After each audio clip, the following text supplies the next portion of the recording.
Just got the news that you're still in town, looking for a safe place to hide. Well, you better close your window and lock the door, 'cause I'm gonna get you tonight. And I know where you are, so look sharp, 'cause here I come, I'm close, so get ready and watch out, 'cause here I come.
broke this heart of stone.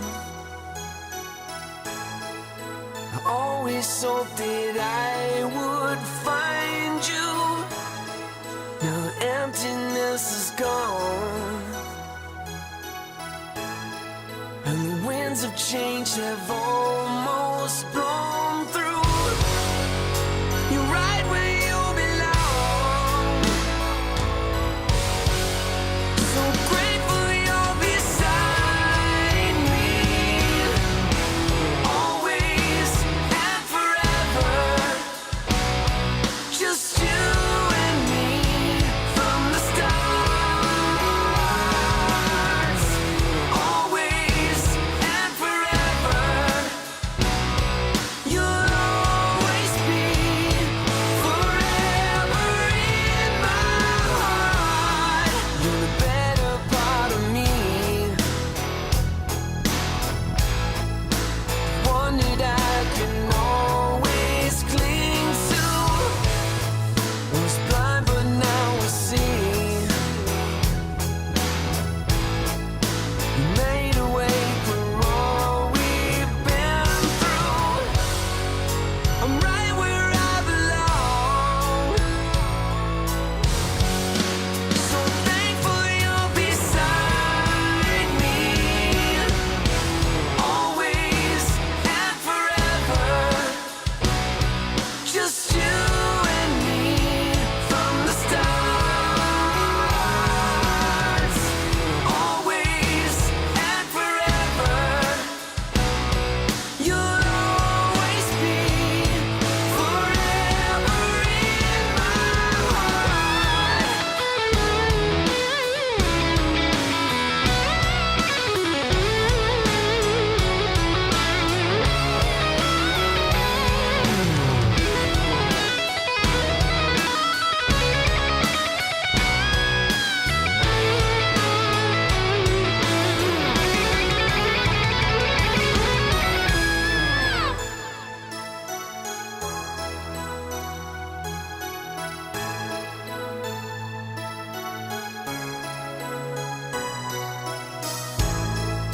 You broke this heart of stone. I always knew that I would find you. You're right where you belong. So grateful you're beside me, always and forever. Just you and me from the stars. Always and forever. You'll always be forever in my heart.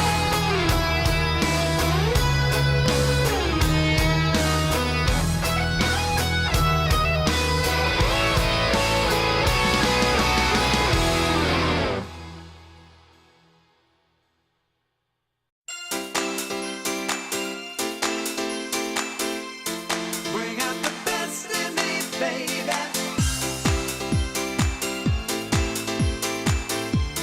Bring out the best in me, baby. Baby, now that I've found you, I finally believe dreams gonna come true. It's really happened. Suddenly life has a brand new meaning. So positive, this mood that I'm in. With you beside me, I feel I could do anything. Your love's making me shine. You bring out the best in me. Bring out the best in me, baby. Now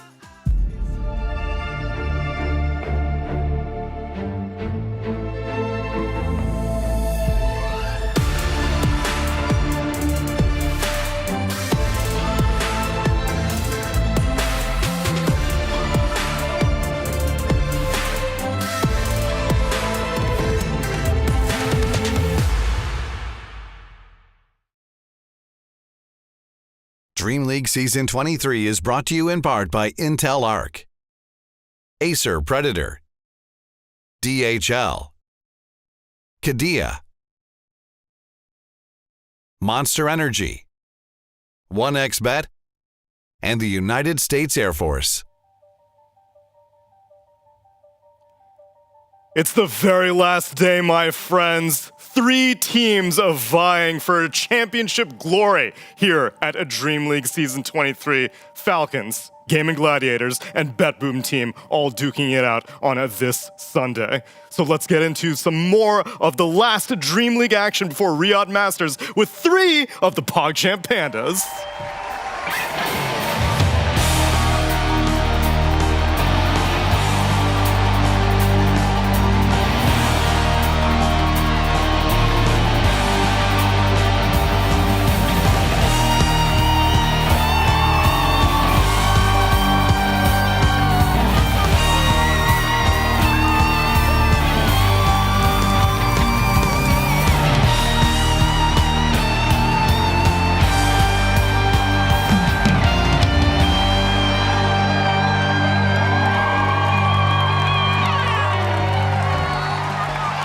It's Championship Sunday, friends. This was a quicker DreamLeague than usual. We're already at the finishing point, but what a wild ride it's been. Isn't that right, Cinderin? Yes. That's what I like to hear. Oh, your hair's looking fresh today. Oh, that's good, I think. You're looking electrified for this last day. Oh. Oh. You want to sing your favorite song? I don't, actually. I've been retired from that one.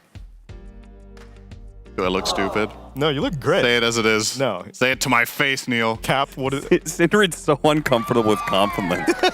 He just can't take it. No, He's like, you're pulling my leg, right? No, Like, there's no way You're I trying to look mess good. with me. No. It's part of being Danish. You're just assuming it's sarcastic immediately. That's why I do so well with Avery, because he's never genuine. Avery's also really bad at taking compliments. I've noticed that. It's rough. It's rough. It's part of being Danish. What can I say? Cinder knows what I'm talking about. You'd be an honorary Dane. Hair's just looking like great Curtis, today. an honorary NA player, you know? Not anymore. Backstabbed us. Went back to Europe. Or Mina, I guess.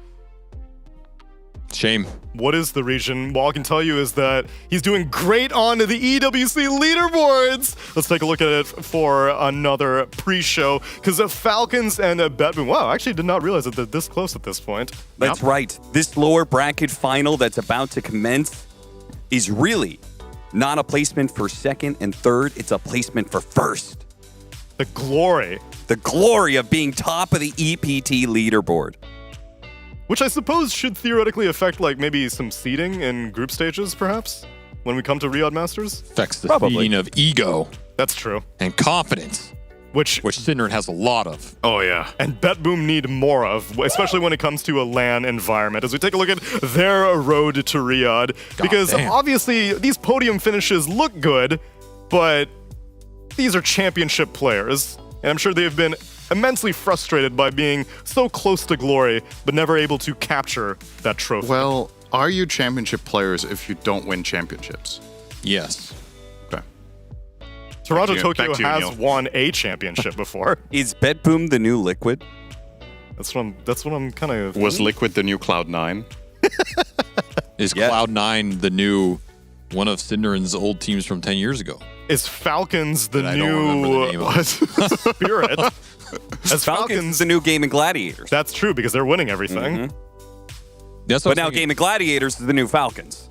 Right, exactly. Right. Yeah. And BetBoom Team are the new Liquid, and Liquid's the new Cloud9, Yeah, we just went in a circle. and Shopify Rebellion's the new Evil Geniuses. If you think about the 3 teams we have left in this event, One of these teams is not like the others, Neil. Which one do you think is the odd one out? Shopify Rebellion. No, I With know, all the because- teams that you listed. They're championships teams. Copy that. Aside Shopify from, Rebellion's a championship team. aside from not having Saberlight anymore. They won Manila Masters 9 years ago. It was a good year for NA. It really was. That was the best. A doorbell at this hour. Who's Where's the at door? the fireplace? What's the new alliance? Loda, welcome to the show, my friend. To what do we owe the pleasure? Thank you. Wow, why do you have the pleasure? I don't know. I just decided to show up. Been a cool tournament. Got the invite. Love to talk Dota. It's been too long.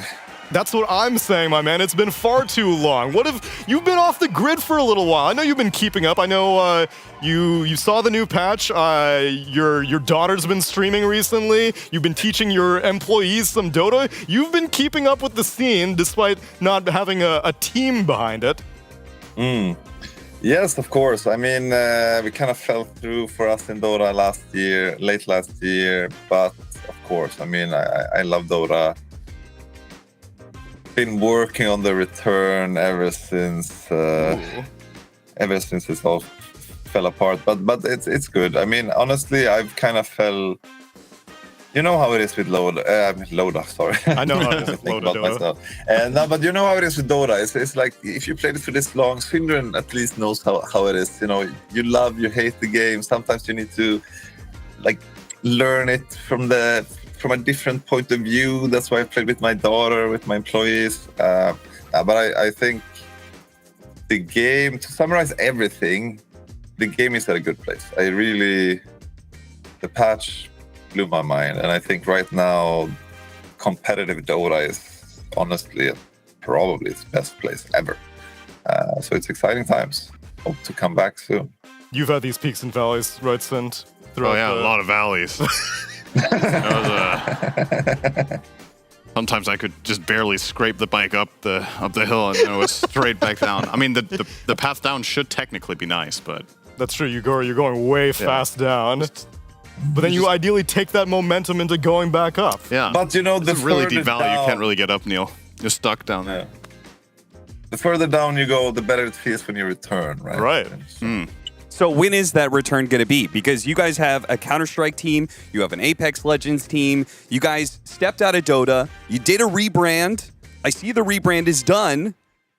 You're saying Dota's in a good place. It sounds like everything is set for the return of Alliance. So when are we going to see that announcement? Didn't come on here to announce anything. But as I said, I mean, hopefully soon. The thing is, again, I just think that we kind of struggled the past couple of years. As I said, we really care about Dota, but it's really haven't been working out. Now we're doing things right. That's why everyone in the org has to learn Dota from the beginning, and we really have to become a Dota org before we return. But soon. I mean, I love this game. As I said, it's you can't keep me away for too long. Take your time. We will gladly await the return to glory. But as for this tournament, how much have you been keeping up? Like you said, competitive Dota's in a good place. This DreamLeague, what have been your expectations and compared to the actual results? Wow. What were my expectations? I think my expectations were not that big, like, since it was a new patch. I guess I think that things that have stood out for me. What do I say? I mean, Betboom, obviously. I think that they had a very cool group stage. We're struggling a little bit against Tundra. Then they come back in the playoffs and kind of get their revenge, right? I think that Gaimin starting to look a bit like, the Gaimin that I love. I think that the way they played at TI last year, I thought, wow, they're going to win this. And they almost did, right? But they've been struggling a bit since then. And now I think, it looks like they can play faster. My money is probably on them for the tournament, but I mean, it's they're the winners. Would you have also said that your money was on them before seeing that upper bracket finals? Because I would have thought that Falcons and Gaming were pretty close, but like that upper bracket finals was just a mockery of Falcons. I mean, it's just this thing, right? When it's a new patch, you think certain things are broken. I don't want to give out what is the most broken, but Gaimin did use something that was really, really strong. I'm just kidding. I think Klinks looked insane. I think that there's a couple. It's always like that, right? You sit on Discord, you talk to your friends, you're like, "Oh, this is so strong." Then you go in and you're like, "Nah, that's we've been looking at this the wrong way." So I think Gaimin they just had a very good idea, but anything can happen. Your own personal experimentation. What about your signatures? You saw the facets, any innates that you're like, "Oh man, this is it. Time to grind some MMR." Wow, I feel like I've only done the stupid one. I mean, as I said, I think Klinks is very good. Lion is interesting, but just stupid, honestly. Yeah, you said I've only done the stupid ones. The one that popped in my mind immediately was Lion. Yeah, but I saw it. I mean, in theory, this is so good. And then you buy some stupid melee items and you're like, it's not really worth the gold. But honestly, there's so many things. I mean, it's like Doom. You can sell your items for 90% the gold. It's like, yeah, sure. When do I use that? How about for such a legacy player as yourself, did you like seeing some of the Dota 1 throwbacks, like Venge's auto attack projectile being herself again? Yeah, no, I love it, but that's what I mean. Honestly, it's like, it's also right, when you're not in the scene and you're not like there, in the creme de la creme like you guys are, then you don't really take things for granted anymore. I think this patch was just over anything I could imagine. Valve are, I don't dare to say it, but they're doing something really right. Yeah. Even a jaded soul like you, Avery, surely you looked at this patch and you're like, oh, this is revitalizing something a little in me. I mean, for sure. I think if you look back on the history of Dota, the game just becomes more and more interesting. And in the last year especially, I feel like they've really put an emphasis on improving the game quality, not just for pros, but for the average player. Mm-hmm. I mean, Loda, yourself, you've played this game maybe longer than almost anybody here. Is it more fun to play now than it was 10 plus years ago as a casual player or looking at the pro games? I mean, for me, right, it's hard to say it's more fun because back then, you're a kid and all of these things. But I think it's just as fun. And that's what I think is quite impressive, to be honest, because that's what I mean, right? You cannot play the same thing over and over. And they've really dared to make some changes that if you asked Loda 10 years ago, he would be like, you're crazy. This should never happen. But how's that really balance? Yeah, of course. So has there ever been an era of Dota where you've been like, this is almost too much? Like even beyond just balance changes, but like talents being added, neutral items, shrines, things like that. You've always had an open mind? I think honestly I've always had an open mind. I also Hon player and all of these things. But I think the neutral items in the beginning felt a little bit like, what is happening? When you could put neutral items, you could have 6 of them. Wisp was running around with nothing, and 6 neutral items. You're like, all right, Dota is dead. But since then, no, I think that they've done a good job, and I tend to have faith that even if it's bad, it will become okay. Honestly, if I will tell you the truth, the Dota patch I hated the most was TI4. Oh, the death ball. Not because, yeah, exactly. Not because we were not that good, but it's like this death ball draft strat.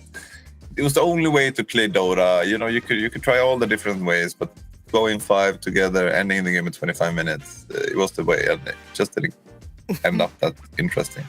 Loda. No flame to the winners. Yeah. You guys won TI off of like a very specific play style. Right, that I think stood out from the rest of the field. Right, you guys were unique compared to the rest of the field, and that's why you guys came in and did what you did, the absolute best of it. Is there a team that you look at right now and you think those guys have a unique style like that? Those guys, I think, are the best at what they do. Wow, I feel like yes, of course. The boring thing is that I feel like it's the obvious answers, right? Like I feel like Falcons for me. I mean, I mentioned Gaimin and Betboom, right? But I have to say that Falcons for me is very, very good. Not only mechanically, but you see this obviously having something to do with AoE and AOI and snaking and this Sandra, Skeeter, etc. But overall, they just seem very smart and had a really good understanding. But you know how it is. It's like last patch was a VAR patch. Will it be this patch also? Honestly, I think it will be. Looking at some of these changes. But yeah, I think they're a very exciting team to watch. That rings true with what you were saying whenever Tundra won that TI Cap, where you were like, this is the revenge of the nerds, that the nerdy Dota is finally winning. Yeah, but I love that. Yeah. I love that. You have to understand, my history kind of comes from like envy, and back then it was AOI who was his friend. And honestly, they taught me in many ways the nerdy Dota. I was always a guy who played kind of by heart until I won TI. So nerdy Dota all the way, yeah.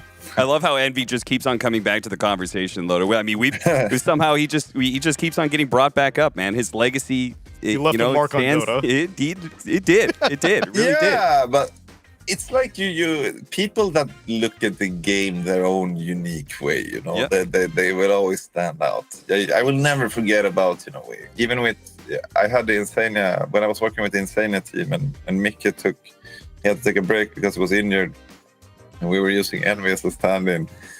And, you know, first game, every game, Medusa, Blade Mail first item, Mask of Madness second item, you know, every game. But then you farm 6 items anyways. But he won every game, so it was like, there's something there, yeah. And that legacy goes all the way back to even Alliance at the kickoff season. Loda, we will be eagerly anticipating Alliance's return to a DreamLeague. But for right now, thanks so much for taking the time to join us. Any parting words for the people out there? Wow, just a shout out to all our fans, you know, who's waiting for us to return. Also a shout out to everyone watching this tournament. I think you and you guys, I think you're doing an amazing job. I also want to humble brag a bit before I leave because I looked around, I was trying to figure out, I never won an ESL tournament, but Alliance won season 1 of DreamLeague. That's right. So who knows? It was versus Cloud9.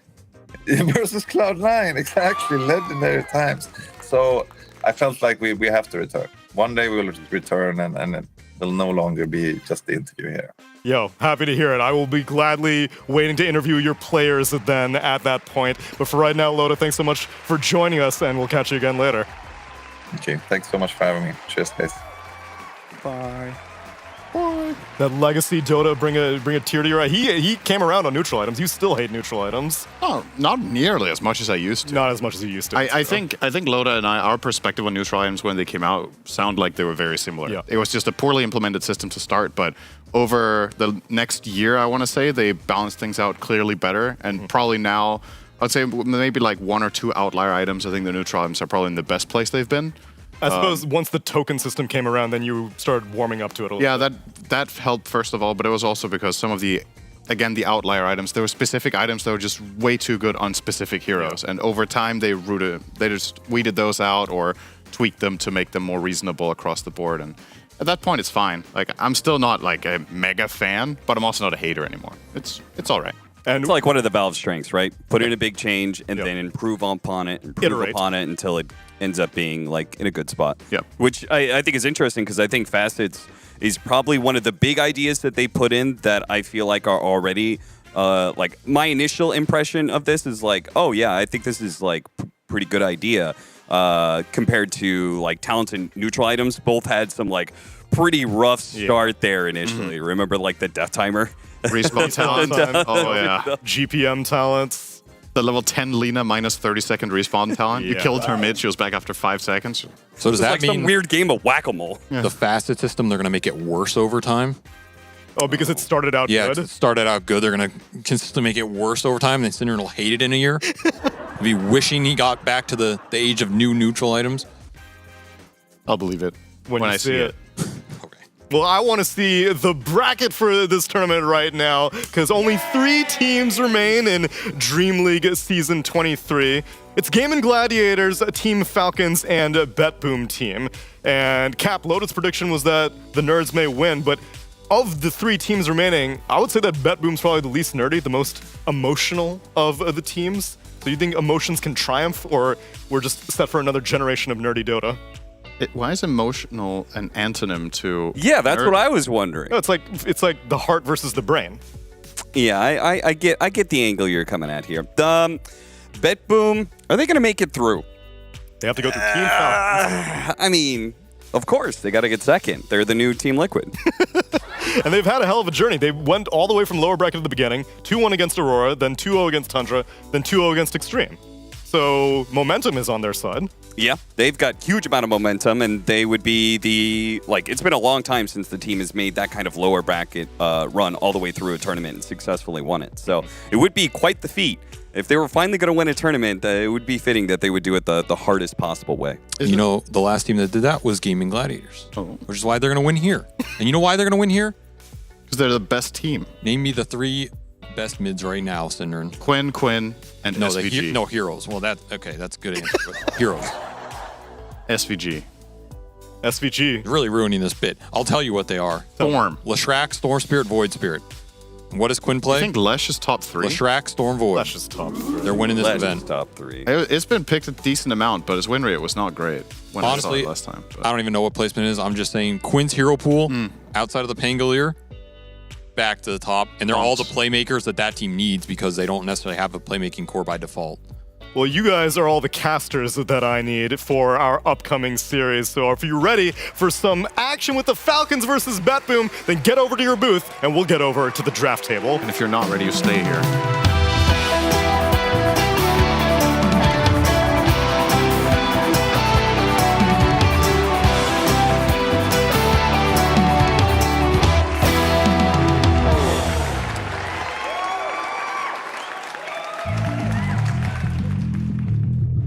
Going to the low bracket finals against Team BetBoom. Obviously, we have a lot of history against this team, especially in ESL 1 Birmingham. Toronto, Tokyo, and Skitter had a big all-chat war going out. I think this time around will be an interesting battle. In the first place. Dire's middle tower is under attack.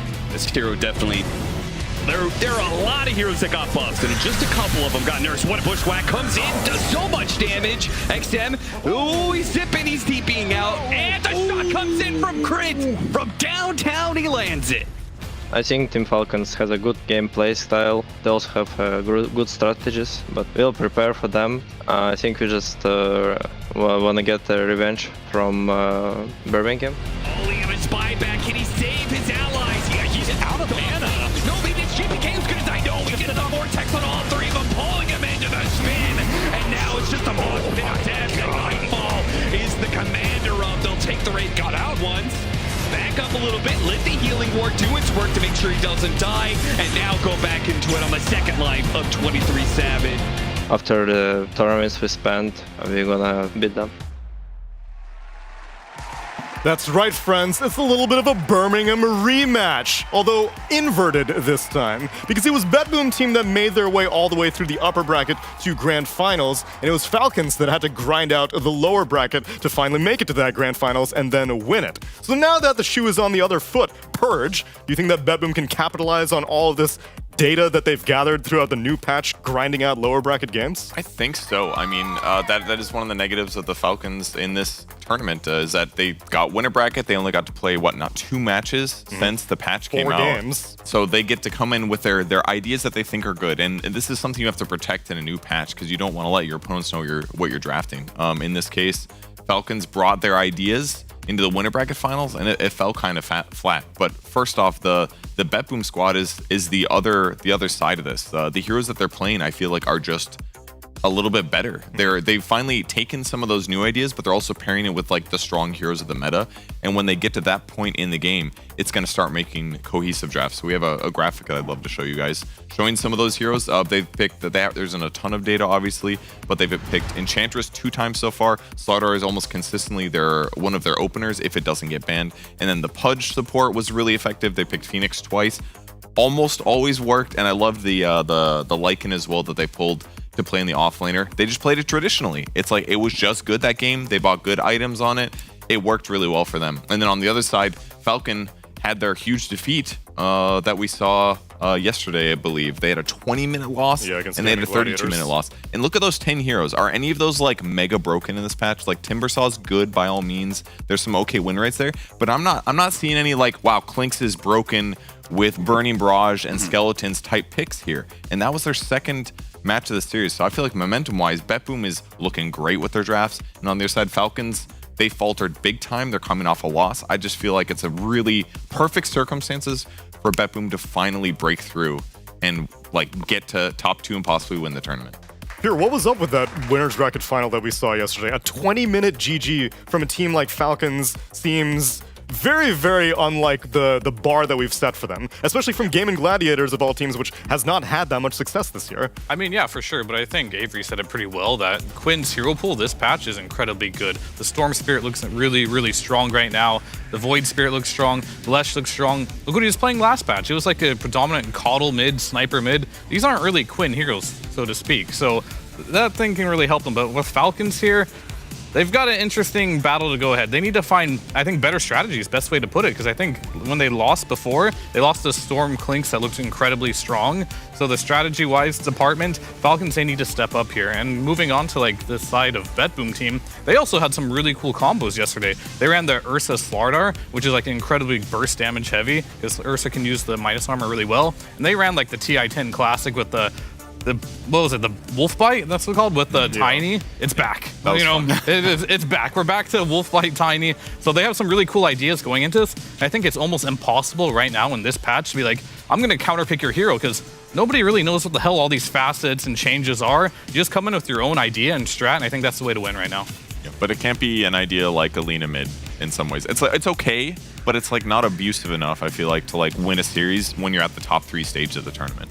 I want to add on to this a little bit as well about hero pools, right? Because Falcons essentially defined, I would say, the meta the last couple of months. A ton of the heroes they played were just really good, and they were flexing them between multiple players. Now, a lot of the trending heroes are actually just heroes that I don't think I've ever seen them play. Like TA is S tier. They don't play that on mid or carry. There is Commander, the Clinks. Legion, they did play on Amar in one game at least this tournament, I think. So he feels comfortable on that one at the very least. But we've seen TA and Clinks be ridiculously strong. I don't know how much Malrine plays Storm. If he does it really come to mind, then I can tell you when he would pick it, as we can take a look at our Wisdom Rune presented by the US Air Force, because Malrine usually gets his pick of the litter when it comes to the drafts of Falcons, because whenever he gets his hero picked in the last phase, he is 7-0 with it. Now, obviously, this comes with the caveat that, like you said, there's a lot of flex on Falcons. So is it really his hero being picked in the last phase, or is it like a first pick DK that ended up given to him? But whenever he's given that leeway, he converts on it very well. Which makes sense because he is he's got a touch of Topson play style in him. Not saying he's stealing it from Topson, but he's picking weird heroes. And some of them have been taken away. Like the Huskar just got straight up nerfs, unfortunately. It was like the spears cost more health. Casting spells cost you health. Yeah. He just lost like 3% average win rate in an average pub. So losing some of those flex can be difficult, but and he's also been trying new heroes in pubs, but I just feel like he hasn't quite solidified what he knows is the best outside of Timber. So maybe he keeps having to pick Timber first because it's like, okay, that's my obvious best hero, and then your opponents get to counter and play against it. Which, in this side, you want to talk about Storm Spirit Cinder, and GPK is more than happy to play Storm Spirit. He's not getting it today. No, he's not. I'll tell you that. This hero, I think this hero is going to be banned every game today because you don't want to give it to BetBoom and you don't want to give it to Gaiman. So regardless of how the finals even plays out, like who gets there, I feel like the first pick team will just never have access to this hero. This hero. 80% win rate in 5 games. Pretty good. Yeah, 4-1 is a good scoreline. I mean, it's small sample size, so I'm not really looking too much at the win rate, just the feel when you watch the games, right? The snowball factor of what's it called, Galvanize, his innate ability of gaining mono regen, and we saw Quinn go for a new item build, I will want to call it, with the Eternal Shroud, and you can take this route of picking up at least one defensive item that you wouldn't usually do, because all the extra mono regen is just converted into damage, right? So your hero farms faster and can itemize differently. Yeah. I think we're going to see a resurgence of like the old school mid players that were predominantly dominant, and not so much the last patch, but patches before. Because if you look at the last patch, as mentioned before, Snipers, Timbersaws, Coddles, these are like the Zeuses, these are the heroes of the patch. Now we're seeing Void Spirit coming back, we're seeing Storm Spirits coming back. These are heroes that all these old school mid laners used to be so good on, and they know how to play these heroes really well, and they've been waiting for a patch like this, and GPK is definitely one of those players. Yep. So I found the Storm Spirit stats for Malrine, at least on Dota Buff for the past year. He's played it 19 times, and the win rate is 26%. Uh-oh. So for a mid laner? Yeah. All of his other heroes are like 55 to 70% win rate. So maybe he's just not a Storm Spirit player. We have found a worse hero than Tinker. Yeah. It's Malrine Storm, specifically. Maybe they picked it in bad patch or something for him or something. Well, how are his traditional mid laners in general? Like the Spirits, the Queen of Pains, the Pucks. He plays his Puck is definitely good. Puck, but which hasn't looked that great, I want to say. It's like, yeah, I mean, when I think of Malrine, I think of like Timbersaw, Primal DK, Beast, Huskars, Razor. Like, Razor. Like these type of heroes that like last patch are really strong, and he probably spammed them because he is a younger kid. Will he get a new hero pool? I'm sure he will, but how long will it take? Yeah. I do actually, because we're bringing up traditional mids. what did change with Queen of Pain? Why have I not seen this hero in like a decade at this point? I know one of the facets is you get spell lifesteal, like the closer you are, and the other one is you take damage, but you have more spell amp. So like you hurt yourself. It's forecasting abilities, but it does more damage. Masochistic kind of thing. Yeah. It is called masochist. Oh, okay, there you go. It's one of my favorite facets of the patch. I actually think it's a super interesting concept of you empower your hero the whole game, but every time you cast a spell, you hurt yourself. So you kind of need to be creative with the item builds. On a And squishy hero, the too. cool thing about that kind of facet is if it's not great right now, it's literally just a numbers thing, right? That's You true. just lower how much damage you take yourself until you reach a good equilibrium. And then I think it's a cool choice. It's like, it's, what's it called? The Nemesis Curse, the tier 3 neutral glass item. cannon. It's kind of like that, but you have it all game. That's true. On your spells. Another thing that affected her is you can't heal from Shadow Strike anymore. Yeah. Okay. So your So in the laning is mid lane, just yeah. not the same. It's So you gonna like take hurt time. yourself and you don't heal back. Yeah. On a Until very you buy squishy hero. It seems really bad right now, but maybe there's a way. Until you buy an item. I think Fog said he played against a guy that went Dagon on it, which made sense. Oh, that Because it makes gives you sense, spell lifesteal and it gives you spell amp, so it makes your Dagon better. Yeah. But And you heal from the Dagon. but then you'd have to get to the Dagon to offset those problems. So maybe difficult. But Then you're a Dagon Quap running on the map. Interesting Yeah, with no to manners. see, because this was one of our talking points, right, was the Clinks, that I feel like Falcons haven't played much, but BetBoom are still going to respect Bennett, just considering this to be one of the strongest heroes of the patch, which I would definitely agree with, but BetBoom are the team with first pick, so they could have taken it themselves if they wanted to, but they're opting to get rid of it. Falcons obviously have an absolute Clinks specialist in crit, but unfortunately I don't think position 4 Clinks is what's good right now. yeah. I mean, can we talk about like the shadow changes of this patch? Please, yes. Yeah. For anyone who didn't tune in yesterday, what wasn't on the changelog that made Clink so good, Fear? Yeah, I mean, they didn't say anything that changed, as you mentioned, but like your shard now, the Burning Barrage, it applies to all your skeletons. So like when you pop out of your ultimate, it drops skeletons. When you use your death pack, it creates skeletons. If you buy Ags, it creates skeletons. And all of them use Burning Barrage, and it's an absurd amount of DPS now. It wasn't mentioned. There's also like Sven, like his cleave also doesn't mention they took the strength away. So I wonder how many of these teams are really dissecting, because it's a huge patch, obviously a lot of work for Valve to do to play everything. I wonder how many of these shadow changes are in here that we just really need to keep a close eye on. Imagine one hero just starts with plus 250 damage, but nobody knows because it's unplayed. They just play him and they're like, what the hell? Oh, wow. I just one-shot the support.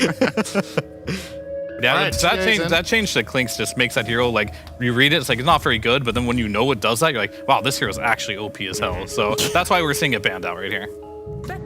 And the crazy part is that when Gaiman played it in the upper brackets, I think they picked it as their 3rd and 4th pick of the draft. It wasn't even like first phase. They like knew it was strong, but they Try to be delayed it. subtle about it. It's not going to happen anymore. That hero's probably first phase banned for the rest of the tournament. So BetBoom get their hands on Slardar or Formiero, most likely. This has looked very, very strong when they've been running it, and Falcons will in turn get their Chen. So TA went through first phase. I do consider it one of the most overpowered heroes of the patch right now, but as we talked about, Falcons haven't really shown this hero. So BetBoom just play essentially a game of chicken here with, like, how long are we going to leave TA in the pool? Are you guys worried? But GVK plays it. BetBoom was also the team that handed Pure on Tundra the TA, Yeah. and they had like 4 heroes to deal with it. They had the Absolutely. Viper, they had the Pudge, I forgot what the other ones were, but they made TA look pretty mortal. Yes and no, because I was still Yeah, watching. I was still watching those fights, and I was like, okay, I swear to God, 3 days ago that TA would have died twice over, Yeah. and she was still alive. So I feel like there's some Yes. vein of like, she's definitely stronger than she was. Her survivability is way better than it was before, but she still has like, she's still not like, she's not Clinks, is what I'm Okay. trying to say. The Clink stuff was like, okay, stupidly broken, get out of the game. But the TA's good, but it's not quite the same, I feel like. Yeah, we'll have to see Slardar, with that though. one. I think TA is incredibly broken if you look at a team like, let's say, Liquid, where they have a really good carry and a mid. Then that hero is absolutely broken. But if you're a team that doesn't really play the TA very much, and TA is definitely one of those heroes, it's not like a Clinks or something where it's pretty brainless to play. You have to be really good at the hero. You have to know all your timings. It requires a lot of finesse. If you don't have 2 players that can play it, maybe it's not a first pick overall. It's definitely better than last patch just because the changes to refraction and the innate abilities. But we'll see who picks it. I wouldn't pick it for Slardar, for example. That's not really a great matchup. So we'll see what they decide to do on either side. And I would be curious to see if they're going to ban out on Falcons the Ursa, because They ran this Ursa plus Slardar in the last game they played, and it looked really strong, and Ursa got a lot of changes. The meta is still the same. Buy Eternal Shroud, be a strength hero, you know, buy Blade Mail. Ursa's good against all these heroes, so it's generally a pretty good hero for the patch right now. It's a good point. It's the same with TA, right? She's good against all the same things, like just strong, heavy, single target damage, physical-based heroes seem to be thriving right now. Well, the Chen is a hero that we haven't mentioned very much yet, but obviously very overpowered top 3 support, top 3 hero in the last patch. It's still pretty good and still does get banned. Celery was complaining, he's like, I want to play it more, but it's still too good, so it still gets banned. But a great way to lane stabilize. Generally just a good hero. It's going to allow them to take towers. The new facets are kind of cool. You get to choose which creep is easy to grab consistently, so it'll be cool to see how it ends up this game. So unless BetBoom picked 2 supports here, I think the most interesting core, as we talked TA to death at this point, I think Weaver has also been an interesting carry pickup. I think it's one of Nightfall's best heroes, and you're playing it with Slardar, which is great. You're playing it into no reliable lockdown so far. I'd say Weaver in general is a quite good hero against Chen. With the exception of patches and playstyles where the 5-man death ball is just too fast and Weaver doesn't get online, but it hasn't really seemed to be a problem. This is another hero that BetBoom did very well with on particularly Save, but I mean, you can flex this to carry. I just don't think it makes much sense when you're playing Slardar, right? You're not really taking advantage of the Corrosive Haze so much, so would like to see it just stay 4. Just don't skill the ult. Yeah, next level. And that's how you carry as Morta. And on the other side, Falcons picked up Gyrocopter, which I know on our debut game, Gaming Gladiators made this hero look insane with the move speed with Rocket Barrage. It kind of fell off after that first game, but damn, it looked good. You know, I think it's still good as a carry that way too, because if you're playing against a Slardar, that's a hero that wants to gap close you. If you're just getting crazy movement speed as a carry, you're picking and choosing every fight. Yeah, I mean... And the slows just don't matter. It's mostly slows. Yeah, I mean, that is, I think, the only talent that... I don't even know if this other one does, like the secondary strikes. Something about your call down and additional missile going out. Maybe as a support it's okay, but I feel like just being permanently hasted just trumps that. That sounds pretty good. In any situation. Especially when there's a Slardar on you, you can run away. And probably picked as a carry for the laning stage as well. Gyrocopter's only issue, I mean, they banned the Ursa, thank goodness, because that would have been very scary for them here. Did their homework, as I would expect, but the only issue I have with Gyro carry right now is these here. Speaking of tanky heroes, I was going to say, these tanky heroes, as a carry player, it feels like the hero pool is so small of what you can play that can go through a Tiny, for example, a Slardar with the Aghanim Scepter, all this status resistance, all this bonus armor. Gyrocopter's damage output, it's more spread damage, right? Like you do a lot of AoE damage, and you're probably kiting as much as you can with your supports to not die to that. So the only issue I will have right now with Falcons is their damage can be limited against heroes like Slardar and against this Tiny here. I think they need something mid that really brings a lot more damage to the table. I will mention one caveat, which we can now confirm is a Gyro core. Rocket Barrage can be dispelled, which may also justify the Enchantress pick on the BetBoom team. Well, I mean, BetBoom's got to be happy right now. They got 2 of their preferred heroes with the Enchantress and the Slardar. Enchantress with the Hood upgrade, Eternal Shroud, is just super tanky now. Her innate is, the facet that gives you extra heal basically once you take damage. It makes her even harder to burst than the last patch. So if she can just frontline and scout out wherever the Centaur and the Hoodwink are looking for kills, it's going to make it easier for BetBoom to get the jumps that they want. And then she can do damage later on to help deal with the Gyrocopter in case he's not dealt with by Tiny Slar. I'm just hoping here that BetBoom doesn't make a critical error here and leave Timbersaw in the pool. That's a great point. They do need some damage here, and Timber feels like it could be a really good Falcons hero. And I will reference our Wisdom Rune. Malarine is 7-0 when his hero gets picked in the last phase. Yes, but there is a fundamentally quite big... Their second pick. Fundamentally, there's a big difference between this and a lot of the games that Falcons have won that way. As you pointed out, Neil, it's the flex, right? True. When I look at this Falcons draft, this is the least flex that they've picked in a very long time. This really goes to show that this patch has hit them quite hard. I think in a way it's very impressive that they're still already in a top 3 finish, considering a huge part of what they were good at and their hero pool got nerfed quite hard. But this draft you would never have seen from Falcons last patch. Not because the heroes aren't good. Like, they could have played all of these heroes individually last patch, and they did in multiple games, but they would have never drafted all 4 of them together like this, because now as BetBoom, you can flat out just target what are the worst Malrine heroes for us to face, because there's no way this isn't his hero that's getting last pick. It's just the tough reality of winning every single tournament for 6 months is that your heroes get nerfed a few months before TI. that could really be rough for them as they have to figure out a new identity because they can't just split push with Dragon Knight anymore. That's got nerfed. They abused it too long. This is where you got to do what Spirit does. You win the big ones, and you might win an extra tournament here or there, but then you make sure you don't qualify to Dream League, so you don't look too good. Go off the radar. Yeah, just hide for a little bit and come back swinging. You know. I mean, it speaks volumes. Falcons ban themselves. Timber. Okay, interesting. Also pretty good for them. I mean, but that's just good for BetBoom, right? They now get an additional ban on top of that Timber Saw. And they get banned. BetBoom have to pick first anyway, so what? Can Malrine not play into a Timber Saw? I mean, do you just ban Huskar here and take the Void Spirit for GPK? Seconds remaining. I'd like that. That could be something really good.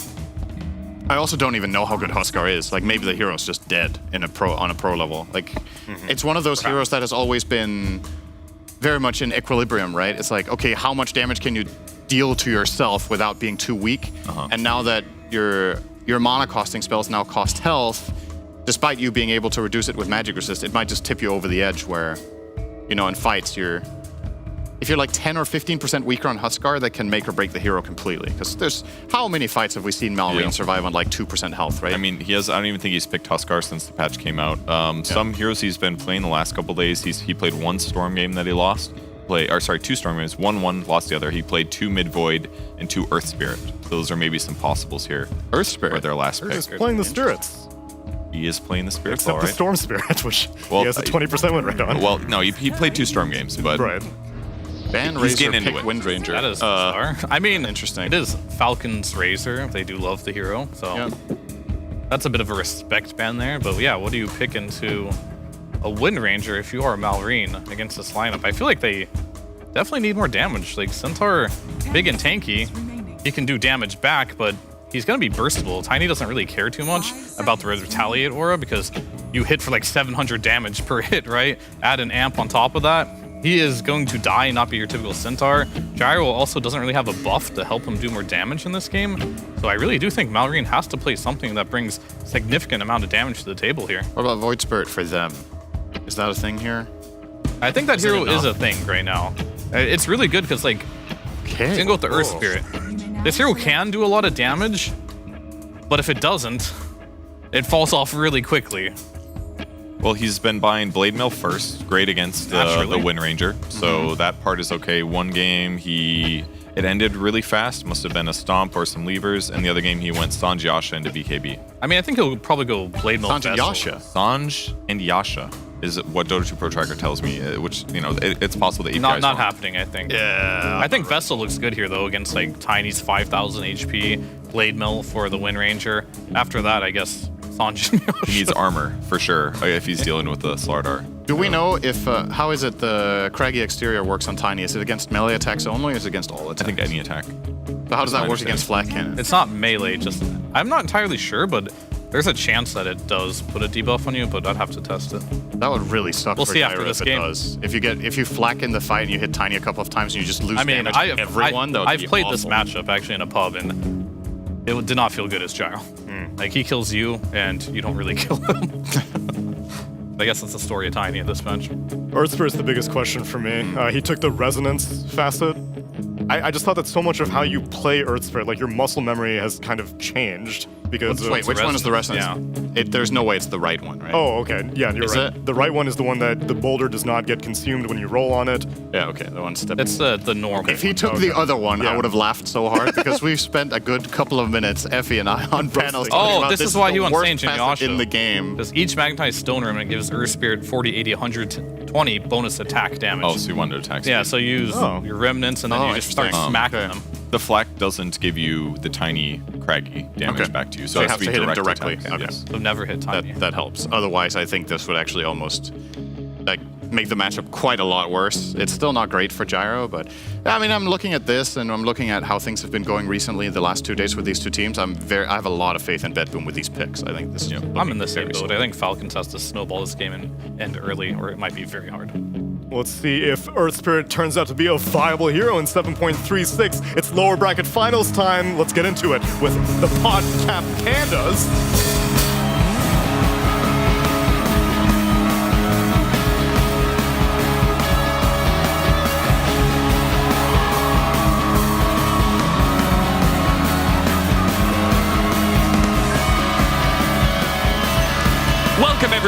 the lower bracket finals and welcome to what could be BetBoom's hardest test. After all, Gaming Gladiators is sitting there waiting in the grand final, but I would argue this matchup is harder for BetBoom because after all, they have yet to be able to beat Falcons in a single series. They've won some individual games, Avery, but they have not been able to beat Falcons a single time in any of these best of threes. Even the group stage games, they go 1-1. They have a 20% win rate against Falcons. Ooh. 30 seconds. Yeah, it is an uphill battle. But you know what they say. Everything happens in Dota at least once. I've never heard that phrase before, so I just made it up. Roll with it. So for BetBoom, this might be the one time they need it. You only need one. So maybe make that lower bracket run. Claim that championship that they've been looking for a long time now. This is the roster, is this the patch they can do it on? Honestly, I've liked some of their ideas. And I think the biggest thing they have going for them is it's a new patch, but they got to play a lot of the games on this new patch going through this lower bracket. So they've got to test more stuff out, figure out what's working for them. I think GPK has been having a hell of a tournament too. This is a guy that a lot of people used to clown on him a bit for, you know, his tilting or the GPK nonsense, the mid-game, like he throws, he dies. But he is having some deathless series this event. He's been having some perfect games. Yep. And he has just been racking up KDA. So there's one player for me that stood out at this event for BetBoom that's been that solid rock for them when some of the other stuff maybe has been working some games, maybe hasn't. It's this guy right here in GPK. I'm looking at him this series to step up because a big part of dealing with Falcons and their dominance this year has been shutting down Malrine. You have to slow down his momentum. You have to put him in a position where he's not just going 10-0, 12-0 on the Timbersaws, on the Razors, scaling out of control. And GPK, I mean, this falls on you first, right? Give yourself a good laning phase, put yourself out in front. But it'll be ATF claiming some early momentum here with the Centaur Warrunner.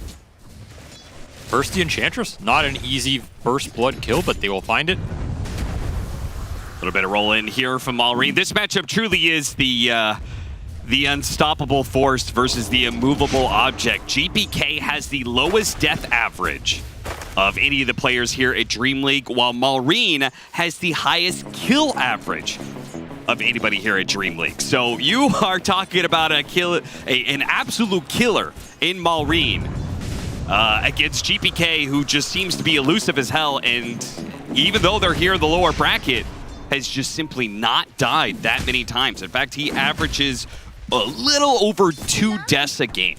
Which is pretty absurd. One thing that does help him, though, is he plays a lot of these elusive heroes lately. Yeah. Like the Storm we saw got banned. That is going to be one of his go-tos if he ever gets his hands on it. The Wind Ranger, another one. These types of heroes, they scale really well. They're really hard to kill once they start building momentum. And it's something BetBoom can rally behind.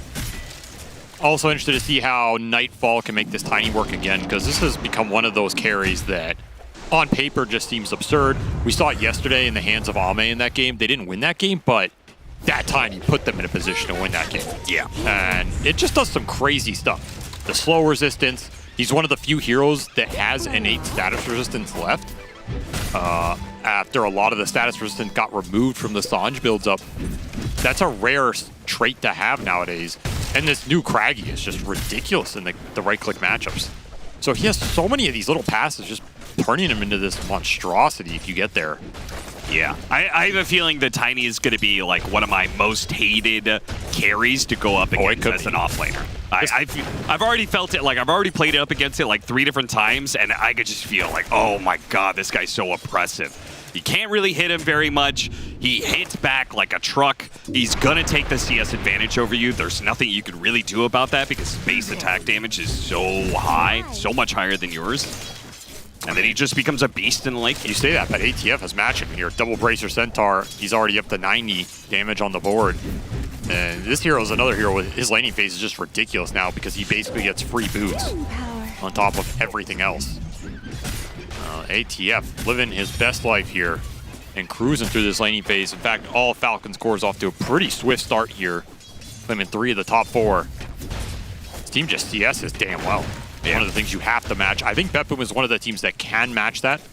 I think they're one of the teams in the world where their core players can go toe-to-toe. But is it a difficult task, especially in a full-out series where elimination's on the line?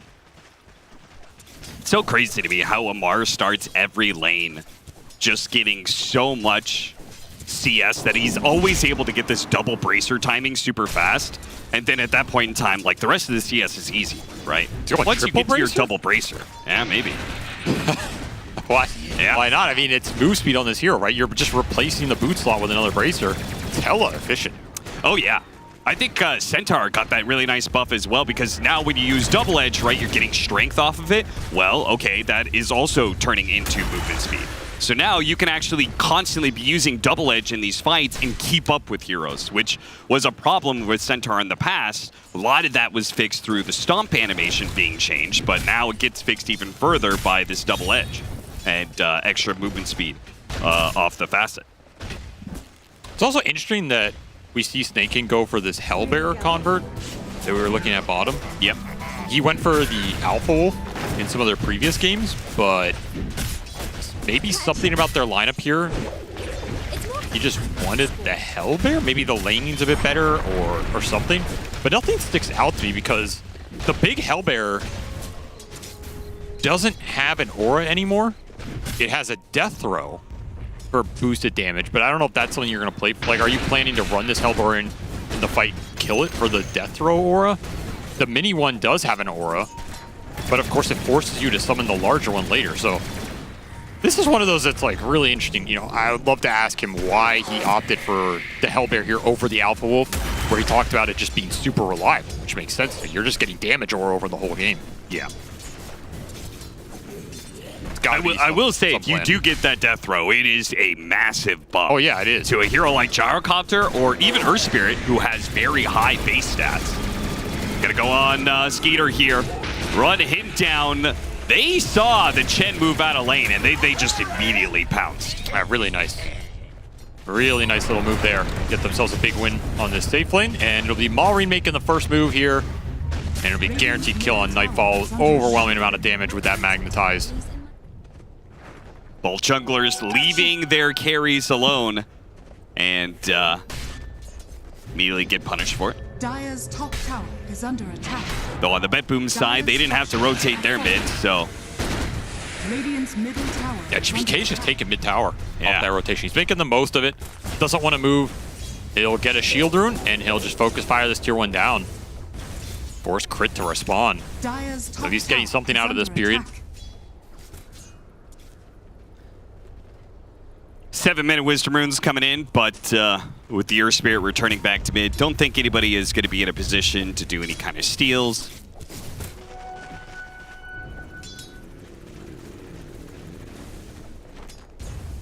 Rotation in from behind from Toronto Tokyo.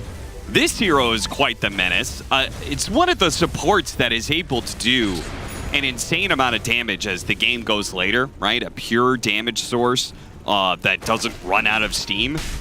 Crazy good, but then they added this facet, which just makes it even stronger, where you're getting extra attack range when you enchant somebody.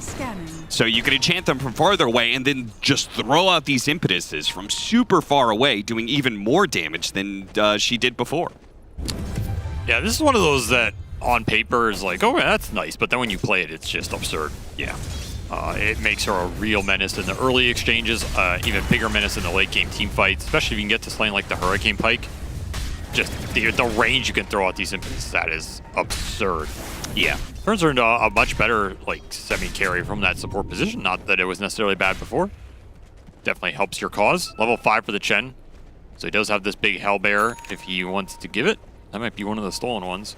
Toronto Tokyo is going to make the gank towards Malrine, so it'd be a really nice kill if they can snag it, but their lockdown is pretty limited. Yeah. They have to be able to catch Malrine either in the Shackle or the Calling this game to really slow him down in the fights, and maybe it's one of the reasons he opted for the Earth Spirit this game.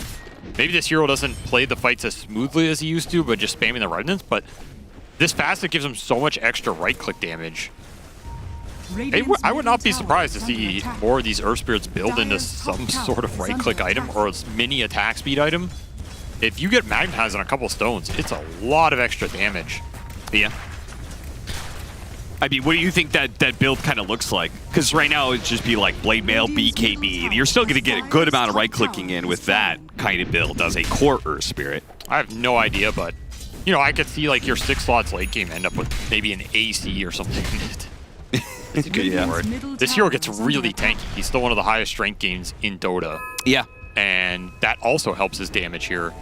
So if you just get a little attack speed somewhere in there, it's a lot of value by default, but it's extra value with this new facet.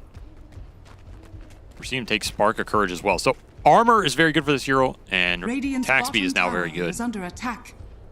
There's got to be some build where you can make it all work together.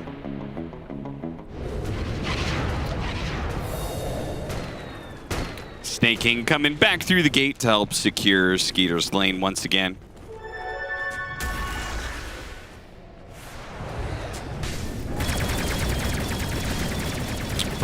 Pretty slow early game here for both teams. Just farming up a lot. We see a couple tier 1 towers drop, but it is going to be GPK making his move towards bottom to try and break this static lane phase open. And he's got an amp damage rune, so Skeeter is long gone here. Very dead, but Maureen, can he get the punish here? Try to roll after GPK. Misses that initial roll in. He's going to go for Miro instead with the enchant, but the power shot doing a healthy amount of damage, and Maureen's got to get out of here. They're going to use the Stampede, try and run down Miro, while Maureen plays it slow and just keeps on stacking up the Magnetize, but it's just not doing enough damage to get any kills out of this, and the power shot lands. GPK gets the kill on Maureen. Now they're going to hunt down the supports as well. Crit getting feared. They only need a little bit more damage, and the impetus is almost enough. Another power shot. GPK racking them up and knocking them down. Just a perfect rotation from him off an amp damage rune that Falcons were just not ready for. You combine that with the Slaughter amp coming through on these heroes, and yeah, your Earth Spirit's tanky, but nowhere near tanky enough. And that Chen armor is only going to do so much here. Like, look at these hits coming through. I mean, Crit even dodged a few of them, but just a nasty amount of damage. And of course, whenever you can land those extra power shots, you're going to be real happy with this team. But that's just going to push him up to a Maelstrom basically done. GPK having a hell of an early game here.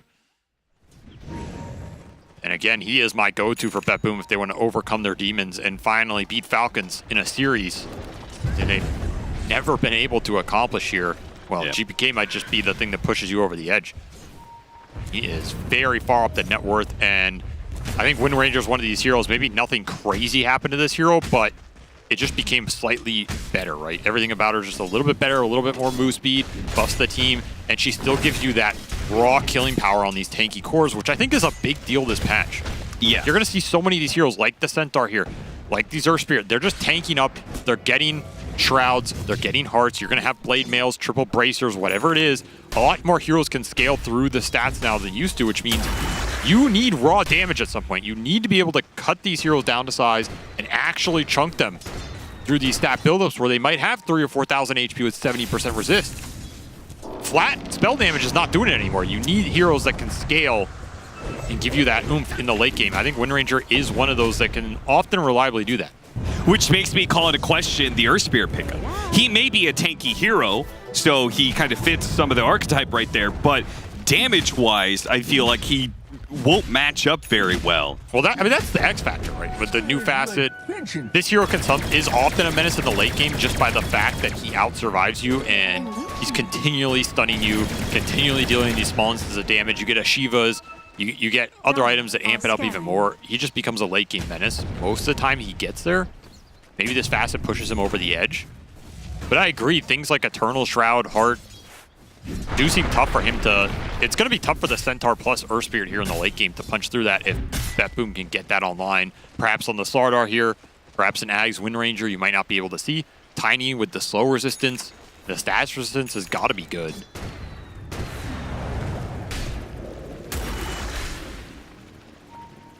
And Gyro is not... I mean, we've seen Skeeter do some ridiculous things with this hero, but in theory, Gyro is not the best single target burst damage carry. Sure. I don't know if that's... I mean, he can do it, but he's not necessarily designed for it. So if this game is BetBoom favored at that 30, 35-minute mark, I can see those team fights being difficult for Falcons. I think they want to get something going here and start to build a bit of an advantage, particularly for Maureen and ATF. And they're going to try and do that with this Blink Reveal, kill the unkillable. Oh, the Fear Shot comes through, stalling up the Earth Spirit's damage. Amar still going to try and chase after GPK here with a Stampede. Turnaround Shackle Shot, caught him on the other side of the tower. And Nightfall actually TPs in to ensure that this fight is going to go well for BetBoom. Very nice rotation from the carry. Maureen still keeping up the damage, though. Looks like they'll pick off Toronto Tokyo. Can this magnetize bring anybody down. No. Unfortunately, the heroes are just too tanky. The Magnetize might last 10 seconds, but nobody gets low enough for Malrine to actually finish the job. Yeah, all the damage just getting spread around here. That Boom will take that. A blink reveal gank for Falcons that went on their mid, and GPK survives. That was also your mech hand to God, so Falcons blew a lot for that team fight. Do get the tier 1 tower, not going to be too sad about it, but not getting that big mid hero that they wanted out of that exchange and losing their Centaur to boot. Maybe another factor of GPK's pretty deathless run of things lately. Heavy rotations to help him out when he needed it. They brought all 5 heroes at BetBoom. They were ready for that one. Anticipated it pretty damn well. What is it with this trend of just mass rotation of heroes?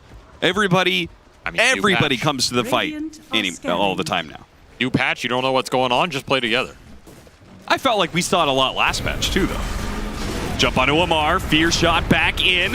Malrine actually getting stunned as he rolls into things, but the Centaur's just too tanky.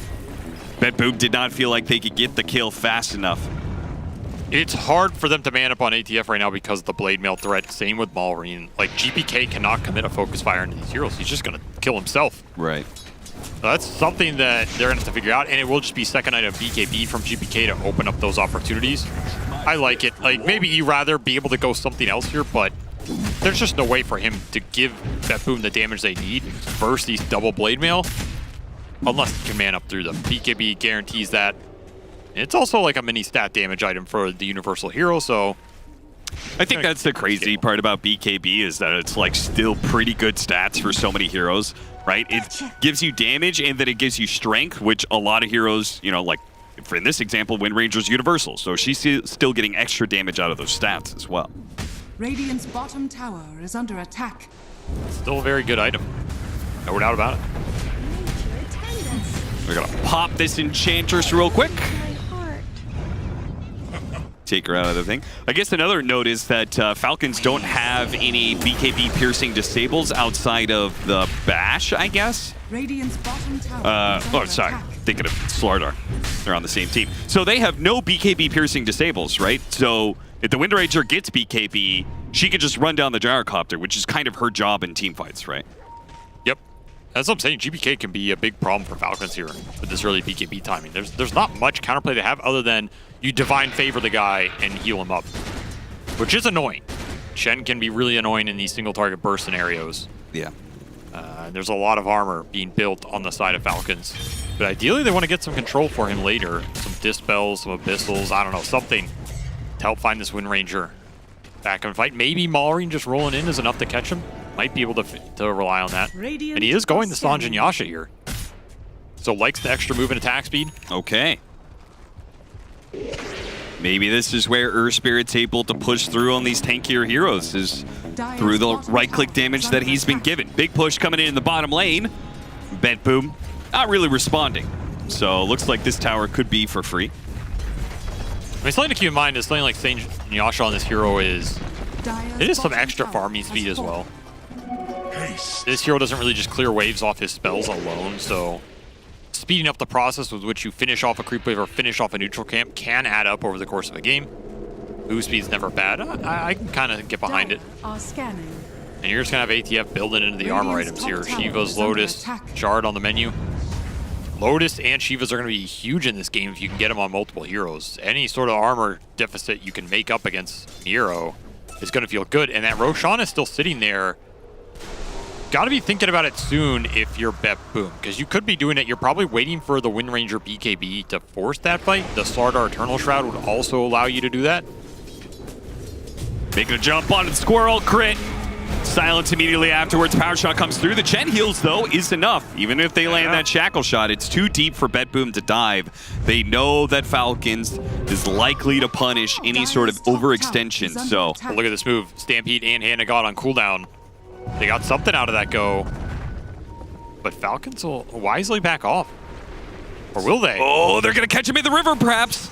Oh, he blinked back? He blinked backwards. Was that intentional? There's no way. There's no way. With the supports chasing like this, they wanted to make the move, but the supports are on the front line, and Malrine sees it as an opportunity, but he just gets caught by the Wind Ranger, so he trades his life for a support. Not the best. GPK might take some damage here. The shot lands onto Toronto Tokyo instead. He already pre-popped the heal. Can we get a replay of that Shackle? That was insanely fast. He hit him on the Hellbear, I think, so the Convert betraying Malrine in this fight. He just rolls straight into his death.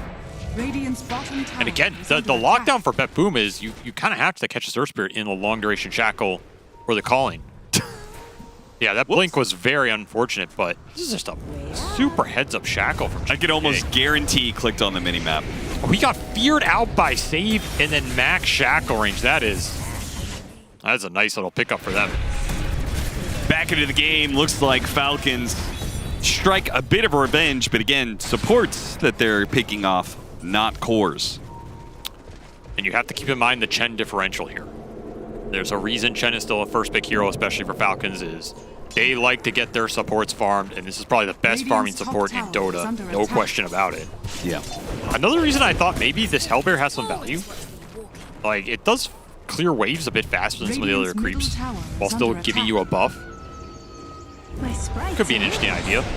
Nonetheless, oh, that's a sneaky move. Oh yeah, this is nice. I was just about to complain about the fact that, you know, Bet Boom have Roshan taking capabilities, but Falcons are the one always controlling the Roshan area, right? They were controlling up the top side during nighttime. Now they're controlling the bottom right part of the map here. They can also force the Rosh. That's why I brought it up early, is if you're Bet Boom, you might have to think about it earlier than you want to in this game, because if you ignore it for a while, I think at some point Falcons are just going to go in the pit with the Chen army. They're just going to do it in front of your face. And they're not going to shy away from that 5-on-5, because their lineup is built for it. And this time might have just come. Like, okay, you're not going to fight us. We're camping our ward. Time to do Rosh with some penitence and some creeps. In which case, that's why I like Bet Boom's move so much, is that, like, if you're not going to take that fight, if you feel like the 5-on-5 is too tough and Falcons is camping the part of the map where Roshan is, then, you know, min-max things would be taking the Tormentor away from them, right? That's 2,800 gold advantage that you're getting over Falcons. I think they'd rather have Roshan than Tormentors here, but I agree. If you don't feel confident taking that 5-on-5, you better get some advantage somewhere else. And they got 2 shards in exchange for it. So honestly, I guess one could argue 2 shards is worth more than this first Aegis in a lot of situations. Yeah, 100%. This first Aegis is not that good usually unless you can really push with it. Now the question here is, like, you do have this Chen Gyro lineup. We've seen Falcons really snowball games with this. You have a lot of net worth on this Chen. Is this an Aegis you can use to go high ground potentially very early in this game? We're seeing some earlier high grounds here. Yep. If you're Falcons, you really want to get value out of this exchange, you'd want to be taking some tier 2 heroes, maybe threatening the high ground. Not that you necessarily commit to the high ground, but if you bring Bet Boom back, you're at least getting some farm advantage on the map. Because right now, Bet Boom, they got a decent amount out of this period. Double Tormentor into farming the map. Got 2 or 3 across, spotting some heroes, blinking on GPK, attempted to, goes for the Tiny. Now that's a nice little crush lined up with this Focus Fire, doing a lot of damage, but he's got to be careful of that Blade Mail, and that's why GPK has to back away. Malrine, he's some heroes are low. He's got this nice Magnetize. Oh, the shot from Crid attempted to assassinate GPK, but he lives on just like 10 HP. Oh, GPK showing us why this tournament has been so damn good for him. He plays that fight absolutely perfectly. Double long duration Shackle on 2 cores, BKB, to ignore the blade mails. It just turns that all around for Bet Boom and still manages to survive through the Magnetize at the end with single digit HP. Still, we're seeing the single target turnaround this Chen can provide for Falcons right now, and why they're confident to go in these fights, even if they're not going their way. Like, you man up on this first target with your Slardar Amp, your Tiny combo, your Focus Fire. He's half HP with Divine Favor and heals. Yeah. So that part of the problem has not been figured out by Bet Boom yet. Falcons still have some tempo here. Aiming towards this tier 2 would be a nice little pickup. Try and kill the wave, but I don't think there's anything stopping Falcons from grabbing the tier 2s they want with this Aegis. 3 minutes left on it. And in fact, Nightfall, he just committed for second BKB here on the Tiny. Not even going for that Shadow Blade Silver Edge first. maybe recognizing that there aren't going to be as many pickoffs if Falcons are just going to group this game. Yeah. And needs BKB for the entry into the fight. Still probably not the order of build-up he would have preferred in a game that was running completely smooth for him. But Falcons don't give you easy choices. Still have Aegis for 2.5 here. Dude, they are dismantling these smoke ganks. It's just not working for Falcons that well. Now, with the Gale Force pushing them back into play, they're going to try and play this out, but they're going into an Aegis. So Falcons, they're going to play this, waiting for the second life of the Gyrocopter. Can they help Skeeter out here? He's going to be chased down by the Focus Fire. They pop the Stampede to try and get him out, but the Shackle Shot toss him in the air, and he's dead. Now looking for more, but a play forward. Miro tanks it. Maureen can't roll away. Now he's going to get crushed on another block shot. He is just not letting Maureen roll away, but they need the damage to follow it up, and finally it's coming. The last shot in for the Impetus will land, and that's good enough. Meanwhile, the Magnetize fails to get a single kill as Bet Boom pushed through it all. Are they going to get a Rampage crit? He does still have his ultimate here. Might give him that extra bit of mobility he needs to get away from Miro, but Miro gets the bash, now the crush. That'll be just a total team wipe. 5-0 there, and that was the Aegis push by Falcons. The Skeeter just didn't get to play Dota in this fight. The BKBs, like we said, there's no control for them. It just guarantees a man up on that second life. And I mean, MVP of this fight is Miro for sure. He had double roll block into a double core stun. He even finds the hoodwink at the end. Just some really nice aggressive gameplay from the Slardar, setting a lot of this team fight up. That Magnetize did a lot, but a lot is sometimes not enough there. Is what would have you done to have a Shivas in that fight to amp it all up? Yeah. You're just a little behind in this game, and it has cost you a lot if you are Falcons right now. You are 10K down after that team fight, and you did not get the value out of that Aegis, which means Bet Boom super happy with their macro decisions in this game so far. I'm very happy with the discipline that we're seeing out of them, right? The really good job that they're doing positioning to break smokes. GPK is just going to pop the BKB just to make sure. He's not even going to risk some Centaur stun coming through. Yeah, exactly. And it will be the AC for the Thirst Spirit. All right. There you go. Down. I mean, it's like, well, you know, what else can you build that gives you that little attack speed and tanks you up? It's AC. You already have a Shivas on the Centaur. We haven't really been able to see him get the aggressive sort of team fight he's wanted out of this Earth Spirit buildup. Doesn't mean it can't happen. However, Shadowblade done for Nightfall. He's going into Daedalus. He's going to start hitting hard, man. And the concern, I think, for Falcons here is not, okay, if we get our Earth Spirit Centaur to like ultra late, okay, maybe these builds can come together, but is Skeeter going to have any sort of momentum going into these ultra late game fights versus overwhelming single target burst, which is usually where Gyro suffers? Yep. Like, you're going to get Slardar amped, you're going to get focus fired, you're going to have a Tiny wailing on your ass, they're all going to be BKB'd. It's just not the type of engagement where Gyro thrives. And normally this hero does a lot of work for Falcons in building momentum, building tempo, using the Aegis, pushing the buildings. I just don't see good pathways towards Skeeter having impact in these later fights unless he can regain a net worth advantage somehow.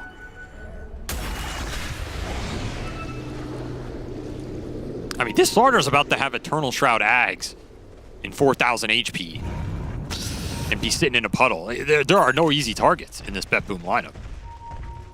Falcons, how many smokes have they gone through with no success from the outcome?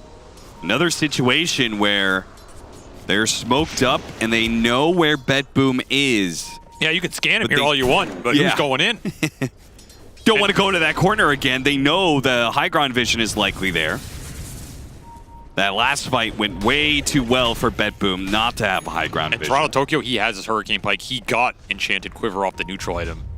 We're also going to see another Vindicator Axe for this Tiny. That just feels like the best neutral item for this hero. It's so damn good on every level.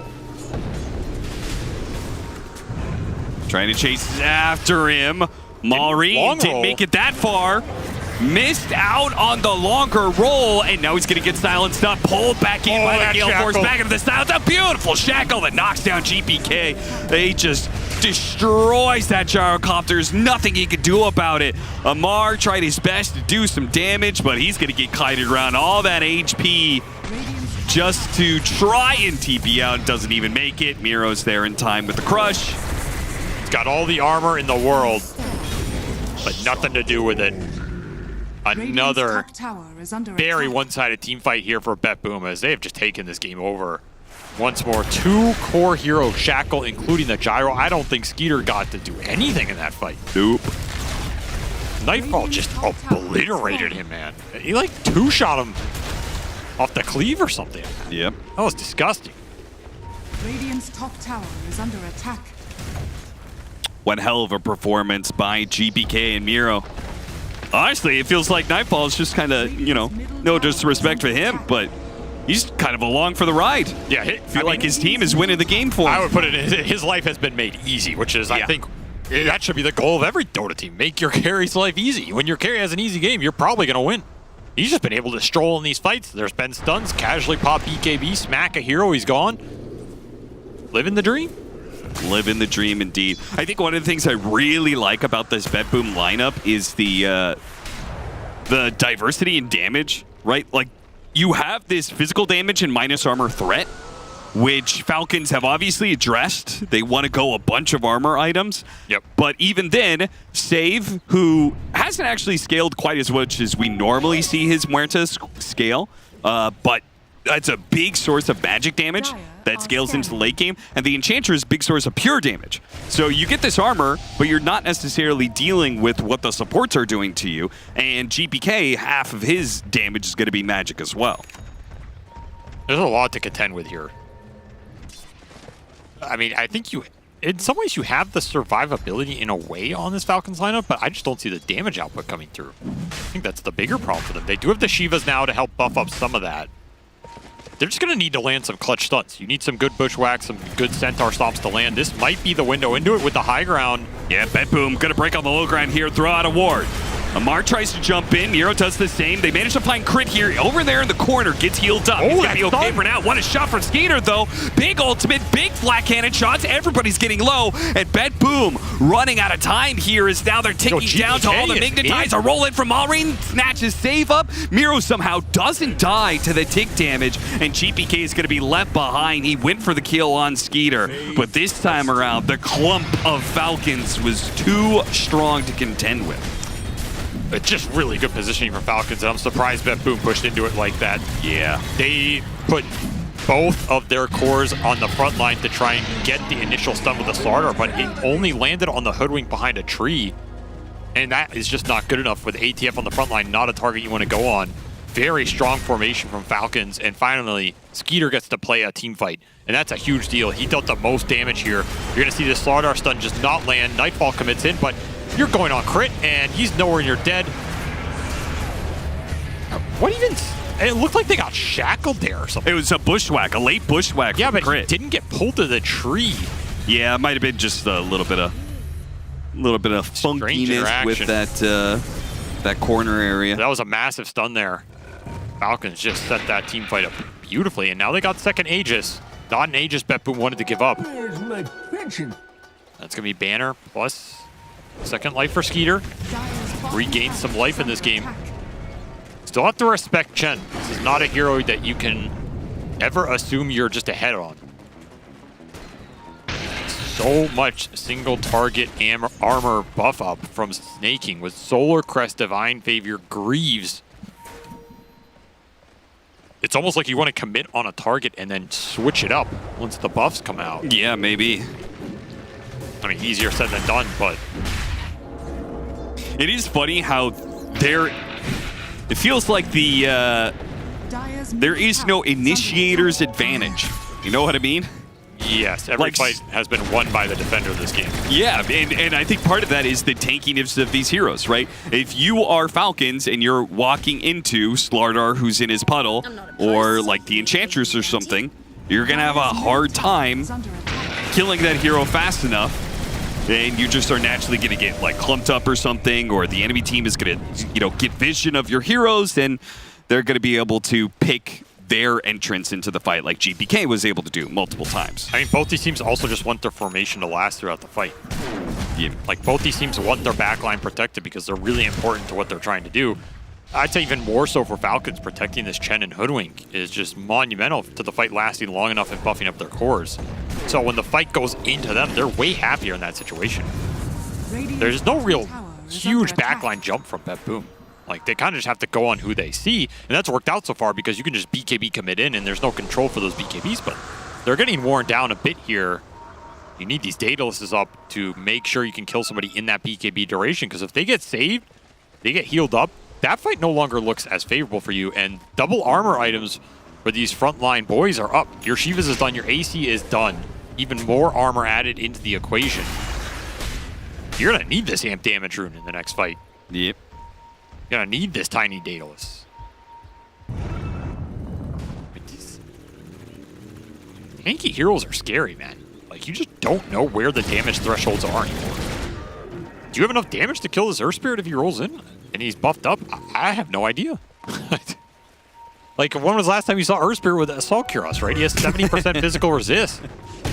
Entering into uncharted territory. Very hard to judge these things. Right-click Earth Spirit.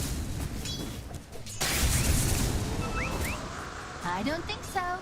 Falcons got a lot of really big items here in the last 5 minutes.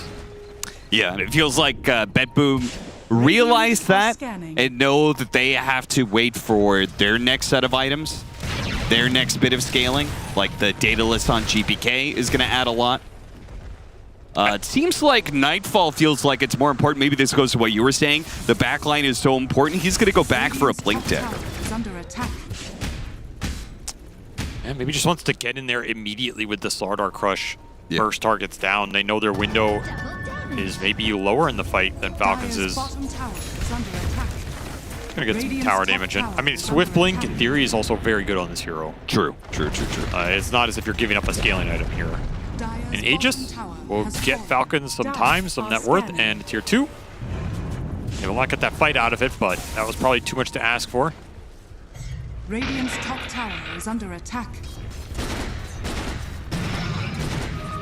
And it was like over 15 minutes ago, Falcons had that first Roshan. I thought they were going to take all the tier 2s. And then they took that one team fight where they lost Skeeter twice, but now they're back on track with another Aegis. Take the remaining tier 2s. Are they ever going to go high ground with this, or are they going to be content to keep going this late? In which case, Avery, do you favor one of these teams if we start looking at a 50-minute game? 50 minutes, I'd still give it to Bet Boom. But if we go like 80 or 70, I think it gets really weird for them. I think 6-slotted Earth Spirit is just a very strange hero. You don't get to play against it a lot, but it does wacky things. And you have all these Chen buffs behind him. I can see maybe you start to run out of sustain damage in those late game team fights when there's a bunch of buybacks. These hearts could come online for Falcons, which are a big deal because hearts on these heroes that can engage and disengage. You have Stampede, you have the roll in and the roll out. You throw a couple 4 staffs or something on top of that, and suddenly maybe you deal 4,000 damage to the Centaur Earth Spirit. They disengage, they heal back up, in 10 seconds they're back in the fight with 4,000 HP. Yeah. That's a big problem for a lineup that relies on Focus Fire number 1, relies on BKBs number 2, and needs things to go right in that starting interval of the fight. We saw this tiny struggle in those late game fights for Ame yesterday. Oh, they are circling around each other right now. Whose smoke is gonna break first? Who's gonna take that blink initiation? It's gonna be Amar. Of course it's Amar. Well, Jumps in, but Nightfall hits the backline beautifully with Miro. They're going for Skeeter right now. Skeeter's fighting through with the life steal that's coming up for the Satanic, but GPK does not run out of damage, nor does Nightfall. They lay into the Gyrocopter. Combined, all 3 cores will finish them off. Still, though, they're low and limping away after that fight with the Gyrocopter. They've already killed the offlaner. Now they're going for Nightfall as well, and they've got both of them. GPK will slip away into the night, yes, but Amar and Malrine and their tanky heroes were able to win the fight after the Gyro died. I mean, Skeeter, he got melted at the end there, but he did work for Falcons here. He did the most damage in that fight by far. It was not even close, just flacked everybody down. Oh, nice little find by GPK. He can't no. Oh, Solar Crest saving lives. He knew the Centaur and Earth Spirit are very mobile. He knows they're going to come in and try and bail out Snake King. He did not want to overstay his welcome, but he just needed to stay another quarter of a second. Or get a couple more crits, but... Or a little bit more luck. Greaves armor coming into play as well. Yeah. I mean, he's got 50 armor when he Divine Favors himself. It's just not an easy target. This is the Chen problem. Yeah, I was going to say, like, when you're talking about the super late game, I was like, surely, like, Chen's going to fall off in comparison to Muerta Enchantress, but then I remembered he really does just give an absurd amount of armor. Yeah, I don't know if Chen ever falls off. Look at this creep go. He's living the best life he's ever had. That's right. What? I don't know, but they jumped in off of that one, and now they're going to Gale Force into the Tier 4s. They really thought they were going to catch Miro. Miro gets the crush at the same time. Malrine pushing forward, though. GPK, oh, the fountain! He pops a Fairy Fire! He dropped an item into his backpack, had a Courier Fairy out of Fairy Fire for an extra little bonus. Just doesn't matter, though. Damage is done. They get what they came for. They're going to try and kill the army here somehow. The barracks still alive. Skeeter comes in. Okay, I'll finish that off, but... is this an opportunity? They tried to jump in. Nightfall got off the BKB and got a toss back onto Malrine. Nice toss. So they do get a pick off in exchange for that lane of barracks. Can they chase for more? They're low on the Slardar, but you would love to get something else here. Yeah, they'll get Snake King. Maybe not ideal, but it's something. Now, Toronto Tokyo starting to deal some damage.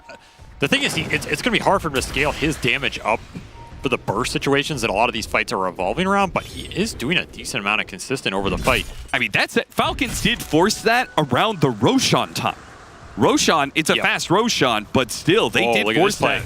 As ATF expect this, he always expects it. Radiant's courier has been This guy is just way too fast, man. You gotta give the cheeky smiley. Somebody check the Roshan pit. I don't know what's up, but they're on the wrong side of the map to do it, so. That was such a fast blink. Dire are Such a scanning. fast double smiley. I mean, that all started also with ATF blinking into a Slardar crush. Which you are not going to get probably ever again in this game. Oh, the scan catches just at the right time, right as Skeeter is farming his way back through the jungle, and I thought maybe Crit would get picked off instead. They do go for the Roshan, though. This is where we finally get to see this Slardar in action, give you a very fast Roshan when the opening is there. This is a big deal. I mean, it's one thing to have 2 lives on Nightfall, but it's another to take the 2 lives away from Skeeter, which is one of the factors that won him that fight on mid, led to them regaining a lot of the momentum in this game. It feels like both these carries just kill each other in the fight, so whoever has the second life is better off. Yeah. And we're going to see Ancient Guardian for the time. Even more damage. Toronto Tokyo is trying to solve some damage issues, though. Man's He going is, a moon shard. It's just you can't, like, the problem is he's going to do more damage over the long duration, but you can't scale Enchantress's burst damage. It's capped. Yeah. So that's the biggest issue here. Is like, how do you improve your situation for BetBoom in going on these heroes and killing them fast, because you don't want them to get out. You don't want the heals to come out for them to just start regenning up. We're seeing these hearts start to come out. Earth Spirits was finished here. This regen's going to be a big deal if you can just survive. Triple Rattle Cage across the board here for Falcons as the armor continues to grow. I love that just armor on armor on armor on armor. Yeah, you can kind of... I don't know if it's AUI's influence. I mean, you still have Skeeter and Snake King, but, you know, just a general Tundra influence of, like, they identify when an item is good, we're all going to rock it. I mean, they're all on the same page, right? We're all going to go this one neutral item. Unity is stronger than 5 different ideas. Their idea is to survive right now, whereas BetBoom, you can see it in their itemization. They are just taking every extra bit of damage they can get. Double Ancient Guardian, double Mindbreaker here, AC done for Miro, Moonshard for the Enchantress, double Daedalus, Swift Blink done for Nightfall. It's all damage. It's all designed to burst these heroes down. When you can land those crushes and get the amp through, a second heart will come out for ATF, so they eventually got to the double heart timing. This is a big testing point for Bet Boom in this game is we're going to see Falcons. They're confident enough to smoke into this Aegis. Running straight up 5,000 to the high HP. ground. GPK going to be the one that spotted and couldn't get off the BKB. Stunned once, and you're dead. Dude, this Centaur is cooking, man. It's got so much EHP. It's ridiculous. And he doesn't need the boot slot. That's the ridiculous part.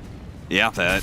He can carry a gem now. He got to Lotus too. Like, I don't know what you do to that man. I mean, you have to have Nightfall just wail on him for 10 seconds in a fight. And there's no way you want to go on him first. So ATF is going to play hyper aggressive here. He's just going to want to start anything on anybody he can get. They really want to go for Amar here. Try to go for the toss back. Missed the toss opportunity and missed the crush follow-up.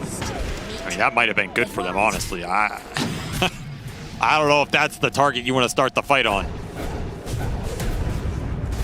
Trying to assassinate the Golem to take away some of that big HP, but Toronto Tokyo just gets himself killed. Save has to pop his ultimate to deal with the flat cannon shots, and there goes the Aegis already. GPK goes for the gyrocopter though, couldn't quite get him. BKB and Wind running away now, but Amar's gonna try and chase after him. Slowed down, Nightfall gonna be kicked and missiled. They got one of the buildings, but a glyph goes out. Reset from Falcons. No Enchantress, so they still have the advantage here. He took away the Aegis from Nightfall. They're feeling good about this situation. How does Bet Boom take this fight? I don't know, man. I just don't see an opening. There's too much survivability here. You have to find the Chen. I don't think you have or toss back, maybe. I guess you can try and toss back a core and just burst him really deep in the base. Yeah, or maybe the supports can't bail him out. It's what they wanted to do with Amar earlier. Nightfall is just killing himself, though. The blade mails to retaliate. And Amar is just going to keep on forcing the issue. Shackle shot. Gleipnir follow up. Nightfall gets the toss back on the gyrocopter. Can they kill him? Oh, he got the focus fire return. He's doing a lot of damage back into him. And Save and GPK are not enough to burst through Skeeter. Skeeter's damage is too much to handle. Bet Boom missed their timing, I guess. They just get outscaled by raw HP. Falcons take game one. Just too slow. I think there's a window they can win that game, and they know it, but that's the problem with these Chen lineups. You just let them keep building steam, building up EHP, building the armor, building the regen. You don't have clear answers for it. It just outscales you. And at a certain point, this fight just felt impossible the last one we watched. There's no way you're going on this Centaur ever. There's no way you're killing this Earth Spirit. And they're going to kill you. It's just inevitable. So you go into this game, too. You have to be thinking about a lot of things here. You have to be thinking about the macro decisions strategically. What kind of lineup do we want to play, and how do we want to deal with what Falcons are proposing, and how important is Chen to this strategy? Or is it just the frontliners that are causing us problems? Because you have pretty limited bans right now, and GPK, he got one of his killers that's been really good for him this tournament in the Wind Ranger. He struggled to find the late game killing power here against the double blade mail, against all the armor buildup. Very frustrating game if you're Bet Boom, but Maureen, Falcon's very confident in. He ends up pumping out the most damage on his team. Only 2,500 of it was through actual physical attacks. So it was all coming from his spells. He just straight up S and Y, the AC. He actually did not get in many right clicks, but the tankiness of that build certainly worked out for Maureen as it helps lead Falcons to a Game 1 victory. A Game 1 victory where they actually had fewer kills than the winning team. I know I was looking forward to a Birmingham rematch, but it doesn't need to be this similar. We can change a little bit, Bet Boom. I won't be too critical. Why can't they just take a game from start to finish then? Well, what I really liked about this game is that we finally get an answer to the ancient question, Neil. Which one is stronger? Is it the unstoppable force or the immovable object? Okay. And it was the immovable object. Because when you're immovable enough, then you cannot be forced away. Bet Boom did everything they could in terms of just raw damage, but this is actually something we didn't really talk about on the panel that I think was really well done by Falcons. Just solid itemization, right? You're against 90% physical damage. If you do get to that point, you saw their tier 4 neutral items. They had 3 rattle cages on their heroes. They're buying Crest AC. They're buying Solar Crest, AC, Greaves, you name it. Like every armor item they could. Identifying what the win condition was here was to get tanky enough. But that said, though, this feels like a game BetBoom should have won. So. Yeah, I mean, it did feel that way. It just kind of feels in this particular matchup that Falcon just plays the team fights better. I remember the one fight where Miro and the Roche Pit, this is where things start to, like, the wheels start to come off, is he blinks in on the Slardar, they go for crit on the Hoodwink, when in reality, I think they should look at their lineup and be like, okay, we have this tiny Wind Ranger Slardar lineup, we have to burst a hero in one go. And that can't be a support, right? So and plus he missed the spells there, and there was a great Bushwhack return, 2-man stomp, and then that gave him was that the second Roche or something? It gave him a Roshan, gave him control of the fights again. It just kind of felt like BetBoom was shook after that, where they couldn't get these, right? Yeah, this is the fight, right? Like, you go in on like this, you just can't go on a support, and you definitely can't miss your spells too. And then once this happens, now all of a sudden those items start stacking up. You start getting more armor, and then yeah, as I mentioned, they felt shook after this, and they didn't get these initiations and all in a target at once. They're kind of going in one by one throughout the fights, and Falcons just kind of showed as a team, they just have better team fight communication in my eyes. And we had a lot of doubts about what an Earth Spirit would be capable of. I know for the first 20 minutes we're like, Falcons, you fools. You should have let the Timbersaw go through and pick it. So what did Earth Spirit do this game that was particularly special that warranted a final 24th pick?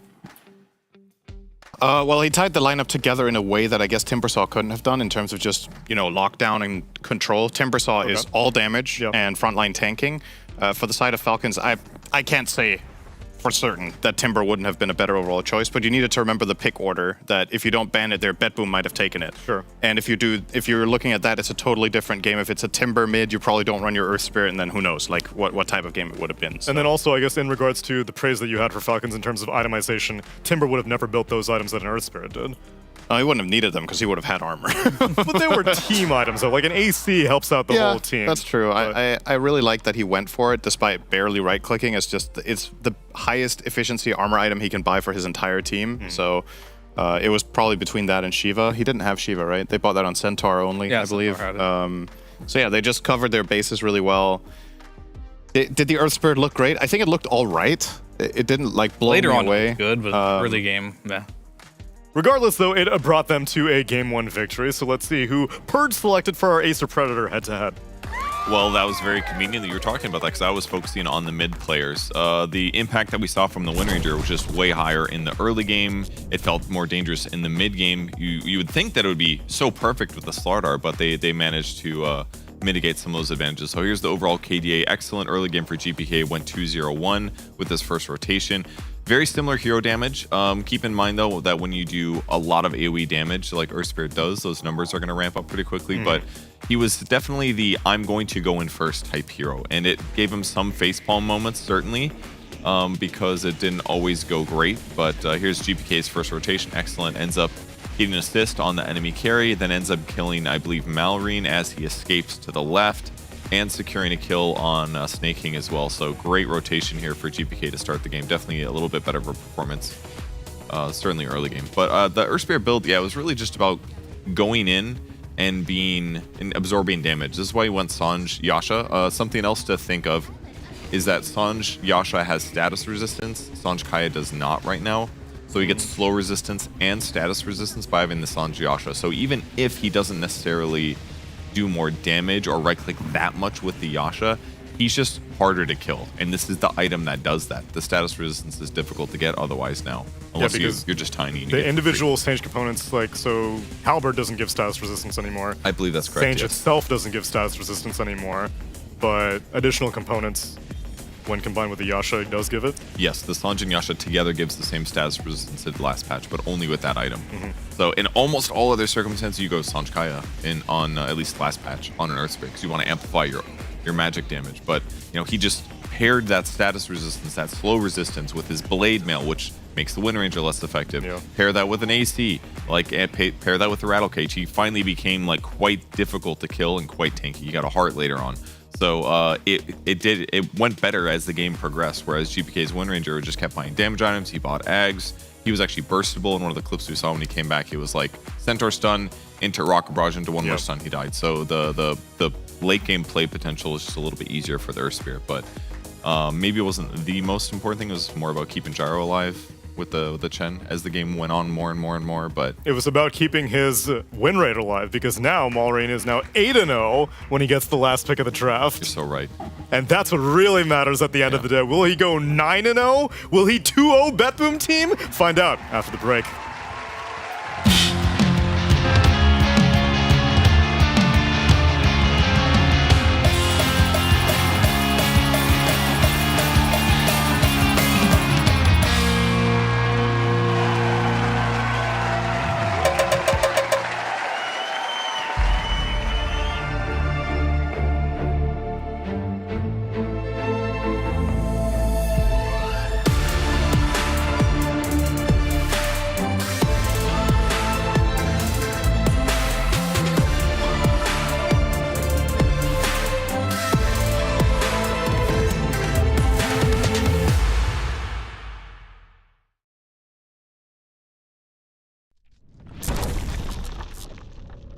Omar, use the brain. Who's Moo? You don't know the guy Moo? Moo, Moo. How? I know, use the brain.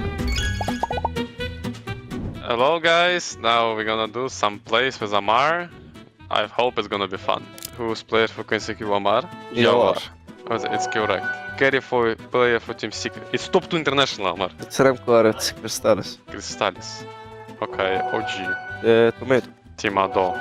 Cloud9 and Quincy Crew. Queen Moo, maybe. I'm not sure about Moo. MSS. MSS, yeah, MSS played in Cloud9. Okay, it's right one. Haha, how good am I? Team Secret Cloud9. I mean, Papi? Papi only played in 2 teams. No. Ace. Ace? Ace played in Team Secret. Yeah, it's right one. Cloud9 OG. Okay, OG is impossible. I don't know who played in OG. I think it's Notail, by the way, no? Yeah, Notail, yeah. I think he's playing on Cloud9, yeah. I mean, I thought it's gonna be harder. Quincy Crew, Alliance, Nico Baibi? That he was playing after Alliance? I don't think so, no. Alliance and Quincy Crew. Omar, use the brain. Do you even remember the Moo? The guy Moo? He was playing or not? Who's Moo? You don't know the guy Moo? Moo. How? I know, use the brain. Fata? Or not? Actually, Fata can be, yeah. He was playing mid. It's most like the Fata than the Koi. Fata or I give up. Yeah, yes. He is Fata. Nice. I mean, Team Secret Alliance it's 4, right? It's 4. Yeah, it's 4, yes. OG Alliance. Also it's 4. Okay, we're going for advance right now? Yes. Okay, Creep Wave now. Who the fuck played in Navi? Wait, no? Who played in Navi? Chuvash Amar. Oh yeah, sure. Holy shit, how did you know instantly? PCG Quest. That's me. I mean, it's you. Yeah. Viking GG Creep Wave. It's not me, it's not you, it's not BZM, not Chuvash, and not Kataomi, right? So it's like, it's only Remco or Fishman. I feel like they're gonna scam us, you know? Someone just trying to rewrite the story, you know? Yeah, it's like you're gonna be some Stormer or like Toby or these people, you know, but they're all wrong. You know? Actually, we could put the topic. Navin carry players. Yuragi. Yuraji. PCG Quest carry players, Naive. Tier 2000. Carry player for Viking G. Shot. I mean, shot, yeah. Alliance Naya. I don't know how, but I have feeling like Paulo was playing for Navi. I don't know why. Maybe some Kuroki or Papi that was playing, do you know? No, not Kuroki, not Papi. Maybe FNG. I feel like it could be FNG. There is no FNG. FNG, I swear to God, he wasn't playing for Navi. He wasn't. It is FNG. Look. It is? Yes, I just... Alliance PSG. PSG. It's not naive. Oh, it's Ducalis, right? Because he played in Alliance. Yeah, actually, yeah. Yeah, nice one. Viking VG Alliance. Who was the other mid? J1? No, not J1. Viking G. Who was back? Boronija, Amar. No way, Boronija. I'm not sure he was playing Alliance, actually. But it can be. He's maybe played in Alliance. I feel like it has to be Hizu. I don't see anything else, like, what's coming from my brain. Yeah, I don't know how to write Hizu. It's not the right one. So Kiazu was not right? No, the answer for that square was Aramis. Aramis! Oh my god, yes. Thank you for watching us guess the players, and hopefully to see you next time.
Game number 2 of the lower bracket finals, where Falcons currently has a 1-game advantage over BetBoom team. And when these teams faced off at ESL 1 Birmingham's grand finals, it was a 3-0 shutout in a Falcons' favor. So just 1 game won by BetBoom would be progress. I'll take that. Should have been the game that we just watched, but it wasn't. I'm going to count that as progress because it looked like they were in firm control the vast majority of the game. And then it was just the eventual, like, okay, well, we just got to kill Gyro is what they thought. And then Chen's like, I'm going to give Gyro 20 to 35 armor with between Greaves and your third skill. You know? Well, Solar Chris doesn't give armor anymore, that's I true. think. The barrier, though. But it's like your third skill gives him like 20 armor, and then the Greaves, when he gets low, gives him a ton of armor, and he's got Satanic, so they just need a little bit more oomph. If they just killed the Gyro, it's like the game ends. But the effectiveness of the Solar Crest is a lot higher when you have more armor. True. Because then breaking the barrier takes a lot more damage. So effectively, it kind of works like armor in a sense. Yeah.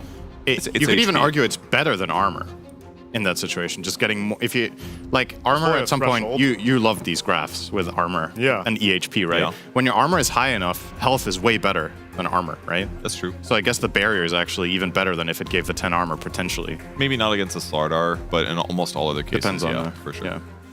Yeah. I mean, this game was just like defense versus offense for the most part. We saw all these defensive items, even the Lotus Orb coming out on, his name says 9 here, but it's not 9, Amar. But yeah, like they're building all of these like defensive items against this single target initiation. And I look at BetBoom's items here, like they're all offensive. Like Enchantress is going for a Pike, you got a Gleipnir on save. Miro, he's going for his own items like the Aghanim Scepter plus Eternal Shroud. They just really had to burst one target, and they itemized very well on the side of Falcons to be able to prevent that, and that ultimately ended up winning them the game. So we'll see if we have a different strat in store here, but I think BetBoom team in general, they just had to close it out. They had everything needed to close it out, but they're 15k up, but the team fights just kind of fell apart. I think the communication like became shambles at one point, and then they just started losing fight after that. And now it's time for the ultimate challenge, because now they have to play 5 versus 6. Now they're playing against the enemy team and their own demons.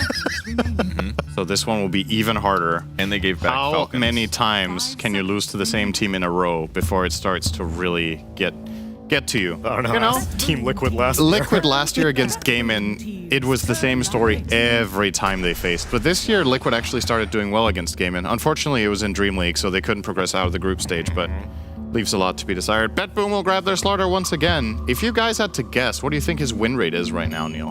In this tournament? Yeah. Being first picked so much. Some of it also includes the group stage. Not much, I think. You thought this was mainly trending as a result of playoffs? I think so. I would say like 67. Yeah, like 70. 42%. What? Close. He's sub 50? He's 3 and 4. Oh. I thought he's been doing much better than that.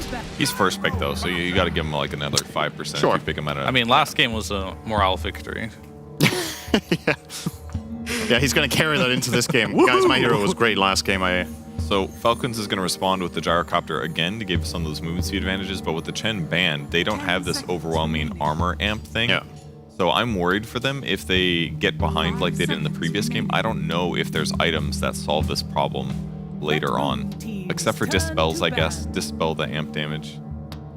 And it could be flex to support, although I don't really see Crit playing this. Snaking plays it. Yeah, it could be Gyro. okay. There's no difference. I do like the Chen ban though this time around. It seems like a pretty straightforward counter to the Slardar. The Chen ban means that they don't do the Clinks ban though. Yeah, ignored first phase by both teams. I think there is a real chance that gets ignored the entire draft, but we'll see. And that's not because I don't think the hero is good enough. I think it's top tier, but it's a comfort thing. Yeah. As much as you talk about Joy, right? Yeah. So if you don't have anyone who's like really in tune with the hero and with I think especially the laning at this level can actually be quite difficult. Knowing your limits, avoiding getting dove under tower and having your game go out of control is a bit of a specialist thing, I would say. Last game, this ban slot from Falcons was TA. I think they would be wise to do that again. I don't see any good reason to give that option over to BetBoom with their Slardar when you this time don't have Divine Favor plus support buying 10 defensive items for your teammates. This ban slot was Ursa. The next ban slot was TA in the last. You're right. Actually, never mind. They banned it last phase. Yeah. Nightfall's maybe. I guess they'll ban Ursa then. You're right. overall games on Clinks and competitive Dota is For his entire competitive his career. entire career. How many Clinks games Is has it he played? single digits? Yes. 0. 1. Literally one. He's played it one time. Wow. 100% win rate. 100% win rate. There you go. Good trend. It'd be a good time to pick up Clinks, I gotta say. It farms very fast. I mean, it's been a good time. We saw Dyrachyo and Ame running it a million times at Wallachia. It's just that Clinks for a long time has not really been that traditional of a carry, and Nightfall does play traditional hard carries with tons of damage, so this is a perfect time for him to get used to the hero. I mean, he just played Tiny last game, so that's not really a traditional carry. Tiny is one of those carry heroes that just like, you know, comes in and out depending on the season, you know? Like, it's either I'm a support, I'm a mid, and every once in a while you get the carry Tiny for a couple months. And we're in Tiny season right now. So they do ban the Ursa again. Historical counter to Slardar here. Frost Shield. That's true. The only reason they're picking this hero, I promise you. I think there's a bit of a theory that Lich would be a lot stronger in this patch. It's still early days, but I think it's been run once or twice. I believe they lost, and it did not look great. But if you specifically have a very good reason to pick Frost Shield, I think it makes it better. Now, bye-bye Frost Shield. Yeah. Hard the counter to the counter. The counter to the counter. I mean, you can probably dispel Chen's third skill when it's on Gyro as well, I'm guessing. So SD could have potentially worked for Bet Boom last game also, but... Was it banned last game, maybe? Last game, it didn't get touched. No. Okay. But they went for the Enchantress as a dispel option instead. Right. That's a good point, yeah. I think SD is very safe here. Really good, right? Yeah, it's good. Like, the Purge is really good here. Like, the save isn't really good, but we talked about Gyro's Rocket Barrage. It's purgeable. Dispelled also. So you also have the Frost Shield, so if Gyro is the carry, then you have a lot of means to just like take a ton of buffs off of him. And you've got Disseminate, the ability that everyone forgets about. It's an amplifier. So if The you what? Disseminate, it amplifies with Slardar, really. It is not. It's just been there for a year. Pros are just like, should I even skill it? Nah, I'll just max Disruption for 2-second cooldown reduction. No, I mean, if that's two amplifiers, so it both counters what the Lich does, and it makes the Slardar better. It's pretty cool. Disseminate sounds like a really academic way of saying D's nuts. Oh yeah, they're going they're going deep into the dictionary to make their new spell names, that's for sure. All right, Mirana. Could be a carry. Let's entertain the idea. The new, it's called Solar Flare, I believe. The alternative path for the ult. Is it viable though? That's the real question. That's a different question. Increases That's her my attack question. speed and damage by 8 per second. This is at the first level. Reaches a maximum after 8 seconds. She also gains bonus daytime vision with the same gain per second multiplied by 3. Her allies also receive the buff. Bonuses are decreased by 50%. The cooldown is 140 to 100 seconds, so it's a long cooldown. That level 3 does 16 per second. Seems the numbers... But what about that innate ability where healing Lotuses do 20% more? Big game changer, all right. Hell yeah. I mean, she wasn't going to get a good innate buff because of the fact that she was already semi-viable and played a lot as a 5, so I'm not surprised that her new facet is the weird, potentially broken one, but I imagine it's just going to be a support. They've got a Slardar, they've got a Shadow Demon, they've got arrow setups. It's just going to be 5, Mirana, I feel like, or 4. 5 seconds remaining. Most likely. I guess the carry to carry matchup against Gyro, you must have better options, right? We've already talked about the Ursa would have been great, that's banned, but there's still both TA and Clinks in the pool. I feel like whoever gets to the grand finals is going to have this problem. Like, you're going to play against Gaming Gladiators who play both of those heroes that are S tier, and you are not touching them. So I feel like if you want to have a good shot in that finals, this might be the time to try to warm up to the idea of playing at least one of them yourselves. So, which of the two? TA and Clinks. Yeah. They're S tier picks, both of them for gaming. So yeah, I would agree. It's going to become. I'd partially agree. I don't know if Dyrachyo TA is really one of her stronger heroes, but Quinn's good on it though. That's true, but you don't have that double flex potential. But at least Clinks for sure with Dyrachyo. He'll first pick that hero. He doesn't really care. He's been only playing that hero for 3 months now. You know what they say, Sind? When there's a tiny in the game, it is now a tiny game. Do they say that? They do say that now because That's he's just got a good take. He's got so much armor. You really got to just rethink the whole game. And he's got so much damage, and he's got status resistance. This is going to be an interesting showcase of whether the Chen was the problem in the last game, because effectively the drafts are quite similar in nature. It's the Slardar Tiny against the 3 identical heroes on Falcons, the Gyro, Hoodwink, and the Centaur. So Shadow Demon changes the equation quite a bit also, though. He does, but as we talked about, the Ench was somewhat in the same vein with a Dispel and with heavy single target damage, right? Like, Shadow Demon is more of an enabler. He won't do the damage himself, but he should amplify his teammates to a decent degree. Yeah. I mean, that's an interesting ban there. Kind of shows that BetBoom team are looking for maybe an Ember Spirit, maybe a Void Spirit. I think they're the two ones that stick out whenever you ban Huskar like that. They're going to ban the TA, which I guess Huskar is also good against. So now it's up to Falcons to be like, you have shown me what type of mid you kind of want with that ban, and we're going to guess what it is. TA, maybe Ember. The trade-off is that BetBoom, last time they banned out Primal Beast and Razor in this phase, so Huskar wastes one if you want the Primal or Razor to go through. And Falcons, they banned out the Timber Saw here, in addition to the TA.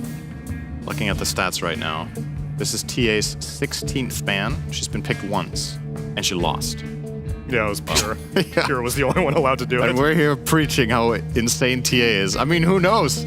Maybe you should just let it through, and it's, despite being way better than last patch, it's not good enough. I don't know. But, yeah, not the biggest play sample to talk about, but definitely the bans. I can give you another every game. Interesting every single game. Statistic. They keep giving Crit the Squirrel. Yep. He has won 5 out of 5 games on it in DreamLeague. This thing continues to go under the radar. Yeah. Because it's just apparently not ban-worthy, but like, he does work on it consistently. It feels kind of rare that you have some S-tier support that's kind of just good at everything and is safe to pick. Oh, it's and a it just DK. makes it through. Yeah. But, oh, this one's freaking cool.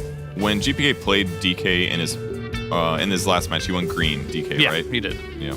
I mean, I think that's going to be the more preferable mid option, just because you can take the towers quite easily with the minus armor and the poison, and you kind of want to play around that tempo. And it's minus armor starter too. Yeah, I mean, I think there is an opportunity for potentially the Frost one if you are you need the healing reduction, right? But he's not going to need it this game, so we're probably going to see that Green Dragon. And of course, there's one more form, that's the Fire form, and I think that's more of like the carry DK where you just cleave everything and you farm quickly. Don't think it's super useful for the mid lane. Do Illusions of Dragon Knight still have Corrosive Breath if you take the Green Dragon? You can check. I saw a note, but I don't remember what it was. They don't have Cleave, I know. Because you are picking it together with Shadow Demon, and if there is still synergy, then you have that turning Dragon form into triple dragon with poison attack, which might actually be really significant teamfight damage. I would guess it doesn't stack, it just refreshes. Yeah, the I buff, assume it but- doesn't stack and refreshes, but you know, you can like spread out and hit multiple different targets. It's just a constant threat in the fight. If Dragon Knight gets forced out, you still have the illusions. And even if it doesn't apply Corrosive Breath, the Dragon, like having the disruption to protect the Dragon Knight is really good. Razor into DK. Last time we saw this, it was XM against GPK, I believe. And the Dragon Knight was victorious. So, XM? Didn't he play AA? He played Razor in another game against Dragon Knight. Oh, did he? Yeah, it was earlier in the tournament. But was it Really? against GPK though? It was I'm not the sure. old patch, though, The right? illusions do not No, it was apply. playoffs. Oh, it's playoffs? Okay. Yeah. The illusions don't apply. They don't apply it at all? They don't buy Manta anymore. I mean, I think in general, this matchup in the mid lane, compared to last patch, should be better for the Razor. However, I'm not entirely sure. However, I'm not 100% sure. So, but in theory, it should be slightly better. Again, I will reiterate, this man is 8-0 when he gets last pick of the draft. He knows what he's getting himself into. Yeah. That's true. I guess we don't need to do anything more. It's over. I like BetBoom's Last draft pick again. gone. There's so much synergy between their heroes. Basically, everybody has lockdown that plays off each other well. You have amplification with the Slardar and the Shadow Demon. You have multiple scaling cores. Your support duo in tandem can roam the map and find kills. Dragon Knight sets up your Mirana. I really like the look of this, but I think more important than the drafts is going to be the mindset and not pressure, crumbling under the pressure. Because how many times have we seen BetBoom struggle when it really matters the most, right? And the conditions are there, I think. Yeah, I Time to definitely play it. agree. I mean, I think that the damage mitigation that Falcons was going for with the Lich, it's already countered with the Shadow Demon, so that's going to be harder. And the damage suck for Razor. Maybe it's better against the Dragon Knight because you can't just max your passive really early now. It's a innate, and you're also not going to be able to steal that much damage from Tiny. He's got like 700, so like who cares there? So they have some tools certainly, but I do like the BetBoom draft better also. I mean, I feel like BetBoom draft is exactly the same as the last BetBoom draft. It's really going to come down to execution, and Falcons for me has just proved that they can buy a couple utility here and there and out-execute you. I do want to see BetBoom just find a target, stick to them, and burst them, and actually commit. But I'm not sure if they're capable of doing that, so I have to go with Falcons here, that they're going to play the long fights, and eventually BetBoom's going to run out of steam. Winner of this match has a date with a best of 5 against Game and Gladiators, and loser, 3rd place. Can Falcons convert it into a 2-0, or are BetBoom finally going to buck the trend? Let's find out in game number 2 with the PogChamp Pandas.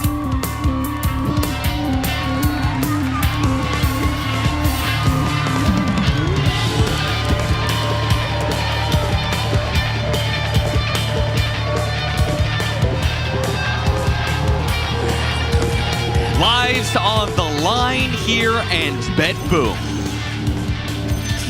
going for some interesting stuff here, Avery. I mean, they picked up the Mirana, and I thought, surely, of course, you're going to go the regular Moonlight Shadow Mirana. Toronto Tokyo went for the Solar Flare Mirana. I don't know how I feel about this. This is going to be interesting, right? I feel like this is a risk. I feel like this is a pretty big risk. Taking something like this from the support position, the Solar Flare, which gives you more attack speed when you pop it, and then it also gives your allies more attack speed, which could be really good, right? Could be very, very good with Slardar and Tiny specifically. But, you know, obviously Moonlight Shadow is like a crazy amount of utility for Mirana, and it's interesting that he's willing to throw that away. I mean, in theory, the spell is pretty powerful. You get a lot of vision in the fight, and you're just getting like a mini troll ult plus mini precision aura. Sounds pretty good on paper. Nightfall, not a great start for BetBoom. They're going to get run down. They're going to make sure they get the first blood over to Malrine. So that matchup already going to get difficult for GPK as Malrine has the extra gold. He did indeed go the Corrosive Dragon, which is, again, as the panel said, probably what you're going to be expecting to see out of these mid-Dragonites. That way they can take all the towers. If you do Safe Lane Dragonite, you might take the Red Dragon, where you have the Cleave, but for this mid one, definitely a little bit more active. Meanwhile, Malrine went for Dynamo, which is this like spell amp, the more damage you have. So when you get into these fights and you start draining somebody of a bunch of damage, it means that your other spells in Plasma Field and Eye of the Storm are going to start doing more damage as well, which is pretty interesting for sure. Feels like Falcons just want to build an insurmountable block going in these late game scenarios. They just want these heroes to scale out of control, have these little scaling mechanisms, and just create a situation where you can't take the 5-on-5s in the late game. They're just going to overwhelm you. Yep. It seems to be working for them, and BetBoom have yet to really crack that. And panel mentioned, this is a very similar draft setup to last game where you're kind of committed in that burst situation. You have to go in with your cores, with this Slardar Amp, with the Tiny, and kill someone in that time period to really make this lineup function on all levels. See some Shadow Servant as well. Maybe you can get some illusions, but I don't really see anybody's illusion doing the insane amount of work here. Yeah, if they were matched up against like a Luna or something like that, I could see that. That was another thing I wanted to reference in the list of things that are risky. And the fact that I just don't know if they're going to be successful or not is this one. Because the other one is the Promulgate, which it just means to disseminate. The enemy loses 15% of their current HP, and then gets it back over time. It's kind of that old Shadow Demon spell. I feel like percentage-based damage is always good to have in this meta of tanky heroes. That I feel like that certainly would have been the safer option that Save could have gone for. I mean, why go for the safe options when you need to do something to disrupt what's happening in this series? Because you just can't beat this team. So you gotta be creative and try some different stuff. Thinking will go down, though I have seen this Lich be a lot more sustaining on lane than I expected reading the change. Like, you do end up getting a decent amount of mana back just from the creeps randomly dying around you and stuff like that. Yeah. So his laning phase seems pretty strong. We'll see him go down there, however, as the combo is just too powerful. Mid lane, GPK winning it again. 2 points up in the Dragon's Blood. He is chilling for the most part, and probably will continue to chill in this matchup. Don't really see Malrine pressuring him other than, okay, you can link him up, but he's just beating you back. Yeah, look at him, man. Doesn't care if you take his damage away. The extra corrosive damage really adds up in these laning phases. Maybe you're a little weaker than last time in terms of sustain, but you're way stronger in terms of the damage output.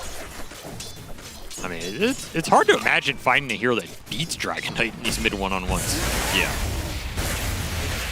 Heroes has so much going for him. It's crazy to me that the corrosive dragon effect is buffed by your passive, right? Like a lot of these innate abilities and stuff that like the scaling is usually based around the ultimate, but part of this for the corrosive dragon is based around so his passive, which he's going to be maxing out. So that's, I think, a big reason why he was doing so much damage to the Razor. Also, the fact you get it off your normal auto attacks is a pretty big deal for these laning phases where you don't even have your 6 yet. You're still getting value out of it. See the water rune get snatched up here. I kind of like the solar flare idea, honestly. On paper, it seems very good for lineups like this, where you want extra attack speed and damage on all of your cores. Like, this has got to be one of the better lineups to utilize that spell. And the thing about the spell is you still get the talents that you get for Moonlight Shadow, only they're on Solar Flare now. So your Solar Flare that lasts 14 seconds, which is a long time, is also giving you the 20% evasion. It's also getting the cooldown reduction. So in theory, this like team-wide buff does a lot in the 5-on-5 fight. Okay. It also has... Is it a longer cooldown than Moonlight Shadow? I don't remember. I don't know. It might be like 10 seconds longer or something like that. This spell just does a lot by the time you get the talents. And for 14 seconds, that is long enough to commit into a team fight and get a lot of value. So yeah, you lose some invis, but honestly, for a lineup like this, you don't care as much about the invis because you're going to have initiation sources that are pretty reliable. You're going to have scouting mechanisms off illusions, things like that. I'm really interested to see the value in the fight. It's the same cooldown as Moonlight Shadow. Go, nothing lost. They're going to look towards the DK level 6. Get that dragon up. GPK has it. He has level advantage over Malrine here. Played this lane very well, and BetBoom want to use it. They have all the vision around mid as well. Double sentry drop, double obs drop. They see everything around here. Tough area for Falcons to contest. And do you even contest it? I mean, Malrine just went the base to heal to try and get resources to deal with this push that's coming. But this seems kind of unstoppable. I don't think you really have the firepower to rebuke this push. And if Malrine comes back there, he might just die. I think he's like pinging it out. He kind of knows he's just walking out from base. Nothing he can do about this push. But once more, GPK creates a big early game advantage for his team. Dire's middle tower is under attack. Can they translate it into something more though? Because he definitely ran out of steam in that game 1. Yeah. Dire's middle tower. Do you think Dragonite runs out of steam now, this new one? Because you're still going to get the Ag, so you're still going to get the Black Dragon. I don't know. It's hard to know. That last Dragonite version was absolutely insane in the late game. I imagine some of the same characteristics apply. Yeah, so you don't get the magic resistance anymore, but you get more damage. But yeah, so that's the thing. He's a better carry in terms of damage up, but he's a worse frontliner. Yeah. You also don't get this frost attack on the Black Dragon, plus like the corrosion and all of that, which makes him a lot worse at kiting heroes out in the late game. I feel like it's slightly weaker.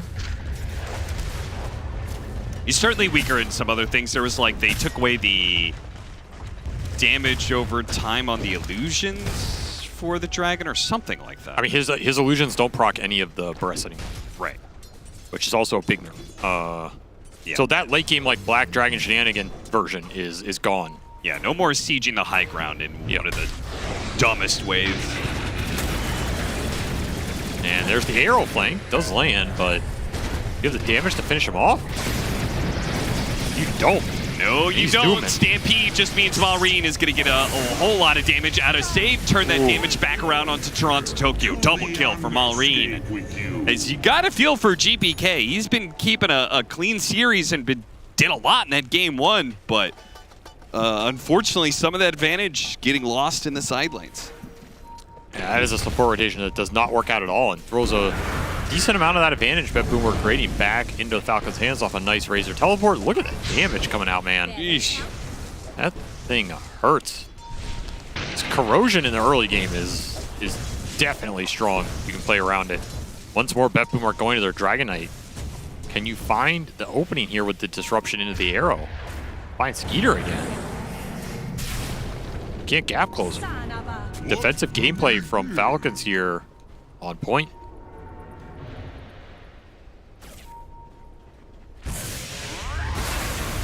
You can see off of the aggression from BetBoom, not able to stack nearly as much.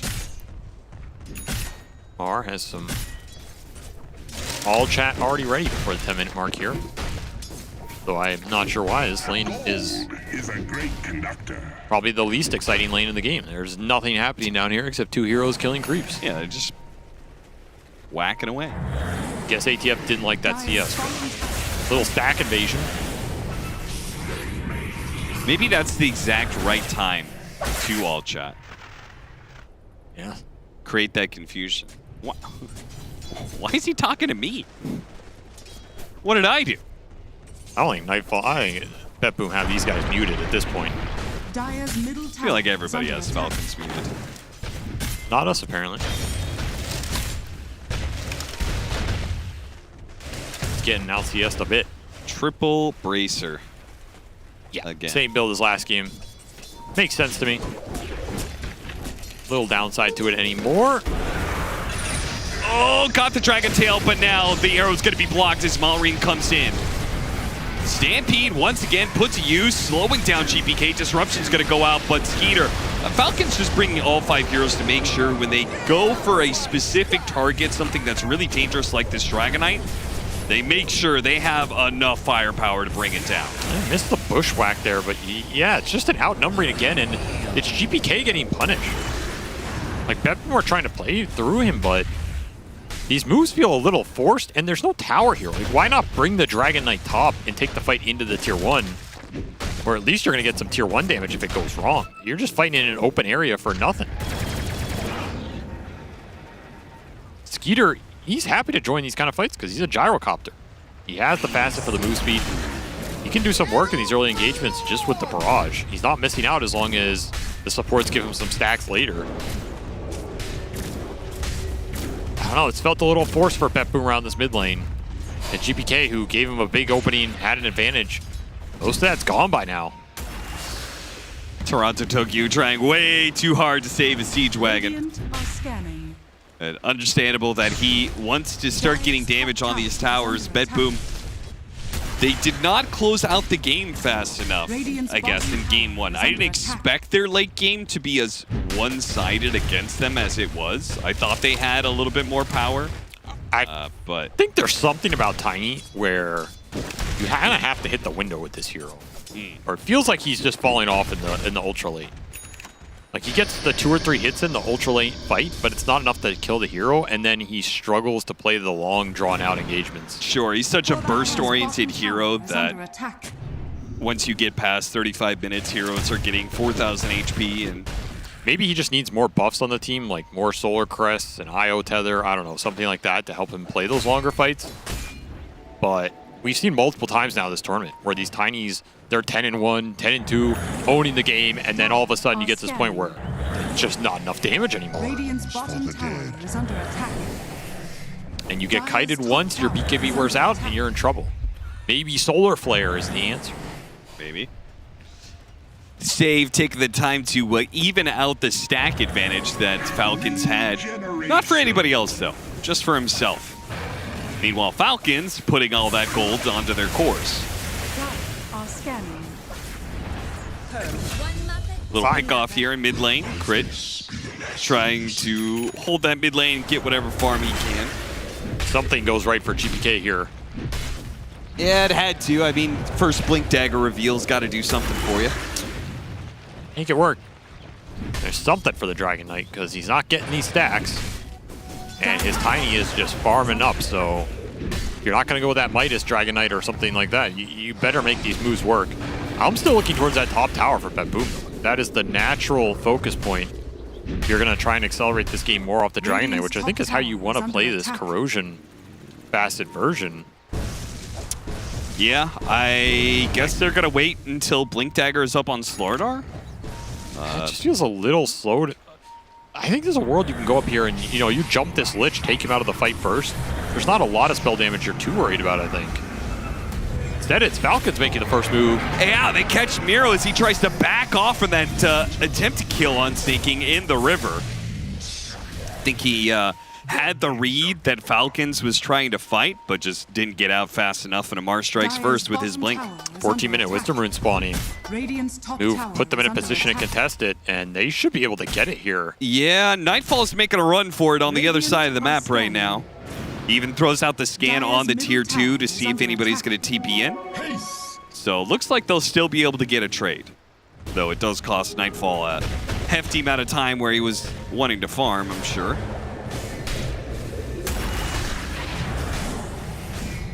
Costing Bet Boom some momentum here. Falcons make some good smoke plays. And now you're going to rotate that Dragon Knight to top. It's felt like the inevitable play. It has come at a heavy price as Falcons cores have recovered in this game pretty nicely. ATF at the top, where one might come to have expected him. He already has Blink Blade Mill. He is absurdly farmed on this Centaur.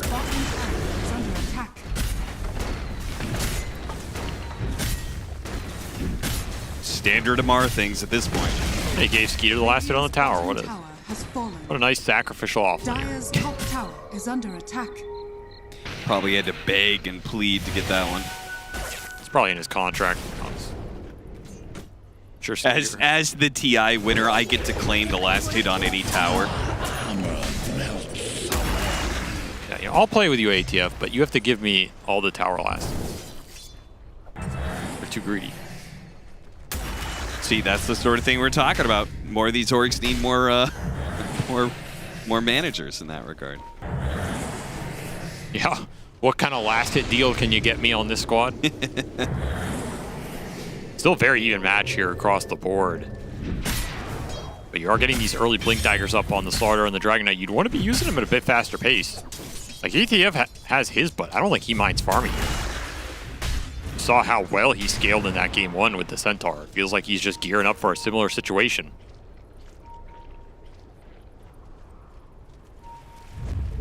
Illusion. Will be the smoke from Bet Boom to try and break this stalemate open. They're going all the way back to top, but if you get caught here first... Are scanning.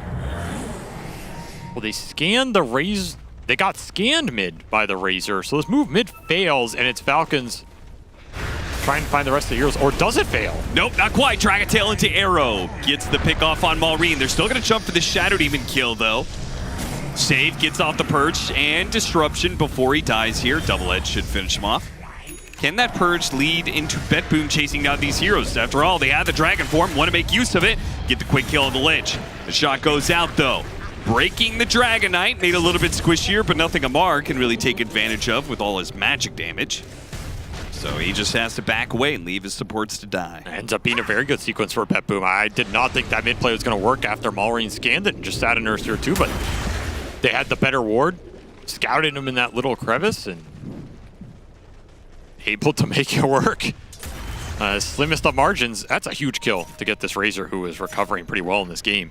Every time you can set the Razor back, it means his ability to just man up in the fight versus the DK and try and get a long link goes down. All of a sudden, GPK, he's 2,000 ahead. That is the kind of move you were looking for with this Dragon Knight Blink Dagger. Yeah. You also get this deep vision out. Oh, the Manta is almost done. The creep is in the way. Made things awkward for that arrow. Trunks Tokyo could throw it out right away. That arrow hitting Snaking might have just saved Nero. Couldn't walk up and get the pull. Yeah. So now the Manta is done for the Razor, which adds a lot. Potentially being able to disjoint Dragon Tail when the initiation comes through, getting rid of the Corrosive Haze. It's Falcons grouping once more. They're ready to fight. But Boom aren't going to give it to him. You force the issue. Are you willing to just push into enemy triangle here blind? How strong does Amar think he is? Well, he probably always thinks he's strong. GPK, he's going to jump first, though, right next to the tower. It feels like with the combination of vision and the tower, this should be a fight they take, but BetBoom do not bring any other cores to it, so Falcons are just pushed back, but not really take advantage of the situation. Dire's bottom tower is Now under they're attack. going to smoke up and chase after Falcons here. A sandwich as Miro's going to find the Lich, and the other trio's going to run into Crit. Now they didn't finish off either one of them just yet, but surely one's going to die. It's going to be Crit. You still chase after Snaking if they want with a Blink Dagger. It's up now. There's help waiting behind. Dire's middle tower is under attack. Stop to go for a shovel, goes into the Ancient's blind, hits that crush. Has fallen. BetBoom forcing Falcons back, and they're not finding that skirmish that they want with all this spell damage. Veil up on Centaur would make the Lich and the Gyro spells do a lot more. All of this is time for Nightfall to push towards what will be another early BKB, it looks like. Dire's courier has been killed. So it's going to be another early BKB timing for some of these cores on BetBoom. They got a decent amount of value out of last game, so I can't really blame them here. If they can translate these BKBs into a strong team fight into Roshan, that's what they're looking for here. Get that Slaughter amp activated. Falcons continuing to try and find some opening in this game. So many early smokes committed. It's just all on this Centaur jump. Where are you going with it? Seems like they're indecisive. Radiant's middle It's tower wild is to me, under the attack. Falcons, so many of their smoke attempts against BetBoom either don't work out or they only get a support for it, and yet they just keep on winning the games overall. GPK going to be chased away from the mid tower. Falcons will take that. Big objective win for them. And it'll get Skeeter his Ags. So their farm rate's going to start to pick up here. We saw this in the game one. Maybe the early game wasn't as smooth as they wanted it, but they got what they needed, and that means the team can just outplay you on the map. Their supports just always seem to find that little bit extra. Like, how is snaking on a Lich the most farm support coming out of this first 20 minutes? Does not make sense to me, but the man finds a way. I mean, I guess this hero does actually farm jungle better than he used to. You can pull creeps now. Just kills large creeps.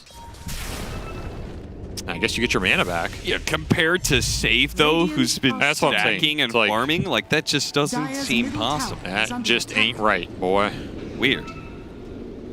Well, they have identified that this Lich is indeed out of control, and they're going to smoke gank him. Get him. You've been farming too long.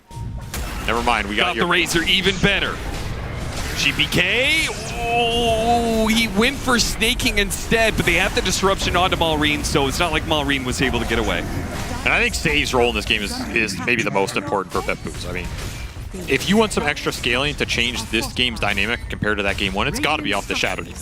Demonic Purge is huge here, getting rid of some of the Lich defensive capabilities, slowing down these heroes, at least outside of the Stampede, giving you that save for the Centaur jump. There's so many things that Save can do to make these fights really obnoxious for Falcons. Right, and the Shadow Clone. Yeah, sure, that too. Don't forget about that. I mean, I am going to forget about it because I don't think it's going to do anything here. But Yeah, I haven't really seen it too much. It is interesting, though. It's like kind of another farming mechanism for a Shadow Demon. Get some kills, run the illusions into a neutral area somewhere. Let's go farm. Wait, can he control them? I remember reading it earlier.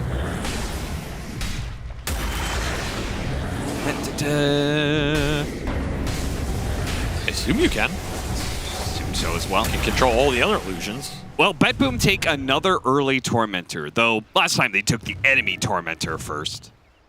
I doubt Falcons is going to give him that same opportunity again. Got the Shard for the Mirana, probably not the Shard that you wanted. They probably wanted the Shadow Demon one. I mean, BetBoom are going to ramp up the pressure here because they have double BKB done. Nightfall just hit his Shadow Blade on top of it, so he is very ready to join these fights and join these moves.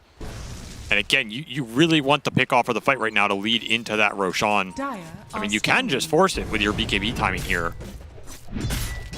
But it's not going to feel as good because this first Roshan isn't worth that much. You'd rather get the fight that leads into it. That's what's actually worth more here.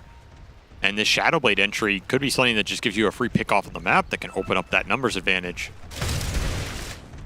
Now's the time to make something happen. You have Solar Flare coming back up. It's Falcons who have to respond accordingly here. Not get caught off guard, not got picked off on the map. Shiva's done for the Centaur, will definitely help front line. Okay, they're just going to take the Roche, but they're not going to do it with all 5, which I like more here. They did have their momentum seriously slowed down in game 1 by the fact they couldn't get early Roshan. So maybe this is the change that BetBoom is able to make in this game 2. Early Roche might allow them to take over the map a little bit quicker before the Gyrocopter becomes the menace that he was game 1. It's a 5-man smoke from Falcons that is late to the party. Though they did hit a really nice item spike with the Shiva's BKB done on Razor, and he has an amp damage rune. And they'll catch Toronto Tokyo in the same spot. But he does not die, and Solar Flare goes out. So they're going to try and turn this. Still does not finish him off. And they are having heroes come in from behind. This is going to be dangerous to jump in for Miro. Nightfall is about to ride to the team fight to blow up the Gyrocopter. He's got BKB to ensure he dies here. Now Maureen with a BKB of his own has to run.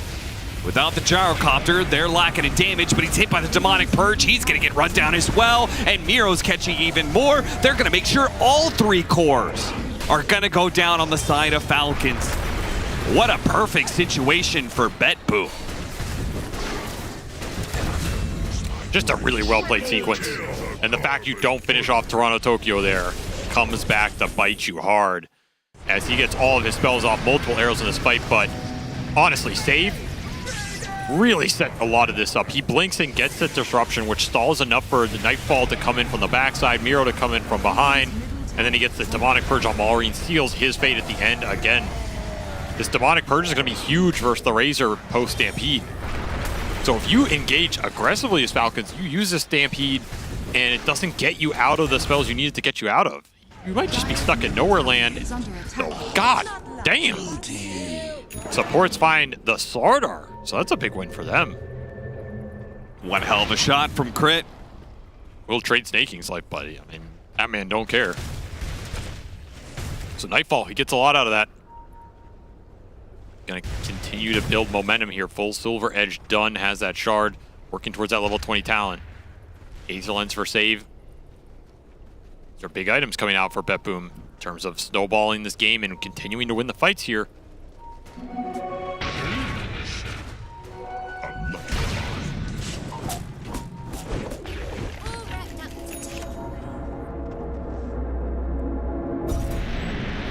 Taking the outpost with a soon-to-be Blink Dagger on Nightfall.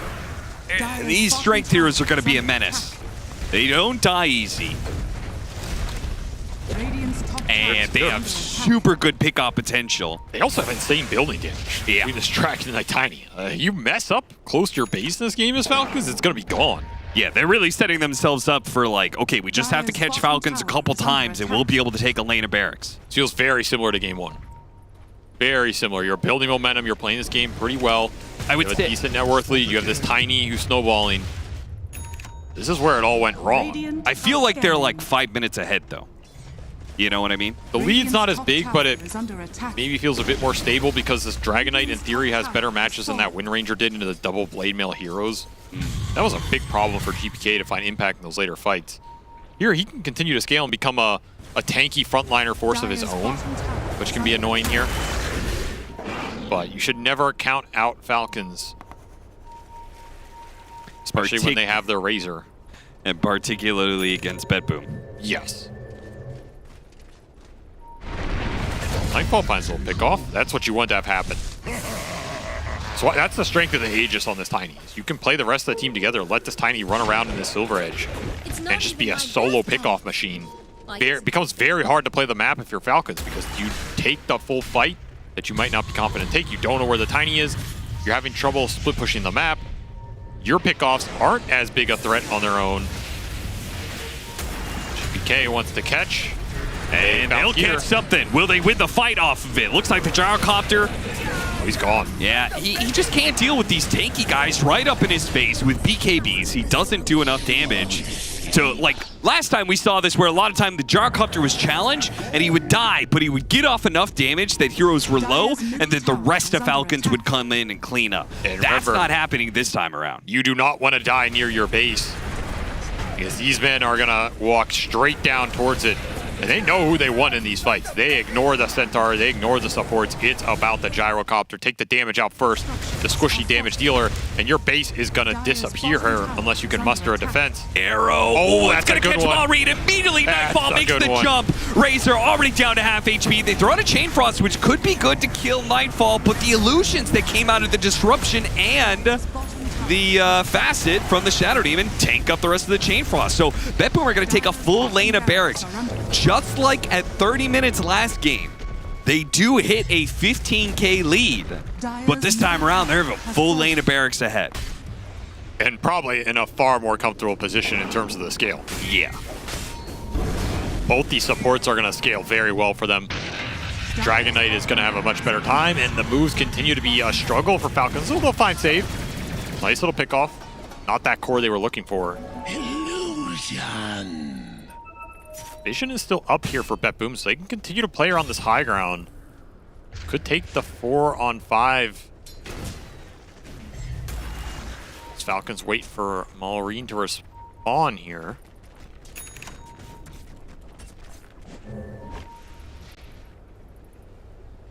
Always like that build-up.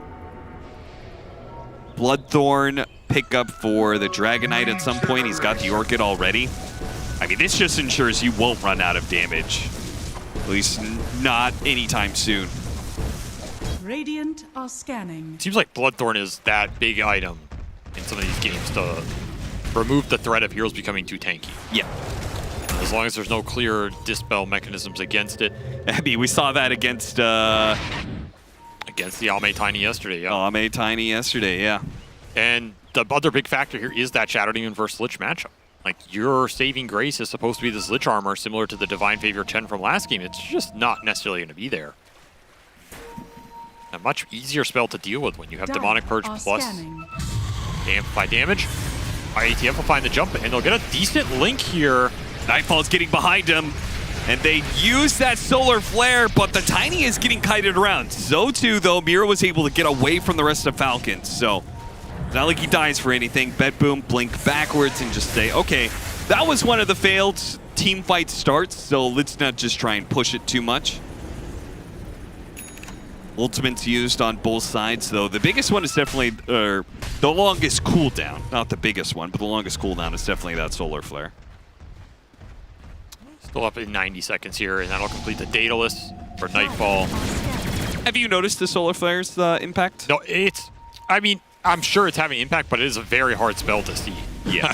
It's very hard to notice it. It's like this light golden thing, and then they just slowly start attacking faster, but it builds up over time. One, two! Did he just hit back-to-back crits? The hell was that? I think that was 1,400 crits. No, he only crit once, but... Oh, did he get a Shadow Plane hit maybe initially? God, it deleted that them. first one did so much damage. Oh, That's the crit. Oh, he did. He got two. Oh my God.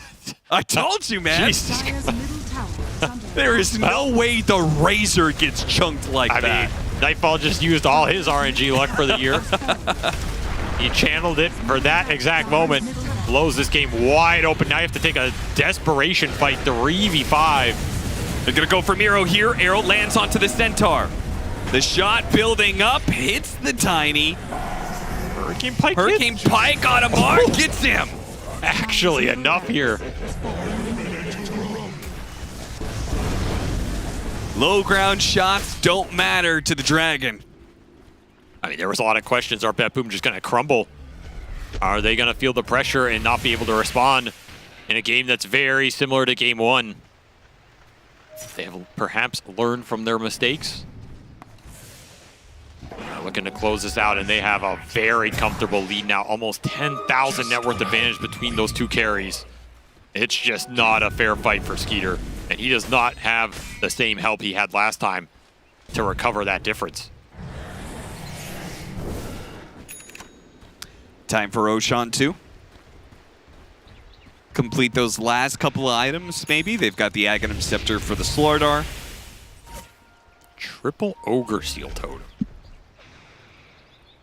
Yeah, I mean, we've seen this a couple of times now. There was that game last night, upper bracket final. I'm pretty sure we saw that one come through as well. It was, I think, specifically against the Razor. Yeah, it's just an amazing anti-Razor item. Way too good against that hero. It's basically 3 extra 4 staff breaks. Like, okay, good luck getting a link here. It's going to be another smoke versus Roshan that is just too slow from Falcons here. Nowhere near enough time to contest this. So another Aegis for the Nightfall Tiny. Just going to let him go ham in these fights, and he is close to Swift Blink. Falcons is all in. They smoked, they bought a gem. They really want to find some sort of opening here, because I think they know the bed boom. Are you willing to go on Nightfall? You are. This is slow. He's got an Aegis too. Like, do you really want to go on this? Bed boom are going to be here soon. GPK's already found crit. And Miro is already killing Malrine. He just 100-0'd Malrine. He didn't stand a chance against this Slardar, and now Nightfall coming back with his second life means this game is over. Falcons were indeed all in, and they lost that draw. We are now going to a Game 3. So much difference a single hero can make, and I go back to the Chen here. There is not that inevitable snowball feeling. There is not some insane HP ramp Falcons are getting in this game. They have to just outplay that boom in the fight. And they weren't doing that. They weren't really doing it in Game 1 either for a lot of that early game period. It's just they built to an overwhelming level. Here, you don't have that sort of inevitability, and it really shows as Betboom are able to do what this lineup's designed to do, which is accelerate the Roshans, play off a really fat Tiny, and then just buff him up. I like the fact that they gave Nightfall more help this game to scale into that ultra lane. 1, the Roshan help is big for this hero, but 2, things like the Solar Flare or Disruption Save or a BKB piercing Demonic Purge that can let the Tiny stick on a hero better. All of these things add up and make him shine a lot more in these later fights and just get out of control. And of course, GPK having a much better time here on the Dragon Knight in these matchups than that Wind Ranger. Not a hero that cares about the Centaur Retaliate Blade Mail nearly as much. Not a hero that minds taking those ultra long fights and just hitting you down with the Corrosive Breath. So Falcons, they are the ones going back to the drawing board here going into Game 3 of like, we haven't won the first 30 minutes in either of these games. Yeah, something that is usually not a problem for Falcons whatsoever. Some things to talk about if you're Falcons. Head into Game 3 of Betboom versus Falcons. But first, we're going to head back to the panel. And Betboom finally get a game off of Falcons, which, to be fair, has happened in the past. In the group stage for Birmingham, it was a 1-1 split. But when it comes to series victories, they have never beaten Falcons in a series. And that's been happening over and over again all year long. So maybe they changed enough pieces this time. They saw the opening from Falcons. They're like, okay, we'll do a Shadow Demon this time. Maybe that'll make your defensive capabilities not as strong. We'll throw in a DK, who ended up being extremely important. This Green Dragon, I'm a big fan, Fear. I think this was pretty successful. Yeah, I mean, Dragon Knight this patch kind of went overlooked for a while. It's starting to get a bit more picked up. The Green Dragon looks super good for the mid Dragon Knight, and the amount of damage this hero does is absolutely insane. Because you're used to the old one, like, he'll tickle you, right? Eventually you'll burn out a little bit. He's chunking you now, like having minus armor on that click. Now the ultimate, it gives you bonus damage too on top of that. And if you add a Corrosive Haze on top of it, it's a lot of damage. I feel like your choices on which spec you want to choose or facet you want to choose make this hero very viable in many different situations. And I think we're going to see a lot more DK, especially that mid lane. Like, he destroyed Malorine's Razor. Like, last patch, I was already seeing these DKs win against the Razor, but now you have, like, this corrosive right-click. He's still in his damage, but he's just right-clicking him back, and it feels like he's taking more damage just from the poison. So, I don't know. This hero looks very strong right now. I think we have enough evidence now that I just don't think you last pick Razor into DK. I don't think, if you're running Razor mid against melee heroes, generally speaking in the past, you want to, at the worst case scenario, you draw, right? Yeah. But this is like the one melee hero mid that you just can't beat. I think it's actually one of Razor's worst matchups, which is super weird to say out loud after it's been one of his best for like 10 years. Yeah. But the matchup has just swung that much now that DK is favored, and you chose it this time. We've seen other games this tournament where teams have last picked Dragon Knight into Razor. This time it was the other way around. It's not a solution. So you got to think of something else if you're Malrine. Also, the Tiny looked much more... Well, okay, Tiny's been looking good consistently. We saw the minus armor synergy that they were going for, and this time it was actually brought to success. Tiny was getting some big crits, being able to get like that double crit near the dire triangle and everything. This was the Tiny that BetBoom were hoping to have in Game 1. Oh yeah, for sure. And this is the clip you're talking about right there. Boom. Yeah. Big crit there. And then I think removing the Chen was a big part of their success here. Yes. I do want to go a little bit on like strategy, what was changed here, but I think ultimately in game number 1 to game number 2, they just played better. Like they had a 15k gold lead in game number 1, but they just whiffed a couple stuns here and there. That was their ultimate demise, but definitely makes it a lot easier if you pick the Shadow Demon, purge all those offense or defensive buffs, and there's no longer a Chen. So I like the adjustments they made here, and I guess Mallory, this is his first loss on second pick. True. In 9 games, so True, yeah. he's feeling a little mortal now. So I don't know. This matchup in general, I think Falcons have been on the back end of the whole series here. They made a good comeback in game number 1, but going to game number 3, this is going to be a hard game number 3 for Falcons. Game 1 wasn't great for them. Game 2, they lost. And then now going into game number 3, it can be a little bit more difficult. They need to find a new strategy. Or a new old strategy, because DK was Falcon's signature for like the past 5 months. And in game number 1, BetBoom actually phase 2 banned it against Falcons. Yeah. This time it slipped through and then BetBoom picked it up. But like, it used to be first phase banned against Falcons every single time. So who was it backstage that said the Dragon Knight had been played by Malrine in 3 pubs, and he went 2 fire games and 1 frost game? He went the wrong. Because I think somebody said that. And now he's Purge Gamers? Maybe it was. Purge Gamers. Oh, Perhaps you hello. can tell us about that, and then maybe later the Kadia award of the game. Mallory hasn't played Green Dragon at all. In his pub games, he actually did try Dragon Knight when he first started playing pubs on the new patch. He tried 2 of the Fire Dragon, which is basically gives you cleave damage, helps you farm. In some ways, from the mid lane, kind of useless. And then he went 1 Frost Dragon. He never touched the Green Dragon in his pub games on his main account, at least. So it's very possible that this just wasn't on his radar, which kind of makes sense because before they were doing flex stuff for him, Dragon Knight probably doesn't function well as a carry right now. So it's probably just very different and maybe something on Mallory's radar. But after that game, I mean, but the problem is you're already at the end of the tournament. Like, they don't have time to prep for this. Like, you're do or die now, and he doesn't have pub experience. So maybe he can just do what GPK did. It's possible. Well, how much do you think mechanically? I mean, the man's a DK virtuoso. How much could have really changed with one different facet? You play it differently? Playing the Green Dragon is not hard. He just went a Null Talisman, he had a Bracer, he got a Blink Terror and Treads. It's just like but old DK, stunning DK. That's it. You can do it. All right, well, I got a project for you, Purge. The Kadia award of the game. Are we doing it right now? We're doing it right now. Okay, We're doing sick. it, baby. I'm down. Okay. Best ward of this entire game was the arrow of the game, actually, because when there's a big gold advantage for BetBoom, what they need to do is get an initiation. Yeah, I know Gyro was already dead. I know Hoodoo was already dead. Why not another hero, Neil?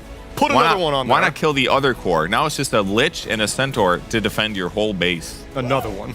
It just helps end the game, and sometimes you just gotta land those. Toronto Tokyo's his facet. People were Solar talking. Flare. They were talking shit backstage. I was talking shit. They were like he's griefing. You're a support Marana. What are you doing picking up Solar Flare? But it does give an attack speed bonus to your allies. And when you are playing with a Tiny and a Slardar, giving your cores more attack speed is good. Because that means better chance of you killing these tanky Razors, these tanky Gyrocopters. No. Air quotes. No, not Thank anymore. you. Not against Slardar and Solar Flare. That's it.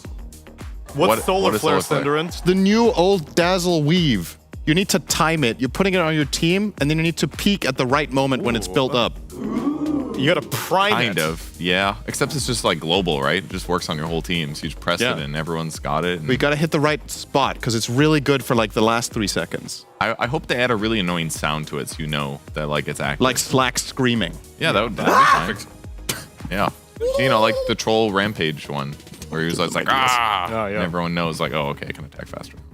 Or maybe they could have the PogChamp Pandas play a sound. Maybe not, but I can tell you that they can play a sound to bring us into game number 3.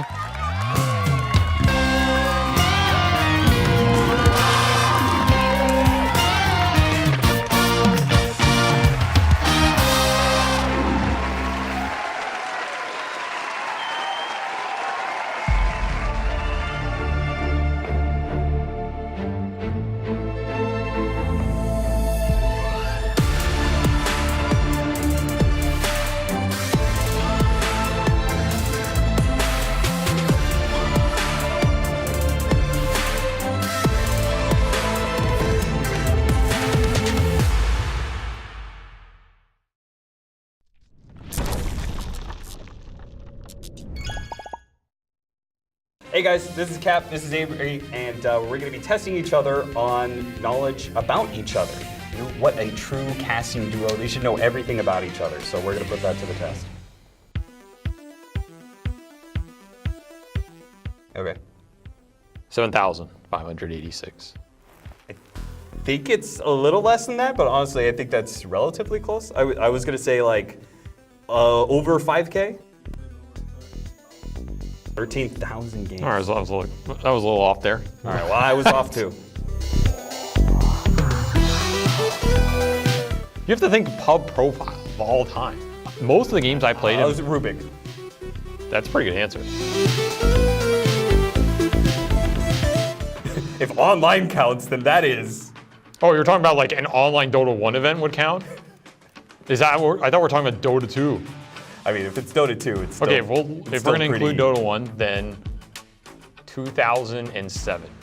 When I heard that question, all I was thinking about was what was my first Dota 2 event that I worked officially, which I think was the Absolute Legends King of the Hill series. I started casting in like 2007. Which is what I also said 2007, so. Yeah. Embarrassing Dota event story. I feel like you're not the kind of guy to have embarrassing things, really? So. Also, I'm gonna be honest, if some embarrassing shit did happen to me, like you're not gonna hear about it. You know, I'm not gonna go around telling He's that a very story. private guy, so. I don't know. Can you even think of an embarrassing memory right now? Genuinely can't. So in that sense, I think you got it right. Well, I got it Congratulations. Oh my God. We've had this conversation. Yeah, we actually haven't. He told me and I don't remember. Because I compartmentalized it as irrelevant information. I literally remember this exact conversation. We eat together all the time. How can it be irrelevant information? The thing is, I remember when we had this conversation, it was because it was about this of like, you don't know basic shit about me. And I was like, oh yeah? And you were like, yeah, what's my basic food? And I didn't know. And the follow-up of that conversation was like, well, now you know. And I've literally forgotten again because I have once again deemed it irrelevant information. Oh my God. Okay, I think it's sushi though. That is correct. It's sushi. They actually came back. I have had this conversation so many times, and the best abilities are always Weaver's Time Lapse, Nature's Prophet Teleportation, Wraith King's Reincarnation. Okay. And I'm trying to think of what kind of person you are. I mean, it's not reincarnation. If you died and came back to life, I think you'd be like, this shit again. Yeah, it's always. God damn it. So I'm gonna say, I mean, teleport probably. No, it'd be mana burn. I knew it'd be some dumb shit. So I'm gonna say, I mean, teleport probably. You don't need teleport. You can literally do what teleport does right now. So you don't need it. So you should take something else for sure. Okay, then take something else then. What are you gonna take? Time lapse was a great one. I'll take time lapse. Yeah. And so now we know what you really think about me and what I really think about you. And one of those is not like the other. True. Are you losing all your MMR? Do you need some artificial professional help? Well, then look no further than ChatEPT, ESL's new partnered AI chatbot. Hey, ChatEPT, I have no idea what to buy. Can you help me? Absolutely. I know exactly what you should buy. Great. Your next item should be Mantle of Intelligence. What? Your next item should be Mantle of Intelligence. Need help outside of the game? ChatEPT can help with that too. Hey ChatEPT, I need some assistance with my English homework. Can you help me? Gee willikers, that sounds fun. Okay, so I'm writing a story and I need your help finishing it. Here's what I have so far. Once upon a time. That's all you have? Yeah. Gosh, that is atrocious. What an egregious insult to my ears. Of all the nonsense gobbledygook that has come through my ever-living receptors, You don't even have that has to ears. be one of the most insane things I've ever heard. In addition to ChatEPT, we're also proud to introduce the beta version of our other AI tool, ChatGPK, designed for fitness. Working out and struggling to find motivation? Look no further. Hey ChatGPK, I'm really struggling to find motivation to work out. Can you help me? Конечно. Ты можешь это сделать, давай. Can you dial up the motivation just a little bit more than that? Не проблема. Ты ебаная собака, как ты играешь? Ты худший тиммейт, ты позор для мужчин. Amazing. Go online to the World Wide Web and download it today. ChatEPT and ChatEPK are not real products. Any losses in your public matchmaking games are entirely your fault, not your teammates. ESL do not accept responsibility for any MMR you may or may not lose.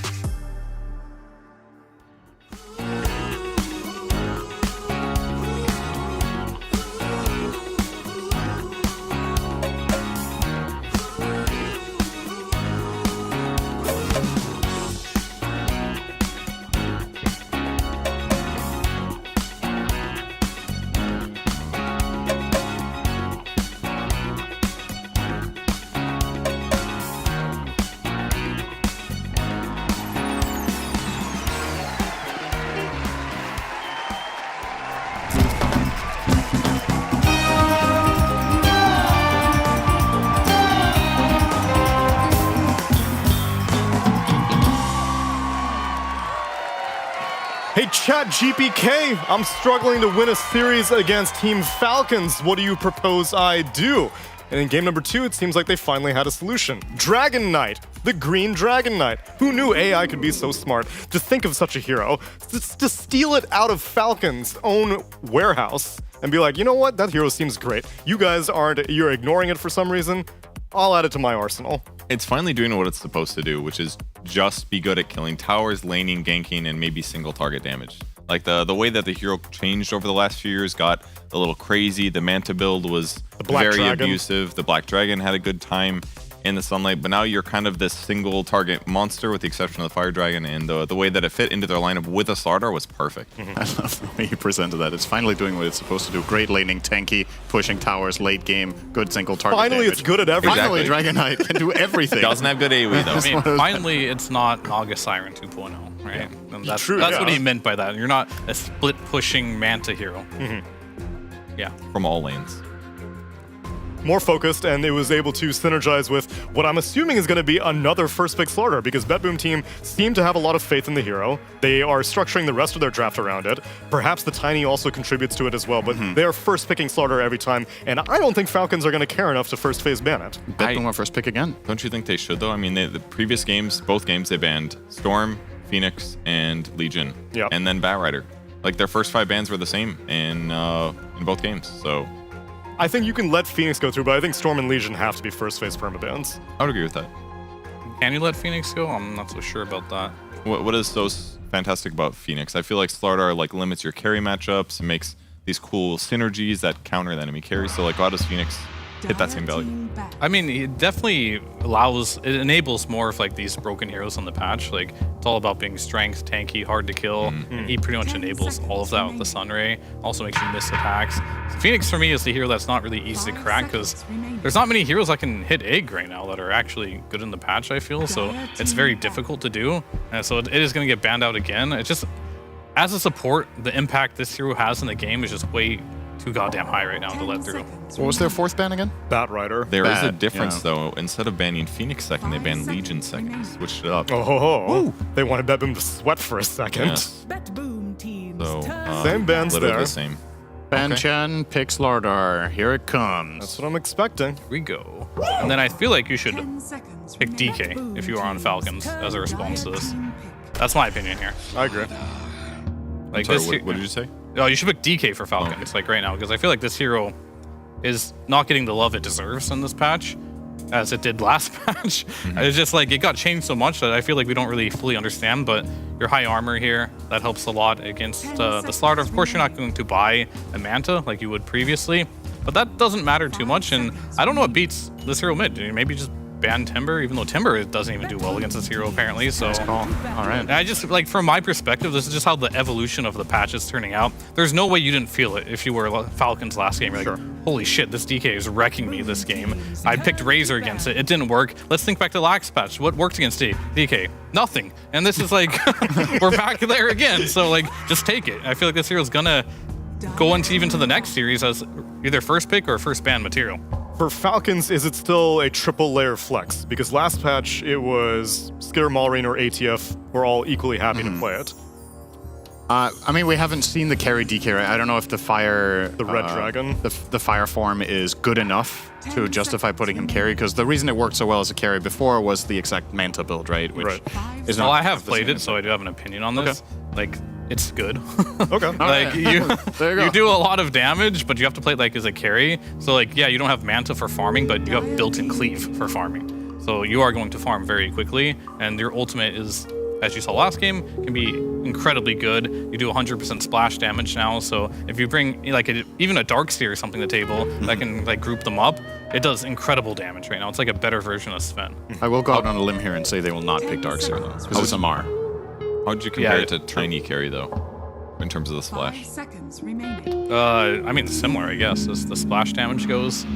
Who's better, though? That's not entirely sure on that one, but I think in general, the strongest DK right now is probably going to be the mid DK with the Poison Dragon. I guess especially with the way he works now, the faster leveling seems really powerful, right? Because of how much damage you get on the second level of Dragon Form. Yeah. So if you're playing him mid and you reach that level 12 faster than in the safe lane, perhaps that can have a major mid-game impact.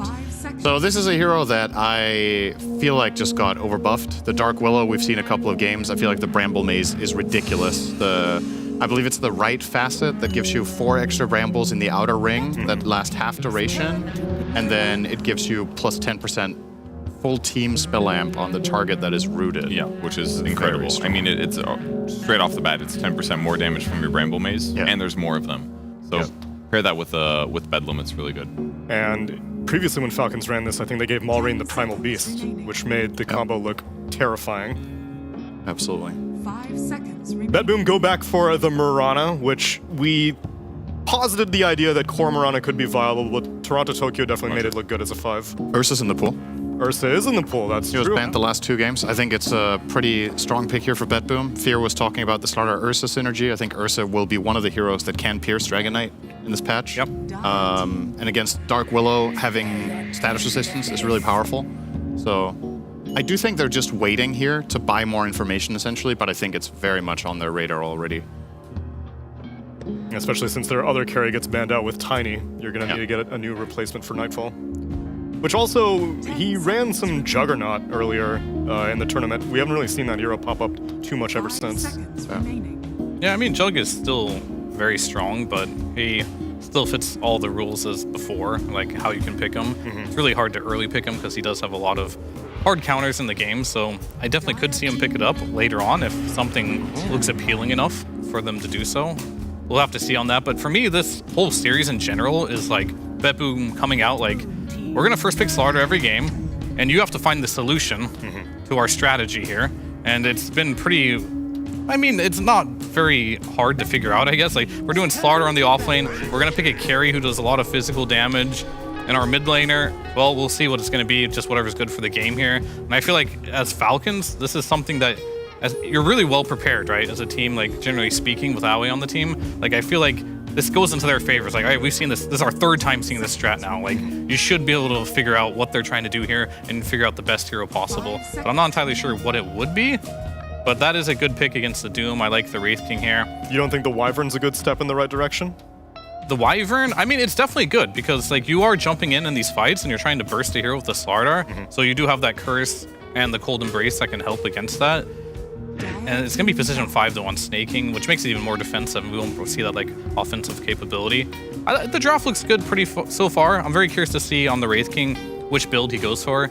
Is he going to go for the Bone Guard or was it the Spectral Blade? I feel like the 2 options. You shouldn't get the Bone Guard because of the Wyvern now, because the ulti lasts longer if there's more units, right? So maybe you just do the Spectral thing, especially because if you do the Spectral thing and even hit somebody that's Cold Embraced, you could just do magic damage to him, maybe from other sources, and it would still do more. So that just seems the obvious pick. It's pure damage, right? Like it does 80 pure damage, yeah. So then it'll do the physical damage after the 3-second delay, which will probably be after the Cold Embrace if you time it correctly. Could be interesting. I think it's funny to see how snaking is going through, okay, what options do I have against Slardar? Like, that's literally been all 3 games. All right, Chen was the prime one. Oh, all right, we're not getting that again. Let's try Lich. All right, that didn't work. Let's try the hardest physical damage counter there is in the game. Let's see if that one works. Yeah. If this doesn't work and this was a best of 5, we would be playing Omni next game, you know? So, because then he would have 2 physical immunities for his allies, but this one only has 1. This one is undispellable, though. In the previous game, is. you had to deal with Shadow Demon. That is very true.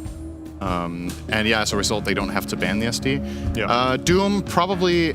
So Doom's facets are a little bit weird. His left one is that he gets 2 charges on Devour, but the cooldown is 90 seconds per charge instead of 70 flat on all levels on the regular one. And the right one is you can resell items at 90% value, but you pay 15% extra gold for buybacks, I think. Yeah. I believe on a pro level, you're basically almost always going to take the right one, and then you're going to buy some really high value early game items like mini bracers or, you know, just cheap value items that you can then refund Bracers, later on. blade mills, Yeah. stuff like that. And we've seen Amar already on his Centaur. He went like triple bracer blade mill. We could see potentially a very similar build in this game on a Doom, to be honest, and then pivot later at almost no cost. But yeah, they end up going for the Wraith King instead of Ursa, and I think this is a direct response to Wyvern in particular. And of course, I mean, Doom. You don't want to be doomed as Ursa as Wraith King. It's way less bad, but I would say in general, I would consider Wraith King a better hero against Wyvern than Ursa. True. So there's added value here. I like what Falcons have a lot better this game personally, because Slardar is always going to be like a hero that runs at your opponents, and somebody else is going to want to combo with him in that way. So I feel like the Bramble Maze is going to be effective at disrupting team fights. They've got pretty tanky cores at the moment. If Wyvern doesn't get caught, she's great. There isn't a massive amount of jump on Betboom's side. Obviously, Slardar and Wraith King can with Blinks, but it's not. The supports are kind of weak at that, so Yeah. looks like they can actually play into what they're up against this time. Yeah, there's 2 heroes I'm thinking about for Falcons right now. Thus, we see the Naga. They have a big issue with illusions right now. I mean, Terrorblade's not very great this patch or currently, but PL is a hero that if they don't pick some AoE on their mid lane, could be a really big problem. Unless you just snowball the laning stage, because PL isn't good in lane for Slardar, but it is incredibly good in this game if you get to the Ags. None of these heroes can really deal with illusions, so they're probably thinking very carefully, how are we going to deal with illusions if Falcons last picks it? Because they most likely do need... Well, DK could be the carry, of course, but they could pick a carry on their last pick here. Ban the Huskar. Is Terrorblade just dead? Yeah, kind of. I don't know. I feel like you just pick PL here, and you just... If you turtle to some point in this game, you just win. I guess the TA matchup against PL should be a lot better now than it was last patch, right? Because you don't break the refraction charges with the illusions. They need to hit multiple times to do enough damage to break a barrier. Yes, but you also can't kill his illusions. Yeah. Right? So I don't know if it's good enough to like justify losing the laning stage to pick this I'm going to win the game hero. They're definitely probably thinking about it. So that's going to be an option for sure, and that means TA will go mid. Why not put the... What is it called? The Poison Dragon mid against TA? That sounds amazing to me. Yeah, it sounds pretty good. And the other good thing about the PL, you're going to be doppelgain amplified damage. You can have illusions block Mirana's arrow. Like, you're going to mana burn against the Wraith King. You've got lots of illusions to just run at TA. And it sounds like a good pick, but the laning stage, yeah, I don't know if the laning could be a problem. That's like probably what they're discussing. Is it too weak in the laning stage? And they decided, yeah, it's probably too weak in the laning stage. And this is a hero that we see a lot against the Slardar. He got some buffs as well. You get more armor now if you use that facet against a hero like TA and Slardar, which actually sounds pretty good. And TA is a hero, if you do get rooted once, you're in big trouble, but it is a pike buyer. Wraith King, if you die once to the battle trance, well, you're going to respawn and maybe you'll kite him out. So it is definitely a good pick overall, but I would have loved to see the PL just for like the game win, but laning stage could be too tough, I think. I'm going to go with DK still regardless. I feel like this hero is just really strong. They even gave away the TA's return. We'll see. This will be the ultimate test for me. DK versus TA. Who's going to win in the mid lane? For me, the wild card that's going to decide this is actually Snake King on the Wyvern. I think that for me is the hero to watch because, as you pointed out, the core matchups are, I want to say, quite even in some ways, right? But I feel like the X factor here is there going to be a good curse where Wraith King and TA kind of kill each other in the fight somewhat, or a clutch save from Cold Embrace onto whatever Betboom jumps? Because the fact is, if Betboom jump initiate on any hero, Cold Embrace is a hard save. They can't kill. They don't have any magic damage, so Snake King has a ton of potential in this game. That's when I love to see Wyvern. The Betboom lineup is synergistic in the sense that they do lots of physical damage and lots of minus armor sources, but they don't have great playmakers necessarily. They've got Wraith King, they've got TA, they've got Slardar. So like Slardar's okay once he gets blinked, before that kind of iffy. And I feel like Troll is going to be decently effective. I kind of think that optional Ags is good this game. Remove amp damage. Oh, yeah. Get blind against any of those 3 right clickers. Yeah. It got buffed a little bit. I don't remember exactly what it got buffed, but I think Falcons has a lot of cool heroes, but Betboom could also just roll over this with their synergistic draft if it works. Well, they are ramming the Slardar in a third time, so clearly they've workshopped a lot of variety of carry strategies to pair with it. And Malrine did end up selecting the Corrosive Green Dragon. So despite not having pub experience, he was inspired after that last game. He knows what's up now. It's so hard. Now your passive is going to do a different effect. I don't know if he's ready for it. Game changer. I'm so confused. These young kids, they got malleable brains. They'll be able to keep up with it. I guess one final thing to keep in mind is the previous 2 games we saw, BetBoom had the better early mid game, just hands down in both games. If Falcons get off to a bit of a slow start here, you're playing I think you're playing an uphill battle playing both Troll and Doom as 2 of your cores. Like, these heroes need time. So the lanes from Falcons, step number 1, get out of the laning stage unscathed, and then maybe play around your Dragon Knight a bit, because Troll and Doom will not offer you much for the first 15 minutes. Whereas on the BetBoom side, you have plenty of heroes to play around that want to go very aggressive, so weather the storm. Well, let's see if BetBoom team can finally get a series victory over Team Falcons, or Falcons will make it to yet another grand final. Get ready for game number 3 with the PogChamp Pandas.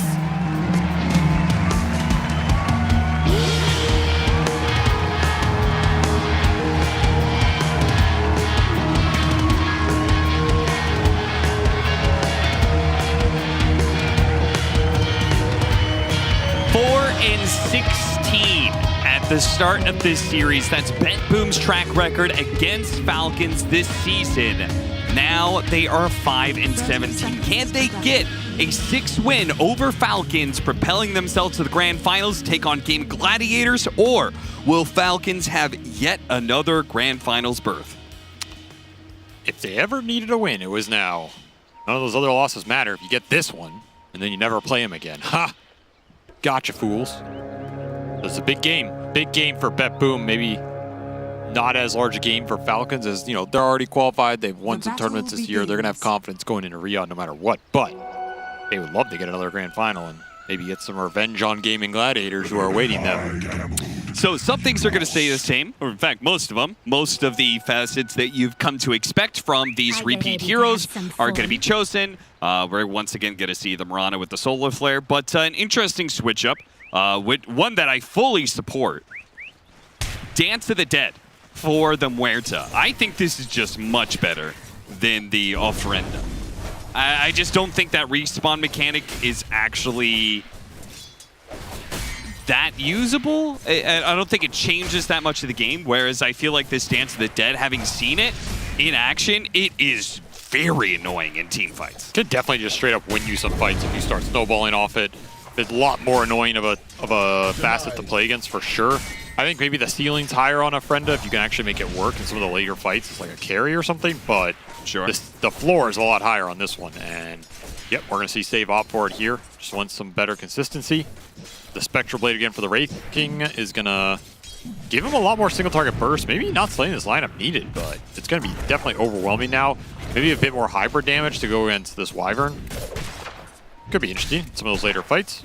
We're going to see the Dragon Slate here for some bonus damage. I don't know if Snaking's going to scale, but I mean, his hero's mainly here for the spells. The ability to rebuke all of this physical. My biggest question this game is, can BetBoom set a pace that's just too fast? Daniel talked about the greed here between the Doom, the Troll, Wyvern can sometimes be a slow support to get online. Sure, you have Dragon Knight Willow that can play pretty fast on the map, but are you contesting these early Roshans? Are you stopping this overwhelming physical from taking objectives on the map? First Blood is definitely going to help with that, as the Brambles seal from Tokyo's fate. Just too hard to get out of that Bramble Maze with the new facet, especially under any sort of obstruction like the trees in that situation.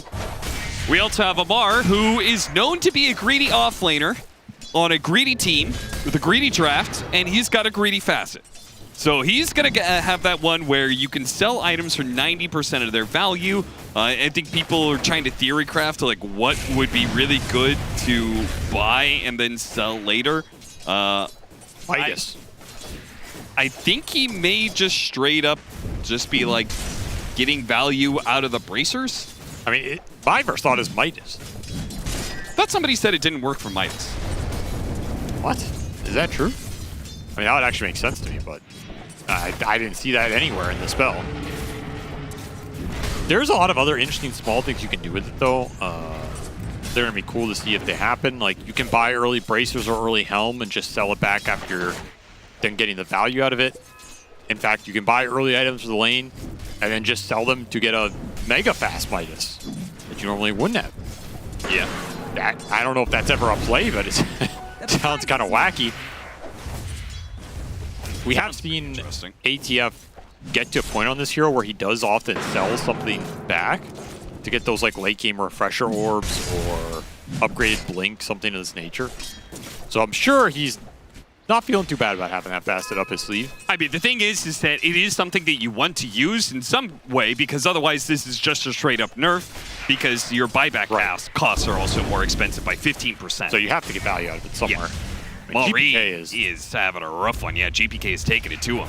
Though Malrine did win a lot of the early CS pretty heavily here, so we are seeing Falcons take a lead in all 3 lanes pretty much, despite what the regen is showing here. CSing quite well, and maybe trying to win one of these early games for the first time in this series, where that period of the game has just not gone their way. Would be a big win for this lineup that has a lot of team fight power in that mid game, just wants to be able to slowly get to it. See how many stacks get created for both sides too. You have a Templar Assassin on one, and you have this Dragon Knight who wouldn't mind some acceleration of his own. Yeah, they're gonna have a troll who's probably gonna go Battle Fury builds at some point, right? That's still the build. I will say, I played some pubs yesterday, and there were some games where this Doom just did so much damage. I think part of it was you get an extra 10% on your attacks. So you're going in and you're just beating someone down with these Infernal Blades in the late game. And it doesn't sound like a lot, but any damage you give to Doom is big because he dooms you and you can't heal. So there's just nothing you can do about it. This hero does a lot of damage in these later fights and catch you off guard. And GPK, he converts on that advantage he was building in terms of the HP and finds a solo kill on the Dragon Knight. Massive. Give the CS advantage to Dragon Knight, but getting that kill puts GPK way ahead in net worth and experience now. Even tried the tree vision block, did not save him. And Malrine really struggling in this lane. Not a matchup I thought would have been that bad for him. This has mainly been a DK favored matchup, if anything. Yeah. Do you know if, so Doom's this passive, do you know, it says Doom's attacks, do you know if that applies to Infernal Blade? I think it applies to the initial hit. I don't think it applies to like the Infernal Blade damage itself. But what my point is that when you Dooms, when you chase them down, you end up getting 10, 15 right clicks off. Sure. An extra 10% damage on that could be another 200 or 300 damage, which is a huge deal for a hero that's trying to all in you with an anti-heal mechanic. Yeah. So don't underrate these little damage buffs that get thrown on these heroes that can use them well. We're going to see Nightfall pay the price down here. Dire's middle tower is under attack. He did go for the Spectral Blade build. I personally am a bigger fan of the Skeleton build, though I totally understand why this game, the Skeletons may not have nearly as much value. When a Wyvern, Troll, even just the Doom in lane with his Scorched Earth. Top tower is under attack. Sure, both builds on this hero are viable. It's probably just a player preference thing. We're going to try and line up to the arrow. Mar, can he survive through this one? Doesn't look like it. Too much damage. So yeah, you get the kill on Nightfall, but Nightfall comes right back, gets the kill on you. Mid lane though, they win because the support wasn't there. Crit was rotating around mid. GPK is able to get through that field of brambles and get on top of the Willow. And Crit is gonna have to back down. He's gonna be slowed down by another trap. How much does GPK want to chase this one? He's gonna have to go far to get it, but he does eventually get it. And Miro cut across from the top lane to pick up the support kill as well. And Toronto Tokyo gets the Wisdom Rune. I think we can say Bet Boom won yet another laning phase. I mean, they're behind on the net worth. Like, there's something to be said about CSing at the end of the day. And we're seeing Falcons still pulling ahead, but that was a big move from them, a big sequence. Getting a lot of XP out of that, rebuking this Dragon Knight push. You had an amp damage rune that would have just deleted your tower. They're making some nice moves to salvage the CS situation. Yeah. Absolutely here. I mean, I guess now that I think about it, they got to be winning an experience off of these kills and the double Wisdom Rune, but usually that impact is felt from your supports getting level 6 first, and I don't know how impactful these support ults are early on, you know? not the greatest at maybe setting things up. That's true. They're going to look for another stun into arrow kill on Amar. They can separate him. Yeah, I think Amar knew it was coming. Okay, the dead shot makes the arrow miss. It doesn't matter. They brought an extra hero to the fight, so it's easy. That's for that curse damage. Feels damn nice. Use that little bit of extra burst. So the XP advantage continuing to go Betboom's way. The gold advantage continuing to go Falcon's way. Kind of an interesting split here. Radiant's top tower is under Not one you see often. Alreen still trying to up the pressure on the mid tower while the tower pressure top is assaulted by the troll. But it's Betboom bringing the numbers again into the Dragon Knight. He can't afford another death here, shot. man. It would be a kill easy, and he does. GPK with a killing spree now. They have really shut this Dragon Knight down. Did not want to let him get out of control. That is back-to-back deaths here. I mean, the one thing that's getting a little out of control here is this chip damage on Skeeter. Yeah, they're just pounding this tower. Yeah. is under attack. I mean, this is a very favorable matchup for Troll. Like, we've seen Troll struggle this event, but Zero owns Slardar. There's not much counterplay to be had, especially in the laning phase. Chip damage into mid tower. It is now Malrine on the back foot. Man, the aggression into this tier 1 it's crazy, man. You see Falcons are just trying to draw heroes away from mid lane. Betboom are not biting the bait. The Doom gonna be used on GPK. Let's see if they can do the damage that ensures the Doom gets the kill. And it looks like they got it. And they've got Toronto Tokyo. Nice use there of the Splitter Blast. Miro comes in from behind. He's already low, though. That top lane was a nuisance for him, and he hoped to be able to cut in and kill Amar, but Amar managed to keep his distance nicely. So Falcons will not let their DK go down again.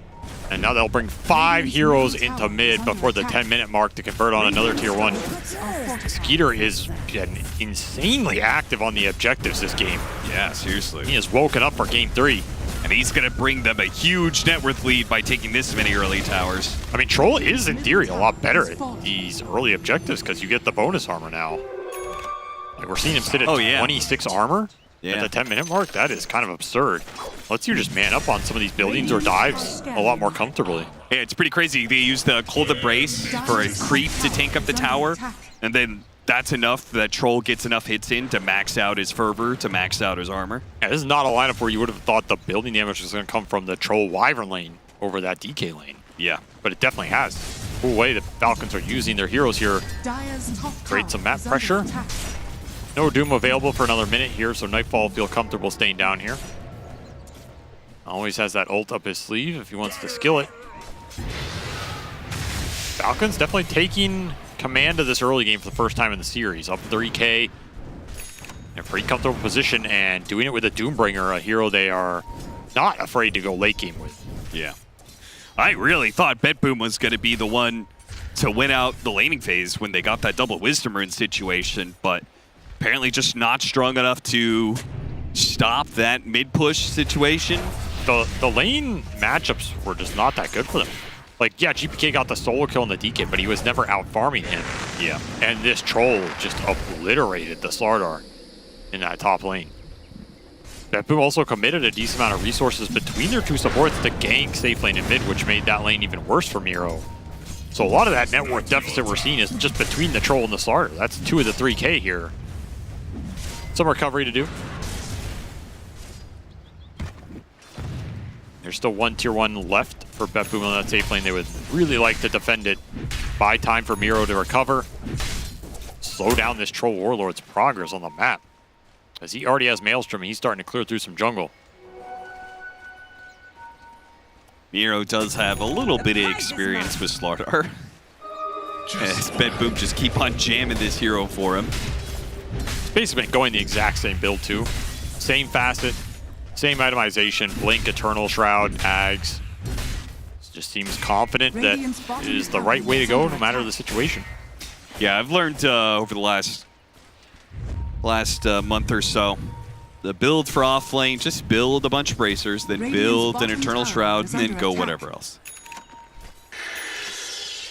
Malrine, they had this Blink Dagger, and they wanted to make use of it, Smoke breaks on Crit, but it looks like Malrine didn't fully realize it right away, so Crit instantly passed the Bedlam over, thinking Malrine was going to jump and try and go for the Dragon Tail stun on somebody, but Cobalt value.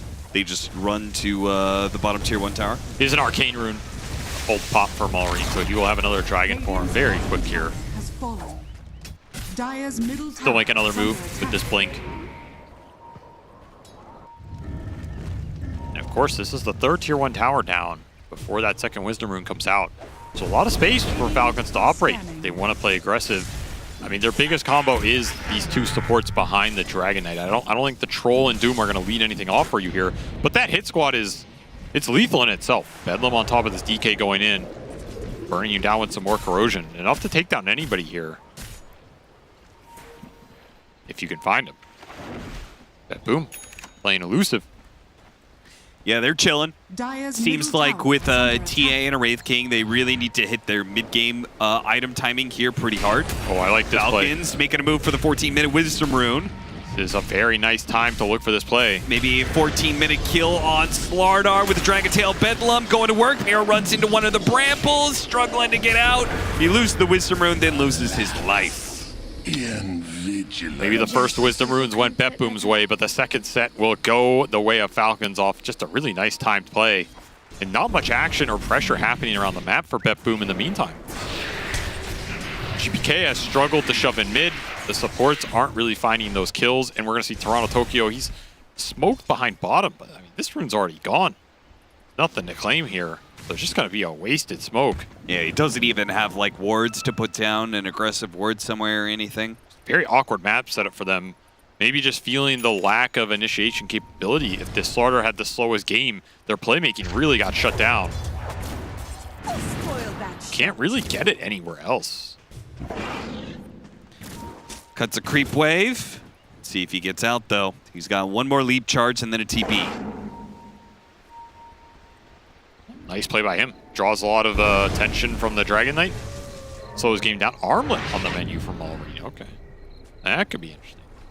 Not an item we've seen a lot in a long time outside of that Huskar. Maybe he thinks he's playing Huskar. I like it. I mean, if the Dragon form is giving you more attack damage, then Armlet is a good item to take advantage of that, right? More damage and more attack speed. Miro on the run. He's good. It's one of the most efficient damage items in the game for the cost. So yeah, if you feel like you need some extra damage, or you can just go in and take advantage of it. It does make sense here. And then you've got the Midas Armor aspect of the Corrosive Breath as well on Dragon form, so even more reason for physical damage to do a lot. Reincarnation, don't think you want to level it here. He will level it. Oh, he'll level it after the Wraith form, so he's like, okay, maybe I can't get far enough away, but Falcons, they still go for it. His team is coming in smoke, though. This could be very good depending on what they get. Immediately, Miro jumps in and gets doomed, and Nightfall is dead again. Lamar's just charging into these heroes with the doomed up Slardar as his mark, trying to finish him off, but Save does manage to kill the Doom. The damage over time is not quite enough for Miro. Mar came so close to getting the job done, but ultimately fails. Still, though, good fight for Falcons, a 2-for-3 exchange. Just Troll has an insane start right now. Gleipnir done at 16.5. Oof. I mean, all that fight was basically Falcons for save. Calling did a lot there, but not enough to salvage how this fight starts, which is just Nightfall going down twice casually in the jungle. And then you're just running people down, and nobody is fighting this Troll in this game. You don't really have the best utility versus Skeeter either. You don't have an Astral, you don't have a Disruption, there's no Embrace.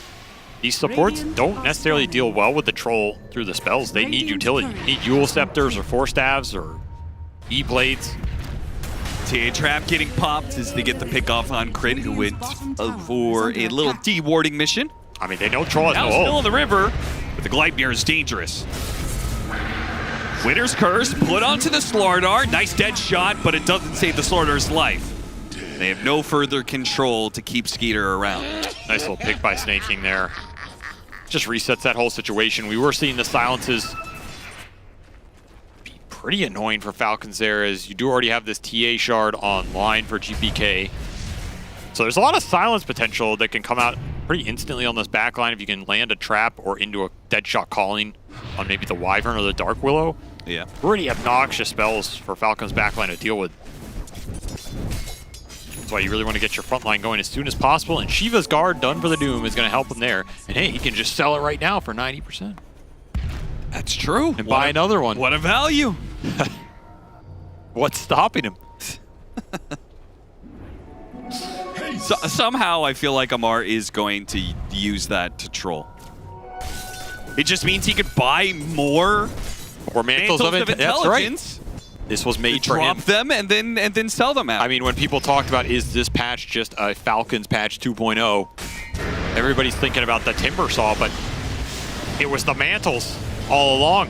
1 kill turns to 2 on Nightfall because they got him on level 1 Reincarnation. The Reincarnation was a long enough cooldown that a second gank gets him next to his tier 2 without a second life, and now Miro's in trouble. Oh, Falcons are picking up the speed now, and BetBoom are struggling to keep up. They're trying to hit their mid-game timing here of the Radiance plus the Desolator, but they are falling really far behind, so much so that those item timings, they may not be impactful anymore once you get them. They just don't have lane shove. Which of these heroes is going to push out these scary lanes deep or force some reaction out of Falcons on the map? Oh, I know. I got an answer to that. Wraith King. Good try. With the other facet. JK, I got to farm my Radiance to be able to do that, and it's very slow here. 3rd death before you even have that Relic out on your hero. If you look at these net worths, they're just not growing enough. And these, I don't think I've seen a lane really cross the river, you know, outside of that mid lane going up the ramp, which doesn't really count. Yeah.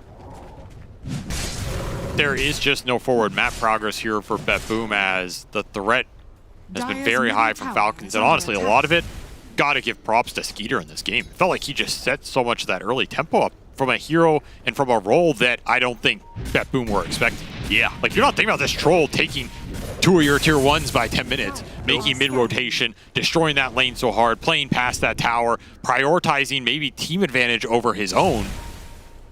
Just good carry gameplay here. Really set this game up well for Falcons, and now they are reaping the benefit. Not like his game is bad at all either way.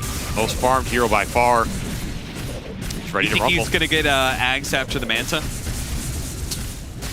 There's some argument for it, but I can also just see something that helps him take the physical man fight here. I mean, Ags can do that with some extra mischance. Something to be said about just a casual BKB. You definitely want AEC somewhere in this lineup. It's not that great a troll item. Maybe Dragon Knight picks it up later. But anything that helps you with this armor is going to be nice, because, I mean, like we said, this lineup for BetBoom is pretty one-dimensional. You're all in on the physical damage and the armor aim. BetBoom doesn't know, but they are smoking to a troll that used his ultimate to farm Ancients. Oh, no, he didn't get the blink off. Oh, he had a crush opportunity on 2. Instead, he's going to be left behind for that blunder. I think that would have been a tough fight no matter what. Sure. Like, you didn't even have Nightfall at the start of that.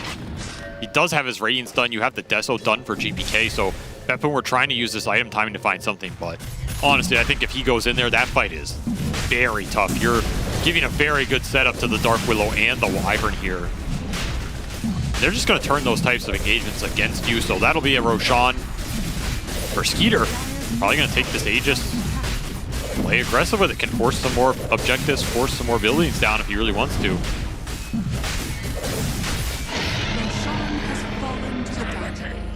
He has made this troll look good.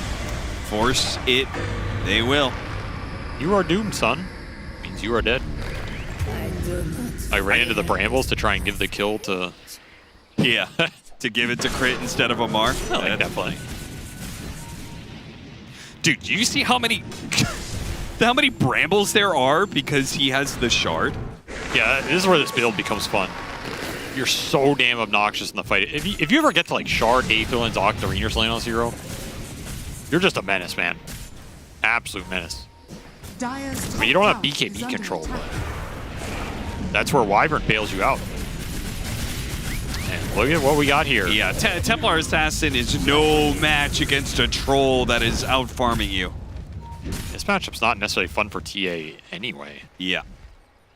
This chance you have to deal with very good refraction burner.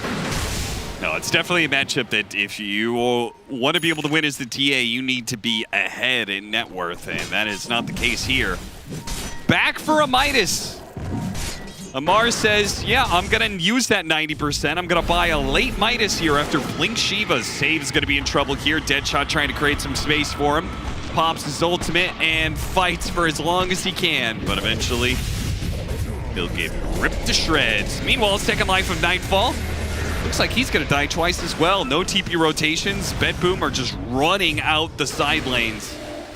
Or every other lane that is not represented by 5 Falcons heroes. It feels like the most Nightfall has gotten to do this game with his ultimates is farm some neutral creeps before he finally perishes. He has just gotten nothing done in these fights. And most of it has just been Falcons finding him on the map and killing him solo. The start of his game was so slow, they just didn't have an initiation tool, and it has hurt them a lot here. I mean, how does Wraith King and Templar Assassin possibly deal with Troll if Troll ever hits them more than like 3 times? That's what I'm Not saying. only is he locking him down, but he's getting all this armor so they don't even do any damage back. This Troll pick was really good. What they foresaw for it and what it's doing in these core matchups, and the fact they have supports to help him, whereas this Wraith King and TA, the Morana and the Morta don't help you deal with this Troll. None of their spells really offer much to dissuade Skeeter just winning these man fights. He just has free reign right now. He's going ham, man. God damn. Radiant's middle tower has fallen. Can you Radiant recover? are scanning. That's the big question. It's going to be a tough uphill battle. Falcons have a decent shot at just closing this game out on the next Aegis, it feels like. Yeah, it is feeling like Falcons. Dire are scanning. They're going to try and close this out by 35 or something. But Falcons sometimes can play a pretty slow, methodical game, and I don't think they're too concerned about their late game. Yeah, but I think you have to find some moves here with Aegis expiring if you're Bedboom. Like, you can't just sit back and get out-farmed. You're going to have to a Midas Octarine Doom with Devour. You're going to have this Troll clearing through the whole map. You're just getting outpaced here. You have to find a move. You have to find it soon. It'll be another broken smoke. Should lead to the Willow kill, but can you deal with the follow-up here? Yeah, he's not even that close to being dead. Never mind. Focused on the Troll instead, but he got off his ultimate. A crush goes down. Skeeter chasing after these heroes. His ultimate will expire here soon, but he's got an Aegis, so he doesn't care. I mean, if Nightfall goes down twice again here, yeah, Manta dodge the bolt. Done. It's just a disaster of a team fight, a disaster of a game for Bedboom. They have not found anything in this game 3 as Falcons pick some signature heroes for themselves and make them look beautiful here. And now they're just in full control. Like, you are going to have a tough time finding openings back in this game now because the Doom and the Troll are fully out of control here. We saw some adjustments from Bedboom after game 1 to make their lineup really work in game 2. Part of that was taking the Dragon Knight. An adjustment, I guess, was made by Falcons too. They take the Dragon Knight in game 3. But what else do you think Falcons did, like draft-wise or play-wise, to address Bedboom? I think they made sure their supports were in a position to impact the fights a lot more and provide more of that scaling threat that they like to play with. Like, this is a team that likes to get their supports farmed alongside the cores. That's only as good as they can make it work. Triple courier kill. What the hell was that? That was a pretty insane amount of net worth recovered in some ways as Miro takes away the Basher from Falcons for a little while. I mean, yeah, that was like a 10k swing in the river. Definitely some hopium here. Radiant are scanning.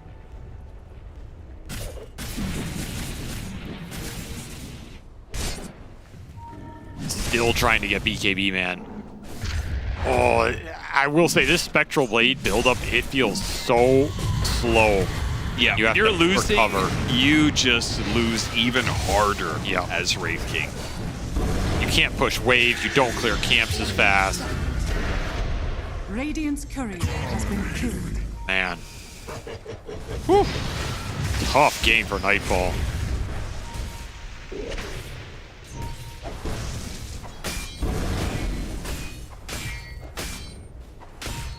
Radiant's bottom tower is under attack. Well, Falcons definitely making a showing that they are very deserving to have a rematch against Gaming Gladiators here. And BetBoom trying to hold the high ground, but it's not looking good. They don't really have a plan that they can actually enact, crush into nothing. Radiant's bottom barracks are under attack. The Wraith King's gonna come back.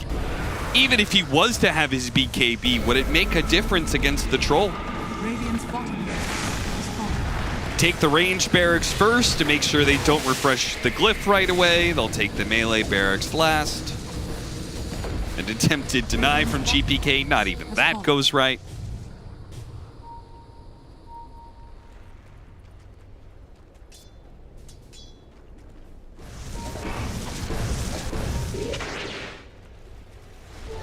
Double damage.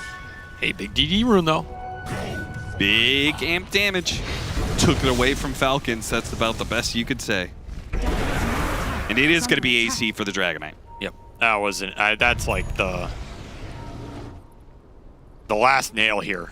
Yeah. You just can't push that through that with this lineup. There's almost no way. He has so much armor.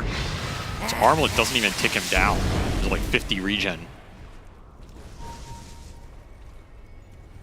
Once more, the itemization on point here from Falcons.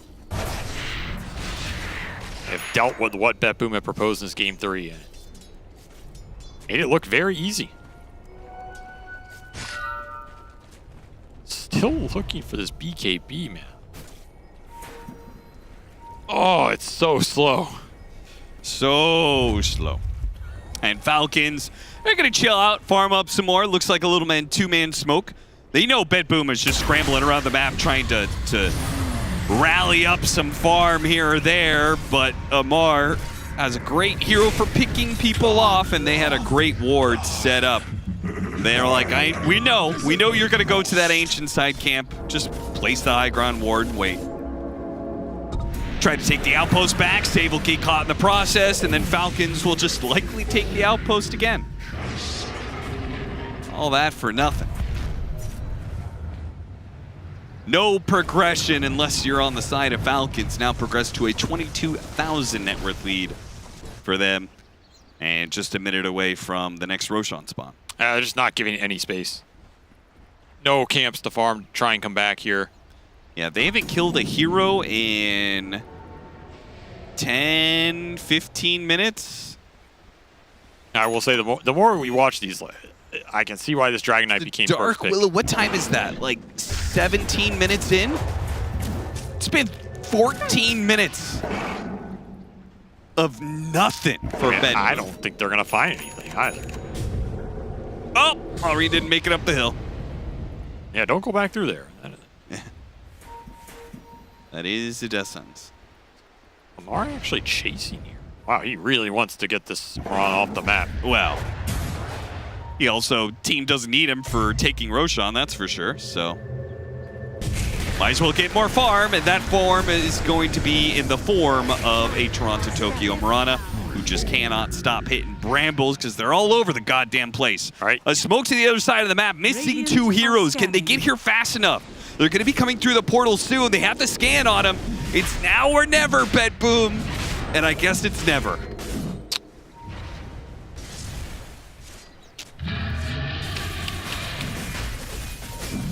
You already have an AN disc up on this Wyvern, so I don't know if the jump was there, but yeah, I agree. If you're not going to find it there into some crazy Roche steal, are you going to do it in a high ground defense against an Aegis Troll?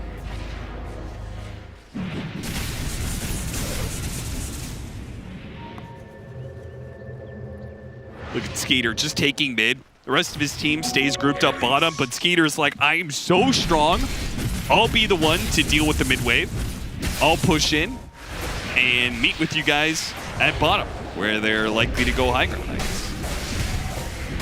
Can definitely see the value of this new troll type build-up versus these physical lineups. You just get so much extra armor through the talents and the facet. Allows you to play really aggressive here. And Nightfall does have BKB. Yeah, but you have an Abyssal Blade. Good dead shot, though. Gotta push away the troll. Push him away as much as possible. Great Winner's Curse, though, with the Terrorize to follow it up. This is going to be a beautiful team fight combination here as the Fervor axes getting thrown out all over the place, demolishing the supports while he lays into the ring. He got crit. Time and time again. They did get crit, so the first kill in 15 minutes.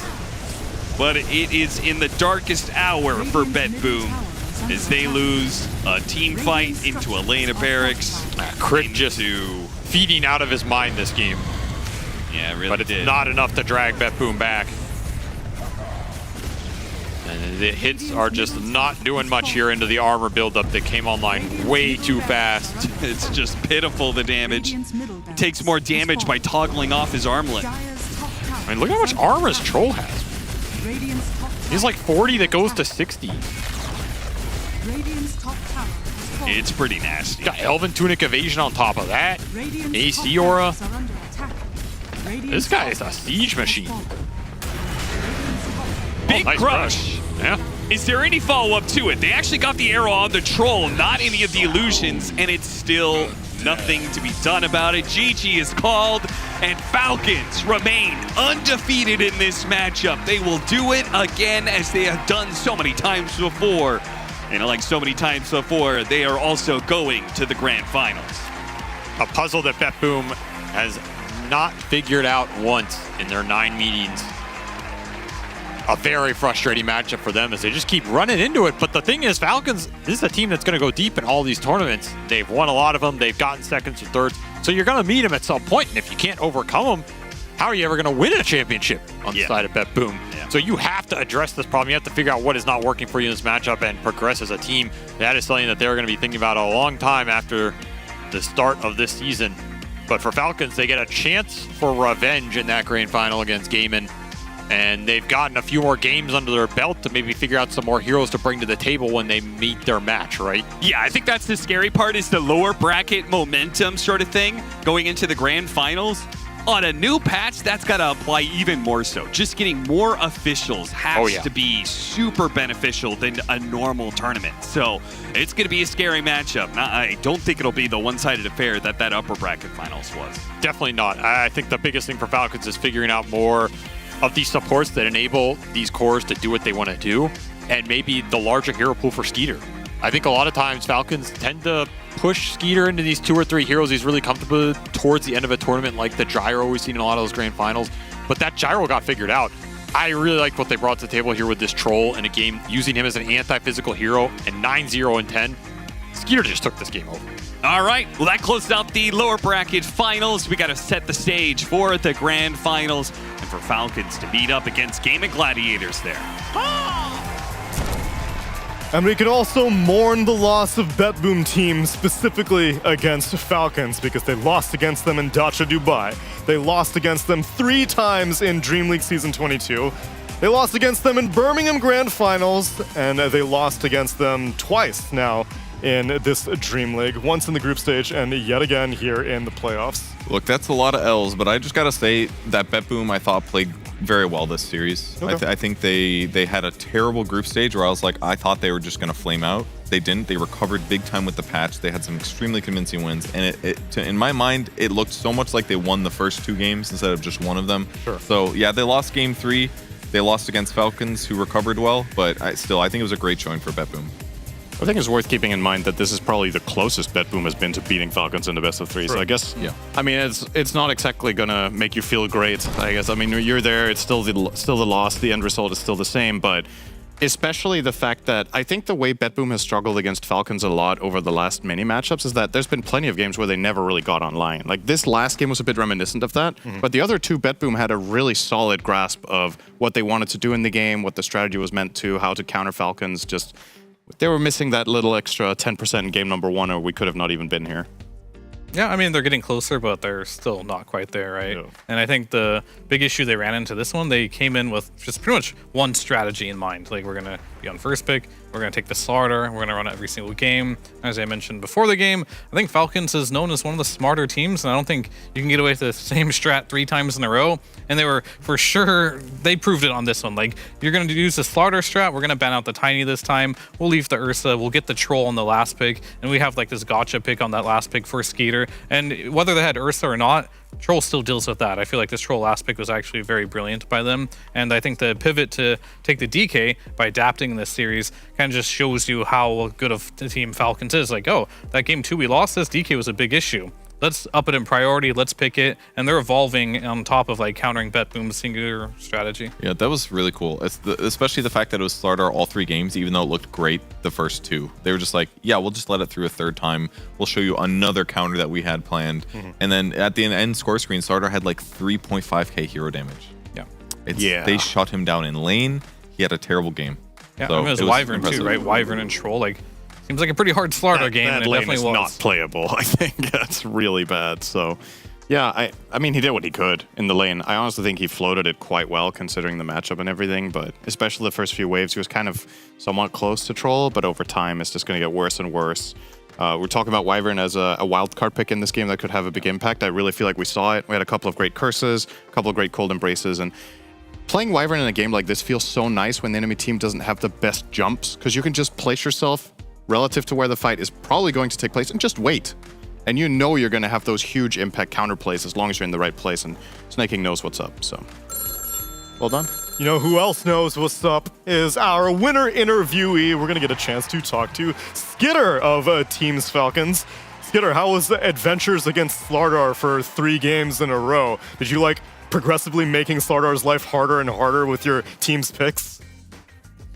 I think it was just a hero we knew they don't really flex much, and also it's a hero that was picked a lot last patch. We're very used to playing against him, so we just wanted them to play it. Because on this new patch, something like yesterday, Gladiators bust out this Storm, and it turns out to be the most broken hero ever. So when we play against something that we understand, it's good. Yeah, I was actually, as much as I want to praise you for this series, I gotta ask about yesterday, man. That Game and Gladiators series, what happened? What was so I guess you said you were taken by surprise, and then 20-minute GG. That's a pretty big surprise, though. I mean, yesterday was a fucking shit show. Like, I literally 1 hour before the official started, I felt unreasoned, so terrible. So I told my team to get a stand-in ready. Then I vomited 5 minutes, and it made me feel a little bit better. So I was like, okay, guys, I'll just push through and try to play the series. And yeah, didn't really play too good. Jeez, are you feeling better now?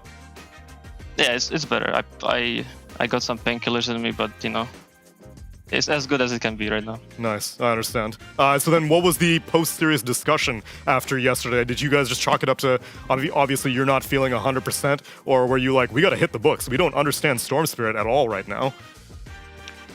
We definitely talked about the Storm, that it's something that we overlooked, but I also just felt bad because, being sick is not really good, and I'm trying to eat as healthy and, try to avoid these scenarios.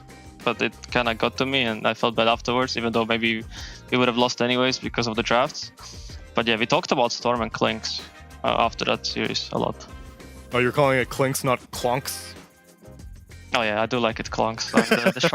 The shard is kind of crazy. I don't know what's happening there. Yeah, it feels like maybe the patch log wasn't as exhaustive as it should have been for Clinks. I'm going to pass you over to Purge, who's got a quick question for you as well. Yeah, I'm curious your current meta vibes for the hard carries, because it seems like there's a lot of changes. I mean, Tiny's super broken right now is what it seems like. How does that hero feel to you? I only played it 1 time. I think it's a little bit overrated, but my opinion is as good as anyone else's. So it's too early to say. But I think it's still a Tiny, but who knows? Maybe I'll change my opinion after I play it a little bit more. And yeah. So, that's about Tiny. One other carry question. Since you guys talked about Clinks a lot, what do you think the chances are that Clinks makes it past the first phase of the upcoming series without being picked or banned? Or do you think he's just definitely first phase ban or pick now? It will depend on our coach, AI 2000. I'm sure he will cook something up. I mean, we have some idea how to play against Clinks, so we'll see. Depends on him. Okay, thanks. Skitter, feel better. As soon as you came up on the cam, I was just like, oh, you're not your usual bubbly self after a win like that, but I understand not feeling 100%, so I'll let you rest. You've got a best of 5 ahead of you, so best of luck in that series, and best of luck, you know, regaining your energy. Okay, let's go. Yeah, that's the hype that I was looking for, definitely. Could you put the microphone into your mouth a little bit more, one more time? Yeah, there we go. Thank you very much, Skitter. Congratulations on the win, and looking forward to your best of 5. Thank you. All right, then. He was able to force it at the very end, and I appreciate that. Let's take a look at the bracket and how we only have one more series remaining here at DreamLeague Season 23. We've gone through the entire group stage. Again, this was a compressed DreamLeague, just a single group stage into playoffs. And now it's just 2 teams remaining, Purge. I'm actually excited for this matchup because Falcons faltered a little bit. They look beatable, and I think Gaming Gladiators looks like Gaming Gladiators from last year. So it's like we have a time machine match. It's like take the Gladiators from last year, throw away it's the current best team. Who's going to be the best? Yeah, I mean, I'm really hyped for this one because, yeah, Falcons have been so dominant this entire year, and Gaming was super dominant last year, and now we have a new patch where Gaming looks like they're getting back into form, and Falcons still looks pretty damn good, so this should be like a really, really good grand finals. I'm very excited about the draft in particular because AUI is going to be cooking stuff up. I wonder if the DK they had in their pocket and they were just hoping not to have to reveal it in this series, but then after GPK whips it out, then Malreen's like, all right, fine, I'll beat you with the DK. And I imagine CY's been hitting books. He busted out the Storm Spirit in the previous series, so you've got a lot of tricks up their sleeve. Yeah, it's I have quite a bit more faith in Falcons now, because going into today, I actually thought this was going to be a relatively easy series for BetBoom, specifically because of how the last 2 days have looked for both of these 2 teams, but Falcons definitely caught up, I would say. So I still think Gaimin is the better team right now, but I'll give Falcons more of a chance based on what they showed today, and especially if Skitter is starting to feel better, you know, all these things add up. So, you know, still, I don't know if you guys would agree with this. I was bringing this up earlier that I feel like Gaming Gladiators have more auto bans against them than Falcons do in this finals. Like, there's a couple of the heroes that Gaming are just owning on that Falcons don't play. Storm has not been a good hero for Malreen. Sure. Clinks, Falcons haven't played this patch. And the TA, which is now 0-2, I know, it hasn't won, but it's still being rated really highly, is also not a hero we see Falcons pull out. And this is the opposite of the last patch where Falcons, you had to worry about their That's the big flex difference. of Dragon. Now you had to worry about Huskar sometimes. So yeah, I think it feels like a strategically even position, which is not normal for Falcons necessarily. I mean, it could be good or bad, right? The fact that you have to ban these heroes and you don't want to play them is not good, right? But at the same time, does Gaming Gladiators have more strategies than just that, right? Are they going to have those 4 bans against them? And, well, that's all we had, guys. You know, time to cook up something new, and you don't really have time for that. So that's the only worry I have, especially with a player like Duracho, who we know loves to play 1 or 2 heroes over and over again. If you ban out his hero pool, can he rise above the occasion and start learning new heroes and showing us some new stuff? We'll have to see, but I think that's my biggest concern for Gaming Gladiators. We all know Quinn's heroes, they're going to get banned. Duracho's best hero is going to get banned. So maybe the supports just have to carry. You know, the Chens are going to get through these Enchantresses. We'll see how much they have in store. That's what I was going to allude to, because what you were mentioning were all core-oriented bans, but if we saw the first phase of this series, BetBoom had to take out supports every time. It was like the Enchantress, the Chen, the Io. Oh yeah, Gaimin play all of those too. Sure, that's true. You know, you only have so many bans. I think Gaimin legitimately have 10 S-tier first phase heroes right now. So you can't ban them all. You're going to pick your poison, and you're also going to carry over some of them to the second phase. Because sometimes you're against the team and you're like, all right, they have 5 heroes we're worried about. We're going to ban 4 and we have to give them 1. That's it. We'll strategize for that one. Now you're giving that one away, and then in the second phase, you still need to catch up to the next 2 or 3 that are still in. So I don't know. I still think Falcons have some ground to cover there, but I'm very positively impressed with this series, and especially their adaptation against this slaughter of solving it multiple different ways. We've got to do some adaptation of our own. We've got a red button on the loose. I've got to hit this. I got to climb up on my tippy toes for this one. You wearing high heels? It's a lower bracket little gap. And what's happening right now? Oh, shit. We're back. By God, that's capitalist music.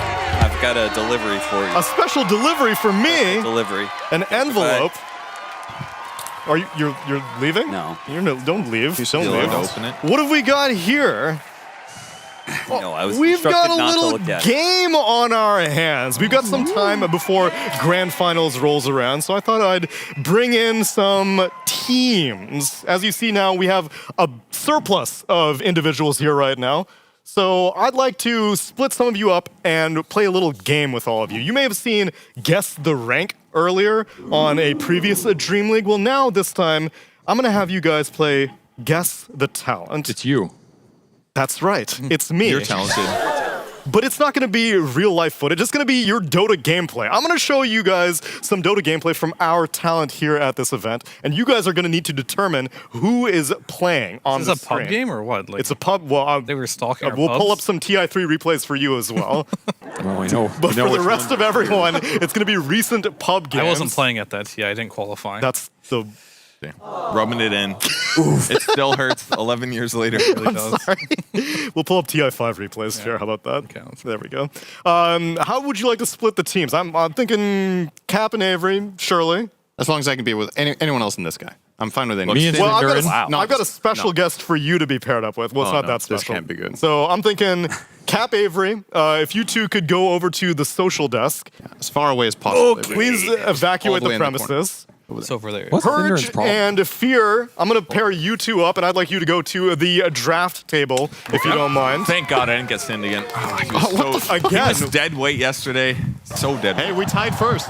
Yeah, I tied first. You were there too. I That is not also social. The played. social desk is Oh. there. And Well, if I don't- I'm you not a know who panelist, your so partner I is don't going to know be where these things sent? are. Twitch Guess we'll chat? sit here or what? No. Yeah, that would be sick, though. I will. I believe Twitch chat and me could win this together. I believe in you guys. Unfortunately, they are on a delay. You really think you could win with a 5-minute latency period? That's a good point. I don't think so. Depends how good he is at stalling. Yeah. Oh, I could talk a lot of shit to let Twitch chat catch up. And we have some whiteboards on the table in front of you guys. If you could hand one to the social desk, the casters of Cap and Avery. Wait, am I actually getting a teammate? Yeah, you are, but your teammate is slow to get mic'd up. Oh, I'm hearing that yell. You hear the Oh, yell. no. Oh, God. Oh, you're Yo, screwed. Can I have Avery? Yo, Avery. Yeah, now I don't look so bad, huh?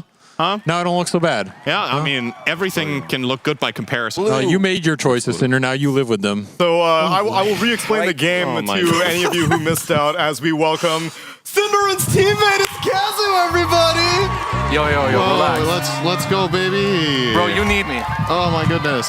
The hard carry. Kazu, welcome. So glad you could join us for this game. Yeah, me too. What were you doing? I was looking at drafts on a computer. Stop studying. I need you to have fun with us. Mandatory fun. All right, I'll explain the game real quick. I'm going to show you a clip of a gameplay, and one of the talents at this event will be playing the hero that we're watching, and I need all of you, with your teammates, to guess who is playing the hero. Are you ready?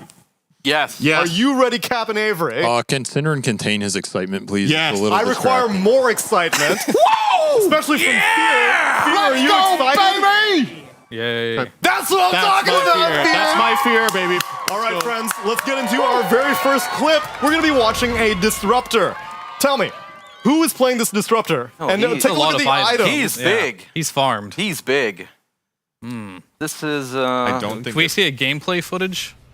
This is player perspective. Yeah, but is he gonna cast an ability? Can it be? Can it be a person that's here, or is it always a person that is not one of us? It's six? anyone who's been working Dream League Season 23.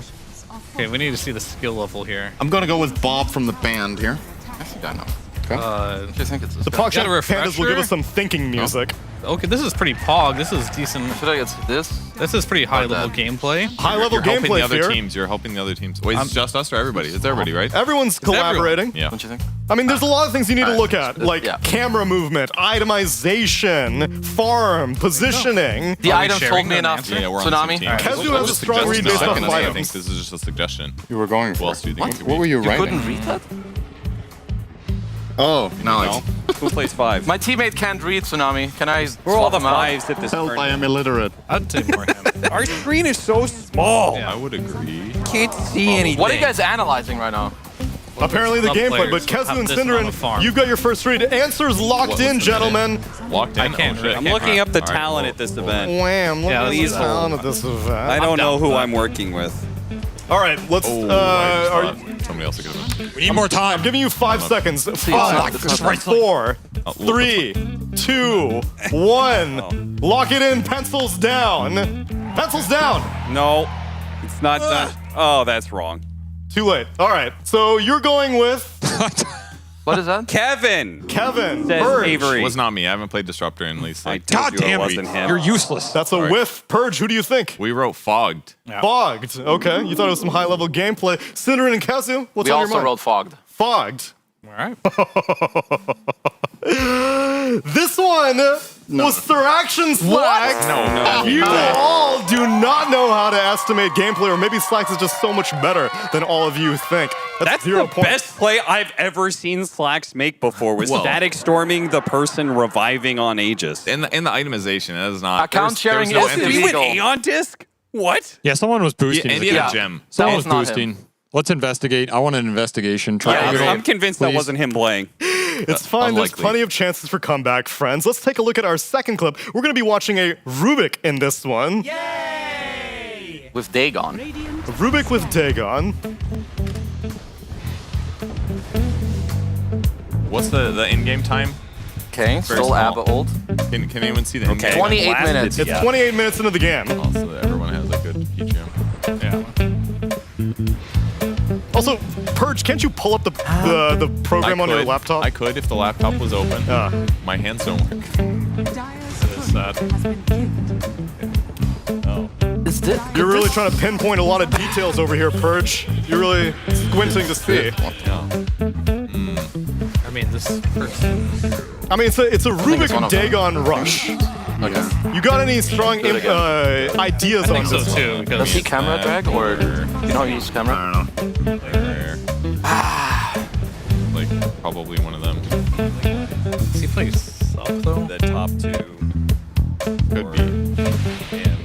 You guys are making Yeah, a I list feel of like it's this one. options? Okay, I we think don't we're want to tell ready. other people what our possible options are. Fine. This one. Okay. You don't think so? All right, which one you wanna gentlemen. We have an answer. Pencils down in 3, Pick 2, one. 1. All right, let's go. Has been killed. Purge, who do you got? We would again like to pick Fogged. Yeah. until we get Again, a on point. second fogged pick, Cap and Avery. We chose Avery. Fogged. Fogged Because- again. Dagon builder. Kazu and Sin, who you thinking? guys don't know. It's Fogged. Correct, it was fogged. Good job. Too predictable.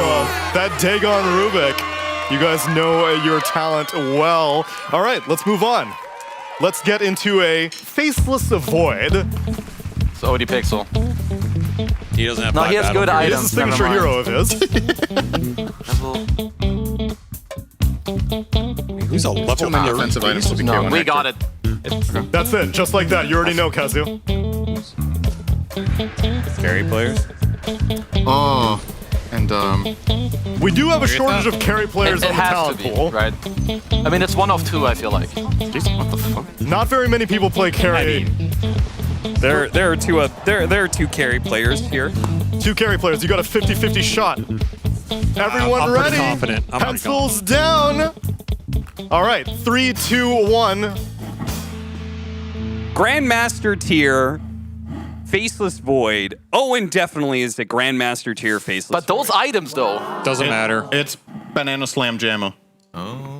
BSJ is level 30 Void. That is no? incorrect. Good try, Cinderin. Give a point to Cap and Fear because it's OD Pixel. Oh my goodness, he actually bought normal items? He baited me with the item. He thought it was Chocolate normal. items. Your And instinct. Cloak of Flames. Kept you first 2 seconds you said OD Pixel. Honestly, being ahead of Cinderin is more satisfying than even winning the game. I don't even care what happens anymore, just as long as I'm ahead That's of him. very rude of He's you to dead say weight in that. these games. Cinderin, That's, please contain your excitement. Man, that excites you? That's a low bar right there. That is a very Yeah, it good is. bar. My life hasn't had very many ups. Thank you. Most Kazu. excitement since given a month. Perhaps you can find Neil, some do you want to be excitement. friends? All right, next one. Oh, Purge wants to get back into the let's go, game. let's go. Let's go, let's go. All right, let's watch a Bane then. Oh, it's me.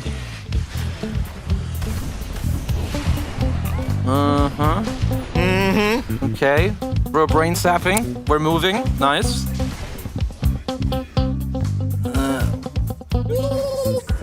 Oh! What the hell's that Dawnbreaker doing? Don't worry about the Dawnbreaker. Worry about the Bane. My guess. 4-2. What Would you agree? Fear's got an answer Yeah. locked in. It's not locked in. It's not more locked in. negotiation between him and I. Could it be? Purge seems skeptical. Oh, I think it. What the? Is it this? Then put in another guess. Did it look weak? It didn't watch the gameplay. Level is the Super bane? detailed. I mean, the bracket Bronze, is but kind of the void is Does it? 30. What is Could be this? Owen. Oh yeah, that was pretty. Yeah, you're right. Okay. That was pretty goofy. I like that. I like that line of thinking. I like my theory at least. Look at the gameplay. I'm not looking at the fine Good details of the items and skill builds. You can't look at anything, Purge. Yeah. Pencils down in 5, I'll stick with 4, Okay. 3, 2, 1. You've got a theory, Kazu. What's your theory? My theory is that this is Shiver because the void in the game was level 30, so she was party queuing with Owen. Oh, that is so smart. Deductive reasoning. We also came to the exact same conclusion. Interesting. And Interesting, Fear. we also came to the exact same conclusion. And your conclusions would be correct because that was indeed Shiver playing the band. Well done, everyone. Well done. But it's time for all the marbles. It's the very last guess. We'd like to double down. Not in the rules. Good Shut try. up, Favor. We're going to be watching a Warlock for this one. It's Flax! That is. If this is a full channel, it's Flax. Well, Never mind. all right, it could be a ruse. It could be a ruse. Now, we all Everything famously checks know out, that Flax is associated with Warlock over the past year or so, the Poop Boys, as he so affectionately calls them. But would I bait you? Radiant's middle tower. Are you sure? No. Is this not? No. Look at this. Literally, Look at this. anyone else. Huh? Oh. Who else would be level 30 on Warlock? Take that Who would away. Do that to their Yeah, I think themselves. It has That's to be. too much info, kind of. It has to be. It has to be. Okay. I played with it myself. Oh, yeah? First-hand experience. But what if you were wrong? What if you had to question everything that you I'm ever ready knew? to double down. We're triple downing. Quadruple down. Wait, how many points do you have? 3, 2, 1. Wrap it up. Kazu and Cinderin chose Slacks. Cap and Avery chose Slacks. Fear and Purge chose Slacks. And it's Sir Action Slacks. Of course it is. Too easy. Oh, that means we beat Cinderin. Oh, it's so good. Man, you guys are really good. There wasn't really a winner, but there was a loser in this game, that's for sure. Oh, yeah, there was a big loser. Are you sure you don't want to explore this a little further? What? Backstage. Did I hear something from the loser spot over in the studio? It happens to the best of us, my friends. But don't worry, you're done watching all the losers. I've got 2 winners coming up. It's time for grand finals after a little break. We'll see you later.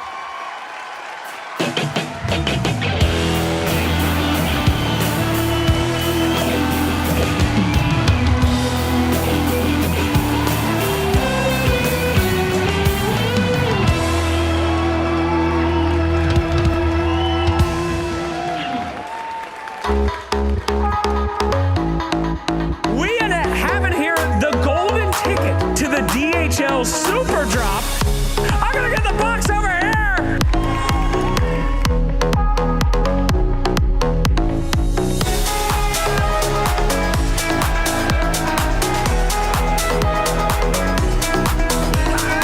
Choose your own adventure, man. Are you ready? I'm shaking. Good.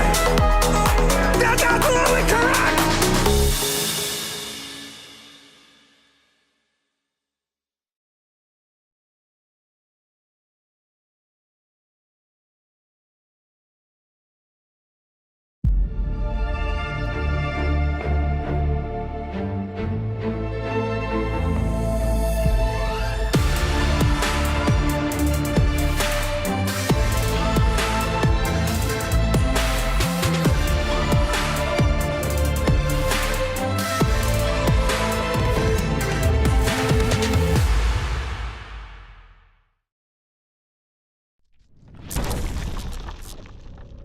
Hello everybody, welcome. We're going to be looking at the talents, great choices of items and builds on heroes.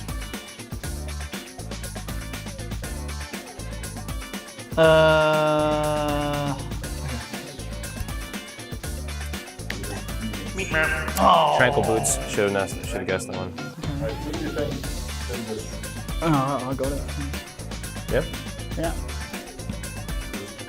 Oh, that was my second guess. Damn Damn it. You get Sin. I did oh, Sin. Yeah.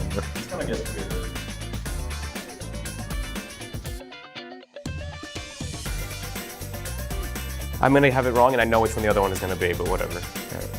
When you're ready. No. Gosh. This game's really hard. Who the hell goes Spirit versus a Bloodstone? Is it? Am I missing something really obvious? No. Oh, yeah. This sounds terrible. What is this build? I mean, I have no idea. Yeah, let's go. Oh, that You didn't could say work. boots. Yeah, I did. Well, that's a shit build. That sounds like my build. I'm putting your name down. I'll give you a spoil on that. I'm putting my name Yeah, I'm putting your name down. You're putting your name down. Yeah, that's We're me putting for his name sure. down. That's me for sure. Is it? Hey!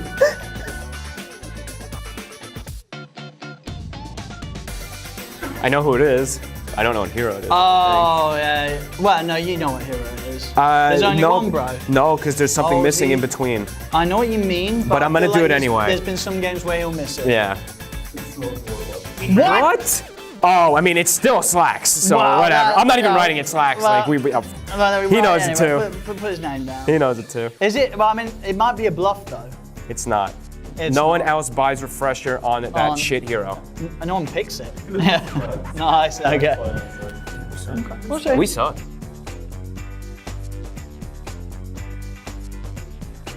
You've never built 6 on Sven, so it's not Sven. I remember this game quite fondly. Because it was like a week ago. It actually was. Was it this I did. one or was I it the did other win one? it. You No, should- did I win it? I did. Okay, well, anyway, I'm gonna spoilers. turn it. Maybe it wasn't me. Anyone could have possibly done this build. I don't remember which hero it was now. If they were to do it, who would they do it on? Whatever, I'm turning mine. You already know it, so. I think I do. The problem is, if it was to be me, there may have been quite a few games that had similar sort of items. What do you mean if? Well, it is. Come on, how do you not It know? was because you did the Sven one and then I didn't see the Blood. The Sven one I lost with. Yeah, you had 4, I think. I only had 4 that game. That was a ranked game as well. I doubled down. Yeah. Yep. Oh yeah. Yeah. Oh yeah. Right name. Yeah. Me. It was definitely. Yeah. Okay. It is that one. Hey. No, Yeah, it because makes you go sense. phase It's Echo a Manta, don't Manta, you? yeah. It's the build, and someone was like, "Well, I want a bit of extra movement speed, get those stacks up, stay on top of someone." I think it's one of the duo. I'll go for this one. Damn it, I guessed in the last one. You were dude. closer. You were closer. Yeah, I mean, that's you. I thought it was maybe Cap or SVG. Damn. Yeah, I think the hero's pretty easy on this one. It's not. Yeah, I went as well. It's Juggernaut. Juggernaut? Who Damn picks it. Juggernaut? Oh. Going in again on him. No, I think it's It's Mr. BS. Yeah, Turn it, it's carry. Yeah. I did double guess. I'm doing a double guess as well. Give me a second. Can I turn now? Oh, wait for me. Yeah, let's go. Completely wrong. What? We said the same thing. We're both wrong. Let's get a second chance. Mine Yeah, is, let's get a second chance. Mine is double. We can cut this part. Dude, I'm terrible at this. Yeah. Sounds like one of my stupid builds. That's the problem. I look, I'm like, this could be me. Oh. Oh. Yeah. Okay. As soon as I think. I yeah, mean, I'm I think I've got it. Yeah. This sounds awful. This is I'm not definitely the gonna- wrong guess. No, I think I've Whatever, got you know half what? the wrong No, guess. I don't know the person, but I'm just going.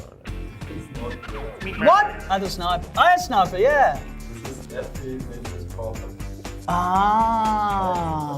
I can appreciate. That's my kind of build. Only have one left. Okay. Shit, I gotta get one. Have you not got any of them? No, man. No, you did get. You got me. You got the Battle Fury. Yeah, but that's Yeah. cheating. I'm not gonna get a point. I'm going double, baby. Maybe I'm not going double. I'll guess the hero.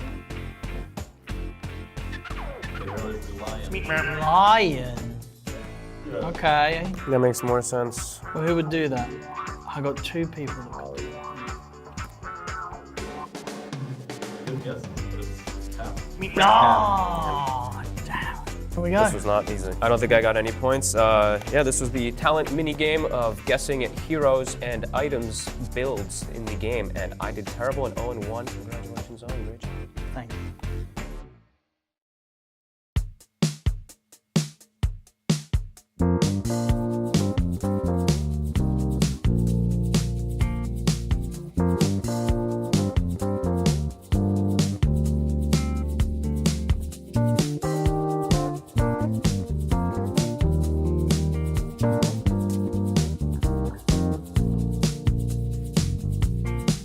You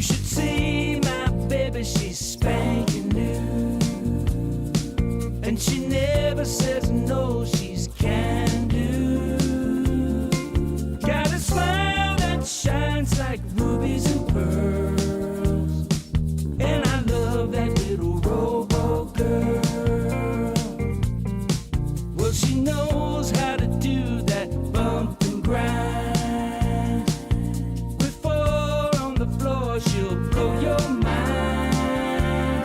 She's got rosy cheeks and strawberry curls.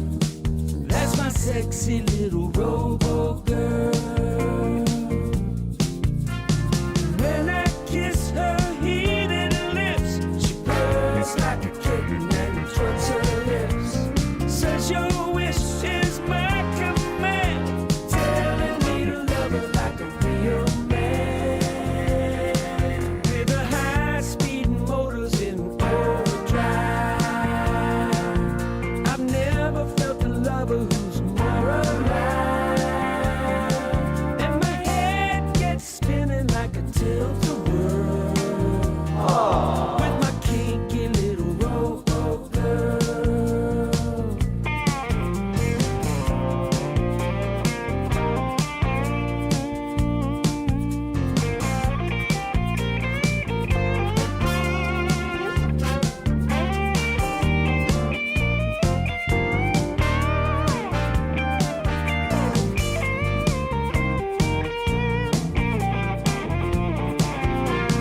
When she puts her squeeze on me, it's enough to drive me to my knees. She don't need no diamond ring. All she ever wants is the real thing. Working all day in the rat. DreamLeague Season 23 is brought to you in part by Intel Arc, Acer Predator, DHL, Kadia, Monster Energy, 1xBet, and the United States Air Force. It is finally time. We have one best of 5 to decide our champions here for DreamLeague Season 23. It's grand finals time, kicked off with the PogChamp Pandas.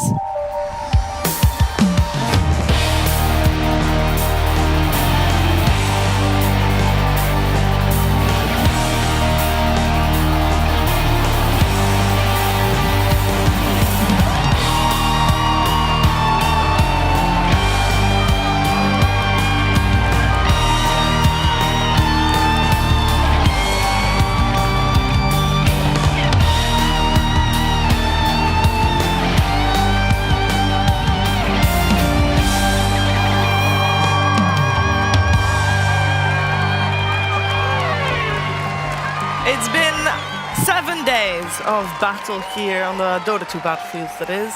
And we're left with 2 teams at the end of it all. Only one to be remaining after a best of 5. And I'm joined by Odie Pixel, Fogged, and Slacks. Are you happy today, or are you sad because it's the last day? Which one are you leaning towards? I'm scared, Sheever. Oh, I did not, that was not in the cards. Why are you scared? Right. Well, the last time these 2 teams fought, yeah, yesterday, it was quite a stomping. Yes. And smart Dota players, they say the best thing you can do to learn is to lose.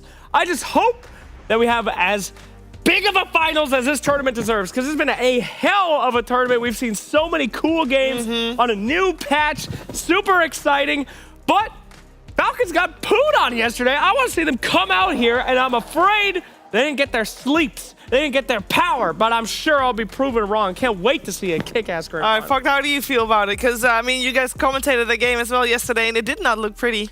I'm hopeful that Snaking and Curtis, my boys from back in the day, have some stuff that they've brought in, because gaming, they have an average game time of 29 minutes on this match, I think it was, right? So you've got to be able to play fast, you've got to be able to respond, you've got to be able to shut down Quinn, because he's been dominating, he's been getting helped. So, hey, it's Curtis. We know a big brain guy, same thing with Snay and all them, so they should be able to come up with something, but let's see. Yeah. Yeah, I just don't see this being a world in which Falcons get stomped, not only those 2 times, but 3 more times here. Yeah, there's no way that they're going to get rolled over in every single game. So I think we're going to have a close series. Falcons, it was the patch has only been out for a few days. I think, this extra bit of time that they had, already we're seeing the signs of it, just over the night, over the day.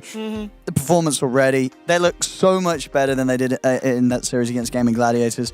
So I reckon we're going to get a close one. We're going to get a close one. Hopeful. Such a long time since yesterday. Skeeter was sick too, right? That was the other thing. Is he? We just talked. Well, Tsunami just talked to Skeeter, and he's still not feeling 100%. Better than yesterday, but not 100%. We'll see though, because a little bit of adrenaline normally makes a lot of the ailments go away. I would imagine.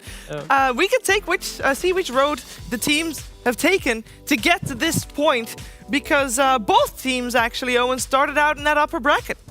They did. They did indeed. Gaming, of course, able to stay up there until then, and Falcons as well, until they just got completely beat down in that upper bracket finals. But hey, getting to play some extra games, getting to that, going the full distance with the 3 games just now against BetBoom. That's given, Falcons a lot more information and stuff to work with coming into this grand finals. Yeah. You're making a lot of hand moves, a lot of pointing. Is there anything you want to add to it? No, I just use my hands. I don't know. They do have momentum from winning their last game. That is a thing. And Gaming Gladiators, this looks like old school GG, where they're top of the bracket, dumpstering. We're about to find out if they can continue that in the finals, though. And they did get more info too, right? That's always the advantage of being, winning. You get to watch what Falcons just did. You get to look and be like, okay, this looked good, this looks good. We can get rid of that, etc. So we'll have to see. We'll have to see. Gentlemen, okay, we'll get ready for your cast. Grand Finals is about to kick off, so it is time to start talking a little bit more in depth about Gaming Gladiators and Falcons.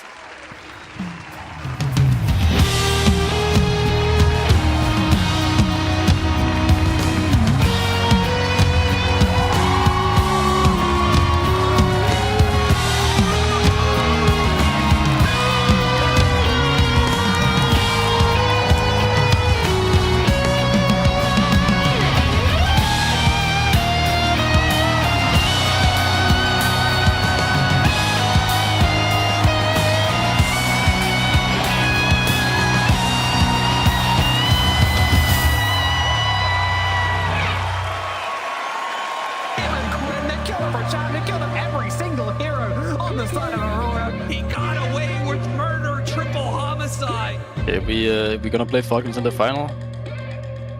Wanting some good stuff right now. Our games will be going well, like very well. It seems like they're a bit out of their comfort zone. In the rematch in the grand final against Gaming Gladiators, I think we really want our revenge. We did not have a good showing. In fact, one of our players was even sick during the time, so it was just unfortunate. But coming into today, we're ready. We're gonna get a revenge on Mr. Quinn Callahan.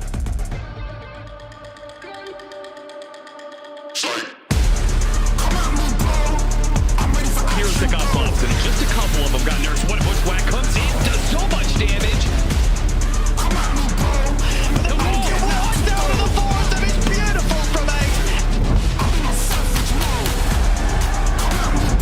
Try and find the opening one to the forward. What a beautiful setup. Pushing the ball back, Ace is in with the control and the dunk up to Thompson, and Thompson's gone.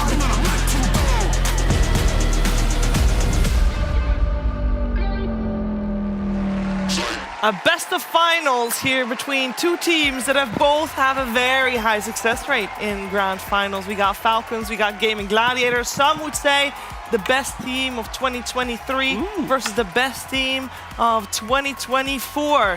Who is gonna take it? And okay, team spirit is somewhat there. I know. I won't. No. I agree with you. These are two top teams that have been performing really, really well, especially in this tournament, and seeing them go head-to-head. I mean, I think we said it yesterday. We probably saw grand finals yesterday, and here we are again. But all the teams that played in this tournament so far had a really, really cool showing, especially on the new patch with getting their brains together. But these two teams, definitely a step above everybody else. Yeah, it does seem that way so far. It's just very nice to see Gaming Gladiators find their footing again, because we're in a position where Falcons have already been dominating, and they're the team with more to prove in terms of how they can adapt to the new patch, because they're the ones who really broke that old patch towards the end. Whereas with Gaming, they've kind of been on a downward slope since their glory year last year, and they never really found their identity. So Gaming with the new patch seem to be more invigorated, whereas Falcons seem to kind of be chasing. some of that old patch glory a little. I feel like if I'm Falcons, or at least they have a lot of haters. They're like, oh, they abuse the old patch and whatnot. Like, they're already in the grand finals. I'm kind of looking for them to shut up the haters, where it's like, oh, they can only play Timber, they can only play Razor, and like win with their flex heroes. I don't think that's the case. You know, they did get slapped pretty hard yesterday, but I'm looking for, you know, a better form today. You know, they were sick, they tried some stuff. It's fine. New game today. I think it's important to keep in mind, if for the viewers at home, if they haven't been watching this whole tournament, that Gaming Gladiators, Tofu's now their drafter, and it was like that before the patch, and it felt like they had kind of rediscovered their identity before the patch, and they're now carrying that into a new patch. It just seems like there's just a different vibe there. They had definitely been thrown off the last few tournaments, so I'm really enjoying just seeing them back in their zone. Yeah, Tofu being thrown a little bit into the deep end here with obviously new to drafting, but then also, hello, new patch, so you gotta relearn the whole game. And when we're looking at which heroes have been played over the last couple of days on that new patch, because it's only been a couple of days, Kezu, there is so much to look at. I mean, there's honestly way too much to look at even. Like, if you look at, you know, the coaches, they have to do like a lot of work. So it's like kind of hard to know what is going to be good, what is not going to be so good. So I think overall there's just a lot of info to go off of. So you just need to know and hope that the ideas you bring, that they're actually the good ones. Yeah. So what did you find? So I have some of the kind of, you know, we've got the drafts available from yesterday. What's very important that we need to look at here is, I think Gaming, they absolutely destroyed Falcons in the game that they were playing. 20 minutes? What was it? This was, I think, like a 28-minute game, but I really want to highlight like their supporting cast and what they did with Quinn. So they first picked the Storm, and I wanted to highlight the things around him. They have the Dark Willow, the Clock, incredible heroes. Then there's so much more synergy, like Celery also talked about the Clonks, right? The Clockwork Links, they're good in the game, they have really nice timings, and it just keeps going. They have the Clock Darkseer together, it's a great lane, they're good in the mid game, great items, and lastly, even the Storm and the Darkseer together, like it's all these timings that Gaming abuse throughout like the minute 10, minute 50, minute 20, that allows them to win these games with an average of 27 minutes, which honestly is insane.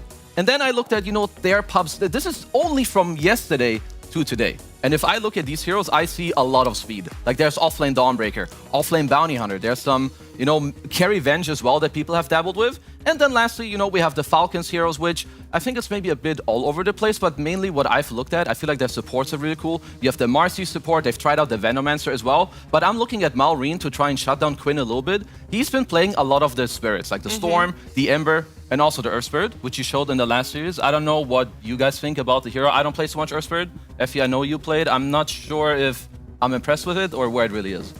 I think Earth Spirit will always have a function in the mid lane as a core hero because he just does a lot in terms of rotations. And if you have a Spirit hero who can rotate comfortably and have a strong laning presence, which he doesn't necessarily have the best, but he can get the range creep. He does have a means to secure the runes with his Rolling Boulder, and he hits a very strong level 6 power spike where he can kill side lanes. He's always going to have a place as a mid hero.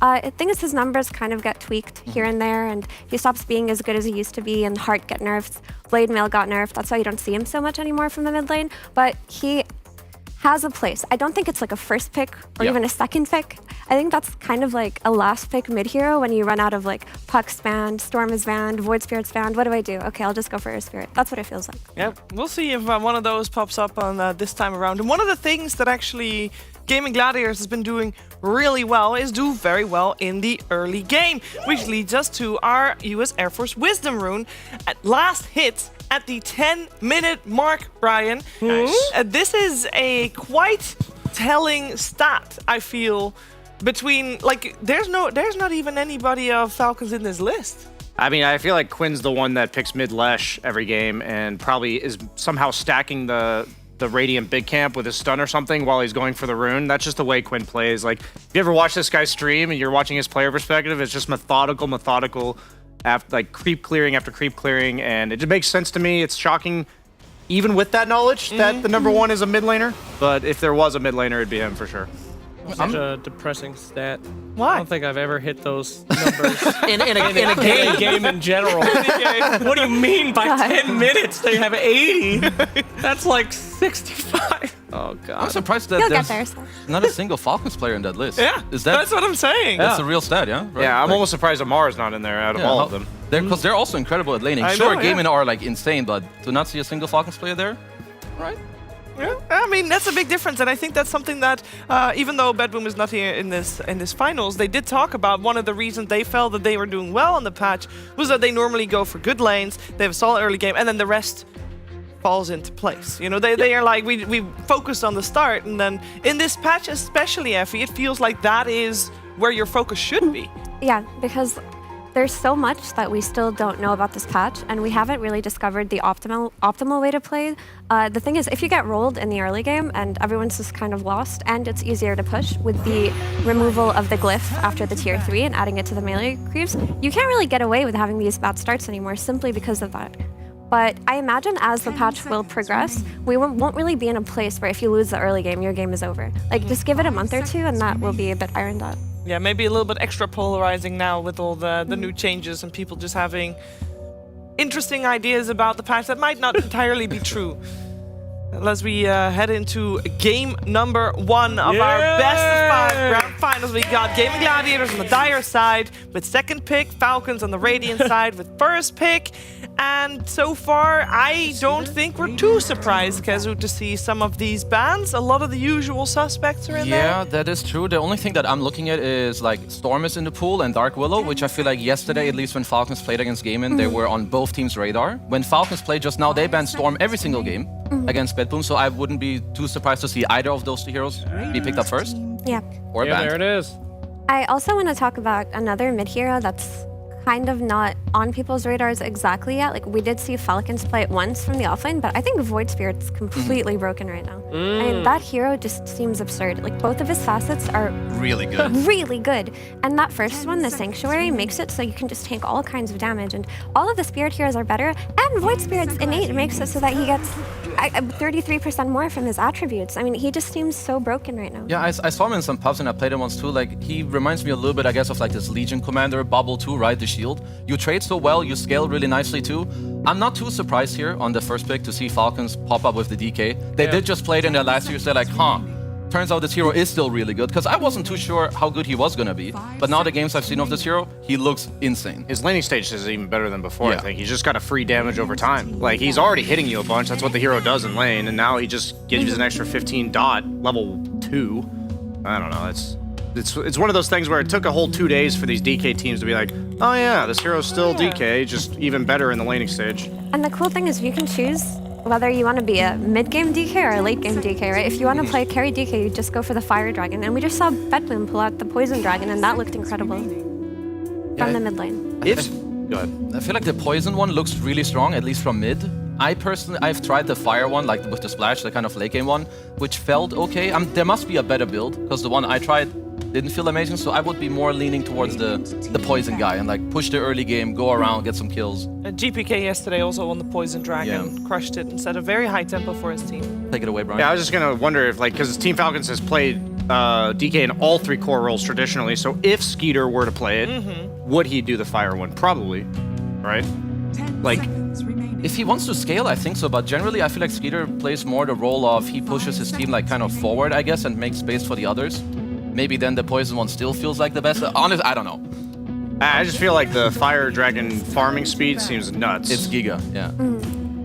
I mean, Fear says he really likes the Fire Dragon for carry, but I think maybe just the other dragons need to be seen too. Yeah. The Frost Dragon seems like the worst of the 3, but it feels very situational. Like if you're playing against a Morphling or something, you can just choose to switch to the Ice Dragon. And I think it'd be really cool if later in the patch they added some kind of, like, maybe they changed DK's agonyms to make it so that you can choose which dragon you want to be. Wow, that's cool. That sounds base as hell. That would be really cool if they actually played with something like that instead of just keeping that Black Dragon, because it really feels like with the way that this hero's kit has been changed, the Ags needs to change to something like that too, where you can choose what situation. Would you be able to toggle during ulti, or is it just like per ulti you get to choose which one you're going to be? Because imagine if you could be like, okay, quick Frost Dragon for 1 attack, That's and OP. then... I think it has to be pre-ulti. You've lost your mind. I'm just... your mind. All right, I would like to mention 2 things. First off, we did see the Void Spirit come out from ATF. I believe he ran it off lane, which was not very impressive, as we saw from the stomping. But a return to mid would be pretty cool on that hero. Mostly, I want to talk about Clinks with these 2 bad boys. This hero does an insane amount of damage, and we did see it doubled up in the last series where they defeated them, and they did not have the gall to ban out this Clinks. They're both invisible. They're both scary and invisible and small. But no, the Clinks, I'm super surprised we don't see the Respect Clinks ban, because it dumpstered them last time they faced off. The cool thing about Clinks for gaming in particular is that they were running it before this patch. Like, to them, it worked for them so well because it gave Duraccio a hero that can fight relatively early on, but it was their response to offlaners like Doom. It was their response to offlaners like Doom, who just had a lot of HP and could be abused on lane. And actually, in this patch where Eternal Shroud still seems to be king, your carry needs to be able to output insane DPS in a short period of time, and Clinks does fit the bill with Strafe.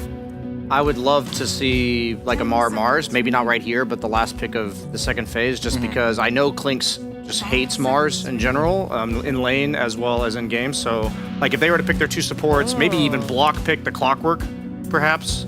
I think Clinks is abusable in lane, basically. Like Mars plus Hoodwink, for instance, would be good. DK plus Hoodwink alone is probably pretty good against Clinks. I'm actually a little bit nervous for this Clinks pick to get off the ground if they deny pick the Clockwork right now. Yeah, I would like to go back to the Clinks because I think Mira made a great point about the Eternal Shroud. In my opinion, the most broken item of the patch. I think if you can have carries that build Deso to like speed up the game, because generally that's what heroes can itemize for last, or what they want to itemize for last in like the mid game. It's generally to give yourself armor. But I would assume that Falcons knew Clinks was coming. They're gonna get themselves like some DK, right? He has built-in armor himself. Maybe they will go for the Mars later down the line. I wouldn't be too surprised because you know when you play against Gaimin, you're gonna see Dark Willow and Clinks. So there's a very high chance they have prepared for this scenario. Pre-prepped. Prepped. Yeah. So Clink's still viable to be a support hero if you need to flex, or no? Yes, but I don't think that the flex works here because normally when Clinks is flex to support, it's when he's playing against a Chandra Enchantress and he gets so much value out of being able to lane against them by eating their creeps. Oh, right, he gets the munch. But that doesn't really exist here, so just put him as carry. You already see that there's a DK against you. You need to be able to have a carry that can shred through that later on. Well, with that in mind, Clockwork is still in if they want to go for the Clonks there. Oh, the Clonk. The Clonks is online. All right, I'm starting to get hyped up now because we see now crit Hoodwink action, you know? He's back on it again, didn't change too much. No. Oh, yeah, Hoodwink, yes. Crit Hoodwink action. Yeah, you scared the shit out of me. I really went into that. If Crit happened to be on Gaming Gladiator somehow, my career would have just ended. Holy my brain shit. turned Hoodwink into... All right, someone else take over. I'm sweating. No, continue on, please. So, super excited to see these like iconic heroes coming out. And there it is! The Leshrac the Pony. Talking about those iconic heroes. This is where he started this out, baby. Woo! He came out with this Leshrac. They didn't ban it again. We're getting all the signature heroes in this grand final so far. Super pumped. BSJ? I'm wondering if DK ever considers going the Frost Dragon against Leshrac. I didn't even ask you a question. You said BSJ. I said your name and then ... You start talking about Frost Dragons. I've been trying to get hyped with you because he sees the Leshrac, and this guy's going to go Bloodstone. He's going to be some like healing beast, and is DK ever going to pivot to counter that? Like, is this a good enough hero to make that pivot? I think it depends on where they're putting this DK and whether or not they're going to need that late game scaling. But that's definitely, it would be interesting to see that because we have not seen the Frost Dragon yet in competitive play.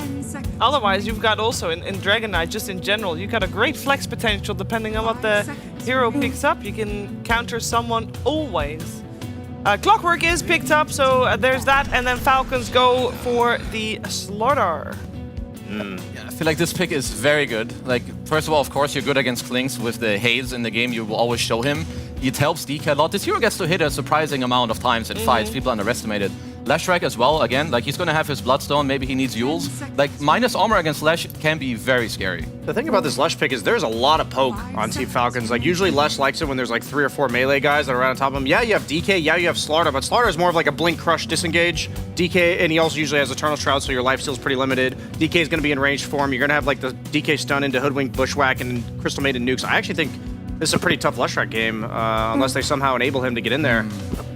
There's no such save support either, which is normally what a Leshrac needs. Also, I like the idea of Slaughter's second facet here, where his Corrosive Haze gives him armor, versus something like a Clinks, because you don't need your leg day facet. Like, there aren't really that many slows that you're going to be running away from. Sure, there's the Lightning Storm. Sure, maybe there's a slow from Rocket Flare. Yeah, I was going to say the Rocket Flare. But the Corrosive Haze, like, put it on Clinks, you take his armor, and the idea of this hero here is that he needs to be able to chunk through these very strong, beefy cores, and yeah, I would like to see that facet this tournament. I feel like that makes a lot of sense. Like, they probably knew that Clinks is coming. You have DK with built-in armor. If they take the facet that you're talking about, he will get it too. So overall, I feel like they're setting themselves up very nicely. Where would you guys... I feel like some last pick sniper could be available for Falcons if you want to pick the DK in the safe lane. Or do you want to just keep the DK mid, pick a new carry? I can see sniper working, but you're also blind picking. Yeah. And you have a ranged 5 right now, so I'm not sure if I... Like, I will put the sniper mid. Oh, you put the sniper mid. Or, I mean, there's so many options. I have no idea what they're thinking about, but that's one way I could see, like, you make the Luscious game even harder. I don't hate it. I actually think, yeah, you always want one guy reliably right-clicking Slardar's targets, and there's not too much to stop him as of right now. No, oh, they even ban it. Good call, good call. Yeah, but then Falcons, they also need to know, like, what's our next options, right? Because you always know, okay, we like this, we like that. They'll have 2 bans. If they're smart, they'll take it out. Panel's just on it today. We're cracking Oh every my pick God. in Oh, there. yes. Let's go. With that in mind, but this is the ultimate jinx, of course. What are we looking for the last picks? Do you guys want to make any bold predictions? See what's coming here. Falcons, of course, have to make the pick before Gaming can go for their last one. So they need to make their minds up. I could see a For the Malrine Dragon Lina Knight. coming out as well. Yeah. All they have right now is Clockwork, so... It's kind of similar. Is the Void Spirit we mentioned earlier completely off the table? Which, by the way, we know GPK also played it yesterday on mid, so it is out there on multiple roles. Maybe the matchup's different now, but I have to imagine you get bullied by Lesh. I think it's actually slightly different now that your Sanctuary facet gives you a shield against all types damage, of damage. yeah. So it would make it a lot easier to lane into Leshrac, so it's still on the table, but the typical ranged hero from mid-archetype would be a bit easier, right? Because the way you play against Lesh too is you throw things at him without wanting to commit your bodies on top of him, because that's when he starts to heal off of you. Fair enough. So you mentioned Alina. I feel like that would be cool. I have no idea how good Drow Ranger is. I haven't even seen her, but you could I entertain was some thinking carry Drow, Drow but- with mid DK. You give her the aura later. That I We think. did see a safe lane. I think that here is bad now. All right, I'm lucky. Oh, we saw they safe killed lane her. Ame Drow Ranger, but I believe that was pre-patch. Yeah, we did. Yeah, my bad. Yeah, the Agi level 6, I think, is 12% instead of 30. Yeah, that so, like, sounds like an consistently ramping up, it's better, but at level 6, you're significantly weaker than before. Otherwise, it would be slightly OP. But Falcons is running out of bonus time, guys. They got 4 seconds to ban something that they don't want Ace to play. That's the hero we're looking for Gaming Gladiators. And now the normal pick time here for them to select Weaver. I like the ranged, like, right-clicker idea. That's also, like, the problem with Drow is that you're pretty gankable and you're getting into a last-pick counter. So if they were to pick a Night Stalker-esque offlaner, Centaur's already banned, but something like this that just closes the gap on you, Weaver's, like, a pretty stable laning carry. It also just gives you incredibly early rush, right? You're going to have this Slardar and this Weaver with his hugs. They can just get that around minute 15, 16 and play the map off of that. Heavy minus armor strat coming out. Does that have any implications for Gaming's last pick? I feel like Ace? 'Cause Ace it has kinda to limits his do pool. a lot. Either Yeah. like heavy teamfight or some auras, like some Lodas into Greaves. Because right now, I'm kind of with like Mira and Brian. There's a lot of damage on Falcons in this mid game. You get haste desolated by Weaver. What the hell are you doing as Lesh? Just You're has not to be standing Mars, your right? ground. Oh, Underlord. The boys! The Horde! The boys! Oh no! The boys are back! Will he actually go for the Horde? What are you gonna do? I Get the think so. cleave? Oh. In a cleave Weaver? You guys want to hear something? What's The that? first time you play a hero on this patch, you choose which facet you go for, obviously. And then if you load into the next game, it preloads with the facet you chose previously. Ace, I believe, did not have any facet selected, aka this might be his first game on this patch. I don't know if Dota 2 Pro Tracker will agree with me, but it does seem to be the case. Amar did take the armor facet. Oh! So he did what not Mira like was that. saying. That's a good call. For now, this is And all. skitter step instead of the XP for Weaver? That's a bum. Yeah. And we got the Poison Dragon again. We do. I mean, at least on this patch, Ace has not played it, but he's played Underlord countless of times before. Of course. And I think these Underlord's auras are going to be pretty hard to like pierce through, actually. They needed like this frontline type hero to soak up a lot of attention and a lot of damage so that Leshrac doesn't get turbo focused. And that's the concept here. Its laning should also be pretty good. I just worry about its scaling, and I don't know if they're going to hit their 25-minute timing that they love. Falcons' draft is way too good to get rolled over. They have a lot of wave clear with the Underlord Lesh on Gaiman, but I'm not. I agree with you. If they're allowed to ball around Ace's like 2 aura items, Leshrac, Bloodstone timing, like I think they're in good shape. But I don't really see how they play the map otherwise. Like I think the maneuverability for Falcons is just better. So I'm leaning towards Falcons for this draft. But there's definitely a timing that Gaiman can hit. I also love the Falcons draft, but I think if Gaiman want to win this game, they need to play through Quinn like they have in other games. Yeah. Try to shut down Malrine with the supports together. Because I see no other way for them to win, actually. Yeah. Triple whammy. It's really hard to double down on Lushrak though when Falcons just have so many heroes that can kill it from a distance. Like if there weren't heroes that could do range damage to Lush, it would feel very comfortable even without a safe support. But that doesn't seem to be the case in this game. Any final words, Slacks, before we head into cares our about first my game? opinion? I care about you. What about the Horde, Slacks? How many Hordes are The boys! No, I'm a little scared for Weaver. They got cogs, they got a lot of initiation, a lot of burst damage. The brambles are so big these days. Yes. We'll see how it turns out, but I won't go against the grain. I think Falcons looking okay. Falcons looking okay. Now, may I remind you, yesterday, Gaming Gladiators kinda whooped Falcons' butt a little bit. Maybe that will invigorate Falcons to take this first game by storm. Let's see what's going to happen with our grand finals commentary duo, Odie Pixel and Fog.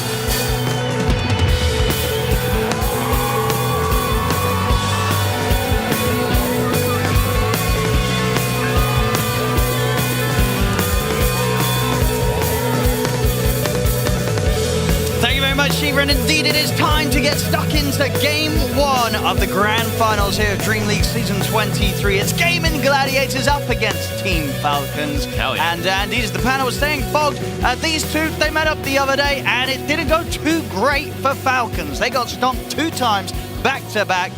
Are things going to be a little bit different today? Perhaps, but Gaming, they got a lot of comfort heroes. They got the good stuff. And some broken ones as well in the patch too. We've seen Clinks, he literally shreds anybody in seconds. Quinn is on his Lesh, amped up from the Dark Willow Brambles. Lots of physical damage coming out from Falcons, of course, to be able to go and pierce through these heroes and try to burst them quickly.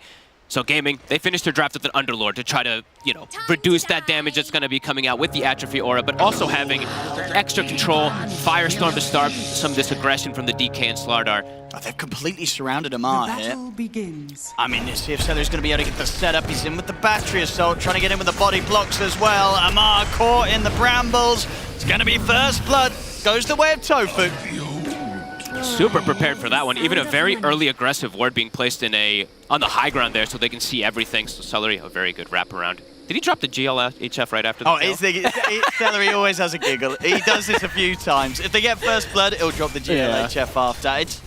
It's it's a good little bit of banter. So I don't know. I'm torn because I know the panel really liked Falcons. I think their draft is absolutely super strong. It's very comfort, but I think Gaming has probably a little bit more of the heroes that got buffed in this patch overall. I think it is going to come down a lot to lanes and how these will go down to see how the snowball comes out. If Gaming's able to get that snowball going, or if Falcon's going to be able to respond, as we see us go through the facets, of course.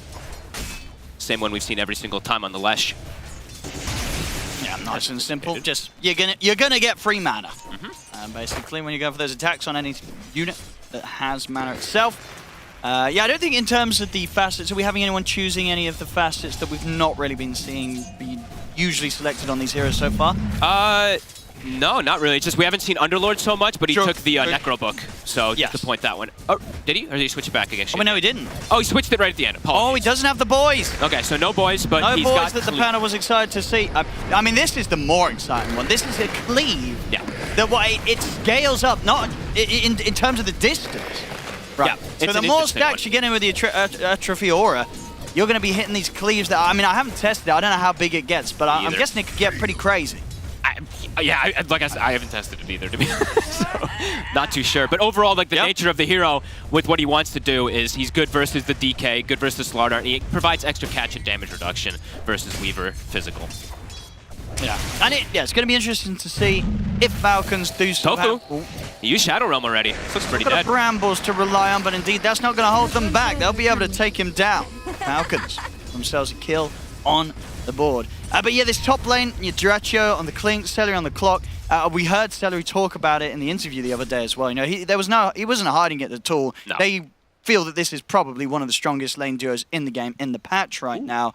Falcons obviously let them have it, so, and it's no surprise the Gaming Gladiators picked this. So you've got to imagine that Falcons, with their plan, with their draft, they have an idea of what to do against this Klings. Absolutely. I mean, the Slardar is definitely, or does seem like a pretty cool answer, of course, right? Being able to corrosive haze him, you can stick on him pretty easily. And especially in laning phase, if you get on top of him, it's very likely you're just going to get killed early. That being said, though, Klinks also now provides miss rate per attack, too. So we'll have to see if that maybe causes a bit of a difference versus the Slardar or not. Some banter between the teams, of course. Indeed. As hopefully the internet holds out. Should be good. Fingers crossed. You know, Fingers crossed. Has been fine for the majority of yesterday and today. Yep. Yeah, there's going to be lots of pauses. So quickly talk about a little bit of these lanes. Fine. Stuff Discord, not an internet problem. The internet's fine. What is? Everything's going to be okay. Do not panic. First few waves looking quite good for Falcons. The bottom lane in particular, this one does feel like it's going to be very strong. These double range being able to spam. And the Shikuchi slow. I know Fear was talking about a bunch how much he likes how good Weaver does feel because of this with the innate Geminate as well. So overall, being able to harass down here versus Tofu could work out pretty nicely. And Tofu and Ace, that is, especially with Tofu giving up that kill early on. We're in for such a treat, though. These two teams, as we've seen, a little bit more speed, of course, from Gaming Gladiators, a bit more slowdown, but Falcons, that's the thing. They make it work a lot of the times that they're slowing down. And talking in terms of speed, with these two drafts, if one of the teams was to get ahead early, is there a lineup that there actually could be a world where they can close up a game pre-30 minutes with the heroes that they have? I mean, either one, honestly. Honestly, either one. Either one could if they get ahead. If they get ahead, it can be. It could be a snowball factor. We've seen how much the DK can do now. I'm sure a lot of people are like, "Oh my God, we got a new patch," and everyone's thinking, "DK, how boring." But DK is actually pretty cool now with the way a little bit different, like how much damage he can actually do. We're seeing a different approach from Malrine, at least in the laning phase this time. 2 points in Breathe Fire to secure CS versus the Ranged Hero rather than the Worm's Wrath. But we'll see that Worm Wrath, of course, being leveled up. And the damage you get on your Dragon Form is pretty crazy. Your right clicks are through the roof. So with Slardar's minus armor, with Weaver's minus armor and stuff, I'm looking forward to see how much this DK is going to do. Because he also, of course, provides, you know, minus armor.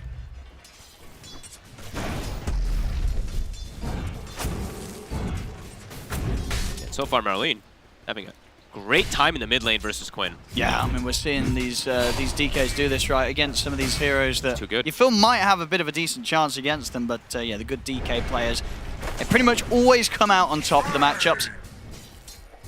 Yeah, I think we've seen it mostly just, versus that Razor, of course, but yeah, versus the Lesh, even then. Malrine full HP, constantly poking Quinn and messing with him a bit too, and just hitting him back. No risk of dying until later on here for Malrine. We're definitely going to see rotations, though. Level 6, he can die. A Bramble plus the Pulse Nova from Quinn. So we'll have to see Falcons make rotations around mid. They didn't. That's actually one of the things I did want to talk about yesterday. They didn't really help Malrine much in the first 6 minutes in the 2 games that we got to see. So I want to see them make those rotations to mid, because you know that Gaming is going to look to play around Quinn. Crip trying to step up there off the back of the bushwhack. You see both teams on this top lane with their duos, not afraid to fight. Very much a case of, Celery gets in with the battery assault and cogs to try and set up onto someone like Amar. Amar will happily stand his ground and start trading back. Yeah, crit too, this is nice. The new innate for the Hoodwink, being able to trade hits a little bit easier with something like the Clinks, since you just have the built-in redirect chance to the trees. He's actually able to absorb a good amount of damage up here too, so Amar's farm is very nice right now versus this Clock Clinks.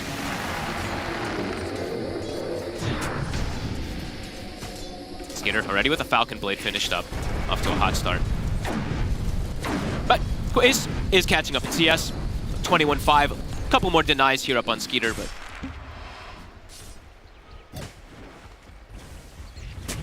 and I'd imagine on this bottom lane, once he starts to get levels, does it get a bit easier for him to sort of get the denies against Skeeter, or does Skeeter with these early arms, as you say, with the farm that he's had, never really feel the pressure of, scenarios where he gets left 1v1 against an Underlord? Should be a little bit easier. Crit steps up a bit far this time. He's got a big wand, but it's not enough. Yeah, they've got him. And they might be able to threaten him. Might quite be able to kill him. Dude, Clockwork. This hero does so much damage now. Just a little bit extra that you do provide. Very cool stuff. Yeah, out of all the cores, though, still slightly slower start to the game here for Duracho. Getting involved in the action, of course, but having as easy of a time farming up there against Amar on the Slardar. And here we get the rotation. So Amar does have to be careful not to get ganked here up top, but mid, we're seeing the surround coming out from Falcons. Already looking to play around the DK level 6. Quinn, not quite 6 yet, so could just get popped if he does step up. Let's see the rune. He has it 6, but he's a nice one. It's a nice one, Amplified damage straight away. Marine's going to try and get something going with that. There'll be an immediate shadow around TP out. But this tower is in jeopardy. That's going to do a lot of damage here. Dire's middle tower is under attack. A fortification, but in terms of resources, Gaming Gladiators, who can they afford to They have to bring the 2 supports. bring over here? They got to bring the 2 supports and the Lesh if you want to try to hold onto this tower. Celery's here. Ready to back up Quinn, but indeed with this amplified damage rune, this tower's dying very, very fast. They glyph the wave even. I mean, and there we go. I mean, they'll get the deny at least, but still 6.5 minutes in, losing the tier 1 tower here to the first ult of the Dragon Knight. Maureen's going to be able to pick up a kill as well. Gets in on top of Celery. Crit with the kill secure. So much damage. 3 points in Breathe Fire.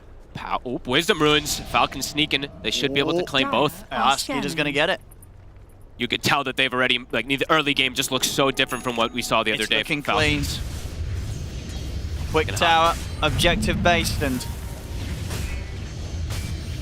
giving themselves a much better shot than we saw in the openings against Gaming Gladiators in the previous series when they met. I'm toying with you. Celery. TP's top, it might just die instantly. I think he is instantly dead by the looks of it. Amar's in.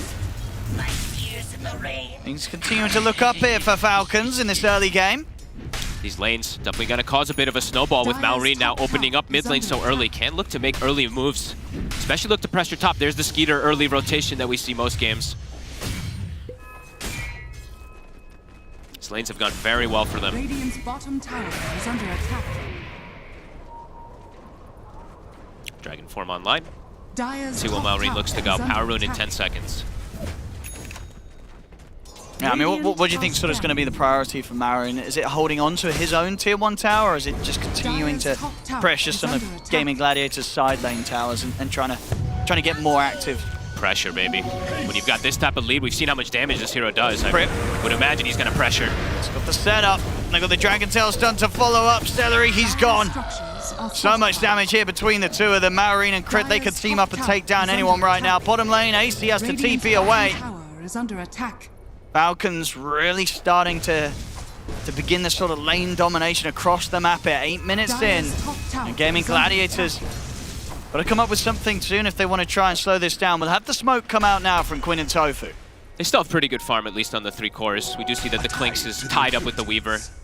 And these two do dish out an insane amount of damage. This Willow plus Lash, whoever they get on. Chris, he is absolutely prepared for that. Dodges the Bramble, turns and holds back the two of them. They don't stand a chance of setting up on Crit. I mean, beautifully done, really. Uh-oh. Does seem like we are having a bit of lag for both sides here. Snaking instant. I feel like this team uses... Falcons and Gaming probably use these gates the best out of anybody, especially in the early game. I swear we see the carries and the supports just constantly using it in the pre-10 minutes. Looking to continue this pressure here. Clinks, as we said, catching up, but Lash, Quinn, 700 behind the DK right now. Is victory. What's he saying? Slardar. Is he trying to say maybe that the Slardar is lagging it or something? Or? He just, no, Mark just Slardar. Just getting into the role of the hero. Yeah, role playing. Slardar.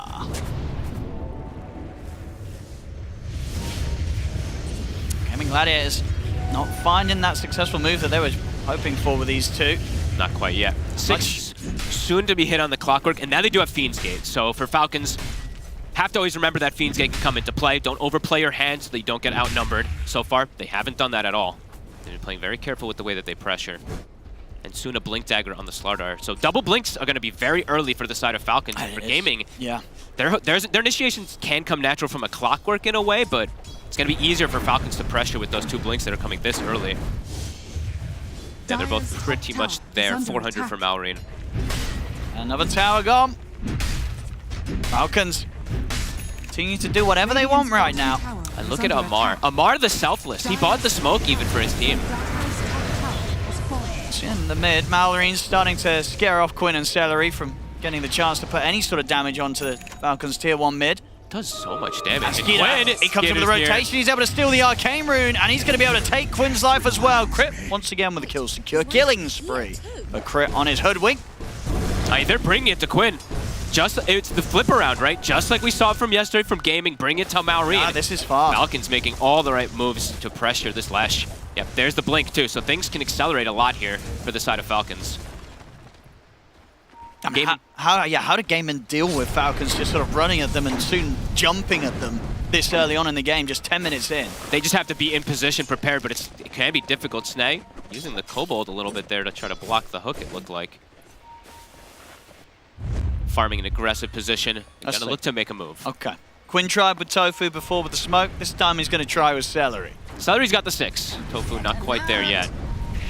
Can they catch and kill the Weaver though? Skeeter's kind of tricky. Not the easiest by any means. This is a good opportunity. Not with the hook shot not connecting, that's for sure. Skeeter's easily going to be able to walk this one off. So again, moments in which Gaming Gladiators aren't quite able to find any of these plays that they go hunting for.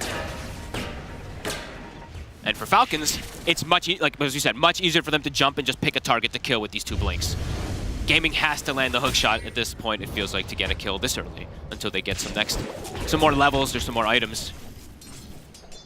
Tofu's still not quite 6 too, because of that Wisdom Rune that ended up happening. Radiant's bottom tower is under attack. Bottom lane. And here comes Maureen. Lots of TPs coming forward. Nice. He's trying to put some pressure on a Skeeter, but the backup comes in immediately, and Amar's there ready to cancel the TP and take him down. Playing so well this early game. It's crisp.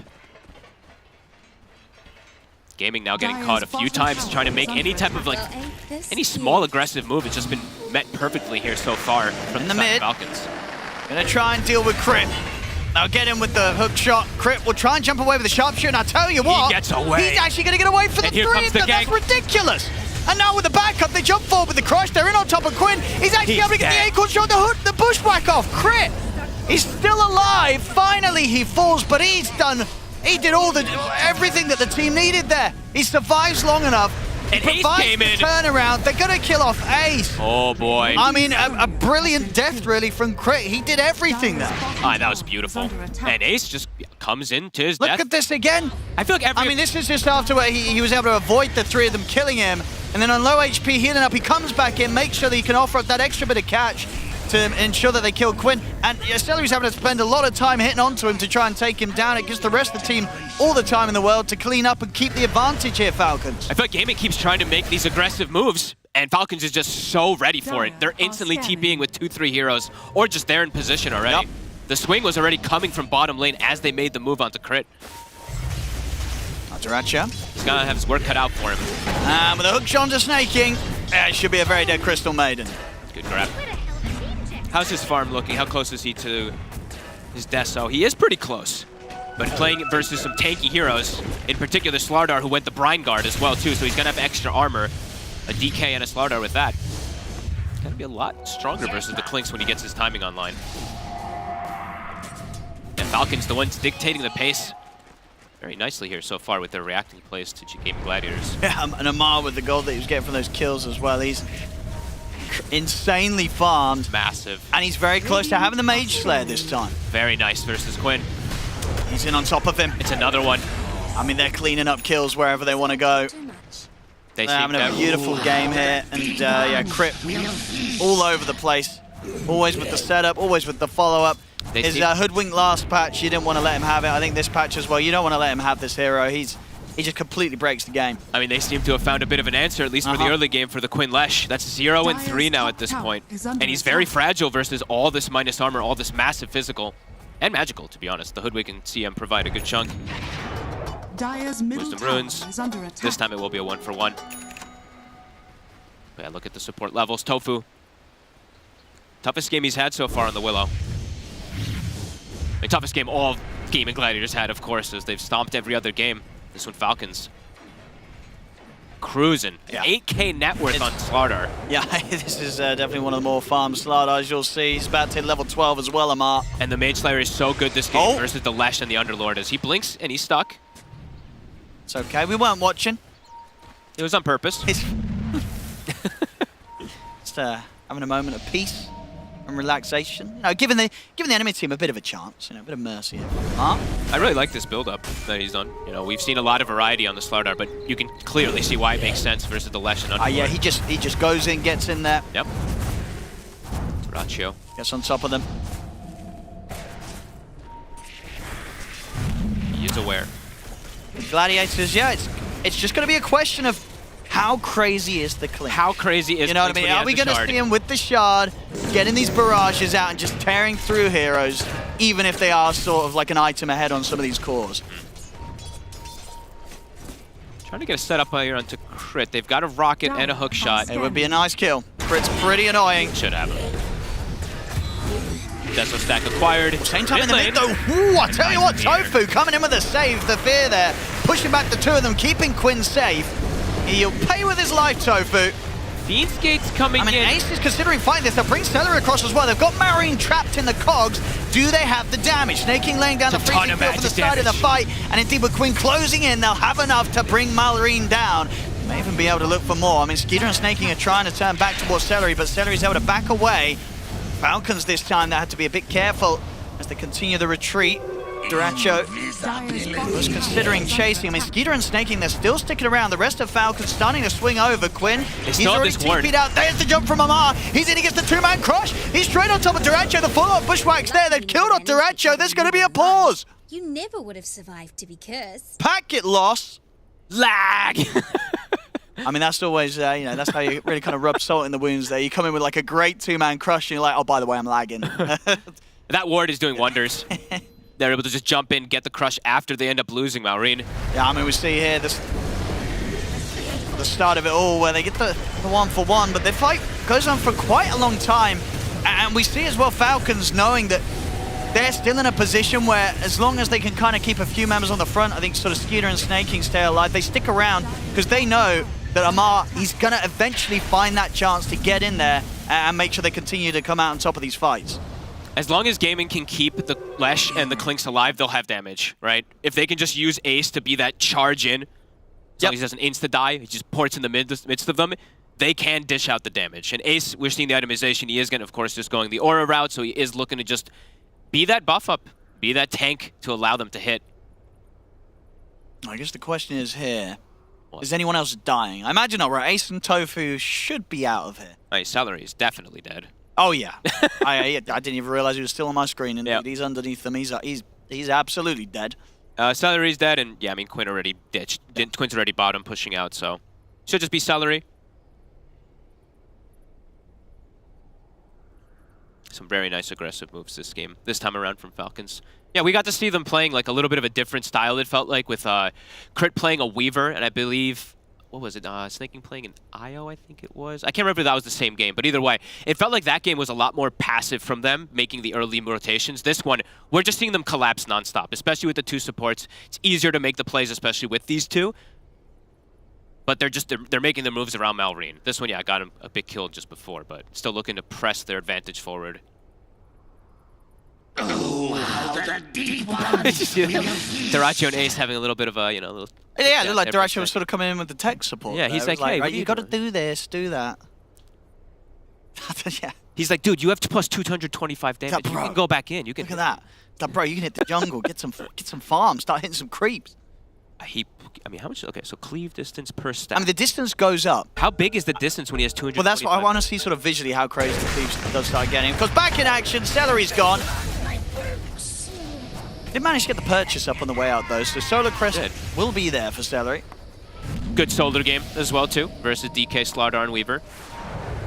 Snay. Is that I'm seeing right? It is. So Snay is actually matching the auras, going for the going for the Greaves on the Crystal Maiden. I like that quite a lot.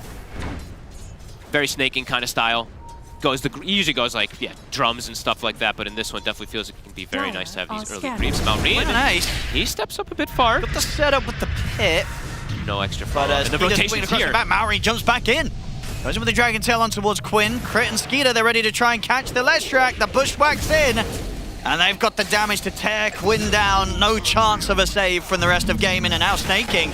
Maybe even looking to set up for more. Celery will get it with a hook shot. There's the barrage coming in from Duracho. The Crystal Maiden completely annihilated. The barrage at the ready. Malrine trying to hide to perhaps get a blink stun from the trees, but they'll back away. Go back to farming here for a moment. They forced all of Gaming Gladiators bottom. They very much will need someone to get the jump onto Dyrachyo. If he gets to press that barrage with his archers, heroes will die. Very difficult game for them to catch Skitter, though. They have no real... I mean, they have a Clockwork Hook shot and hope that you can cog him backwards and chain stun him somehow, but they don't have a blink stun by any means besides that, so definitely a more difficult game for them to bring down Skeeter in comparison for Falcons to bring down Dyrachyo, it feels like. Illusion. As Gaming playing around each other. Celery and Tofu looking to sit behind Dyrachyo for now. This means that net worth for Falcons does go up a bit more.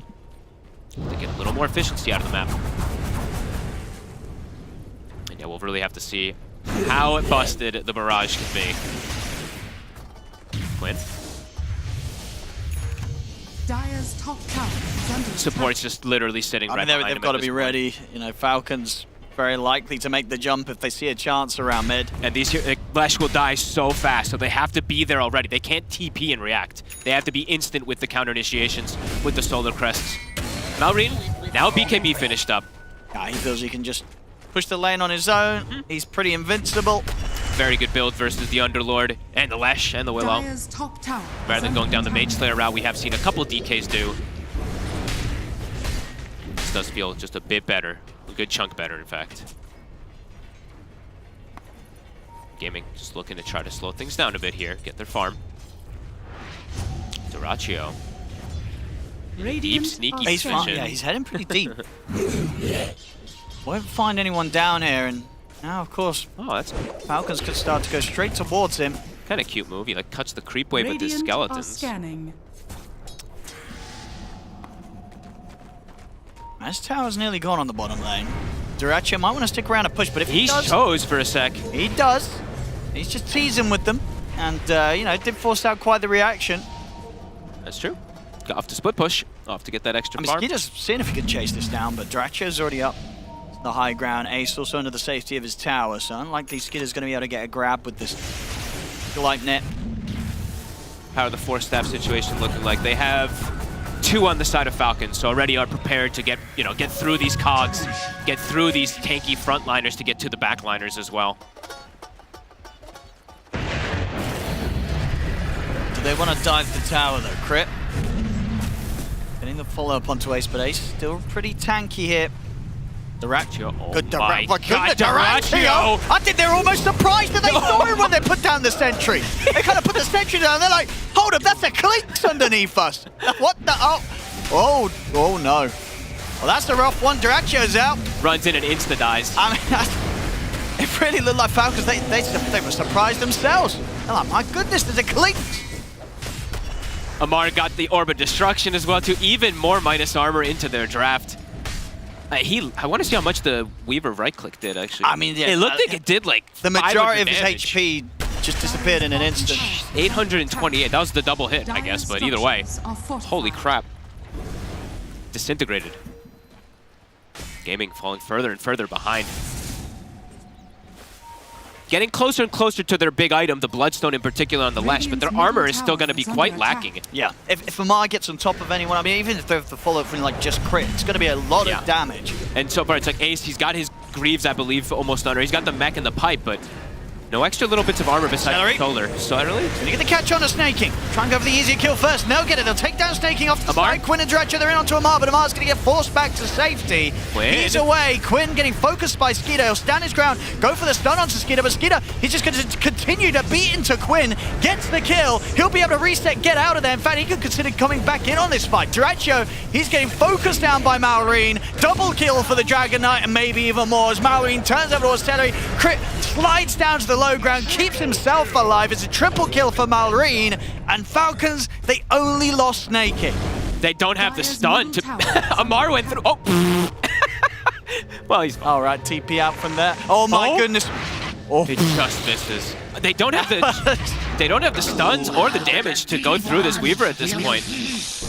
Falcons just commit through and just right-click them down. No, we saw as well, because Quinn was on top of Skeeter, and he had the Bloodstone heal going and stuff here on the Lesh, but Skeeter just does enough damage that he could just stand his ground next to him and fight through it. Obviously with the benefit of having that second life basically with the time lapse. But you see here, Skeeter, he doesn't need to run. He can just sit there, kill off Quinn in the midst of the fight.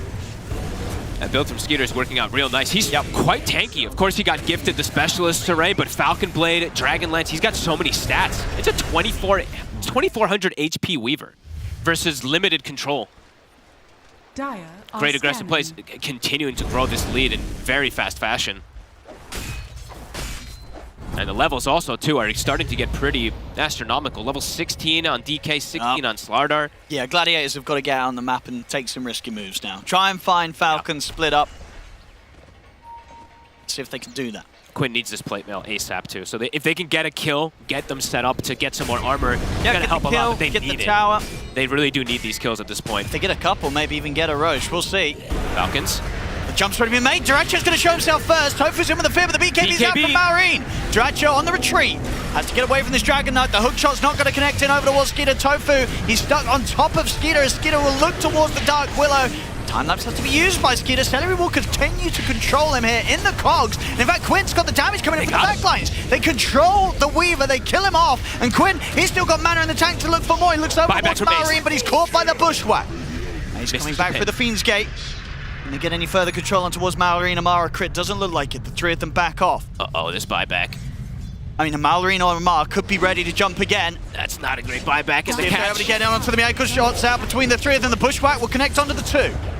Jump forward from Mallory. Unable to get the stun straight away, and Celery will lay down the cogs. Try and get through it. I mean, Ace and Quinn maybe considering if they can still fight this, but they absolutely can't with a jump like that from Amar. Straight on top of Celery and Ace. They'll move forward, take Ace down, as he's going to be out for 73 there with that dieback. Quinn, he should be fine. I mean, Amar's going to have a blink. I know he blinks up in a second.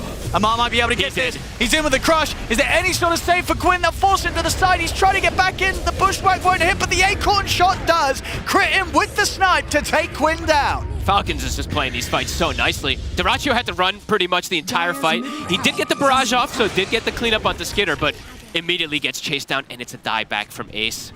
An expensive attempt there from Gaming Gladiators, and it doesn't come out ahead by any means for them.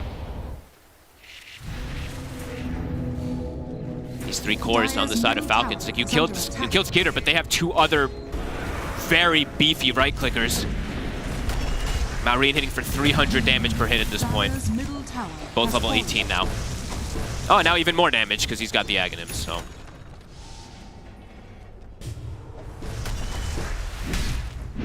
I'm not opposed to taking the occasional.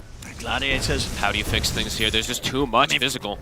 From the high ground, maybe things will get a little easy, but at the same time, yeah, Falcons, they have heroes that are not afraid of just jumping straight into the base. You can see they're feeling that pressure. I mean, Ace, a risky play to go for the buyback, and he doesn't even catch the pin onto Malrine initially when he does go for it. And now Roche quickly to drop an Aghanim's also on Amar. They're hitting every single timing. Yeah, all three cores just having spectacular games. 5-1 on Skeeter, 8-1 on Malrine, 5-1 on Amar. Yeah, they're definitely punching back as hard as Gaming Gladiators hit them the other day in the series. Here we go again. Snaking, look at the hook shot across, look at the cogs in onto the two of them, but they've already lost Tofu and Mar. He'll slide out for now. There'll be the buyback from Tofu to get straight back into the action. TP's over towards the tier 2. They get the kill on Snaking. Ace was considering already bailing out. He put the portal back, or maybe to get the port in for his teammate. Then awaits another buyback from the side of Gaming to try to fight back for Gaming need more. Doesn't look like they're going to get it. Nope. Not at this moment. Quinn does have his plate mail, so quite a bit tankier now at this point, but they still just have so much damage on Falcons. Yeah, Falcons are ready to get back in on this. Skeeter leading the way. He has no fear. Radiant are scanning. Gaming just hugging each other, hoping that there's a misstep there by Falcons, but Falcons, they back up. 20,000 gold lead now at this point. Just the level of farm, just completely crazy, and especially indeed in Amar in particular, top spot on his Slardar. Crit is higher level than everybody on the side of Gaming Gladiators now at this point too, with these consecutive team fight wins. And almost, I mean, he almost has his Gleipnir too, so the scaling is continuing from him. And Acorn shot with all this minus armor, it's going to be fantastic Yeah, we're seeing him clean up kill after kill. Yep. With the Acorns. Brax is falling. They'll do something soon, they'll try it, but Mallory's already out at the base. I mean, the Acorn shot the Dragon Tail, and there's going to be a sharp shot coming in as well. Celery's gone. The Fear will come out onto the three of them. The barrage is well in direction, but it's not enough to threaten Amar. Amar perfectly fine. They've lost the two, and there's no buyback on Quinn. As Falcons, they're ready to push up and kill him outside the fountain. Ace goes down, also without buyback. So Falcons, they've got all the time in the world to swing across, take another set of barracks, and maybe even just close up the game right now. Thragio's Clinks just can't even stand to cast a barrage. If he tries, they're going to instantly jump him. Tier 2 up top. Gaming, they're actually going to stay in it. That's a set of barracks taken, though. The damage has been done. Mars already starting to drop the flags. And they do call it. And they'll call it. Well, there we go. GG is called. Game 1.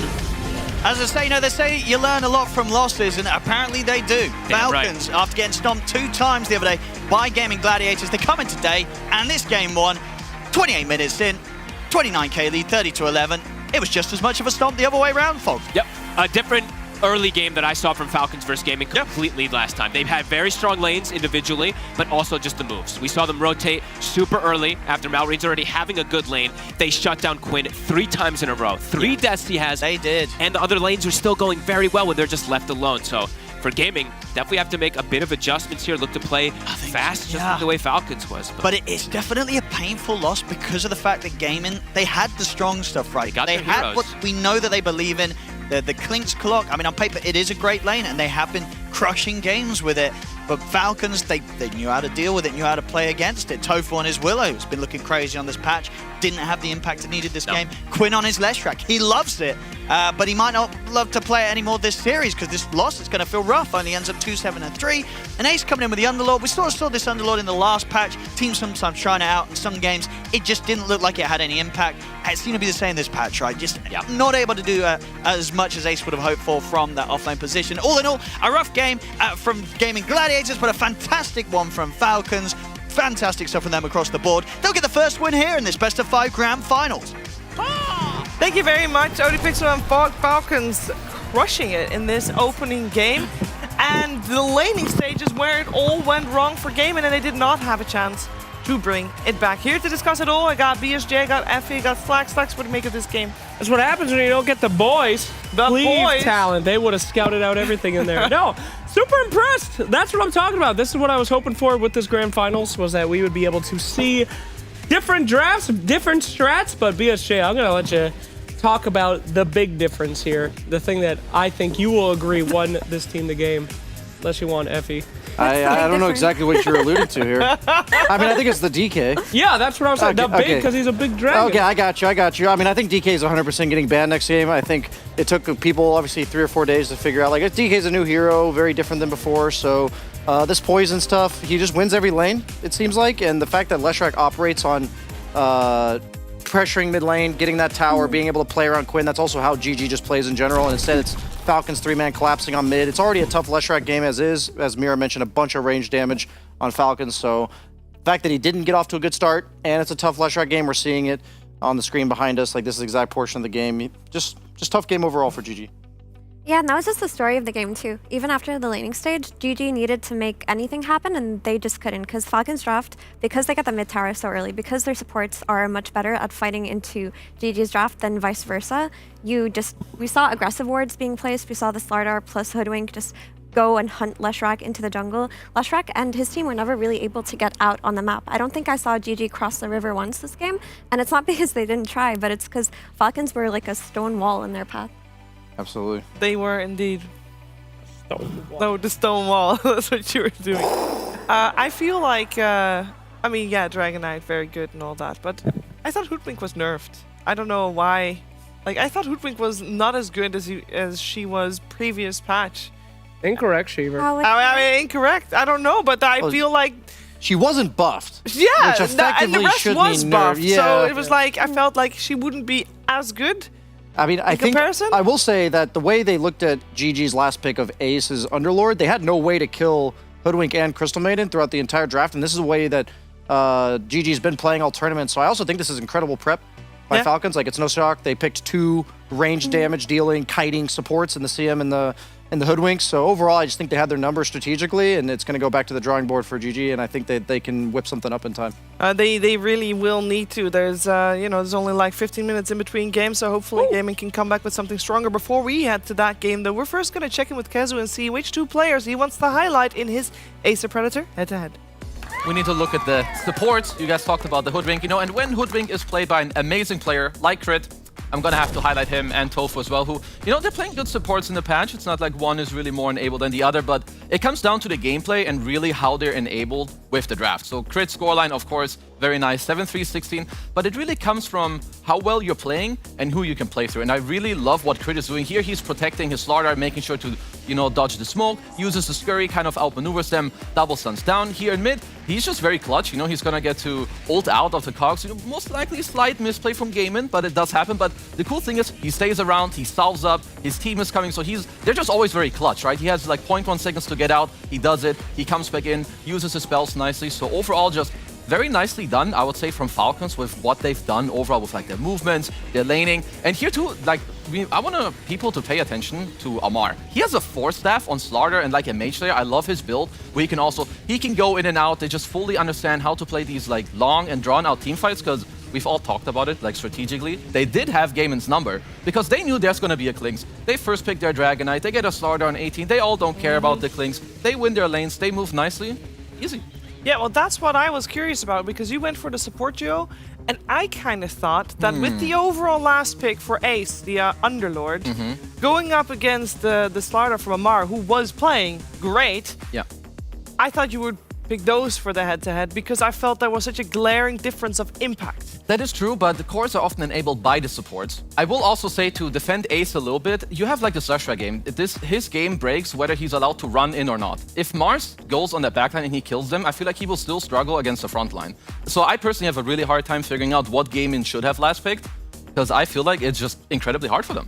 It was very hard for them. I agree. And maybe game number 2 will be made a little bit easier by them in the draft, which we're going to find out after a break.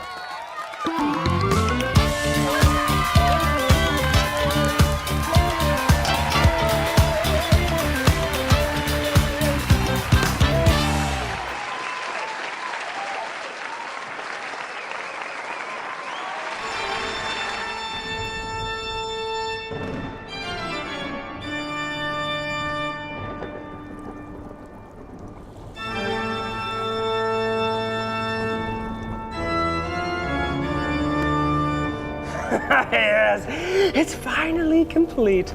My once-a-year Dota Labs update that no one asked for, that will completely ruin the game once and for all.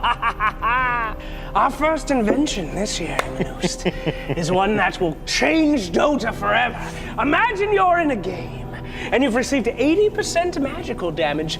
An annoying alert will pop up when you go to buy an item, and it will ask if you'd like to purchase BKB or Eternal Shroud if permitted on the hero. We already have that. That's in the game with the magic wand notification. It says you need to use your wand. For new players in the news, not for experienced ones. I'm talking about Immortal matchmaking. An Immortal PA gets an alert from their support that says, buy BKB. Okay, that's a good idea. People would want that. No, it's an evil idea because it's very annoying for them. Okay, very well. For the second evil plan, and this one is much worse. Okay. On weekend Dota, after midnight, yes, I will enact a system to test your sobriety. You have to walk down a lane without getting lost, and then, only then, can you play ranked if you're not inebriated. That's just another good idea. People don't want to play with drunk people. Yes, they do. I'm only inebriated when I play on Dota at 2 a.m., my friend. That's why you have a 20% win rate and no friends. Nobody wants to play with you. Oh. Friends. Immanost. Fantastic point. For my last evil plan is the evilest of all. Immortal matchmaking. I will create an immortal matchmaking feature that will allow people to play with their friends on the same team. Oh, Dota with friends? That'll never last! They're in real life friendships will be ripped apart as they feed on Curse the Maiden!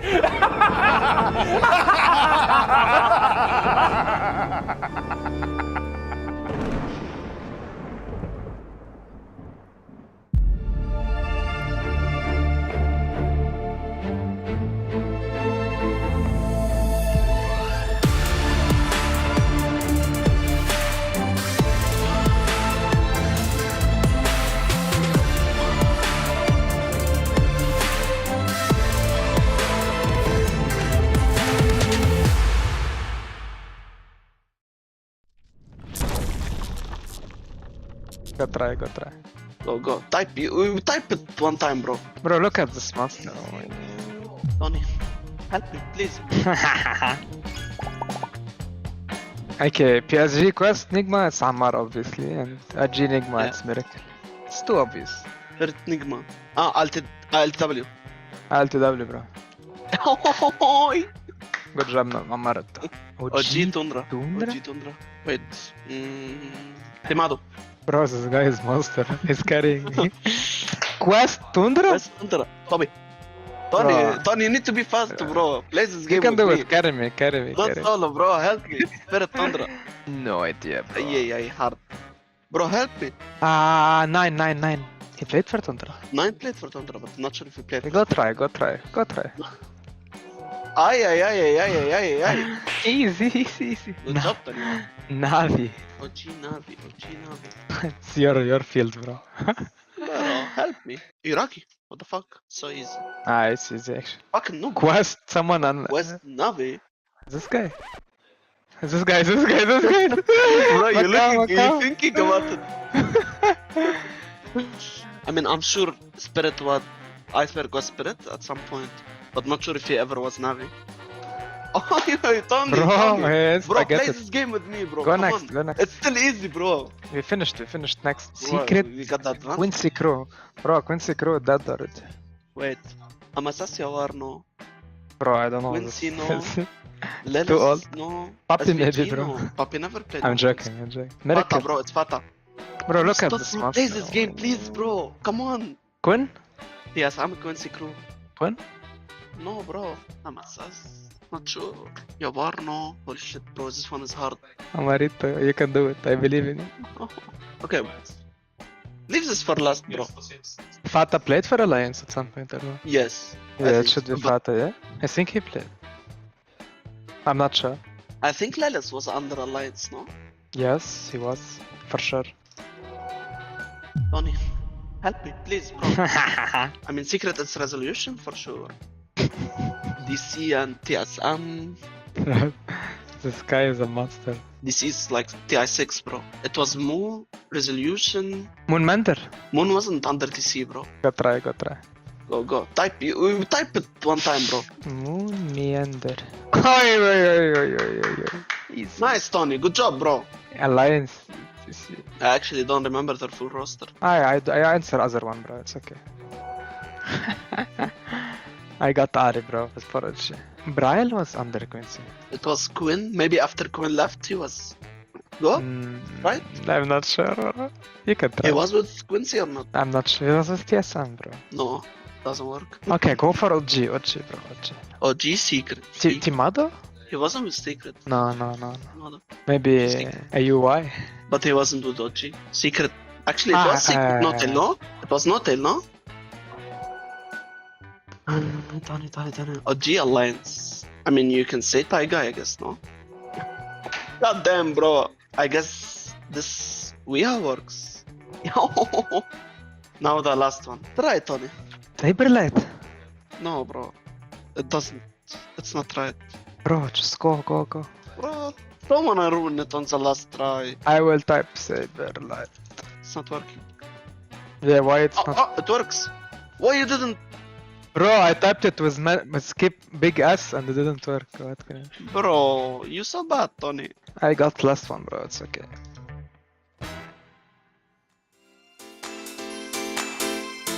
Bring out the best in me, baby.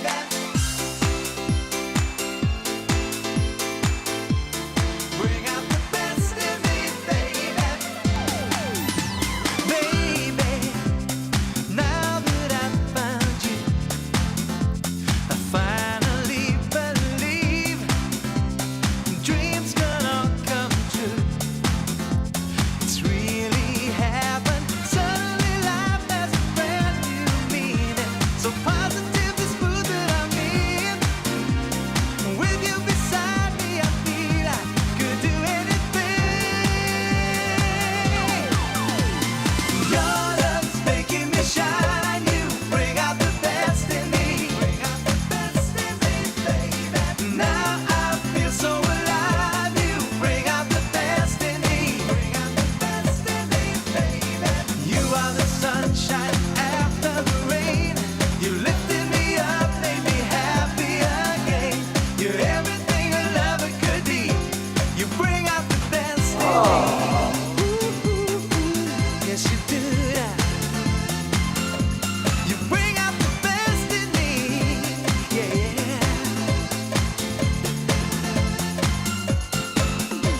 Baby, feels so natural. The joy we're sharing now feels so magical. The way you seem to make everything in my life so easy. I can take it all in my stride. As long as I know that you're there, I'll be satisfied. Your love's making me shine. You bring out the best in me.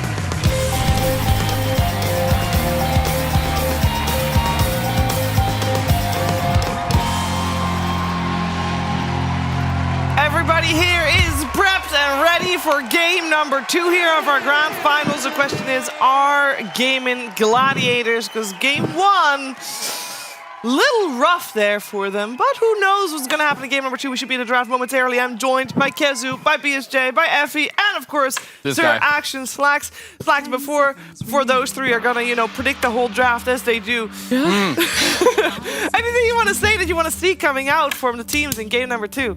Wow, what an advanced method to try to get me to say something that's not going to happen in this game, but I'm going to prove you wrong. What? I see you're setting me up to say something smart. stupid. No! Like Undying is going to come No. out. Not going to happen, Sheaves. Gonna see a Dragonite ban. Oh! Wow! Wow, this guy's good. Wow. Got her again! Wow. Good job, Slacks. You deserve to be here. Thank you so much. Oh, that's great. Yeah, no wonder he's on the finals. Dude. Ooh, guys! Legion Commander and Templar Assassin still in. If Falcons is banned either one of the two, we got both in the pool. Just want to point it out right there. Hot and happening right here. That's pretty hype, actually. If they get Legion Commander, I'm going to be super excited. Oh, never mind. Legion out. Great! Well, Gaiman is first pick. If they want to go for the TA, they can ban something else and pick TA. and now TA has changed for me from most exciting hero to most depressing because Really? she's been banned in every single game.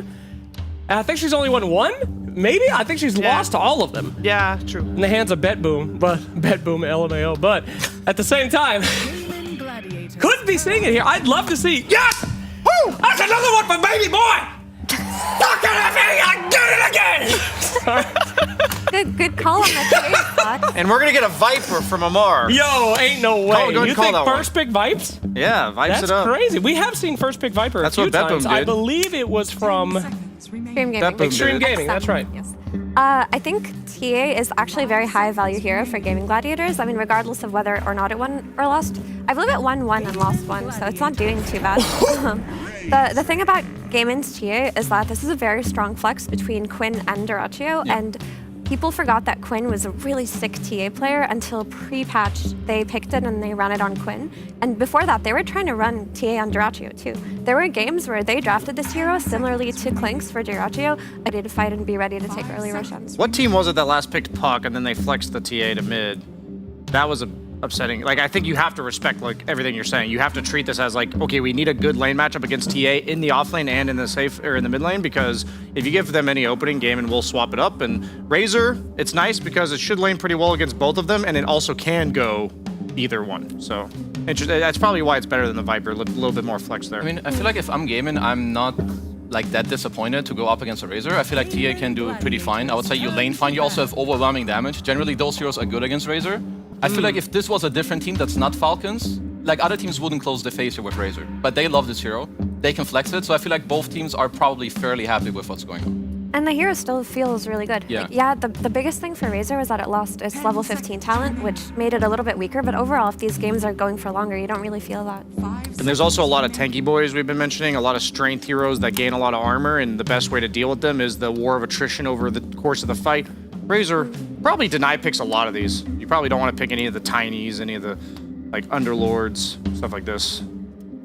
Isn't it risky to pick a Razor first though? Back in my day, that's a Razor alert.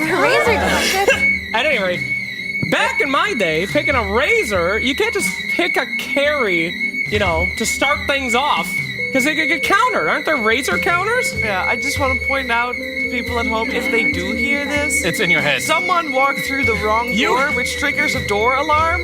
And unfortunately, this is it. What's that thing where you have the tinnitus? That's tinnitus. This tinnitus. Everybody. You have all developed players that are 30 years old. That Yeah. screaming earlier has given you tinnitus. This is just me saying that if it was a fire alarm, we would have been out of here. We take that seriously. But this is No, we'd finish the panel first. Of course we do. We keep going. Very good. Okay. They're taking us off.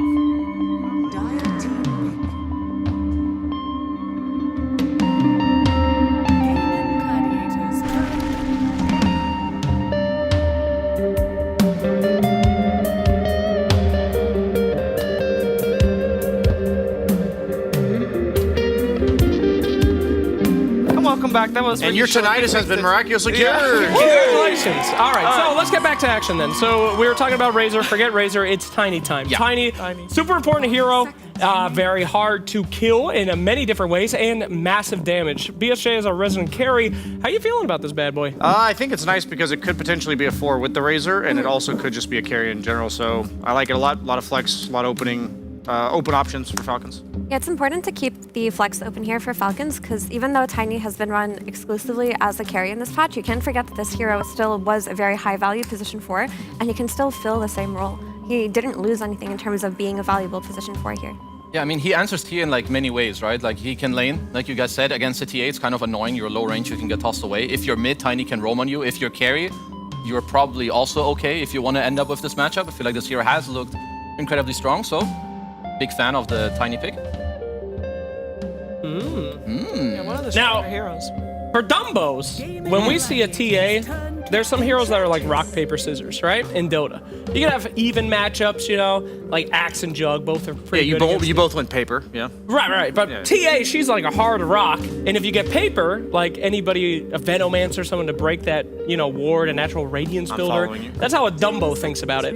Is that still relevant here in the new patch? Can you still counter pick TA as a first pick with something like a Venomancer? It can't be anything with really low damage instances. Like it can be, but the better ones are ones that have like 50 to 60 damage instances that will wear off the refraction, but they also don't rely on that skill heavily. Like Razor, for instance, like your Eye of the Storm will be a very good way of dealing with the refraction charges. But for Veno, it's like your Gale's not even going to wear it off over the course of the entire thing. So I would argue probably not. Refraction functions differently now. Now it's a damage barrier, but the thing is, if you over damage the barrier, it still only counts as one instance taken away. So it's not even one of those barriers where you can just out damage it in one go. You have to be able to continuously provide that amount of damage without exceeding it, because then you're wasting like a heavy damage output. Like let's say you're doing 120, 120, 120. You're wasting so much of your damage because you only need like 60 to break it, or is it 80? It's 60 at It's max over 60, level, okay. but it is including resistances, so it's probably more around 80 or 90. And I want to point out maybe the Malrine Lina with the slow burn facet. I was hoping to see it against TA at some point in this tournament because it gives you, I think, 3 damage instances on all of your spells, if I recall correctly. But does it break the shield? Yeah, it's enough. Like it's a lot of damage. How much is it's 3-second debuff. 65% of your original ability damage. So when you have higher spells, then people do it. Yeah. Yeah. All right, I'm just thinking of I'm thinking of reliable but non-committal ways to bring off the TA's refraction, because I think that's the key to beating this hero. We've talked so many times about the CK over the last couple of days, but Kezu, it finally came out. I mean, I feel like this hero is very good. I've seen it in pubs already. Like, the facet that people generally take is where your illusions become, like, strong illusions, and you always, like, the other ability you have, what 50% chance you roll another illusion, which is pretty sick on as anything, well. Manta, On anything, ulti. yeah, which is crazy. So I personally really like this hero. I think it's amazing against TA. TA struggles generally against illusion heroes. She always has. She still does. Also, when you have a Razor mid or offlane, you want carries that jump in. So Skeeter, as always, he will fill this role. Great pick. So I like it. Do you ever go Darkseer, because it also works on enemies creating illusions of you? You might get 2 illusions of CK. That's right.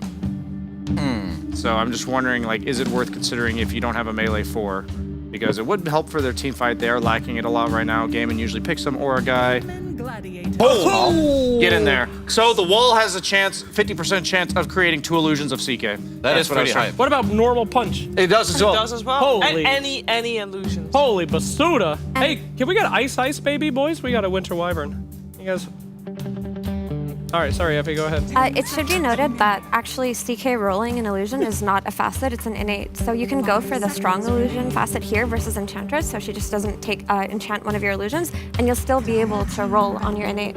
Last patch, for some reason, Enchantress could convert CK's illusions. Is that fixed now? I don't think it should work that way, but it was. I mean, she can if he doesn't take the facet where they're strong illusions. Okay. So you absolutely want to do that versus Enchantress. But that also means that the Darkseer creates strong illusions as well, the extra illusion. I don't think Darkseer. No, all of his illusions are strong. I tested this. Really? Literally all enemy created ones are also strong. Yep.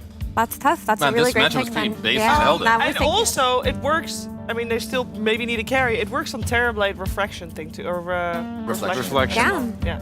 Darkseer. Stock's going up. Yeah, it does. It's not a bad TB game. That'd be pretty cute. I'll be honest, for Gaming Gladiators. Why is that? Because it's good against Razor. Tiny, it's also nice because you reliably sunder him usually. And then, yeah, the CK, you're getting an extra illusion of him 50% of the time, which is, half the time. Is this a Tiny support? Almost. Yes. Tiny support. It's a crit Tiny. Crit Tiny. Oh, wow. How'd that work? What?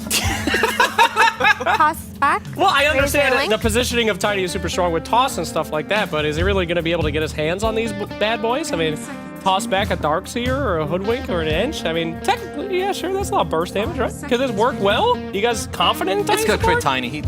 These guys make stuff happen. If he lanes into TA, it's pretty easy. Okay. So maybe if you're gaming Gladiators, I don't know if they're afraid of this Tiny Razor lane. I would say that they should feel pretty happy. But if they want to try to make Crit's game even harder, they could pick a new carry that stands his ground very easily and put their TA mid. I'm not really sure where I would take it. I feel like it would be nice if they have another hero that they can easily play through. Like right now, they rely a lot on their lanes going well. Like TA has a good lane, maybe you play through her, maybe through the last pick. But it's not very crystal clear where your supports want to go. Gaming Gladiators are in a kind of yikes position with this TA flex because they have to pick before Falcon's last pick. So they can't put this TA on mid blind because the Falcon's mid last pick is still open. So this almost is, it's a carry TA. You can't put it anywhere else. And this carry TA is going to have the difficulty of dealing with the Tiny plus Razor. Who's incredibly threatened on that. I think if you pick a carry that enables the TA, something like a Sven, then TA could potentially go mid, but I understand what you're saying. I think no matter what lane this TA goes to, it's kind of in a jeopardized spot that you can't avoid happening, so I'm just curious, because they already banned the Weaver and the Void Spirit, so these are like 2 active heroes. Wraith King, okay, so it's a stunner. That's what I was kind of thinking, some stunning carry if they went carry. Can't you just Viper the TA or something now from the mid lane? Because you Alreen have does love it. You have the overall last pick versus the TA mid. Like she should be very, very exposed here. If it's as good as I think it is, I still think Lina could own this. Like, it's a pretty good Lina game. I mean, his Lina and his Viper from Marine are 30s, no? Yes, they both are. You can choose any of his Grandmasters at this point. I feel like the Viper is very good. If they want some more team fight, I could see some offlane Tide if you want to do that, but I don't see anything wrong with them just jamming a Viper here. You know the TA is mid, you can abuse it. I feel like Gaimin need the tempo from this hero to like be online in the game. And if they don't abuse the TA mid here and give it a comfortable lane, then Falcons are they've put themselves in a draft disadvantage. Whoa, that's different. Okay, so it's going to be mid-razor then. I mean, mid-razor should be fine versus TA. It's not like a complete shutdown type hero, but it is good. Yeah, they're trying to aim to shut down the Wraith King now because the Wraith King is the tempo. Like at the end of the day, TA, like they want to be able to collapse on this lane, so this allows Crit to roam around the map. Oftentimes when you have like a tiny 4, melee 4, you want like a summons guy or a hero like Timber where once he gets level 3 or 4, you just leave him alone. So we should be expecting to see a lot of Falcons heroes mid lane at like minute 4 or 5. I think they did a really good job last game of pressuring Quinn, taking him out of his element. I think they'll do it again here. But I do think Gaimin's draft is a lot better equipped this time around Agreed. to enable Quinn, because if you look at the supports of Enchantress plus Hoodwink, these supports can go mid very easily and play around and enable their mid laner. Like you can get the runes, you can counter the rotations. One thing I do like about Falcon's draft a lot though is the Winter Wyvern. We didn't talk about it, but that hero is a very, very good anti-TA type hero. The Frostbite or whatever it's called, the Cold Embrace, that's going to be very, very annoying to play against in the mid game. But that ult, whoever gets ulted next to the TA is dead.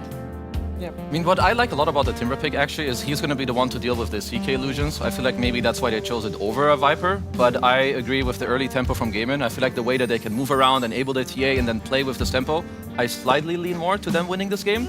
But honestly, I would say it's really hard to call in this patch, but I'm leaning on Gaimin. I like Gaimin's a little bit more because the TA doesn't look shut down to me and the Darkseer looks like a great Darkseer game. But for me, honestly, the X factor of this game is not the cores. It's going to be the Winter Wyvern. That hero can do so much. I want to emphasize, if Snake King pops off, he really could be the difference in this game. I can't tell if he's got something to say. He's like agreeing. No, that's a 1-up, +1 up dupe. I also thought he had something to say. No, absolutely. I concur with Effie. Winter Wyvern's super good, especially stuff like holding high ground and removing that TA's really essential momentum of when it's time for her to go time. But I know we're running low on time, so I'll go with the Effie pick there. Yeah, I think Gaimin's set up for better game 2 than game 1, but I'm still liking Falcons draft a bit more here. Liking Falcons a little bit more, but this sounds a lot more split than game number 1, so hopefully our game is a little bit closer than our first one, but let's see how it plays itself out. We're heading over to OD Pixel and Fog, but first on PogChamp Pandas.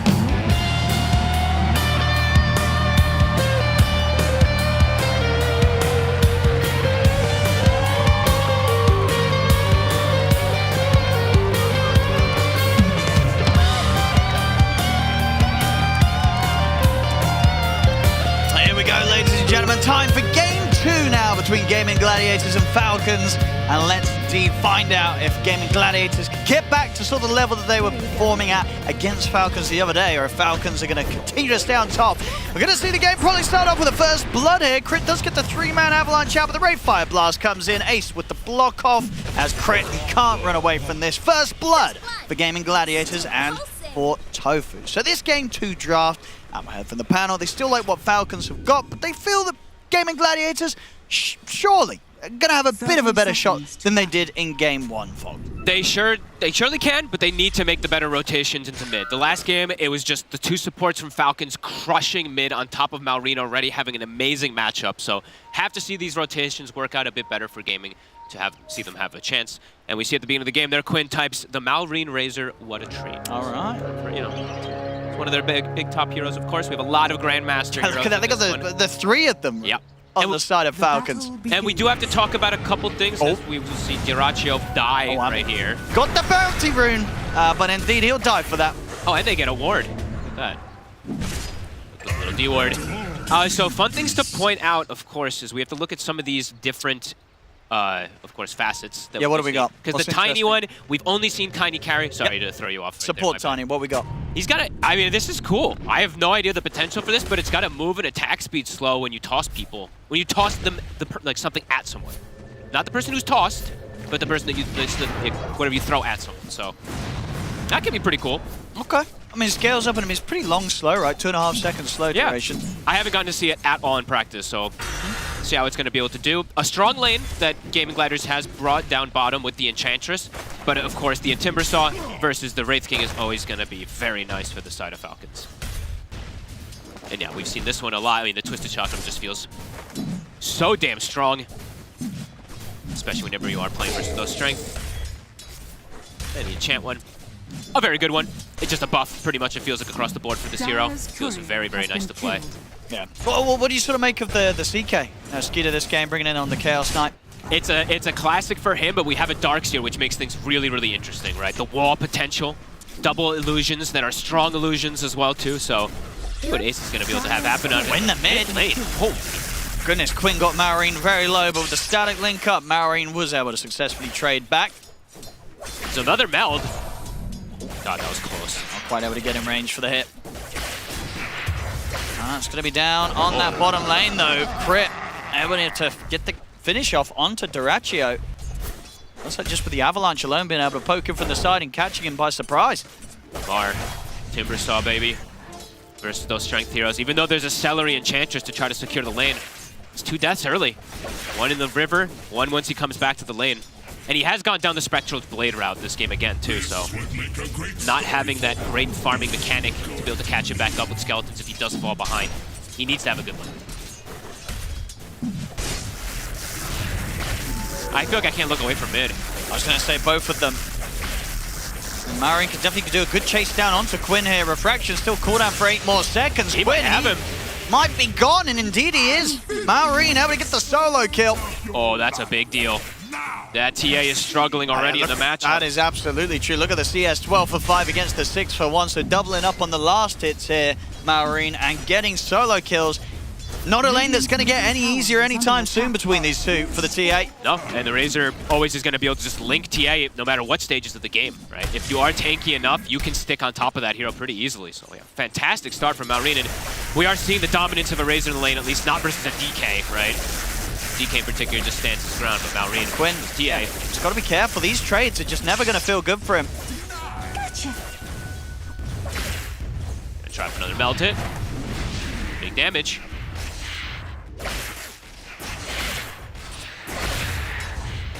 Not wearing off just yet.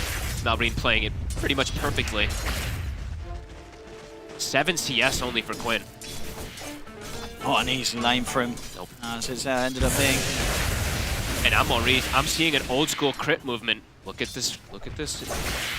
Walking through the river. Amar on his own. Amar's this Timber Saw, and indeed Quinn. Quinn could be in trouble. They've got to bring these TPs in. Quinn is going to get caught by the toss back. Is there anything Celery could do to save him? There is not. Quinn dead again. Oh, Falcons on point. I mean, they could look maybe towards Celery. They've got the blood grenade. A few more right clicks from Marine with his stolen damage that he's built up with the static link. I mean, Marine, you know what? He's going to be happy that Crit died there. It's just another solo kill for him. This lad, he's essentially got the solo XP from like 3 kills in this mid lane. He's 3-0-1. Oh, and this is going to be the fastest level 6 of the tournament, I think.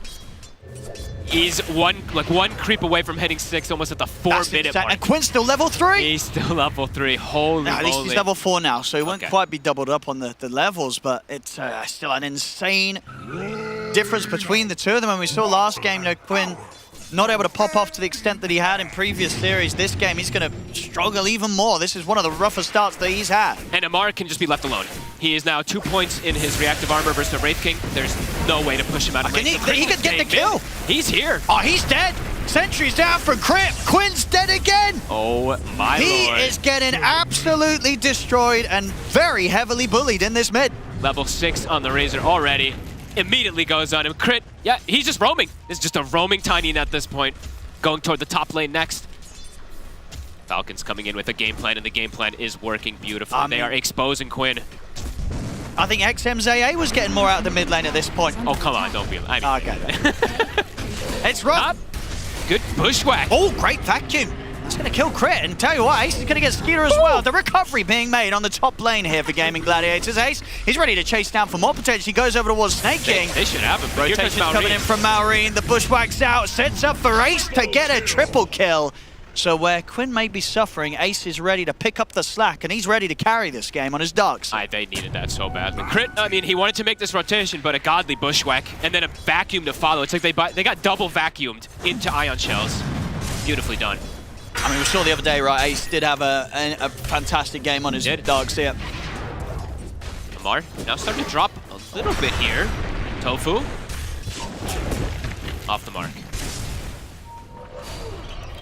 Very hard for these two to really kind of take Amar down to 0 HP. They can get him a little bit low, but killing him right now, not really an option for these two heroes. They just don't quite have the damage.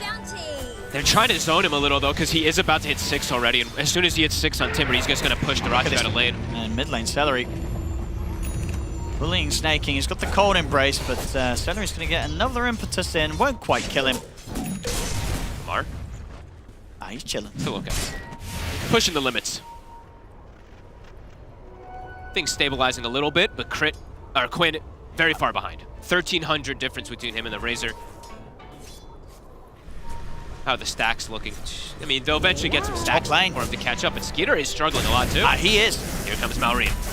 Station's there. I mean, Ace is quite the big kill. They get the drag back with the Rift. They bring him down. I mean, Malrine, all these kills he was getting in the mid, he moves up to top, he gets the double, and one of them being this Darkseer that's incredibly farmed for the early stage of the game. I mean, the amount that this Razor's getting, it is insane. 6-0-2. He even checks, he has a regen rune, he even checks to see if those stacks were being made, just in case for the TA. Is able to clear out. There were no stacks, but he's able to clear out a lot. He's going to get a bit here. He stacked this one himself. So. But yeah, 7 minutes in level 8 on this mid Razor. 8 of the kills are because of him. My lord. Oh, he wants to. Seeing if he could get the wisdom rune. I mean, if he got that. But of course, it's already been taken. Quinn was the one to take it. He told his team probably, I need this to catch up. I mean, Malrine could dive again. He's coming in with the wraparound on towards Ace. They're going to have to bring TPs in, Ace. He's going to get taken out. Another kill here for Malrine. And now we know why Quinn did say. I mean, he said at the start, the Malrine Razor, what a treat. I mean, Quinn knew. He's absolutely right. Garaccio. Oh. Bye-bye. See if he can bring down Amar with him. Pops the ult right as he dies. Easy TP. Amar's able to get the reset. That's cool that you can do that now. You hold the skill point, Hold the skill point, and then as you're the ghost, you can skill your ultimate so that you come back during it. So that was a nice little play there from Skitter. Or from Garaccio, I say Skitter. I'm used to just seeing Skitter play Wraith. That's true, actually. We're very used to seeing Skitter being the Wraith King out of the two of them. So yeah, this game, so we're on the side of Garaccio. Things are stabilizing a lot here for Game. They are. I mean, this is the thing, right? Quinn had a rough time in mid. Malrine is getting everything, but overall, it's pretty much even on the gold difference here between the two teams. So things elsewhere, looking up for Gaming Gladiators. And that's the thing as well. Whilst Quinn was bullied in the mid, honestly, his net worth, it hasn't been completely destroyed. As you can see, compared to everyone else outside of Malrine, the TA's farm is not bad. It's one of the best recovery heroes in the game, right? You just go to the jungle for like 2 minutes and you're back. So Quinn, quick recovery, and he did take the Wisdom Rune. That's why he is level 8 as well too. So Can Malrine just go on him and dive him? He needs one. He needs somebody with him. Okay, and he's got that. Crit's it. Look at the toss back onto Quinn. Crit. It's falling low in return. Garaccio comes in with the rotation. We'll be able to kill him. And in fact, with Garaccio's presence, Malrine won't be able to push on and take down Quinn. So nice little move across there towards the mid lane to keep Quinn safe. At the same time up top, they take down Snake King. So Gladiators making some good moves. And Quinn not going to be bullied any longer. He's not dying to these sort of attempts anymore. And it's actually Skitter who's starting to get a bit bullied up here. The rotation's constantly onto him. This Ace Darkseer definitely hurting him quite a bit.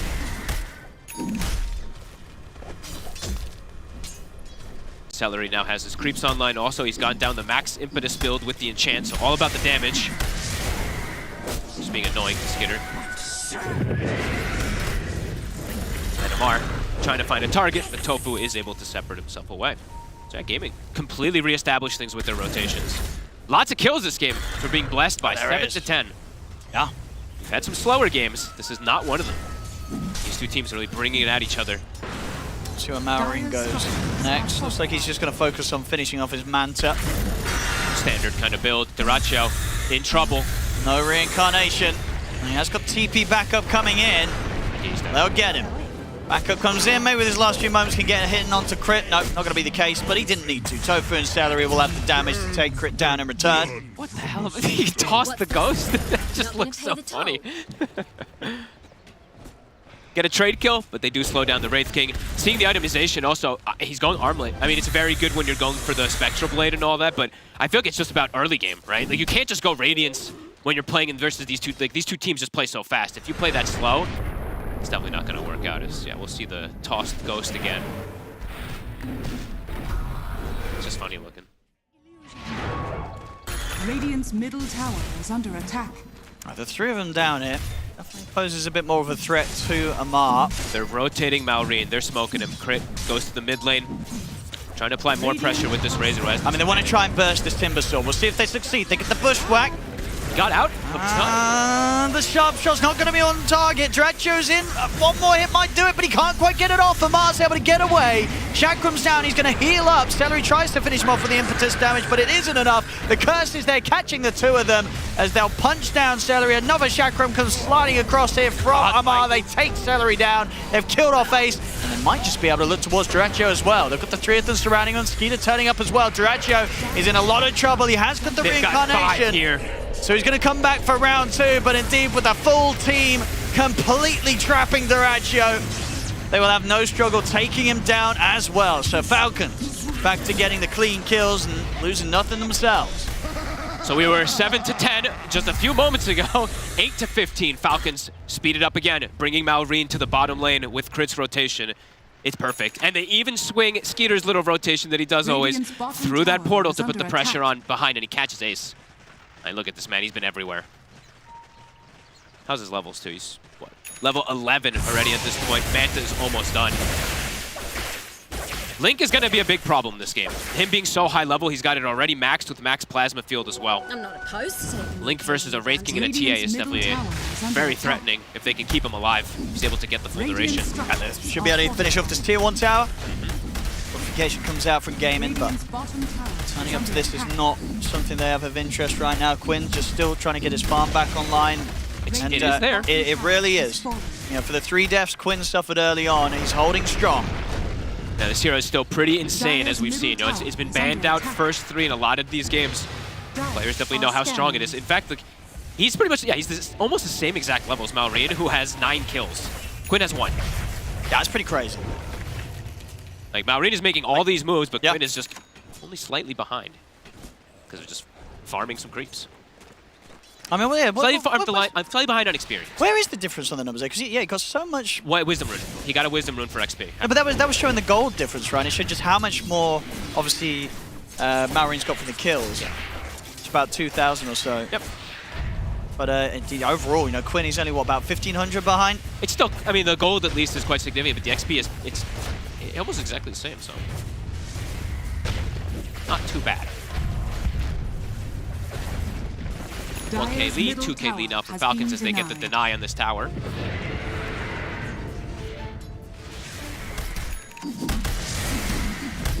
Skeeter, we're going for the armlet into the Orchid. JJ say Duracho's going to need some time. Yeah. So he wants to do the Radiance build. He's got his armlet finished up, but yeah, his farm speed is much slower than that of a CK who's spamming the Phantasm at this point when he doesn't have skeletons on the Wraith King, of course, since he has the Spectral Blade. And Skeeter now, 1,000 difference between him and that Wraith King. It looks like they're actually giving the Wisdom Rune also perhaps to Skeeter to keep it enabled here. Oh, they're going to try and look for a kill. They've got the Amplified Damage Rune on Quinn. Closes the gap over towards Amar. Tofu's, he got the control. Not Cut quite. The tree.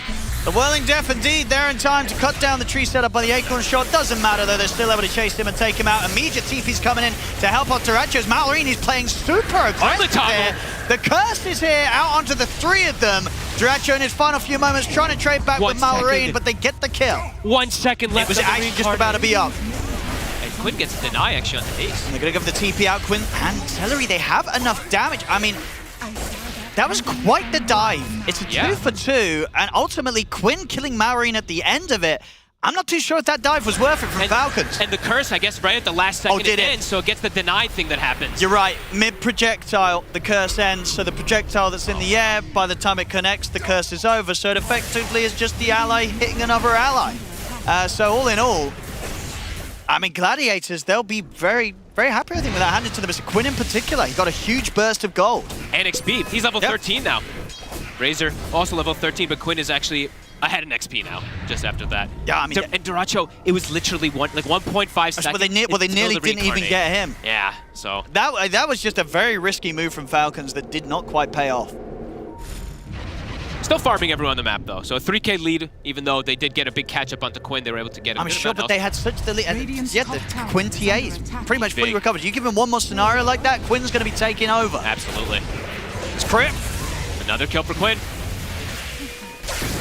Malrine's going to try with a chase down onto Celery. Not able to keep connection there with the static link, so Celery's able to break away. Kills away that Arcane Rune. Nicely done from Tofu. Snay. Quinn's considering getting back in. Skitters in with a grab, but the blink's up. Quinn's able to jump away. Love the itemization from Quinn. Pretty standard at this point now that we've seen from these TAs, but now he's got the shards, so it's going to increase his potential too to get to go for these kills, especially on Timbersaw. This silence is very annoying. Yeah, they kept talking about it during the drafts and such, but yeah, I'm starting to really see, and especially in the hands of Quinn, why this TA could be quite a concern. Definitely a lot of potential, again, just to sort of look back and consider the starts that both mids had into this game. You look at the state of it now and where they both are, and you've only got to feel that this TA hero seems pretty good in the right hands. Absolutely.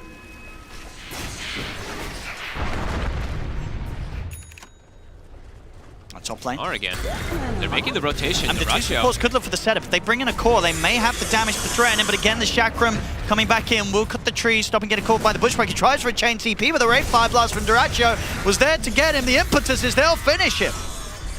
Gladiators making the moves. The two supports here, Celery and Tofu, making sure they have the setup to get these sort of kills. Marion's going to head through the Twin Gate just in time. And Celery's skill build really coming into play right there too, right? The max impetus. Sometimes you do see more points in heal and stuff, but having this pure damage versus these tanky cores, definitely giving that extra kill threat. Smoke time here from Falcons. They've got the ult. Oh, this is such a beautiful game. 28 kills, 17 minutes, and it's not slowing down at all. Crit, he has Blink Dagger now for the jumps. They want to go in on mid. Look at the jump in.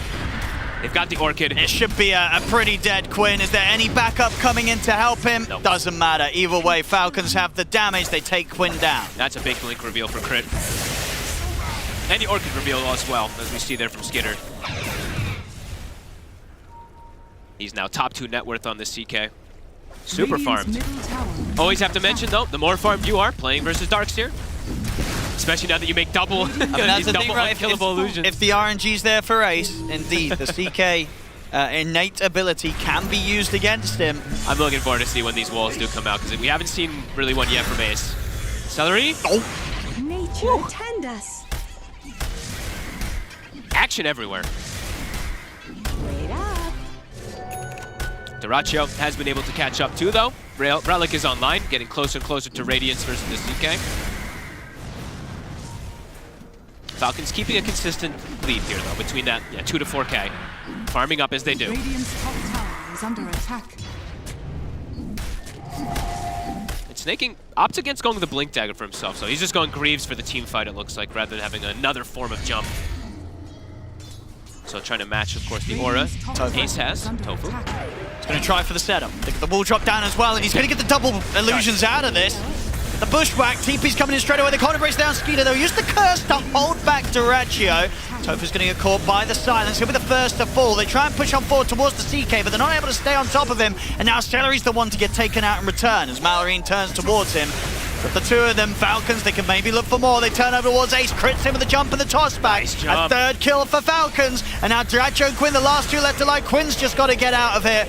There's no further fight to be had as Dyrachyo falls the once, falls the twice. Falcons, they're going to get the 4 of them.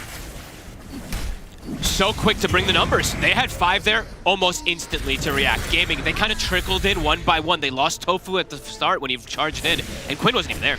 Quinn could not actually get involved walking into these 5 heroes.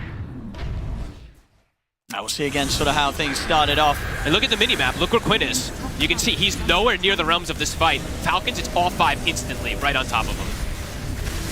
And they take out the 2 supports right at the start of it. Back in the middle. Oh my goodness, Quinn looking to blink away, but in fact, Skeeter's got the chase. He's able to grab him with the stun and the rift. Silence is out. Quinn's gone. Oh, they're starting to get this ball rolling. Yep, they may not have got him in that bottom fight, but they swing over towards the mid and they clean him up anyway. Very aggressive plays. Having Skitter with this blink getting involved too. They're just making all the moves, taking away the stacks now as well. Gaming just has to be more together when they do look to make those moves. If they're gonna make it, you have to expect the Falcons is gonna bring the 5. You have to have yours at the ready. Top tower is under attack. Now it's getting harder and harder too when you're at a gold deficit. Still a talisman away from the Radiance on Dyrachyo, and he's going to be the one to get jumped. His reincarnation on cooldown. They get the toss back into the burst. He's gone. They'll be the Bushwhack in return. They'll see if they can take down Crit, but they can't. Crit's going to be able to walk out, jump forward. They have to silence. There's going to be another kill for Falcons. absolutely stepping up the tempo and getting things back on track here. 24-12, 10k lead for Falcons. They're not letting Dyrachyo get any farm. Radiant's middle tower. He's not able to get this Radiance. That's oh no, that's all over sticky keyboard. That happens. Radiant's Feeling the pressure. That for sure. actually looks like if that's over his keyboard, that's nasty. That's not fun to play the rest of the game with. Celery. Oh can't no. run. Hey, at least you don't have to press too many buttons with Wraith King, I guess. That's true. But he's getting no space. That's 7 deaths for Dyrachyo. That's, I think, 3 in a row that he's shown up and just died instantly. They're really bringing it to him. And not letting him slow down the pace to be able to get this Radiance. And he's farmed so slow. Skeeter. Skeeter. Can the two of them kill him? I mean, Quinn is looking in trouble. Can he get the blink and TP out? He can. Okay. Smart move. Yeah, he also just stayed hidden. He was like, I am going to be no part of this. It's just real smart. If Quinn blinks left and doesn't TP, they're cutting him off already, so. Yeah, they're ready to head down there, Falcons. I mean, next big items around the corner for Gaming Gladiators. What do we have? As we say, Dyrachyo's still working on that Radiance. Nearly got the Blink Dagger on Ace, so they'll have some sort of setup. I guess the thing is, though, they don't really have any crazy follow-up to the Vacuum. It's kind of... I mean, it's just actually, there's actually just nothing. There's nothing. Well, Vacuum into maybe some Acorn Shot Bushwhack. Yeah, but that's just about it. But that's also pretty unlikely. I mean, we're seeing every single time in the fight. As soon as Amar sees Tofu, he's throwing out his chakrams. These trees are getting cut. Quinn's dead in the mid. This game's falling apart. It has completely fallen apart. It looked like there was going to be a little bit of hope for Gaming Gladiators. You know, sort of after the first 10 minutes, they were making a bit of a comeback. They pretty much got the numbers back to even. But just like that, things have sped back up, and now kind of feeding one by one. Get the jump in. Next. One by one by one. One by one by one. Falcons just playing it so clean, so together as a team. Yeah, Spear 2 down in the mid. Can get the creep waves pushed in the other lanes. They can keep this going. They've not got a lot to fear right now. Falcons, they are very, very strong in comparison. All of their cores, an item or more ahead of their counterpart, just 23 minutes in. And the Radiance isn't even online. And now at this point, when it does get online, I'm looking at the HP pool of Dyrachyo. He's got 1,400 HP, I mean like 1,800 with Armlet on, and I saw CK with 3,000 HP with Armlet on, a Razor with near 2.5k as well. They're so tanky, and they're very good versus versus Wraith King as well. To burst him down, as we've seen, this Timber, this last pick for Amar, he's just had the answer for this poor Wraith King every time. Yeah, the amount of damage that he's done. Shiva's as well. If he wants to go down the Halberd route, he can on Amar. Level 18. Well, if there's any sort of doubt of that series between Falcons and Gaming the other day, you know, Falcons, they're back. New patch, whatever, sure. Just had some rocky moments on the first day or so of it, but here in the grand finals, both games so far, looking like that they've got this series back under control to sort of the same extent that we've been used to seeing from Falcons in previous tournaments. Yeah, they came in with a plan and they woke up today, especially on the supports. I mean, Crit, how many rotations did we see from him in this early game? Yeah, the top one didn't work out. It gave Ace a triple kill, but it did slow down Quinn a lot. It slowed down Dyrachyo a ton too. Yep. I mean, yeah, Tiny is a hero, right? This patch is looking to be very hotly contested, right? Especially with the flexibility from some teams. Support, safe lane, and I wouldn't be surprised if we see some teams run it in the mid, run it in the off lane. Yeah, definitely possible. Very, very strong hero right now. A lot of potential. Radiant's middle tower teasing with the Timber chain. But it's been just coordination and team play from Falcons that's just more than one step ahead, it feels like for Gladiators in these last 10 minutes or so. They always have the numbers. They've got the better team fight as well, too. Quite beautiful to see. A Snay. Blink Dagger's done. He's got his mech, and now a gem. So these TA traps are all going to be gone.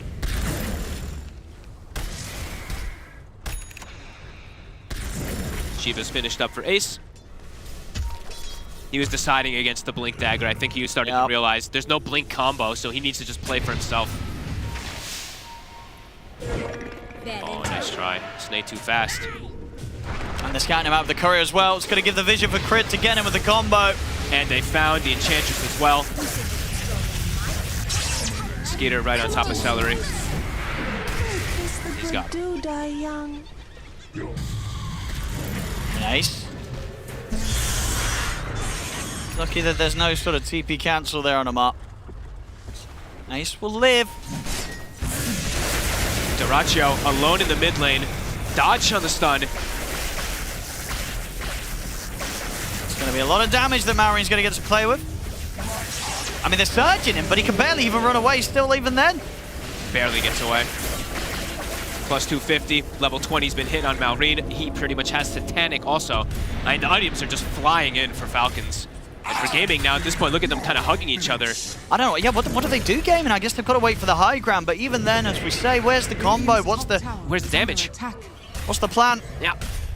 They've got a nice little Shivas to slow them down, but Quinn has had to go fully defensive at this point. He's gone back for a BKB after his Blink and Dragonlance. Versus these super tanky cores on the side of Falcons now at this point. Where is the damage? Radiant's top tower is under attack. Radiant's top tower has fallen. Considering approaching here at the tier 2, but don't find the chance. Hey, this lead is quite massive at this point. Now they've forced them back into the base, and now they'll back up. They can go for the Roshan. Last game, they were able to last 28 minutes and 34. So whatever happens, they should be able to make this one last a little bit. A little bit. But maybe not by much. Falcons get this Roshan and are ready to run down a lane. And this team fight, running into this on Gaming feels very difficult versus these 3 cores. They're so tanky. This might be the GG fight in itself. It really could be. Half HP. Falcons prepared for the fight as well. Maureen stepping outside. Arcane Rune and a Satanic. Dracho goes in. Gonna see Amar. And Amar doesn't really care at all. He's ready to just throw down the Chakram and the combo straight over towards them. They jump into the trees, take down Toph. They've surrounded Quinn. There'll be the vacuum wall onto the 2 of them, but Quinn has to put the BKB and run. They'll curse him to hold him in position. Quinn's out. I mean, only crit to fall on the side of Falcons, and he buys back. He's able to get him with the Avalanche, make sure that Ace isn't able to TP away. It's not the fight the Gaming Gladiators were hoping that somehow they would get going. They lose 3 of their own. They knew that was a Hallelujah smoke anyway. With what they're up against, it's like, even if you catch the Razor or something at the start of the fight, how do you kill him in time versus this Wyvern?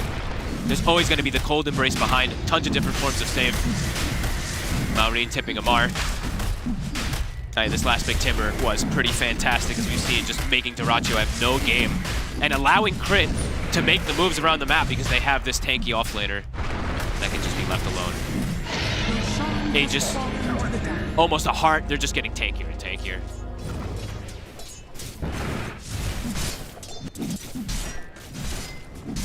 Go all in on damage. Yeah, Duracho's attempting to, but they are also quite fragile at this point with what they're up against as Falcons. Finishing up these next few items and could probably look to close it up once they get the heart of the CK. Let's see what type of miraculous stuff the Gaming can do on some potential high ground, but it's really does feel like a miracle is needed. Yeah, seems unlikely.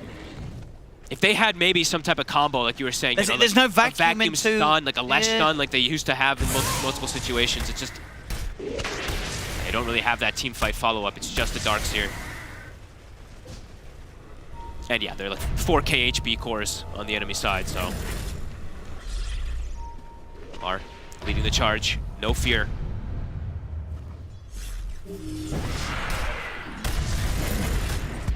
Gaming. Trying to find the back line. I mean, they're looking at Amar, but that ain't who you want. No, it's not really going to do a whole lot. Now Maureen's in. He's got the standing. It's a 4-man avalanche. They'll get the vacuum wall off onto the 4 of them. They're bringing Crit down low, but the Cold Embrace is there. Doesn't matter. Crit will fall, so they get a kill. See if they can get anything more. Skeeter's going to get brought low, but he doesn't actually die. He survives, and even if he goes down, he's still got the Aegis. Quinn's dead. Skeeter, he's ready to go for more. Potentially, he's going to look over towards Celery. Celery's caught by the silence. Jump forward with the Timber Chain of Amar. He's diving in onto the base. Ace has been caught by the static. Then Quinn. Buy back. He's going to buy back. Got a bit of control on Amar inside the base. Silenced as well. And Cold Embrace is there for Snaking. Amar still falling to the damage of the impetus, though. They will get him. Another vacuum. Down to Skeeter and Maureen. They've taken the Aegis out of the hands of Skeeter. Can they get Maureen? Look towards him. An impetus or 2 brings him low. Cold Embrace for Snaking comes out, but Maureen will fall. Skeeter goes for the BKB TP. Quinn jumps down to the low ground. They've got the root of the Atos. They'll get a 4th kill on the defense, and it only cost them the 1 buyback on Quinn. Who did the most damage in this fight? I'm looking. I feel like the Enchantress was doing work. All right. The Radiance and just the Ench were able to actually do so much up on the high ground. Yeah, there. I mean, they'll take that any day of the week. Absolutely. A defense out of nowhere here from Gaming Gladiators. It's going to keep this game alive. Keep it going Only a bit just, longer. of course, the lead's still fantastic from Still Falcons, 17k lead, but it's not over quite yet. Not quite yet. I mean, Quinn, good buyback. They see them overextending, and they do use these buybacks and are able to get these finish-up kills through those cold embraces, a couple of them. And Skater, I mean, good thing he held his BKB. Otherwise, he potentially could have gotten caught as well, too, if he did stick up there too long.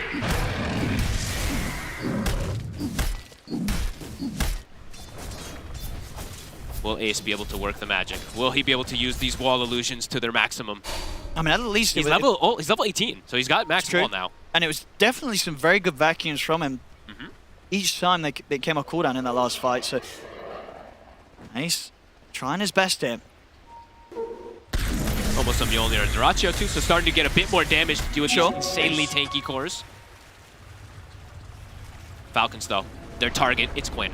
He does not have buyback, so Quinn has to be so careful in this upcoming fight. Amplified damage rune as well on Skeeter. He gets in with a blink, he can kill most of these heroes. Tofu now starting to get some items also. They also, they did get the gem as well. I was checking to see who had it. I don't know who lost the crit, but they did steal the gem away from Falcons in that last fight also. Ace is going to know that they're looking for something around the mid with the Mars showing like that. Dude, these supports, they're starting to deal some, I mean, they're actually starting to deal some damage on gaming. If they're able to keep getting scaling, if they're able to hold on, Tofu, he has the Gleipnir. The Enchantress is going toward an MKB. I mean, I like it. It's, as you say, in that last fight, Celery was one of the reasons they were able to finish off some of the kills through the Cold Embrace. Coming in with these impetuses, so Celery, if he can survive on the high ground, keep his position. Sprites are with us. Falcons, they've got to be careful how aggressive they go with their cores because they cannot rely on Snaking to bail them out. Celery will kill them through it. Could be the saving grace there. Refresher now on the Razor. So double up on his survivability, but also on his damage. He's almost 25, so still insanely high level.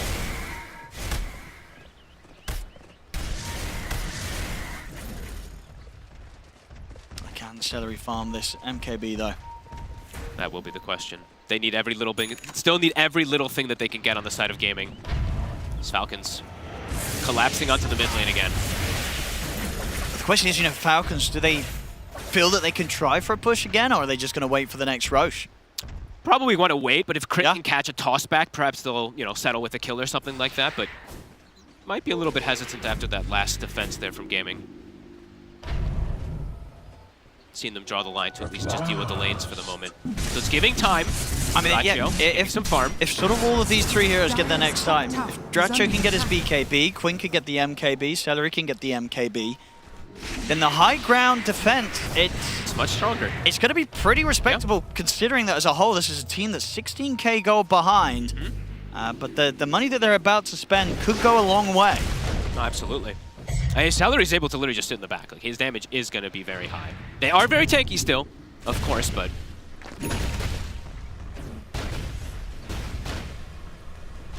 Two minutes till that Roche. When a crit shows in the lane, they may try and get him. Ace. They will. The setup. Bushwhack's not going to connect, but they have the Gleipnir. It's a bit risky now. This is buying time for the rest of Falcons to get over, and indeed Damar straight away on a Quinn. Quinn puts the BKB in an attempt to finish off Crit. But I tell you what, he's not doing enough damage. He's not going to be able to kill Crit off, and now with the curse set up there, they can just turn and take Quinn down instead. What a bait.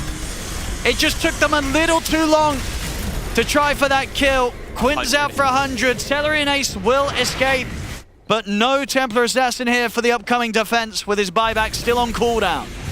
Did he have a greater healing Lotus on Crit as well, too?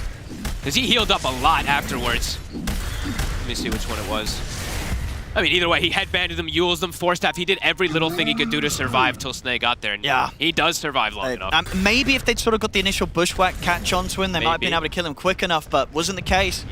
He gets away, and yeah, Quinn has to very much overcommit to try and take him down. And now they don't have to wait for that Roche. Now they can just push the issue. There's no TA. Crit in with a vision setup, preparing himself for future potential tossbacks. Cliff. It's back up, Skeeter. Skeeter's in. Gets rooted. Communication coming to an end. The tower's gone. Barracks exposed. See if they can go for more here. They can swing around towards the mid. They will. They're using all this time that Quinn's Yeah, gone. they could take a lot here, Falcons. Level 25's hit on Malrine also. He's gotten the broken talent. Radiant structures are fortified. Radiant's middle tower is under attack. 30 seconds. Duracho trying to get as much out of this time as possible, split pushing. But the two Raxes, these two sets are gone. Yeah, they've got to let them fall. So they want to try for something. Ace considering going for this, but the Rax, they're going too quickly, and without Quinn, it's just not worth the risk. They've just got to wait, let these go. Maybe see if they can punish some of these TPs out, but no, they don't have the vision. They don't see Skeeter TPing away in front of them, so Falcons able to safely retreat after taking the 2 full sets of barracks. And now it's a long Rosh respawn, but they can look to set up for that if they'd like to on the side of Falcons. And oh! You get to see a Yasha Kaya also on the Mar. So that cast speed, Dire's top tower. That's going to look kind of cool. Okay, yeah. So I don't know. And of course, started off with the Kaya Sange, disassembled it, and obviously turned the Sange into the Heaven's Halberd. And yeah, rough one, tough one. Decisions to be made here for Duracho on what on earth he can buy to try and give them some sort of potential on these high ground and holds. He's got the AC queued up, but of course a long way away, as he's only just managed to finish that BKB. He has scaled up a lot in these last few moments, though. A full Mjolnir finished from the last fight, and a BKB on top, and he gets his tier 4 neutral. So starting to get some more items into play here. Dire are scanning. Falcons just waiting for that Rosh, as we said, though. One of the longer spawns. Gaming? They're going to try. They're going to try to contest this one. This one feels a lot easier than the last one. Oh boy. But not easy by any means. Who can they catch? Can they find Snay? Crits at the front. Can we get the blink off in time? Tofi looking for the setup, but the blink's out there as well from Amar. Snay hiding in the trees. He's always going to have to save versus physical damage if they don't find him. Trying to come in from the opposite angle here, Celery. Trying to get vision down. He's got a ward. Got a trap as well. Ace will get the Watcher. Will there be some massive vacuum wall? Because that's just, it really feels that's what they need on the side of gaming. Yep. Not easy by any means. Also, Malrine, he found himself an Aviana Feather. Yes, there's the MKB finished up on the Enchantress, but not on the TA, not on the Wraith King. He's quite a lot tankier for the physical as well. Oh, and he went Blink, right? So now he can actually pick and choose his target that he wants to go for these double links on the side of Malrine. Someone's got to go in first. The Acorn shot scouts things out a little bit, but still. Crit Malrine under the cover of smoke. Skeeter. Quinn showing on the wave. The base is starting to get hit from creeps. Re-smoke up here from both sides. Tense moments. They've got to find this wave. He's very far up. They're going to find him potentially. He's able to get the blink off though. So if he's going to charge forward, he's going to get the Gleipnir off on a crit. We'll see Amar jump over towards Ace. Ace keeps his distance. Malrine, and the 3 of them actually getting vacuum walled here by Ace. The BKB is out from Malrine, and he'll immediately start to force Quinn out of the fight. Quinn, he's got the meld. There's no detection down, so Quinn's going to be fine. Malrine has to turn over towards Duracho instead, and they'll get him, but he's going to be back for round 2. Snaking, he had to use the curse solo onto Celery to hold him back. Duracho's still going to fall very quickly a second time, though. Ace also cut down. As Falcons, they will not struggle to take this fight. Nope. Quinn on the retreat. Is there any way for him to play his way out of this? He's got the BKB TP. They got anything to stop it? They don't, so Quinn will get out of there. Gladiators, they take the risk of looking for a fight around the Roshan, and it doesn't pay off. They lose the 3 of them, and Falcons should get the Rosh. They'll head down to the other side of the map to finish him off. The damage numbers really tell the tale of the fight. Nobody can really do much of anything on the side of Gladiators. It's just really like the Radiance and Mjolnir procs for the most part of Duracho doing the damage. And on the other side, Skeeter did 14,000 damage. He actually did the same amount of damage as the entire lineup of Gaming Gladiators. Dying! That's a big number right there. Yeah, you can see relative to the rest of what everyone else was doing. Because Malrine, honestly, Malrine didn't really get the best situation in that fight. Both of his links got broken almost instantly, so it really was just Skeeter cleaning house. But I guess it really is all they need. Quinn couldn't deal any damage. He's quite poor at this point in comparison to what you usually see with the TA. Not really any damage items. That's true. Compared to the rest of his team, he's on the similar sort of level as the Hoodwink and the Ench. Of course, you have 2 very high damage supports, but still still, as the mid-TA, you know, in a perfect world, you want to be way ahead of the rest of your team in damage. And Quinny's just had a tough one. Falcons, they've made sure that they've done what it takes to shut down this TA, make his game very difficult. Yeah, and just having the coverage of each other. You know, Snag walks in at the start of the fight, breaks everything, and then gets the blink away to reset, and then his 3 tanky cores just charge in for him to protect him. Yep. Falcons, just coordination in these team fights still ideal. 29,000 lead. Amar taunting them a little bit there with the chain. I've got everyone back up. With this Aegis on Skeeter, they can play pretty reckless. Look to close this one up, Falcons, off the back of another successful fight. They've got all the lanes pushing in too. Mountain even just in case shoving out bottom, so mid and bot shoved in, set up for top. Dire are scanning. Radiant's courier has been killed. The courier, I think, was that Quinn trying to get his demon edge? It was, so he was still about 200 gold short, but this creep wave pretty much would have given it to him, and he's bought up all the rest of it, so really wanted to spend up in order to get that. They're smoking him. He's gonna get sent all the way to the secret shop, it feels like, to try to pick it up. I mean, Is it gonna be a shopping trip? He needs this MKB. He absolutely needs it for the next fight. You take that over the buyback gold, because he would have buyback if he doesn't spend the 2,000 here. I feel like he does need it. He doesn't do any damage without it. All right. I think he has to go for the rip. I mean, it looks like he's going straight for that shot. Yep. So they'll be able to get the MKB at these finishes for him to be able to do some damage in the fights. But look at Falcons. They're looking to close it. They're looking to jump in. They've got the blink as well on Duracio. And there's the jump over towards Celery. Celery!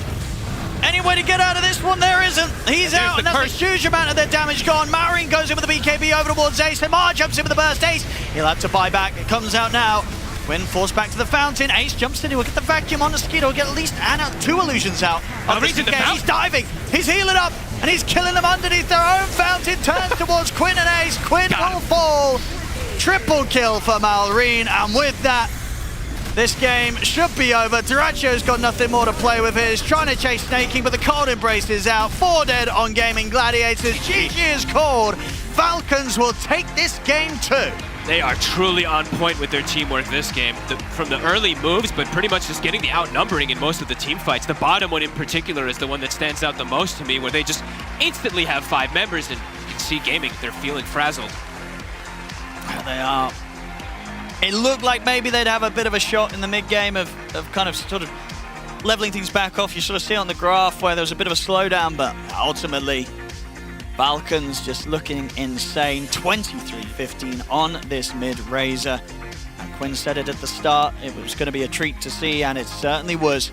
Yeah, if these supports are going to keep playing like this on the side of Falcons or Gaming, they've really got to step it up, match the movements, make sure Quinn has a better game, because the games that we saw Gaming own was when Quinn is just popping off. These two games, that's the he's crazy just shut thing, down. right? Yeah, from sort of the other day to today, why is it so different, Fold? Falcons just knows what to do. They're making the quicker moves. Their draft too. They get these clean blast picks for ATF. Of course, playing this Timber that can be left alone. And Malrine, honestly, just playing like a beast this game on this Razor in particular. Well, when you sort of combine the last series that these two met in and this one together, this now means that we've had Gladiators stomping Falcons twice, and now Falcons stomping Gladiators twice. So maybe now the score's settled, and we'll get a closer game 3. We'll have to see. We'll have to find out, because at the moment in this grand finals, Team Falcons, they're up 2-0, and it's not looking close. I think that's a very optimistic way of looking at it, Owen. I want to believe, I want to think that we are going to get a very close game number 3, but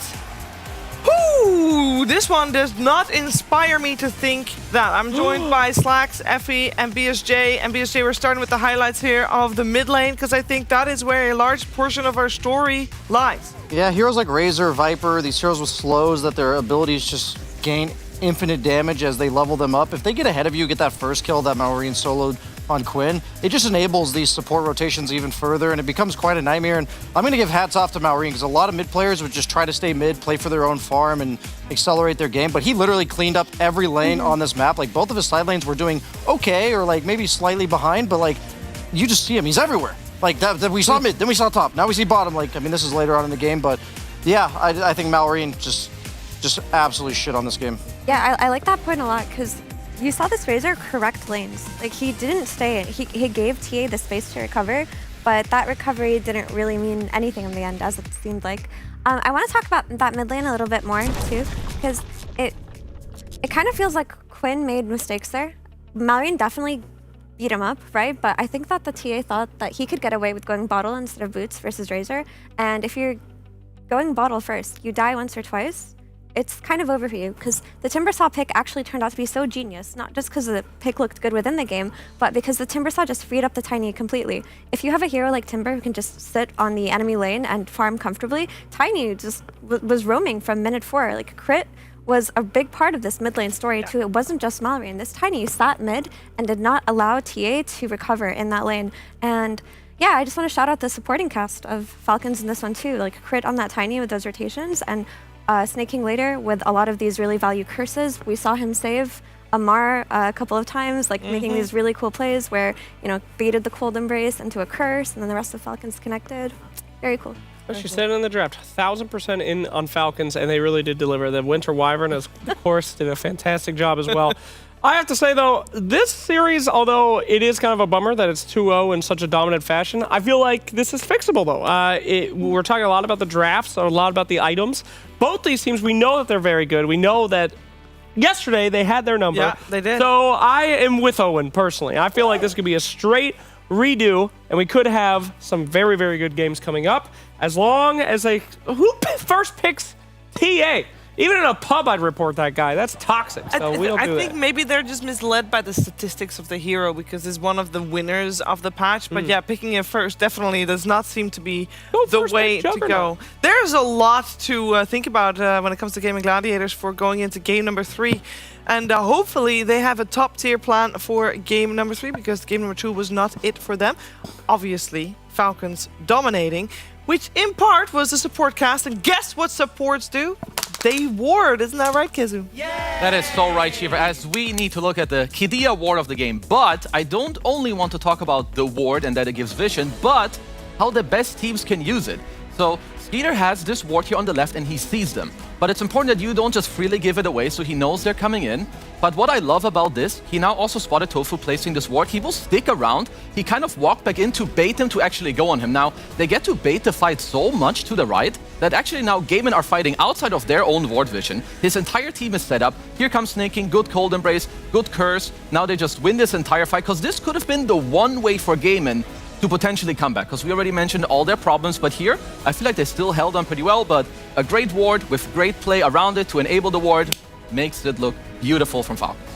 It does make it look very good for Falcons. But Kezu, yes, I know what you originally wanted to highlight for your Kadia ward. Or rather, should I say, for the lack thereof, the ward. Yeah, because so like this game shouldn't have been this easy in my opinion for Falcons. I still feel like, sure, you can say that maybe Falcons have a slightly better draft or whatnot, but Gaimin, they need to wake up. You know this is a Tiny 4 enabled by the Timber. Yeah. He's gonna go mid. Where's the Eng? Where are the boots on the TA that Effie talked about? Like, why aren't they making it easier?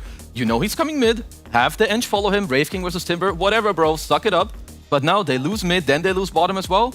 Just lose one lane. You know, focus on one if you have to, but enable the rest. What's happening? What is happening? There's a lot happening. I know what I'm hoping that there's happening. There's lessons learned. That's what I'm hoping that is happening right now on the side of gamers, so they can provide a little bit of a bigger challenge to Falcons for game number 3. And while they're learning, guess what?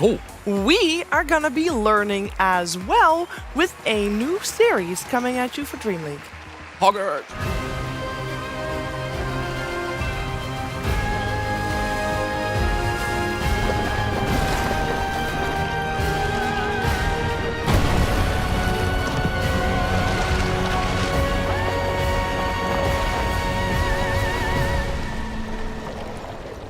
Welcome to Radiant vs. Dire, a new format we'll be doing every DreamLeague season, where we take a deep dive into locations across the Dota 2 map and how the best teams in the world utilize them. In this episode, we'll be taking a look at the newest major gameplay update to Dota, 7.36, and how it changes the game. The biggest standout feature of this patch are the innate abilities and their corresponding facets that were given to every single hero in Dota. Today we're going to take a closer look at one hero in particular, Dawnbreaker. Dawnbreaker's new innate ability, fittingly named Break of Dawn, gradually increases your team vision of the entire map every time the sun rises. This makes map control far easier by helping you spot enemies that are out of position or overextended on your side of the map. One way we might see teams use this to their advantage is by preparing a smoke just as night is about to end and ambushing enemy heroes that are trying to take control or farm on your side of the map. On the flip side, if you're in a disadvantageous position, the vision given will help reveal the map's safest areas, providing teams with the ability to regain control of the map in those areas and leveling the playing field.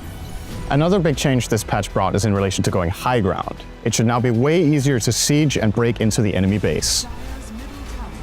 One of the main reasons this will be easier for teams is that the Glyph of Fortification cooldown no longer refreshes when the first Tier 3 tower is destroyed, and instead refreshes when the first melee barracks are destroyed. In addition to this, Roshan's banner has been completely overhauled. It now makes your lane creeps invulnerable in its radius. This means as long as you can control your banner and keep it safe, the enemy team can't easily break your push.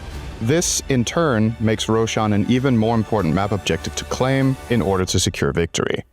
We hope this insight proves useful in your games, and we're excited to see how the teams here at DreamLeague continue to innovate on the new patch.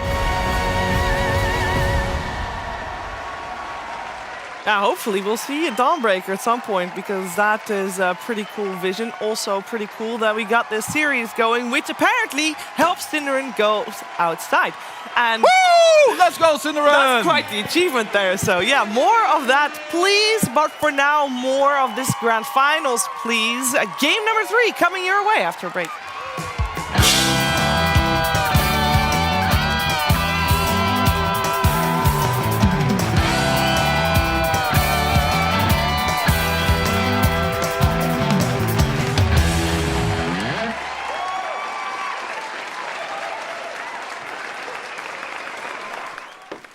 Right, everyone ready to go? I'm ready. Sure. Yeah, let's go.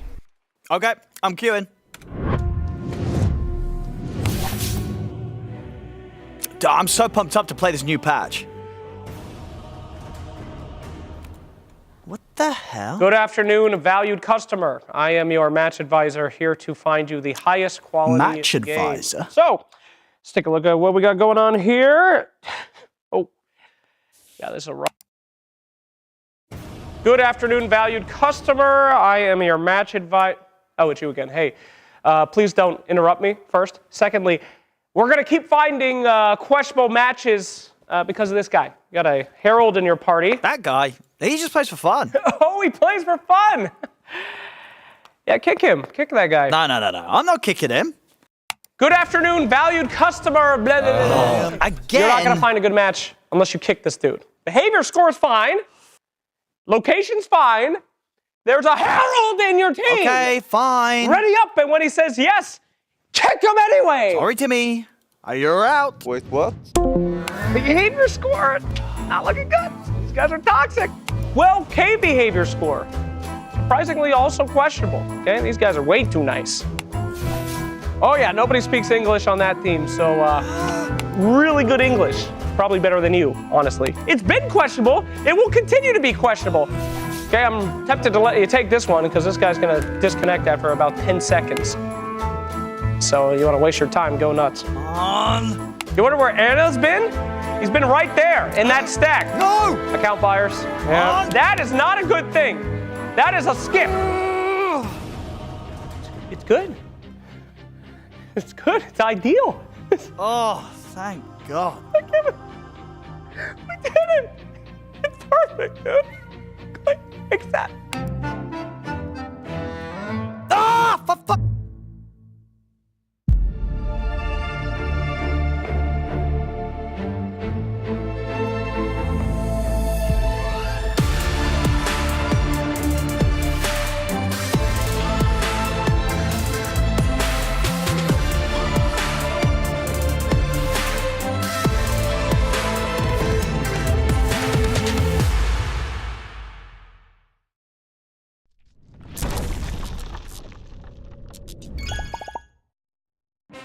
Hello everyone, we're going to be testing each other's knowledge on Dota stuff and more. Okay, so yeah, Dota 2. I'm gonna say... Let's have a look. Oh, I'm not far off. I had that. I'm not far off. I had that originally written, so. So you would accept this as I would not bad? Yeah, There you for go. Dota 2, yeah. Yeah?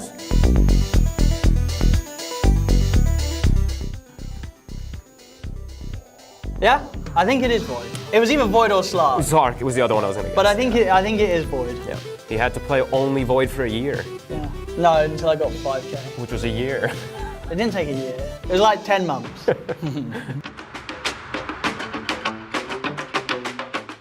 you go.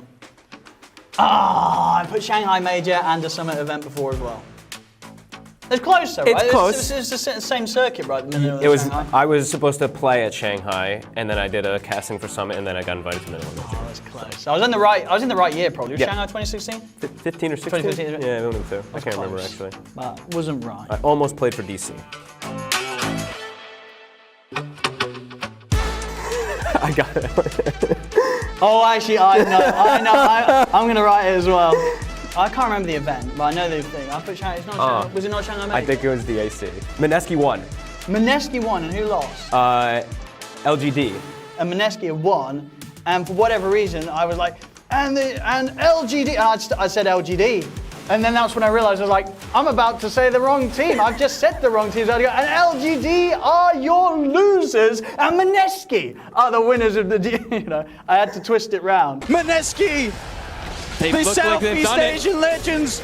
They absolutely are. Mushi rips through LGD, the ancient will fall, and LGD are your DAC Major 2018 losers.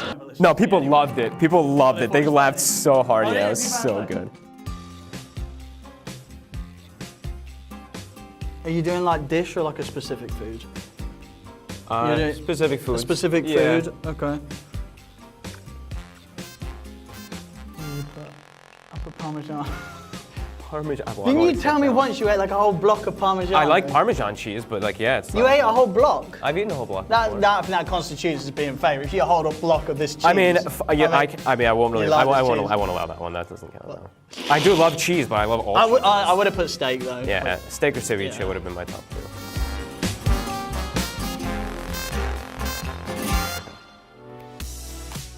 Hey, you got it. Yeah. I added the NPU right after because I was I'm like, not a it's huge just fan in of case. traveling, so teleporting would be pretty amazing. I think that's one that everyone would just choose. in general, right? Teleport is just so useful. Me and Owen, after casting together for, 7 years about now, it seems that we do know each other pretty well. We don't know what our friends and everybody builds on their heroes and what heroes they play, but we do know each other.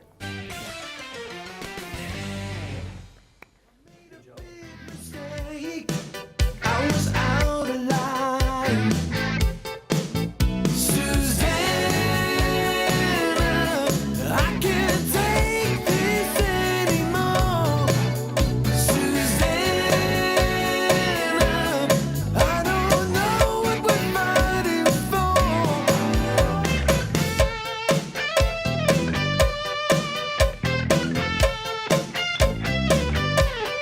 Upside down.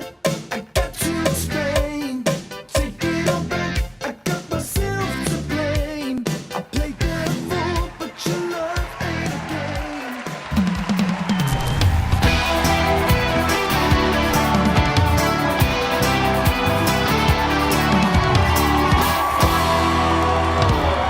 Welcome back. You are still watching DreamLeague Season 23, but it could be very soon over, depending on what Gaming Gladiators is going to do in our upcoming game. Because right now, in the middle of a best of 5, Falcons is 2-0 up. And it's not just 2-0 up. It is a strong 2-0 up because the first 2 games were not close. We're going to talk about game number 3 and the draft coming on your screen in a second. I'm joined by Slacks, Effie, Kezu, and Brian. I need to talk to you because previous game we had the Race King last pick coming out for gaming, and you were not happy with the Race King. And I want to talk a little bit about that because I don't know. I felt like that should have been their goal.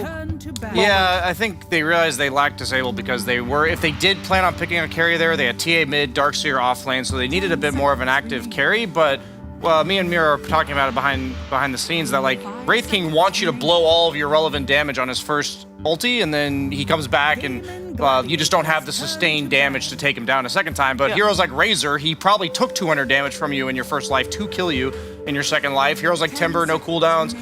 Heroes like CK, Tiny, like they'll just go again, low cooldown. So overall, it just felt like a very underwhelming last pick for Gaimin. They may have put themselves there with that Darkseer to counter the CK, so maybe Falcons kind of set them up for baiting themselves. But either way, yeah, it definitely feels like Gaimin, Falcons has their number right now. Yeah, I think Wraith King is a very good hero in this patch, but I do think that some teams are overvaluing him because he did not look like the ideal last pick for Gaimin in the end. Whereas TA, yes, she's 0-3 right now. I said last panel, I believe, that she won one, but I checked. The only games she won were pre-patch. Only L's. Only L's. So she's 0-3 right now, but she's still an incredibly difficult hero to deal with because you have to address her within your draft in a way that might feel very complicated. And we see Falcons take it out, even though Gaimin were not successful with it. Yeah, I mean, I think they understand that Gaimin definitely had also like quite a bit of misplay, in my opinion, in the last game. Like, yeah, I don't think this early game should have been like that. What I'm looking for Gaimin to do in this draft, I like already that they took out the DK. I feel like Malrine in this series has been very annoying for Quinn, both on the DK and on the Razor. I feel like he's the reason that Quinn is being shut down. If they can find a way to like really get Quinn in the game, that's generally how they win. It's how they win their early game. It's how they get to play through the draft. So I'm looking for them to either take out the Razor or have different answers to just make sure that Quinn has a good game, because they need it. Hey Slex, you know how sometimes things are very different when you write them versus when you say them? Oh yeah. Yeah. So at the start of the game, Quinn wrote, Malrine Razor, what a treat. Yeah. How should we read that? Because it could be genuine. Okay. It could be like, if we were talking about old CC&C Quinn, that would definitely be like, what a treat. Like, because no mid wants to play against Razor. That lane sucks. But I have enough faith in new Quinn that he was like, oh, a challenge. Wonderful. Wonderful. Next game, he'll be like, great, what a treat, no matter what, if they do it again. I think Quinn respects Malrine a lot, so I wouldn't read into it too much. And they're very friendly with Falcons. For sure. You definitely respect. Maybe too friendly at this point. They gotta stop letting them win, you know? There might be some history to it too. Maybe he played against Malrine Razor That's like true. earlier today or yesterday or something, so he might be shouting out like, oh, shocker, you're playing Razor, but more in like a joking, you know, jest kind of way. I don't think there was any malice behind it. So, Axe picked up first. Love this hero. We have seen some pretty crazy stuff coming out from him with his new changes. Just a lot of armor growing really quickly. Just a menace in lane. This guy gets 1 kill in lane, you're in trouble. I used to leave after like 3 kills in lane or something. Now it's just abandoned ship.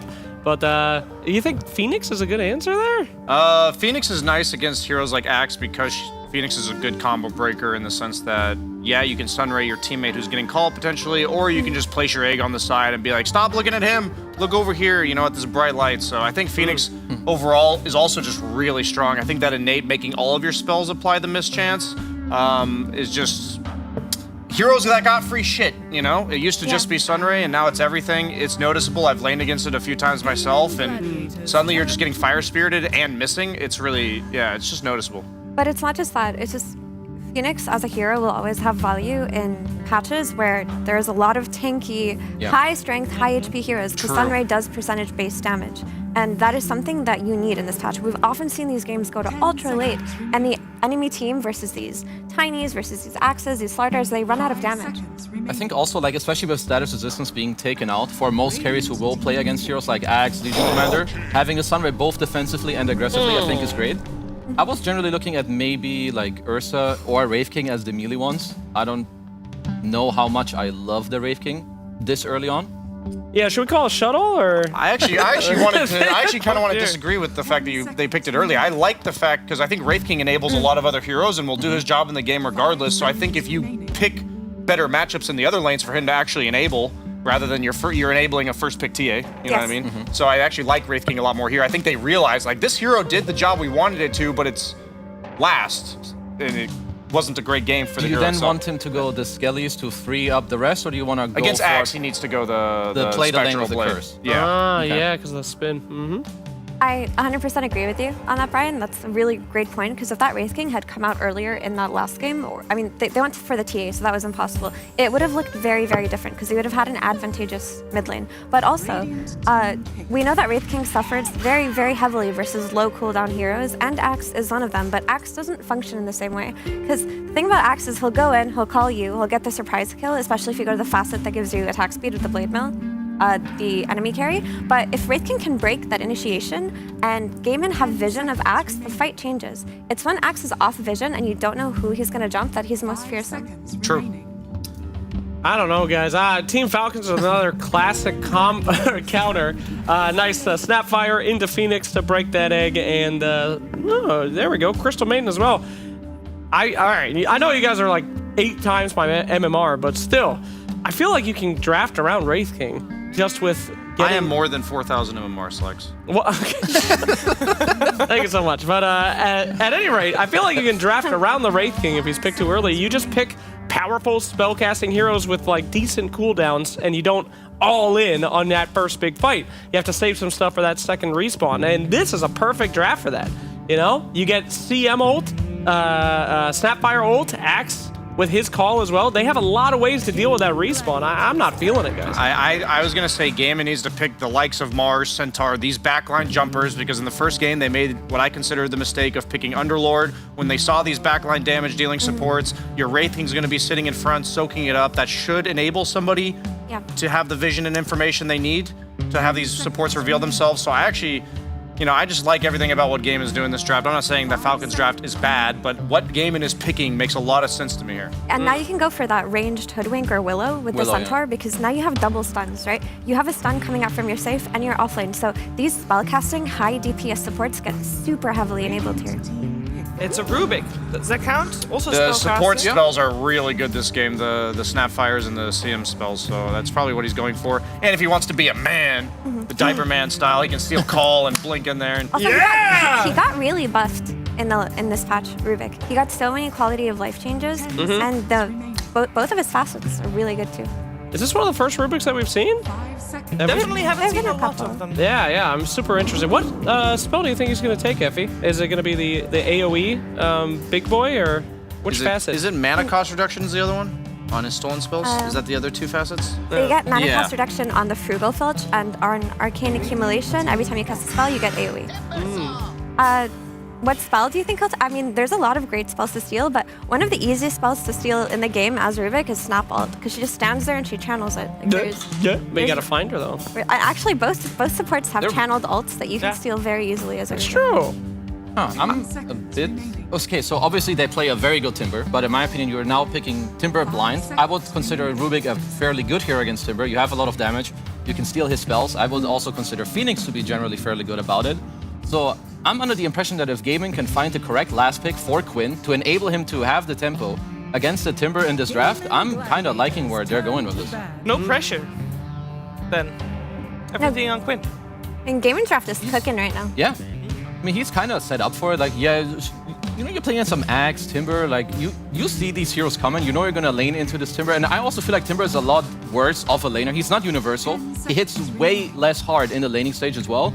So I will be surprised if Quinn will have a hard time to find the correct last pick here. But he has overall last pick, which he didn't have in that last game. True. Like, you can just secure a good matchup for Quinn in this game, and you have good supports again, and you have very, very solid team fight. Unless they go for flexes. Now, I will say that I think it's going to be an Axe off lane, and therefore Malreen's going to play the Timber. Yeah. So I don't know how much flex there is with those two. I don't think there's any, really. I feel like there's always something potential for Falcons. What's the other ban? Probably Troll Warlord, something like this. You probably want an attack speed carry. Maybe Lifestealer, actually. Lifestealer would be really good. I have to imagine if there's a Lifestealer game ever, it'd be right now, actually. I have to imagine Game has to get rid of it. With the Infest bombs with Axe 2, that would be very scary. And a Skeeter, he's like Grandmaster tier Lifestealer. Unless that hero's just so bad. Maybe Jug is what they're otherwise considering. Considered maybe just a better hero, but I think against Wraith King specifically, I'd rather be Lifestealer. I like the Lifestealer ban. I know that people also haven't maybe tried it too much, but I feel like this could be for your own draft and against Wraith King. I would like Alchemist as a carry. I think you have the third guy against Wraith King. You get a lot more gold from all the skellies. But he doesn't take the skellies. He might. But either way, I think just it fits well with how their mid game should go. Like you have Axe jumping in, you have Timber, you have 2 backlining supports. Like right now, how I envision this game is at the minute 15 mark, whichever team can go in and is furthermore enabled by that backline to keep going will win this game.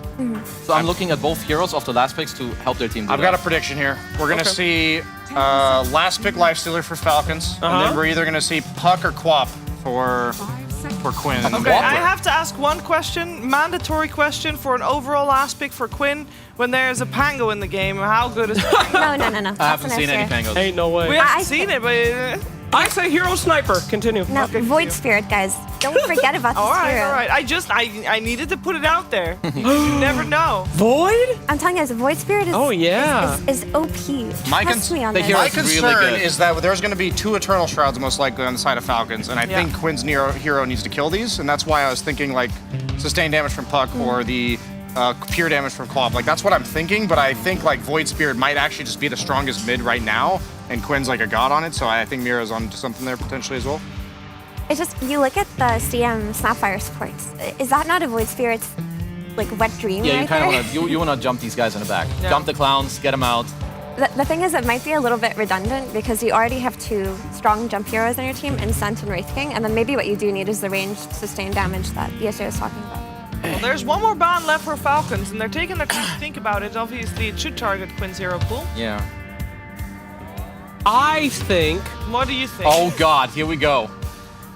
Wrong team. Continue. So I have information for you. I checked ATF's Dota Pro Tracker, and he's played 3 games of Axe since the patch came out, and he's won all 3 of them. So if you're thinking to yourself... What a stud. If you're thinking ATF Axe doesn't play the hero, yes he does. Yes, he does. Yes he does.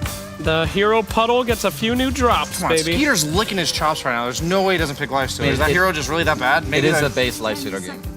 If the hero is really that bad, he would, yeah, he is that bad. Right, That's your Copper. answer right there, Brian. I'm sorry. I don't think that hero is that bad.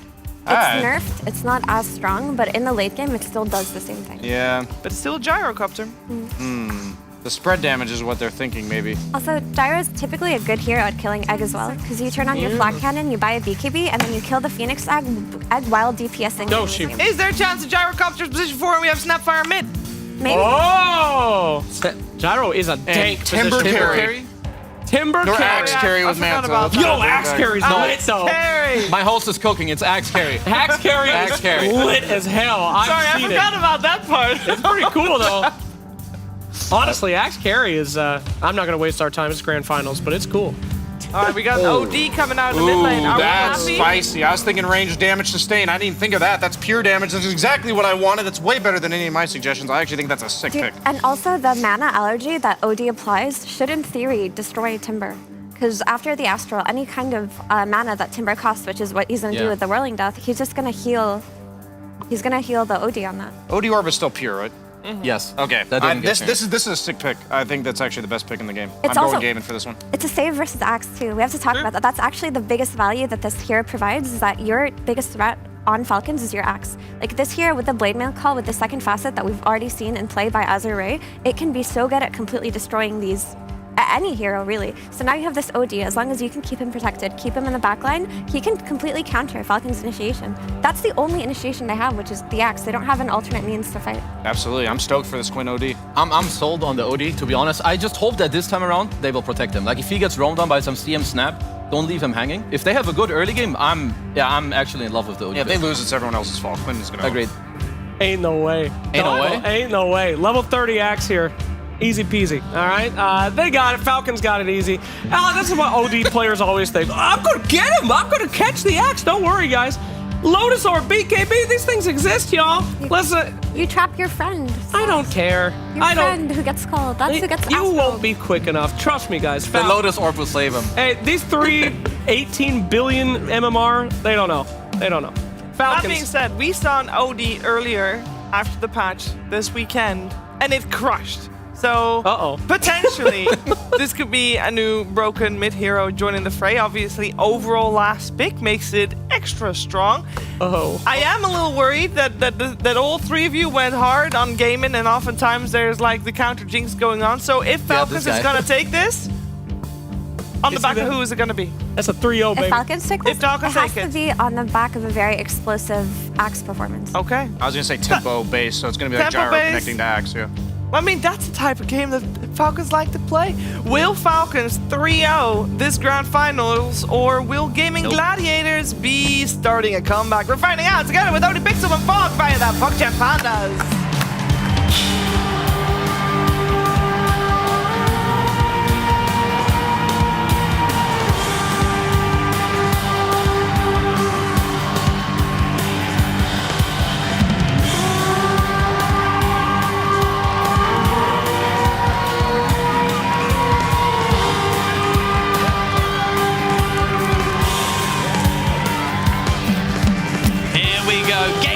Time, ladies and gentlemen, here between Team Falcons and Gaming Gladiators. Indeed, on this new patch, can Falcons do what they were so used to doing in the past, previous tournaments, and the previous one, get that 3-0 fold. We're looking at the drafts here. We're getting some heroes that we haven't been seeing in the majority of the game so far in this new patch. Of course, this pick for Quinn, we're going to get to see what he can do on this mid OD. Yep. Also interested to see what Crit is going to be able to do on the Snapfire this patch. Yes, the Snapfire versus the Phoenix, of course. You know, this counter that we used to see time and time again in the past. We have to deal with the Egg. Astral right away. They've got the setup. He's going to look to try and jump up to the high ground, but they're ready to grab him. First blood, and it's going to go the way of Quinn. He's going to be very happy with that. This time he gets the first blood. I think it was Tofu who got the first blood the last 2 games, right? So we'll be able to snag that one for him. And in a matchup, that does... I mean, we'll see how that one ends up going nowadays, because in the past, you know, the OD versus that Timber can always be very nice in lane and in game. And this does look like it is the best shot for Gaming this time around. They've got much better answers for these last picks of Falcons, but will it make a difference? We'll have to see, because Falcons, they've been so good at their rotations. They've been so good at just enabling Malrine anyway. Yeah. I mean, on the side of Gaming as well, in terms of what we can expect, like especially from sort of the support positions, do you have more hope for them this match when you consider what they're playing? Is there more potential for them to have bigger impact? I mean, they had potential in the last game also with their heroes. I just think they just got out-rotated, they got outplayed. I think Falcons is playing much better, at least in these early games in the last few games. So I think they just, it's stupid to say, but play better, right? They need to just make the movements, they need to help Quinn. Yeah, these heroes can move. Yep. And I'm wondering how the matchup now versus the Snap versus Phoenix thing, now that we thankfully have a Pioneers too, is will the miss rate matter versus this little Shredder and stuff like sure, that? because it's 1 out of 4 hits or something. What's going on with this Snapfire? Give us a breakdown. What do you mean? Oh, you're talking about obviously the Phoenix applying the miss. The Phoenix applying low. the chance, yeah. The other one doesn't matter. You don't miss. You glance. True. It's less damage, but yeah, Yes. it's still a hit, so it's still going to contribute towards the hit count of the Supernova. But it could make a difference. You know, if he misses one of these shots, you know, it could matter. Accelerate, the blood grenade's out. Ugh, they got him. Easy kill there for 2 of them.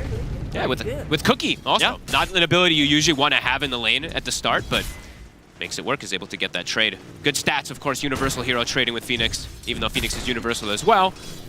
Was able to close that gap. And this time around, overall, Duracho, he's not playing versus Timbersaw when he's playing a Wraith King, so it feels like a much better matchup in lane and in game for him. Yes, he's playing versus Timber in game, but in the lane, he should be able to get a lot more, because he was just getting chunked every time he walked up from Amar.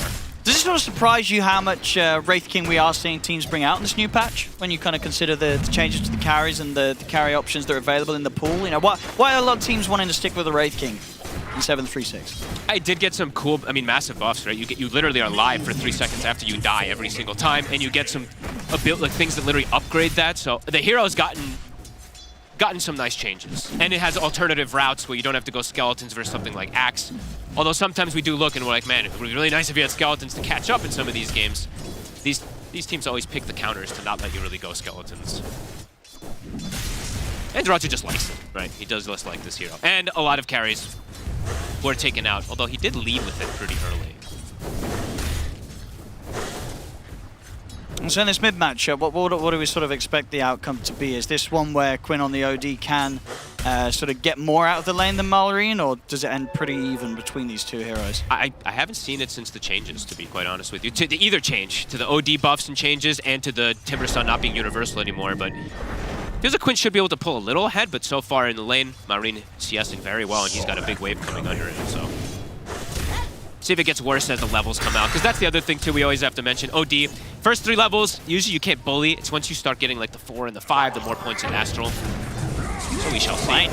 Up. Very nice little cookie into the Berserker's call. Dyrachyo taking down low to the Battle Hunger. Can they dive in for him? Dyrachyo's going to turn back around. Oh, and he gets Goodness, and he's dead. Big scatter blast. Still not the easiest lane for him, even though he's not versus Timber. A really good catch there from Crit and Amar. Double bracers are up already for Amar. I mean, they can keep doing this, I feel like, on this top lane. They can absolutely run at the Wraith King and burst through him.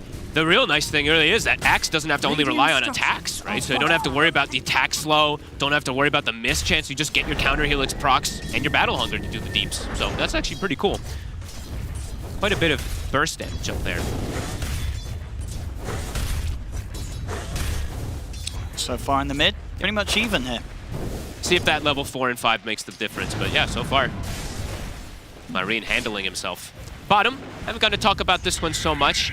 Skater very strong at this gyrocopter that we've seen. This used to be a bit of a counter pick, though. A lot of people did love playing the Centaur versus Gyro because you just have like a 30 base damage advantage over him. I think we've been talking about that one for like 4 years. That one hasn't changed as much, but Gyro's gotten significant buffs throughout this patch, too. And he does have a CM behind him, which is one of the better supports to secure the lane. So far, a little slow down on the jump. Dyrachyo, which is still really good damage coming out from Crit and Amar with these combos. Oh, man. It's not easy for Dyrachyo to lane into. Can't make any slip-ups, can't step up too far at all versus these two. Did he catch him? He did. Did. That range on the blast. Dyrachyo is just staying pretty much in kill threat at all moments. Just be very careful how he steps up. Crit is just always waiting in the wings. He's gonna be ready with one more combo. I mean, Look you at the see it. damage. Look at him. Sets up for the call. I mean, Dyrachyo, he's dead. again. All right, maybe this is just as hard as the Timber. I mean, yeah, the way that they're playing this lane, Amar and Crit, it's looking pretty nasty. I mean, look at Crit him juking. He's still alive. They couldn't quite hit him with that Spirits. Maybe Stellar can get him with the next one. Can't see him. He doesn't quite know where he's gone. Crit, he's perfectly fine. He's able to escape. They even dropped the scan to try and find him, and the struggles continue for Dyrachyo on this top lane. They're killing him off time and time again. This is cool how you can do the combo. Yeah. You know, in the past, it's always the cookie leading into the scatter blast and stuff like that. Now he's scatter blast to set up the cookie because you get this crazy long range of the slow. Maureen CSing very well, does get pushed off the lane. Quinn starting to secure a bit more of these denies, and he is going to hit 6. We'll see this mana allergy and stuff come into play as well on top of his Astrals. His Sanity will also have it. And Quinn just sitting at absolutely full HP because throws the Astral onto him. Anytime Maureen casts a spell, he gets health as well. Bottom lane. Oh, Ace. They got the cliff, but Ace. I mean, Mauri's gonna have him. That's a successful move. Same time over in the mid, Quinn will drop the hammer onto Crit. I think we see Maureen do this more than any other player. He's like, oh, my mid lane is a little bit difficult. I'm just gonna make a quick move to a side lane, try to get a kill, and then I'll go back to try to reestablish my lane. It's some cool stuff, but now we do see Gaming making the move onto Maureen as well. Quinn, Arcane Rune with Tofu. Quinn just Quite fights enough against it. damage with these two to kill him. Yeah, no ulti available, so we'll just annoy him.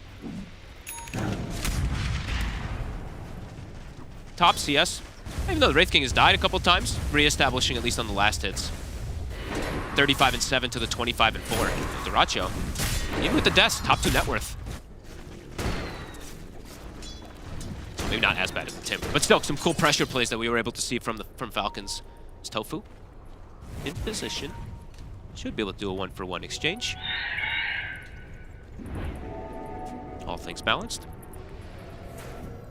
Do you think we'll get to sort of see much movement from Crit, or will he continue to just stay focused on putting the pressure onto Dyrachyo in this lane? I thought that he was going to just stay top a lot more, just to enable Amar, like the panel was saying, just ensure that he has this really good game, because Maureen, until he's 6, even when he is 6, it's difficult for them to threaten kills on Quinn, but he can stop the push. So he is able to at least get rid of that catapult, doesn't get the last hit on any of the creeps there, a little unfortunate for him. Dyrachyo. Gonna try again with a combo. Set up, but there's going to be time for TPs to come in, and at this point the burst not quite enough to really threaten Dyrachyo. Dyrachyo still with half his HP to play with. here comes that Skeeter rotation, though. Well, they'll be ready to dive the tower. And Every with the game. rocket barrage tearing through Duracho, he's gone. Celery is going to try and sunray away, but Maureen's in with a rotation as well. They get both. I swear, it's 7 to 10 minutes or something. Like, they always just have, it's like 5 heroes just appear. Seems like it catches Gaming Gladiators again off guard. Skeeter will go right back down to bottom. And now they slow down Duracho again. I mean, that's the 3rd death already up here. Even though he was catching it back up in the CS, they shut him right back down. I mean, they're looking for crit. They should have him here. Has to cookie over to try and stun them, but Milk claiming it was a Quinn's opening to this game. Definitely the best one that he's had so far this series. He's 3-0-0. All 3 kills on crit as well. All the deaths right now for the side of Falcons, they are crit. It's just going to be a question of how much can an OD sort of take over the game. Absolutely. After having a good start. How strong is this hero right now? We'll get to see We will. in the hands of Quinn. That pure damage is always going to be great versus these tanky boys, right? They're going to see if they can try and cut off the escape of Amar. Should have a pretty good chance at this. As Amar caught by the Astral, there's not going to be any backup coming in for him, so Gaming Gladiators will be able to set up, take down another, as these movements from Quinn now starting to be very productive, straight back to the mid lane as well. Quinn makes sure to keep his farm ahead. And he's got a TP rotation. He's also got the ult ready to drop if they feel that they can bring Mallory down low enough to get the burst on him. Great interruption there from Tofu. Do they need to even drop the hammer? They will to make sure. Quinn gets another 5-0-0 after 2 tough openings, tough games from Quinn. He's hitting back hard here in this game 3. And this time they're playing around him. I think like last 2 games, I didn't see Tofu as much around the mid in the first 10 minutes. Now he's just sitting with him. Ace. And they look to dive in on towards him, but got the Stampede. He's actually going to use it aggressively to turn back in and try and set up. Buy time for the team to TP over Duracho. But the Brave Fire Blast over was snaking. But indeed, he may lose sort of the 1 life here for it, of course, holding on to the point for now. Now he's going to be ready to pop it, as he'll look to chase now Snaking. 3 in the Incarnation. Frostbite. Can he finish off either of these 2 kills? Frostbite's going to be there to hold him back, and Skeeter's cleaning up. Fight back with a rocket barrage. There'll be a stolen Frozen Field coming out from Tofu, bringing both Skeeter and Crit low, and it's going to get him the double. Okay, nice steal. That steal was clutch. If he doesn't get that, he probably doesn't get the cleanup kills. Yeah, I don't think so. I think Falcons would have managed to get out. So Tofu able to make sure that there's a trade of sorts going on. Duracho, I mean, dead again. That's 4 now for the Wraith King. And Malrine, he will see the stack that they did make, and he just steals that one away. I think it was that a double or triple stack that this Timber just farmed, so. Top 3 core, or 3 of the core net worths at the top here for this side of Falcons, but Quinn, a nice separation. He's still leading the way. Yep, and he's got Witchblade, so damage, he deals a ton of it. As long as he's able to get the attacks off. If they can get on top of him, they still do have ways to control They want to see what they can find here. Falcons, as the smoke comes out, ready to get Skeeter involved. You know, Skeeter wants to play very active here on the carry gyro. With that max barrage, I don't blame him. That afterburner. I mean, Stampede's going to be back up in about 10 seconds, so Ace very close to having that to save himself. And Blade Mail can do some good work in this game. It might not be an easy kill to go for. They know there's a lack of TPs obviously coming after the last play. Look at 1 second until the Stampede. Can he get it off? He cannot. Whoa. Gets him down, at least Skeeter down to a quarter HP, but the dives again and again. Falcons, these moves, 10 to 8. Yep, and it's sort of giving space and time as well for Amar. You see, he's now got the Blink Dagger finished up. Oh, that's actually really nice. Rather than going for that Blade Mail, we've seen a lot of players get this and then not able to make moves on axes. But Quinn, it's got Blink finished. When it's over, they're going to find Crit. This should be a quick and easy kill. Crit, they'll be able to jump away, but the damage from Quinn ticks him down. Quinn's got the Stanity's Eclipse ready to drop again in a couple of seconds. See if he can get a further grab. He's got his eyes on Snake King. Cookie to help him close the gap. Oh, he's playing along the tree line. And he'll be okay. Does have backup as well. Amar in the neighborhood if they want to try for a fight, but it's a bit risky. They know that Gaming Gladiators have got the numbers here, so Falcons will be careful. Amar always has to be cautious of where the OD is, just for those saves as well. Snay, he's thinking about stepping up for something. Gets pushed away from the Centaur. Here comes the move, though. See what Amar can find. They've got Snap Kisses. Radiant's bottom tower is under attack. They're starting to separate away from Quinn. He also backs up at a good time. Gladiators know something's up. Yeah, they're like, what's going on here? Mar thinking about it. He might still go for it, and he's able to do so. Gets in with a two-man call, gets the jump onto Tofu, onto Quinn. Quinn able to keep his distance, but the kisses are coming in. Quinn's got to back off. He's dead again. So much damage, and Quinn... I mean, Dyrachyo's TP'd in aggressively for this fight. I mean, Dyrachyo wants to try and make this fight happen, but they're pretty much lost the majority of them. The Supernova will be successful off to the side. Dyrachyo's low. He's still getting teased around with by the three of them. He's going down. There's not much he can do to keep Dyrachyo safe, as indeed Dyrachyo dead again. Turning up to these fights, not able to live. Maureen, he survives, cuts across, finishes off Celery. Falcons get away with it. What a jump from Amar. Patience from Amar, really. Gets the two-man catch. He's ready to dive past these tier ones. Oh, wow. And Maureen, what a play to reset, get out of the fight, and then find Quinn to finish him off. Indeed, it looked like Quinn was going to get out of there, but a beautiful angle from the timber chain of Maureen allows him to cut up there across the lane. Dude, Dyrachyo just keeps dying every time he shows up. It's, 1, 5, and 6. It's definitely hurting his progress towards that Radiance after the armlet.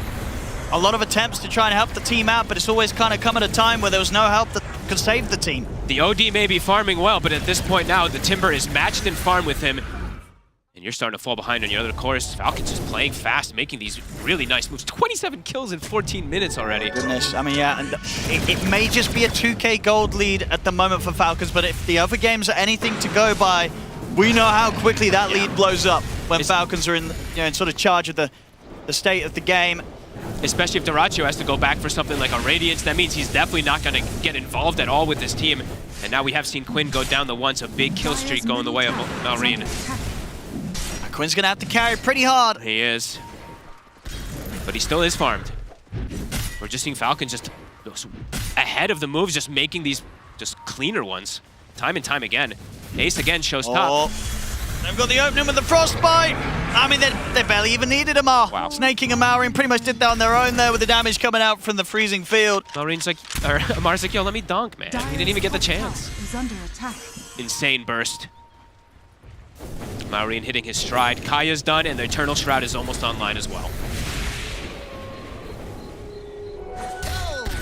Have to give a lot of credit, of course, to those movements, but I mean, these support movements too, like snaking, these little frostbites and stuff seems to be setting up most of these kills for them too.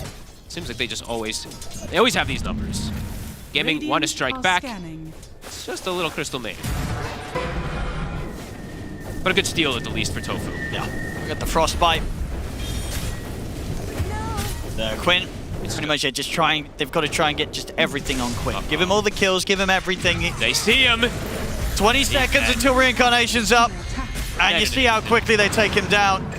I mean, Quinn's going to head over. The TPs have come in. Can they get something in return in Gaming Gladiators? The Astral to hold back 1-hit from Quinn. They're going to turn their attention over towards Crit, but Maureen's just straight back in with a burst over towards Quinn. Full staff himself back to safety. The kisses start to come through. Drops the Sanity's Eclipse to finish off Crit. Further TPs to come into play here. Jump ball from Amar though. He gets the two of them with a call. Quinn's dead. I mean, Tofu will turn burst down Amar, but Celery, has he got any way out of this one? He hasn't. Dire's middle tower is under I mean, each and every time, Amar, very selfless with his plays. He goes in, knows that he's almost certainly going to die, but he absolutely gets the job done each and every time with these calls. He keeps setting up his team for success. They're so good at taking these fights and knowing who to sacrifice as well too. Like Crit, the supports keep dying, but the cores keep getting cleanup. Yeah, Amar dies as well too, but they're forcing a lot of spells. Quinn has to walk back in to use a spell because of Crit doing this, which causes him to get killed from the jump in from Amar afterwards. Yeah, and just when they felt that they may be safe, there it is. Amar with the lockdown. And just allows for the cleanup. Celery not able to get in position to do anything, even though he had the Supernova at the ready, but unlikely to have a chance to really use it to its full effect if that in that sort of team fight. And now back over to the mid. Falcons, they're back on with the pressure. They'll take this tier 1 tower. And looking at the farm on the course, they are continuing to get massive amount of farm while also making the plays, and the supports too, even though they're dying a couple times. I mean, Snaking and Crit always do this, right? They die, but they still are always finding a ton of farm on the map. Jesus, playing so fast. Gaming Gladiators, it feels like they don't know how to slow down this momentum that's coming on. Now, it's speeding up, and it's really looking like we've seen this story already 2 times before today. Game 1 and Game 2 from Falcons. And Skitter almost has an Aghanims already finished up too, so he is growing a ton in this damage potential, while Dyrachyo, 6 deaths on him. His Radiance is so far away. I'd gladly hit something. Falcons, they'll stick around, look for the tier 2 pressure. So 10 of the kills on the side of Gaming Gladiators are on crit and snaking. Is under attack. It's wild stuff. They just know exactly how to distribute and how to just bait them to be able to go for these supports. And they're still high level. Snake level 10, of course. Gaming need this blink on the ace in particular, at least to try to make some aggressive moves, but so much has been halted from them that it feels difficult for them to fight back now at this point versus Falcons, who's feels like they've got most of their items that they need at this point. Maureen, Shroud's done. Crit also buying his shard. This shard got some love. I actually like this Snapfire one quite a bit.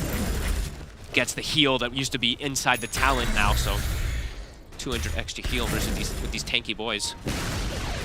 Radiant's middle tower is being denied. 6k lead. And the gyro with an Aghanims, it's just going to accelerate that much more. In comparison, especially to Dyrachyo. See what Gaimin looks to do now with the blink on Ace. They have so much defensive vision, but it hasn't helped them in these last moments anyway. It does feel like they have to sort of smoke up and try. They do. It does feel like it. Very close to 12 as well on Ace. We'll get it with this neutral camp. Okay. And Celery is still very good level, so that's the one thing to look at too. He still does have very good damage with his max Sunray level 12.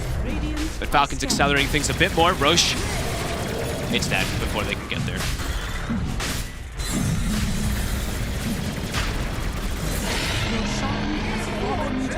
Maureen feeling like he doesn't need that Aegis. Skater's taking it. Maureen almost an Aghanims.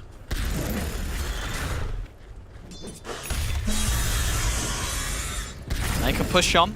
Tier 2, maybe even just go for the high ground. They force Gaming Gladiators back. They have a deep ward as well, too, up top. So if they want to play around that one, if TPs do come in from Gaming, they'll be ready for it on the side of Falcons. Radiant structures are fortified. Radiant's bottom tower is under attack. Gladiators, they'll settle for a trade, at least trying to get something off the map away from Falcons. Tier 1 down the bottom, finally taken. They're going to try and go for the play with the wraparound. They go through the twin gate with this smoke. They have Chakram stolen on Tofu for only a little bit longer, though. They do need every little thing they can get right now on Gaimin. So what sort of a jump they can get? Amar knows. He's going to be the one to find them first. They'll catch him with the opening. They get the telekinesis into the Fate Bolt. They'll look to burst through Amar. They'll do it. Amar's gone. There's a Stampede to reset for now. Frostbite to catch onto Ace. He's also going to have a missile heading his way, and Skeeter stepping up. Cooldown coming in, won't make the connection, but jump forward with the cookie, gets straight in on top of Ace. Ace is gone. I mean, the status eclipse is going to be dropped, but it doesn't do a whole lot at all.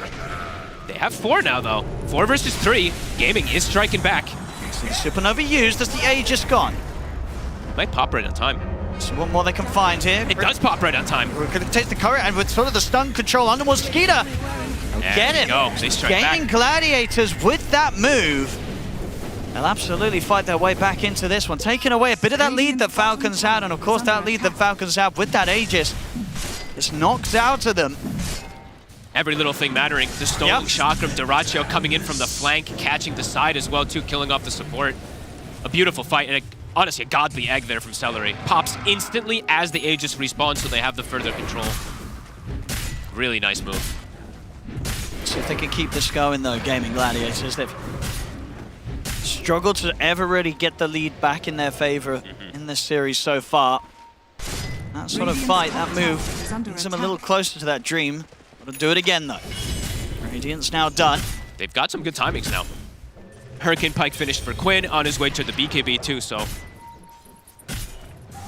definitely still many chances here for Gaming Gladiators. Really good wraparound. And they'll back up. Good to get themselves their Tormentor as well too. Who gets the shard? It will be Ace. And 2 really nice shards that they now have picked up here. Celery having his finished from before. And also Ace now. There's Amar. He'll tip Crit because Crit bought the shard. So he'll be happy that he's able to at least claim that one. Thank you, support players.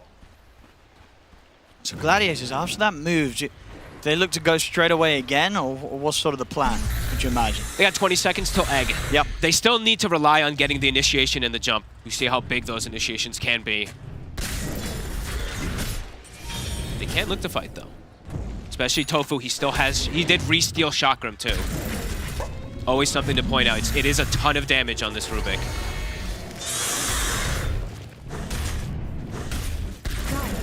BKB finished for Amar. And almost a BKB for Skeeter. The timings are going to be relatively similar, at least on the BKB that comes out from Quinn and one of the BKBs on the side of Falcons. Dyer's top Gets tower the push has going. fallen. Level 18 on him. Radiant are Still an scanning. incredible game from this Timbersaw when he was quote-unquote counterpicked, right? 9-1.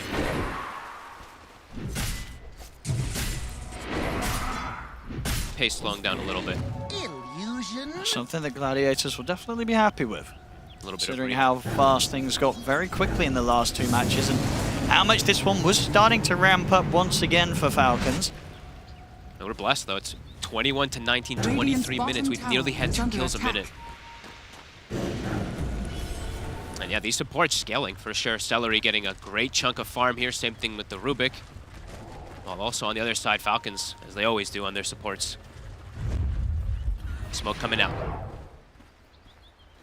They have one of their BKBs, right? Amar has it. No BKBs yet on the side of Gaming. Quinn still a little bit away.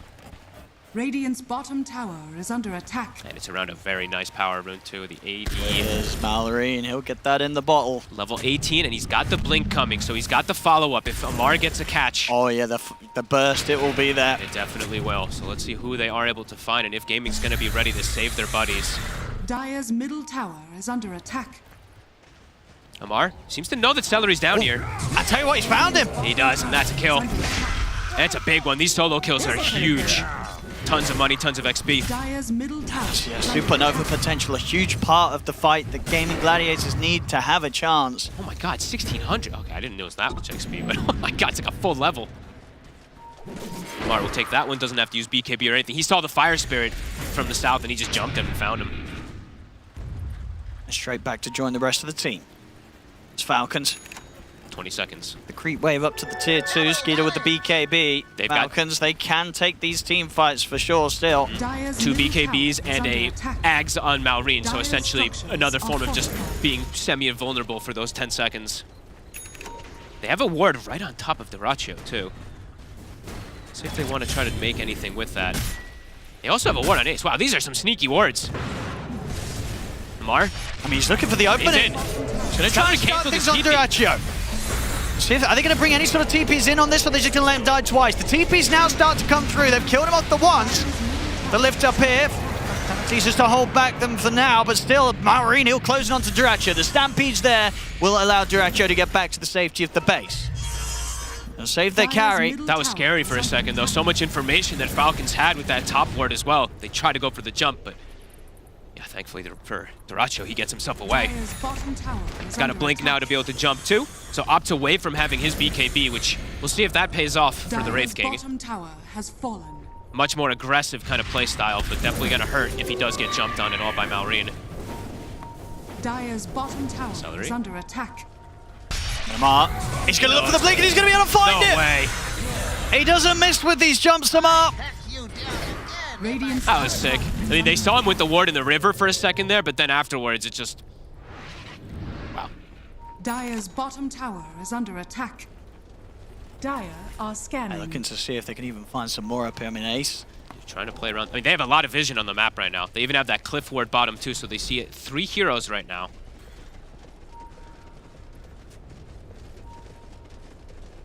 Gladiators, though, he's set to prepare for this. At the same time, you know, you can only be so prepared against Amar's axe. Even if you know he's coming for you, he seems to be getting you anyway.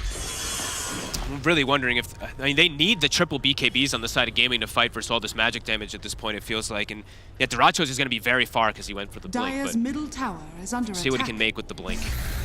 Quinn, he's got his BKB. Malrine, level 20's hit. Magic resistant talent Dyer's on top of the Eternal Shroud. attack. Much tankier. And yeah, this deep vision really massive. Like, vision is so important in these type of games when you are the aggressors, the ones with the advantage, just to keep them down. And another blink. So crit, this blink, you know, it's all about positioning to be able to kill the Ag in particular, right? So we'll be able to just jump in and go for it if he does see an opportunity. A smoke's coming out, so Gaming looking to strike back. Blink is finished up on Ace, or BKB finished on Ace, sorry. So should be able to jump and survive, unlike the last few times that we've seen. But Dire Dyrachyo, are scanning. fragile, Radiant has to are find supports. scanning. And has to avoid the Timber in particular on this Wraith King. Dire's middle tower is under attack. Has split a little bit from the team. Okay, so he's blinked straight back over. Wants to reconnect with them. Dyrachyo. Another power rune. Malrine with the haste. They're ready to take this, Falcons. There. Got Amar leading the way. They're pinging top because that Roche is soon to spawn. They know it's either up or respawning soon, so they're looking for the fight. Malrine TP's over. Dyrachyo shows himself. They want to try and burst through him twice. They're going to try. Mars in with the jump. Gets the call off. They've got the Chakram to follow up as well. That's the first life gone. Same time, Marine's ready to continue to just chase over towards the backline. If they link out for Dyrachyo, Amar, he's going to look to maybe set up to go in again, see what sort of angle he can find. Ace puts the BKB, heads over towards Amar, but won't quite be able to close the gap upon him. Over to the side, Marine getting focused by Quinn. The Sanity's Eclipse comes down. He's alive. It's not enough to kill him. Marine gets away from the Sanities and the Supernova. He'll survive. That's everything from Gaming Gladiators used. They need to back away. That means for the Roche, it's gonna spawn in about 20 seconds. Falcons, they can look to either go for the fight or just go for that Roche. Roche is probably the safer choice, but they did have a word that was scouting gaming. It just despawned. That one, yeah, it just went away. Radiance is done. Well, he had it done. He did he did disassembled by yeah, the, he was... He was messing around. Yeah. But yeah, no, all spells used. They couldn't get anything to clean up. Malrine too tanky. Now they'll just get this Roche for free. Aegis and a cheese. Malrine already shown that he's tanky enough to live the first round of everything. Throw a cheese on him. May not have the damage to bring this Timber down.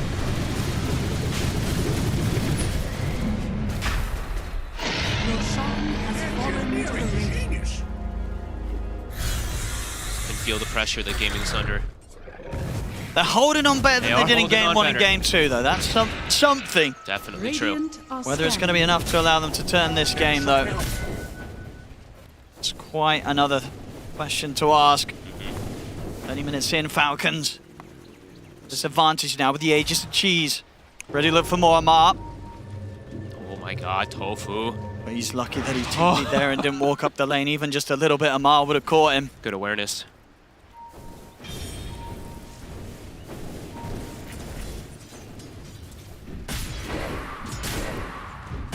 Stand outside of the base, Gaming Gladiators, and yeah, there we go. So the nullifier. Yeah, the disassemble. One staff this way to be able to focus on Malrine, right? The reactive armor, I think I saw the Yules before to pop it, but they need a way to remove it instantly to go for a focus kill. Still a tall ask, but maybe this catches Malrine off guard. Okay, I'm just kidding. They literally just passed the cheese back over to him. Maybe they did scout it.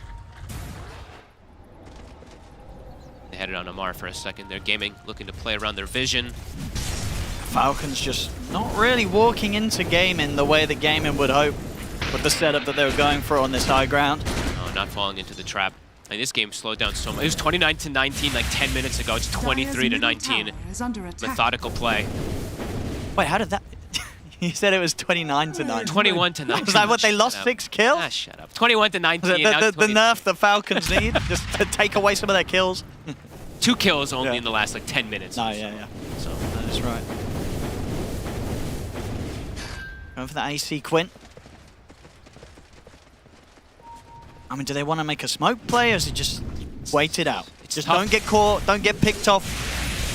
They want to play around their vision so they can get an ideal shot. Yeah. I think them smoking into the other team feels very complicated at this point. A lot of sustain now, Falcons. We've got the Bloodstone on Mar, the Satanic on Skeeter. I mean, they're smoked. Crit shows himself for a second. This is risky. Skeeter is deep and a bit split, but they're scared of him. Look at Missile heading over the way of Quinn. Now he's sort of just standing between Skeeter and the rest of Gaming Gladiators. They see the Satanic and they're like, ooh, not a target we want to go for, Amar. He was thinking about it. Thinking about jumping in, but they're going back to their vision on Gaming. Full BKB now for Malrine, so now he has a way to protect himself versus the Nullifier as well, too, once he's got that. So Cheese gets passed over to a teammate. Gladiators, they seem hungry to try and take a fight around this defense. Look at this ward. Still got a little bit of time left. Celery, he's gonna break. They see him. Do they want to go for Ace? They're going to try for Ace. They're getting with the jump, but the Ursa's going to be there straight away to send him up in the air. There'll be a defensive Astral from Quinn to try and keep Ace The protected. BKB's done. I mean, Maori's going to turn towards Duracho. Ace stands his ground on top of Skeeter, but he doesn't have enough burst to finish him off. Quinn will come in to seal the deal and take the Aegis out of the hands of Skeeter. It's the Aegis gone. And all things considered, Gaming Gladiators, they don't lose anyone. So not a terrible move to be made there. Nope, had to use Sanities and the Stampede. They will be able to get themselves away. That was the BKB reveal from Malrine. They tried to nullifier focus him, and then BKB bits popped, and immediately Gaming's like, uh-oh, we gotta kind of back away. I mean, he wants to get back in on this. He's got the Bloodstone. He's thinking about making the jump. Of course, Duracho does have Reincarnation available. He's gonna try Amar. He's in. There's the jump. They get the catch. They're going to be the defensive Astral from Quinn again, coming out and keeping safe. Ace. He's in for the 2-mana Who Stop. He's going to able to get the connection onto Skeeter and on towards Malrine. They'll try and force Malrine to safety, but with another fire on him, he's in trouble. Quinn focuses him down. The heal's going to come out. Malrine tries to turn. He's still alive. He's going to live. He's up to the high ground. He's away. Skeeter's in on top of Quinn as Quinn is surrounded. Ace is finished off. Quinn goes down. Double kill for Skeeter. Oh my goodness. They somehow managed to keep Malrine alive. As Gladiators, they've lost 4 effectively as Celery had to buy back for this one. They're diving the base here, Falcons. Holy crap. And Amar, he's not done yet. He's looking over towards Celery. Celery crawling back towards the fountain. Dude, Snake King used a greater healing Lotus on Malrine while he's getting chased. That's what came in, and then they pass him the cheese afterwards. He pops and heals up. Even though he didn't have the BKB, Gaming tried their hardest with the nullifier. They've stepped it up a little bit in this Game 3 gaming compared to what we saw in Game 1 and Game 2, but it's still seemingly not enough against Falcons. Falcons just this series just seems to have powered up to Super Saiyan levels, covering each other perfectly. Oh, what a greater healing Lotus by Snay. I was like, who did it? I was clicking on Crit and Snay instantly, and yeah, it was Snay. Passed it over onto his buddy. I mean, they were so close to killing him, Gaming. And now, losing the base, the mid-set completely cleaned up. Skeeter now having a full Daedalus too, so his damage is massively increased. Huge win there for Falcons, up to 19,000 gold lead. No kills gotten for the side of Gaming. Pretty much back at that sort of lead that we've been seeing from them before. They're just so good at so good at team fighting. Like the spell casting and the way they've reset and positioned themselves to bail each other out is absolutely insane. And like Gaming, they're going for the right targets, right? Like the nullifier focus plays, just Falcon is prepared for it every time. Tofu. See if we can get the grab onto Crit, and will manage to stop the TP out. Nice little stolen cookie. Get another kill. It's something. Another kill onto a support. Crit's out for 50 seconds. Anything else the Gaming Gladiators can do with this, though? Malrine very close to his next item, nearly has the full Shiva's Guard. Almost a BKB on Crit too, so he can always just focus fire the egg if he needs to. Gaming trying to get more. They have to, it feels like, too. They're smoking while this snap. They've got to do this. They've got to try and find something with this little bit of a very rare window, really, because Falcons not only caught in a position where one of them's out. Amar gets the blink. He's too quick. They're going to still see if they can maybe chase him down, but no, it's not going to happen. Amar's already out. Not onto the high ground, definitely not. Dire's middle tower is under attack. So quick every time. I feel like I see this happen so much from Falcons too. They break these smokes and blink away, somehow surviving. Gaming tried for the move, only can just get the snap. Another Tormentor, another Wisdom Rune here for Falcons. Dire's middle tower Reno take that one, almost 25, so he's getting stronger and stronger as the game goes on. And there it is. Get him that Wisdom. About to have it finished. Not as potent as it used to be, of course. No second chakram. You just have it built in now for some reason, but still a very strong 25. The Gladiators, are there any big items that they're close to? What have we got? Duracho should have his BKB. Quinn has AC. For the next fight. If I'm not mistaken, did he? Yeah, he has come down the courier, right? So 2 pretty big pickups, 2 needed pickups. They need every little thing they can get for the damage. I mean, and they're nearly at the point where Ace has got a Shiva's Guard, so they themselves are getting some of this sort of sustainability, some of these auras out. Have to somehow get the chain control to prevent the BKB. I mean, there's so many levels of layers of things that they have to actually do to be able to focus fire some of these tanky guys. Falcons just have been ready to bail each other out perfectly, too. Each and every time. Radiant's middle tower is under attack. Now it's Falcons. with the timing themselves. 25 hit on the Timber. And that BKB on the Snapfire, of course. This is pretty scary as well. Gaming Gladiators being down at this part of the map. They might get can lead surrounded. them into being wrapped around on pretty hard here by the smoke movement from Falcons. Uh-oh. They're a bit split up as well. We'll see who Amar's going to get the jump on. Quinn, he's going to walk right on him. him. He's able to get the BKB on. Dratch is going to try and jump onto the back lines. Looks towards Crit. Crit on the retreat into the BKB, but Dratch is going to be able to stay on target and kill Crit off. Skeeter moving forward with the flat cannon. Quinn's is going to TP out. Can he make it away? He can. And the rest of escape. Ace also with the BKB TP. He gets out as well. Dyrachyo, BKB TP is not going to save him. As Amar's in, gets the call, gets the dunk off. They should be ready to go for round 2 as Dyrachyo will be the one to fall. They save everyone else. You know, for how that sort of started, the fact that Gaming Gladiators only lost Dyrachyo, that's pretty remarkable. But obviously still not good news for Gaming, as even when they get a trade, they're losing their carry. Yeah. And it's very close to Quinn. He barely gets out. He was very lucky to get out on the edge of that fight with the TP. It's absurd physical damage. Skeeter was right on top of him. Same thing with Amar. They almost bring him down. And now no BKB for him. Amarin can just start running at them. Ace in trouble. Can't even get away. Straight away was sort of the burst from this Timber still taking Ace down to half HP. And he's got a lot of HP to burst through. Just goes to show how much Marin does right now. Having a great time this game, as he has had in many this tournament, Malrine. I mean, if heroes are near trees, this 25 talent can do some insane damage. Roche back on the menu. Time to take it. And they're right around it. Refresher on Amar as well. We're ready for the big double calls. They could 100-0 whoever they call now. If they catch Quinn inside the call, he can just refresh call the second time, and that's a dead OD.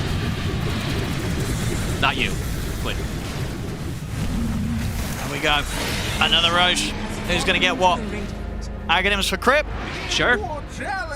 So much potential you can do with this one. That's true. What sort of use it to sort of send Amar in? Send Amar Honestly, in. not that he's needed it. Amar's kind of like, bro, I've been getting these blinks off on my own. I don't need you to send me in. I mean, you can save people, you can send people in. There's so many different things that you can always do with this gobble up. Further spells just from being tossed, lane creeps being thrown into the fight as well. Because one thing you can do is grief. You can. That's what Gaming's hoping for right now. They're hoping that Crit's going to come in with some horrific misclick and send sort of potentially Skeeter into the middle of the fountain. Probably not going to happen. Probably not going to happen. But, Gaming, they need whatever they can get right now. They do. Especially because the other thing, too, looking at like the farm of Celery in particular, I was going to look at the Phoenix. Sometimes this hero can become one of these, these supports that be so strong. But there's always the Snapfire answer, number one. But also, Celery's farm has just fallen off a cliff. He's the lowest level in the game and the bottom net worth. And he was having a pretty good farm at some points, but then afterwards he just got, things accelerate too fast. And, I mean, they haven't found much in the last 20 minutes or so on the side of gaming. It's really all been Falcons. Falcons controlling the map here, picking up more and more items.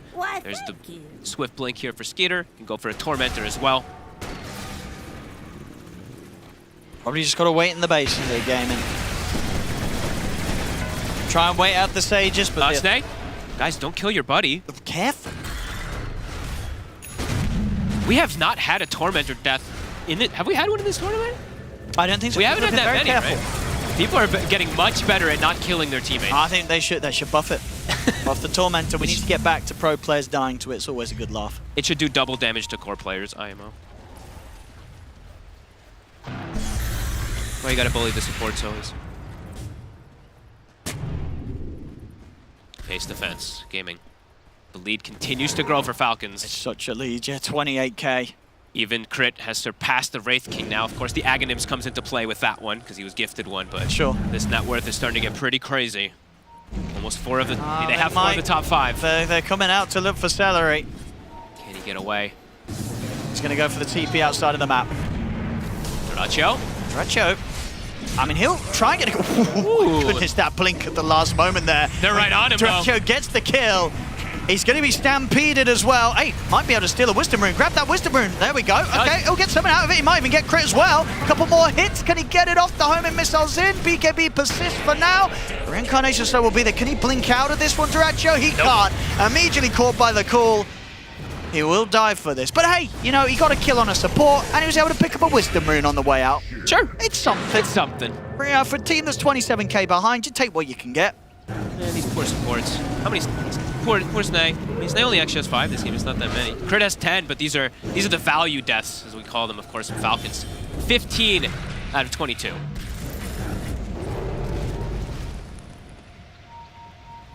Deaths, of course, across the board on the side of gaming. Especially for poor Duracho. Yeah. So, I mean, that all started very early on. He was like 1 in 7. That's pretty true. Those in the early game. fights definitely hurt him. Yep. Just, I mean, Malrine, right? 12 and 1 somehow in this game when he's playing versus these counters. Just unbelievable stuff. These guys. Yeah, this guy's so good. He's pretty insane. Consistency of his mid-level mid performances. Yeah. Just wild. And that is a courier snipe and a half there. That would have been the Parasma for Quinn. It's not going to be there for 3 minutes now due to that snipe from Malrine. Oh, that's a huge one. Amar just jumps in, tries to get a catch, and no one there. The tower to fall. Get the jump in. So he's got the Aegis here, Skeeter, so even if they kill him the once, he's not going to care too much. He just fly over it. Wait, what? Yeah. He flew over it, the Aviano. Oh, yeah. I thought he walked right through because of movement speed at first, and I'm like, wait, he's floating. Okay. Yeah, sort of what broke through because of the crazy numbers that you get on this Gyro nowadays, but yeah, you're right. He's able to fly over it. There's 10 seconds until Duracho's back. Astral, but... This bottom rack's going down. Not quite able to get the grab onto Malrine. Mars in with the jump. He's able to get the call off on a Quinn. Quinn, can you get away from him? They'll use the Stampede. Duracho's in, jumps straight forward over towards Amar. Mars BKB about to come to an end. They're in with the stun. They've killed Amar off. Now they'll turn in for more. Look over towards Skeeter. Skeeter forced away, but the list there from Tofel. They'll drag him back. They'll take the Aegis out. Malrine jumps back in, but the Duracho BKB's there. Supernova's off to the side. Skeeter's going to try and look towards the egg. The Snapfire comes in. Crit Staking are able to help take it down. Finish off the Supernova. The Sanity's Eclipse goes out from Quinn, but it doesn't matter. Quinn's gone. The buyback's having to come out now from Gaming Gladiators, but Quinn, he's got no buyback available. Dive forward from Celery. Now the buyback comes out from Ace, but Duracho, he's gone. He's got a few seconds left here in this Ray form. Gets a couple of hits onto Marion, but that's all that he has left in the tank. Give him the rampage, he deserves it. He's certainly looking for it. He's over towards Tofu and Ace. See the jump forward. Has he got the burst with the Chakram? He has. Get towards that fountain. Get in there. Come on. Nah, he's not gonna. He's sensible. He's being sensible. Yeah. He wants to close this up. This game, this win, it's going to give him the championship title. He's like, I'm sure you guys missed me at the last tournament. I come in and we just 3-0 finals. Ace Holy moly. and Stellary, they're going to give it one last shot to try and keep Falcons off the Ancient. Ace Delayed the BKB rampage. in the blade mail. But he's just getting... Yeah, he's dead. It's over. GG! It's called! Ladies and gentlemen, Team Falcons, they're going to be your champions here at the DreamLeague Season 23. Just going to show a new patch. It doesn't matter. They were doing this back on the old patch. ESL 1 Birmingham, they make it look easy. And now on this new one, they had it. It's sort of a day where they were figuring things out. But it comes to a best of 5 grand finals. And they seem like they figured it out completely. As this third game, sure. Gaming Gladiators were able to stretch it out a little bit longer, but it still looks incredibly over for the most part. It was still the Malrine show. Absolutely. He just really took over. Of course, they set him up for this success, but good God, 17, 1 and 13. Wow. 30 of the 38 kills he's involved in. Some great catches, of course, from Amar there too, but my God, this guy, honestly. Malrine comes in, takes one little, couldn't make it to the last one, of course, but then, yeah. Unreal performance. This is insane stuff. Just to see this team, as I say, keep this level, coming in fresh on a new patch, a mid-tournament patch, doesn't shake them up when it comes to crunch time here in the grand finals. These 3 victories back-to-back. I mean, everyone was watching this team before.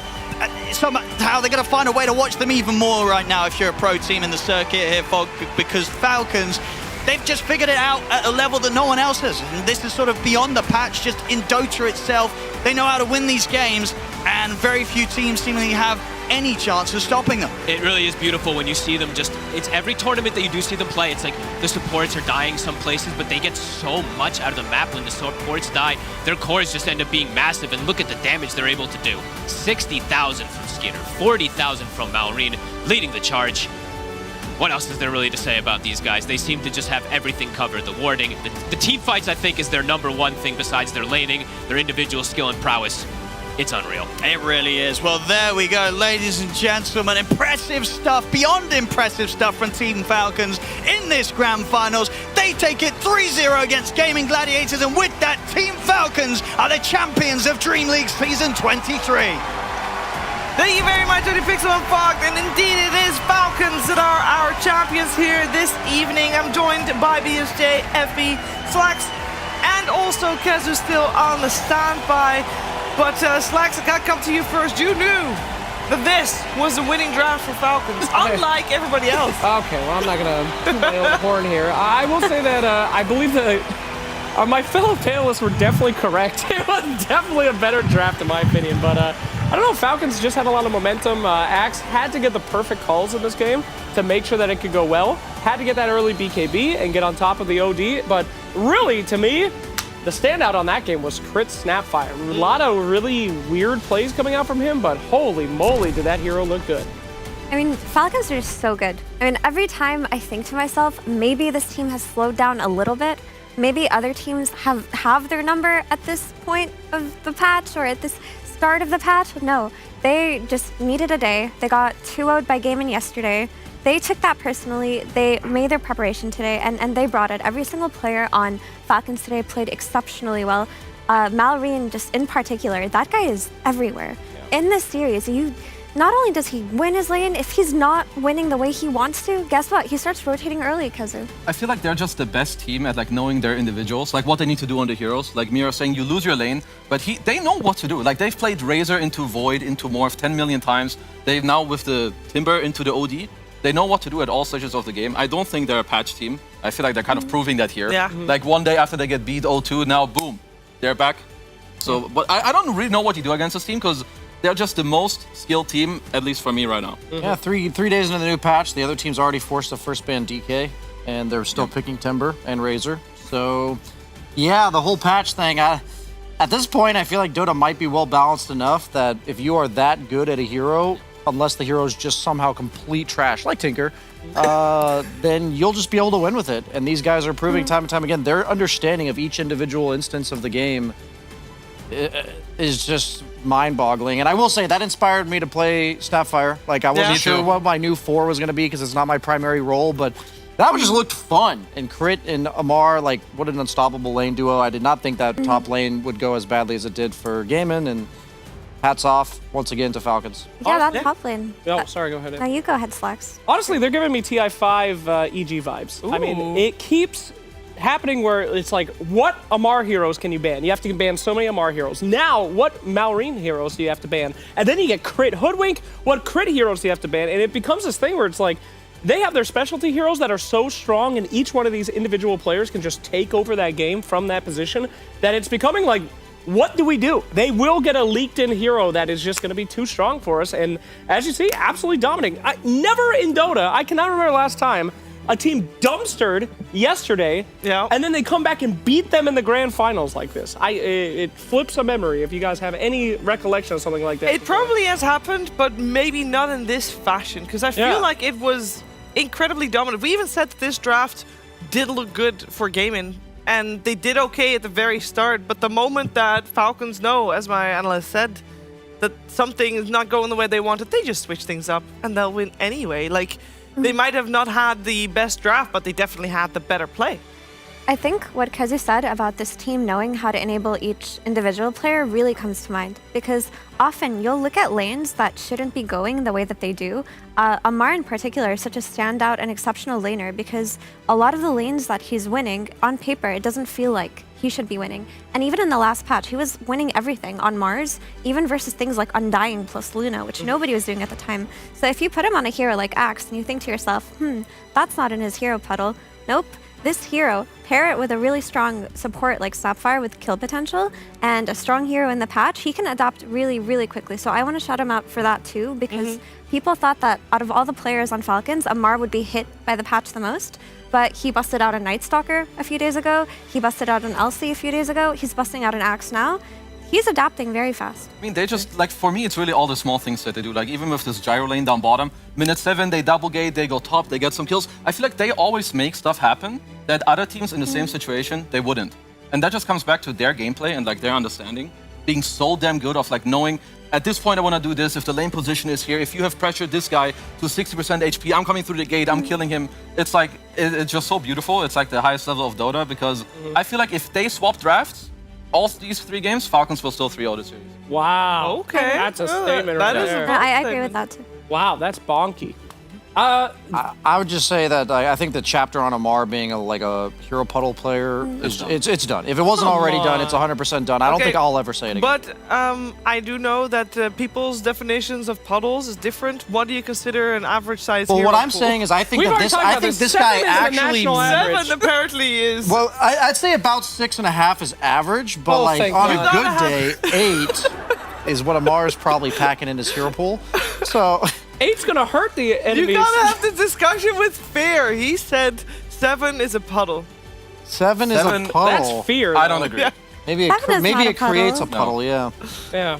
Maybe 7 heroes that are shared by core players Then could maybe. be a I don't think you puddle. can Sure. Because you know how Mallory and Amar share hero pools. So if there's 7 between those two, that could be a problem. but Between the that's two not of them, case. there's 7. I mean, Fear had an infamous picture of his puddle leaked before, and his puddle's massive. I was being serious with this. I am being serious. Fear is a TI winning carry. Yeah, that's definitely where you were going.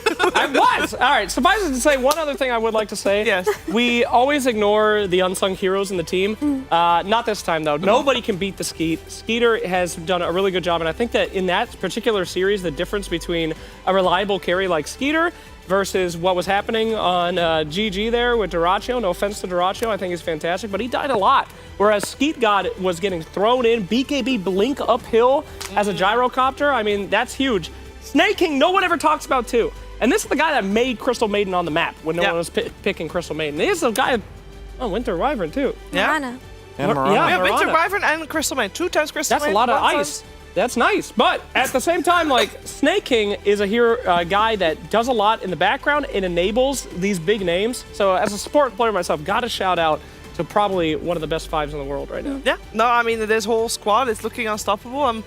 I'm very curious what will happen in their path. Obviously, at Riyadh is probably where we'll see them next. And I mean, at this point, okay, last tournament they played in, they got 3rd, but they were playing without Malrine, with 9 as a stand-in, and they still got 3rd.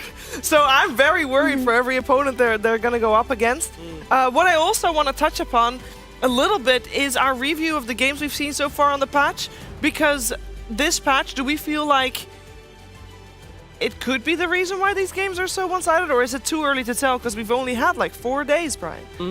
I think it's always harder to know what to do when you're behind in general. So when people have less knowledge about the game, the team that's ahead will always have innately more of an advantage than later on in the patch. I think that's just always how it is. And there's a lot of shit they added. And I think we can all feel it in our pubs too. Nobody knows what the fuck they're doing. So I'm sure for these pro players, there's just a minor tidbit more of knowledge. But still, there are definitely clueless-looking plays across the board. And that's not because these players are clueless. There's just so many things to think about, forget about, to not consider, yada, yada, yada. Yeah, I will say that even though the patch was enormous, like overwhelming amounts of changes to heroes, the map is the same. Yeah.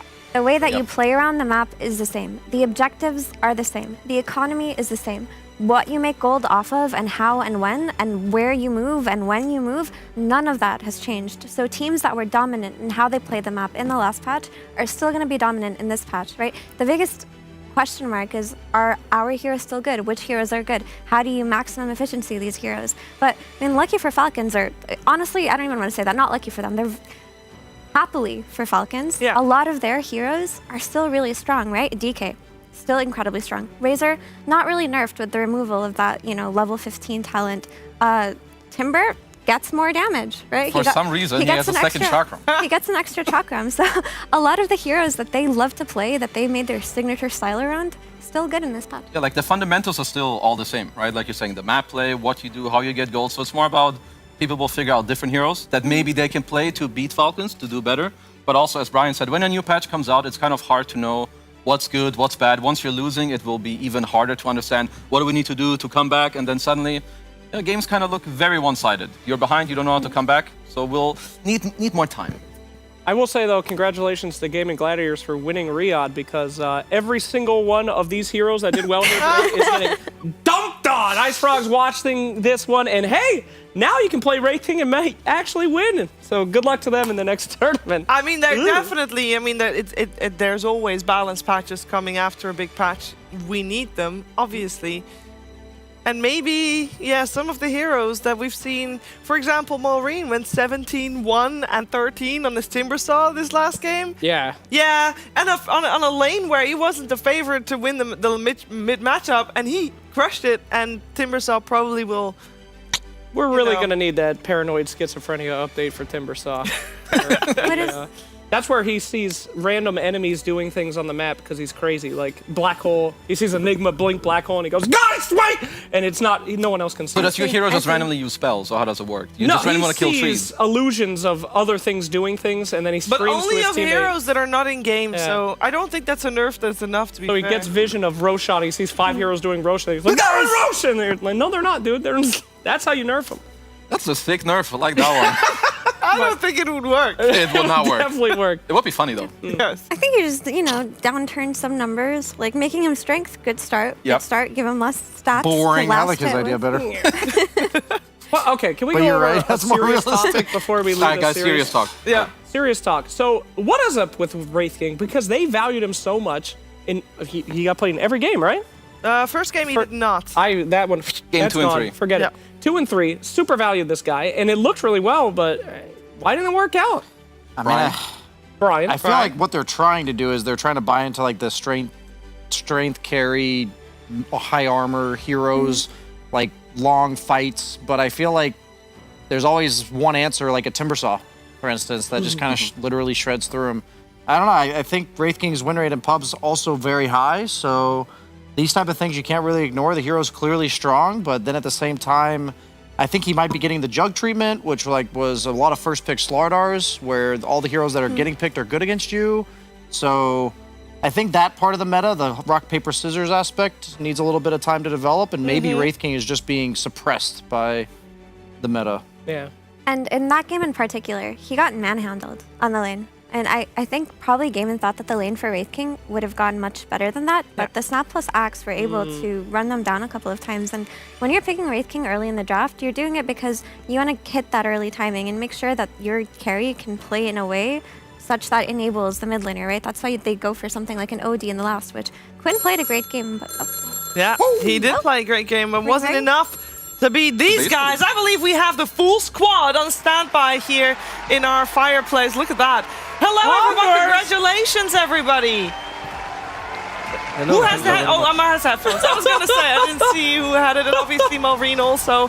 Maureen playing from home. Maureen, I got to ask, how long do you think you'll have before your Timbersaw, and Amar in this case as well, gets nerfed? Couple of hours? I think next year. Next year? Oh, come on! Something Post the eye patch?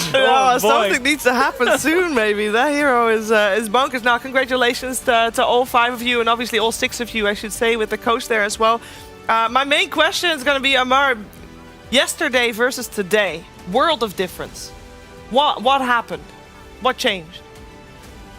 I think it's also connect, I think also today, but when we played also not really good. I think we had some issues like yesterday and today.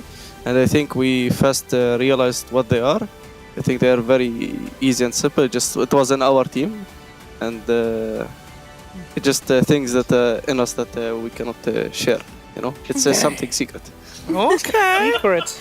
I see a lot of smiles there. Actually, important one. I see Skeeter's smile. Skeeter, we know that you had some health issues yesterday. How are you doing? That's not Skeeter. That's a class. I do that all the time. Don't worry. I felt pretty shit yesterday. Threw up a couple of times. I wanted to. Skeeter, you're cutting off. To consider stand-in, but then I kind of bear through it and play the series. But today it was still pretty bad. But I used some painkillers and try to just go through it, and we somehow pulled through. So I'm happy for myself and my team. Yeah, it worked out great. I think they made you play better. You should do that all the time. I have a question for Snake King. I know you're a hard ass, bud. Who do you think played the worst today on your team after that 3-0 shutout? Who needs the most improvement?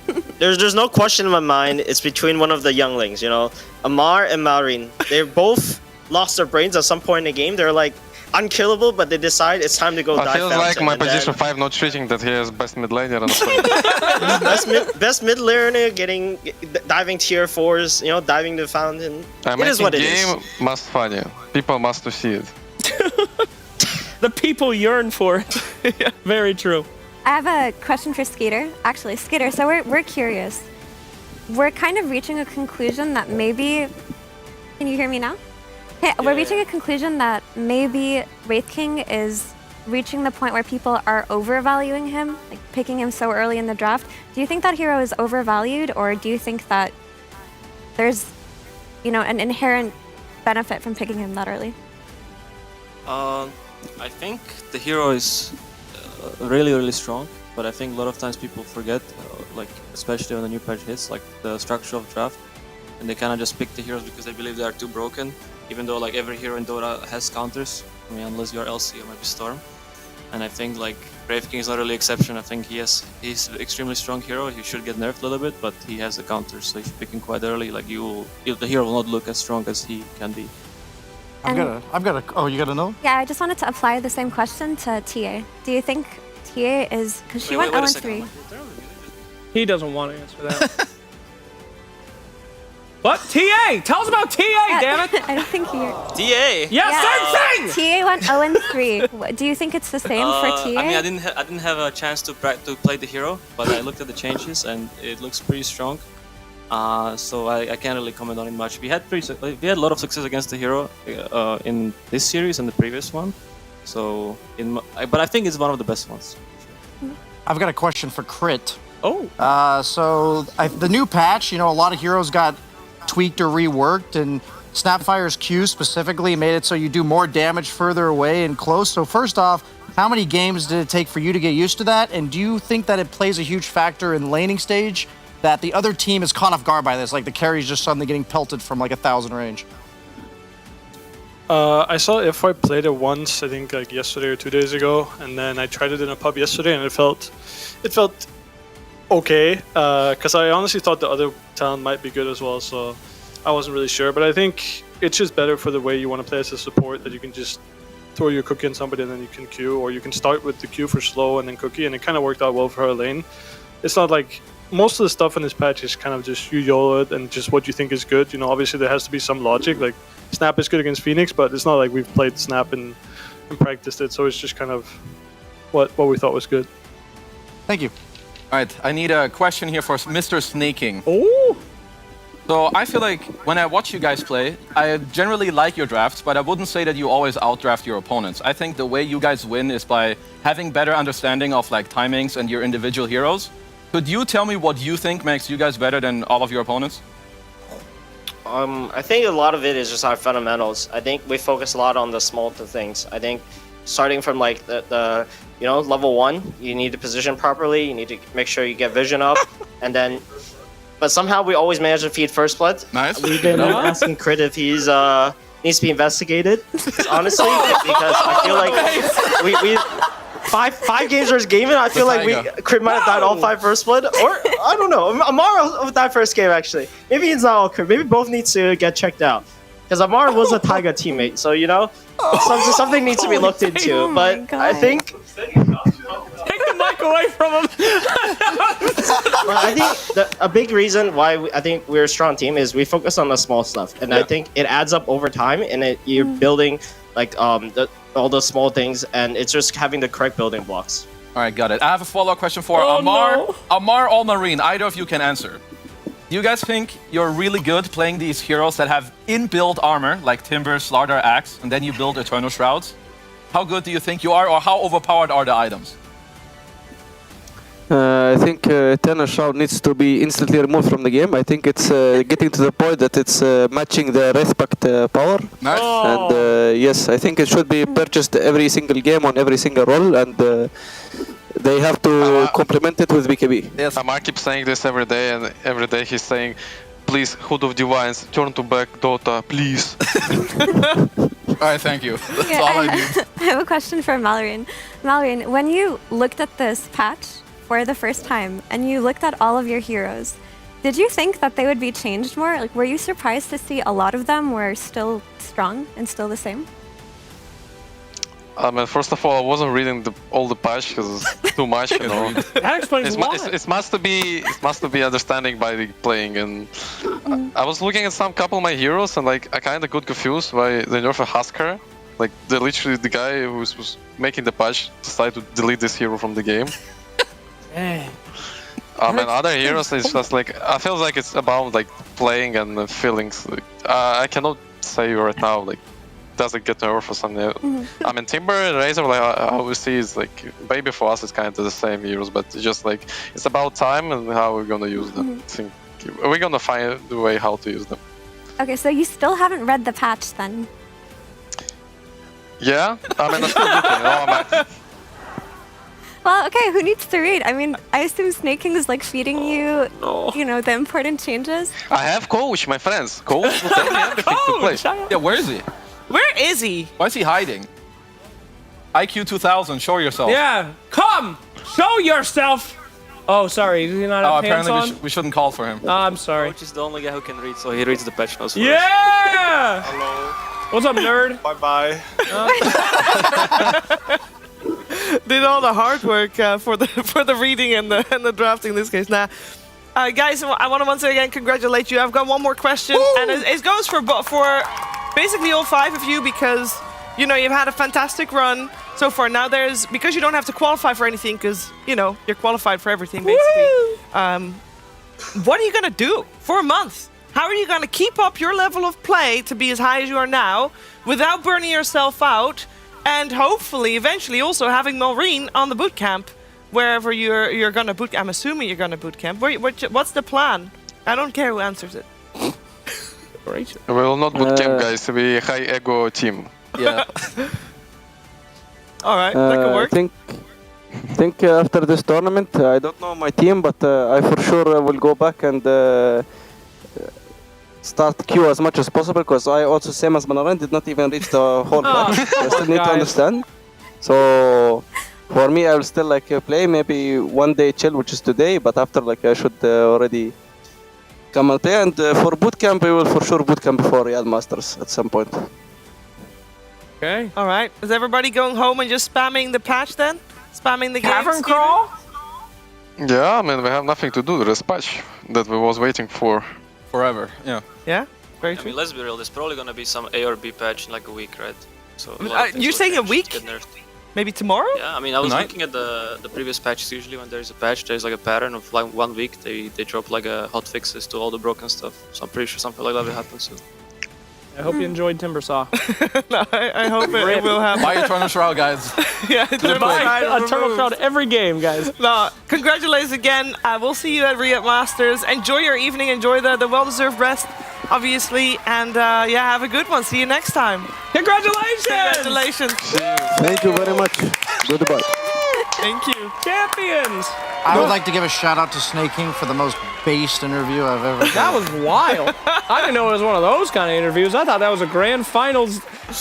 Look how incredible these guys are. They're just shit talking. What a fiend. I mean, I think we just got a little bit of a look at the vibes within the team. True. And I feel like that's very valuable. Absolutely. Don't read the patch notes. Yeah, just go play. in blind. But this is how it used to be. People learn on feel. So I don't think it's a weird way to learn the patch. You can read all of that and make a conclusion, but in the end of the day, it's intuition that's got to carry you. I'm a firm believer on new patches like this that the more you know about your own hero is going to guide you more than trying to learn the whole game because you just can't possibly know everything. Sure, but you read your hero. I'm saying like they clearly understand the heroes they're playing very well, but they don't have to know the nuances of every hero's innates and all that kind of stuff to put on the 21 and 19 that's Timbersaw AOI's performance. jobs. He's gonna get lotused by crit when he's about to die anyway. Like he can just do whatever the hell he wants with that Eternal Shroud. Yeah, and we laugh about it, but I mean, a coach plays a very integral role in team structure. And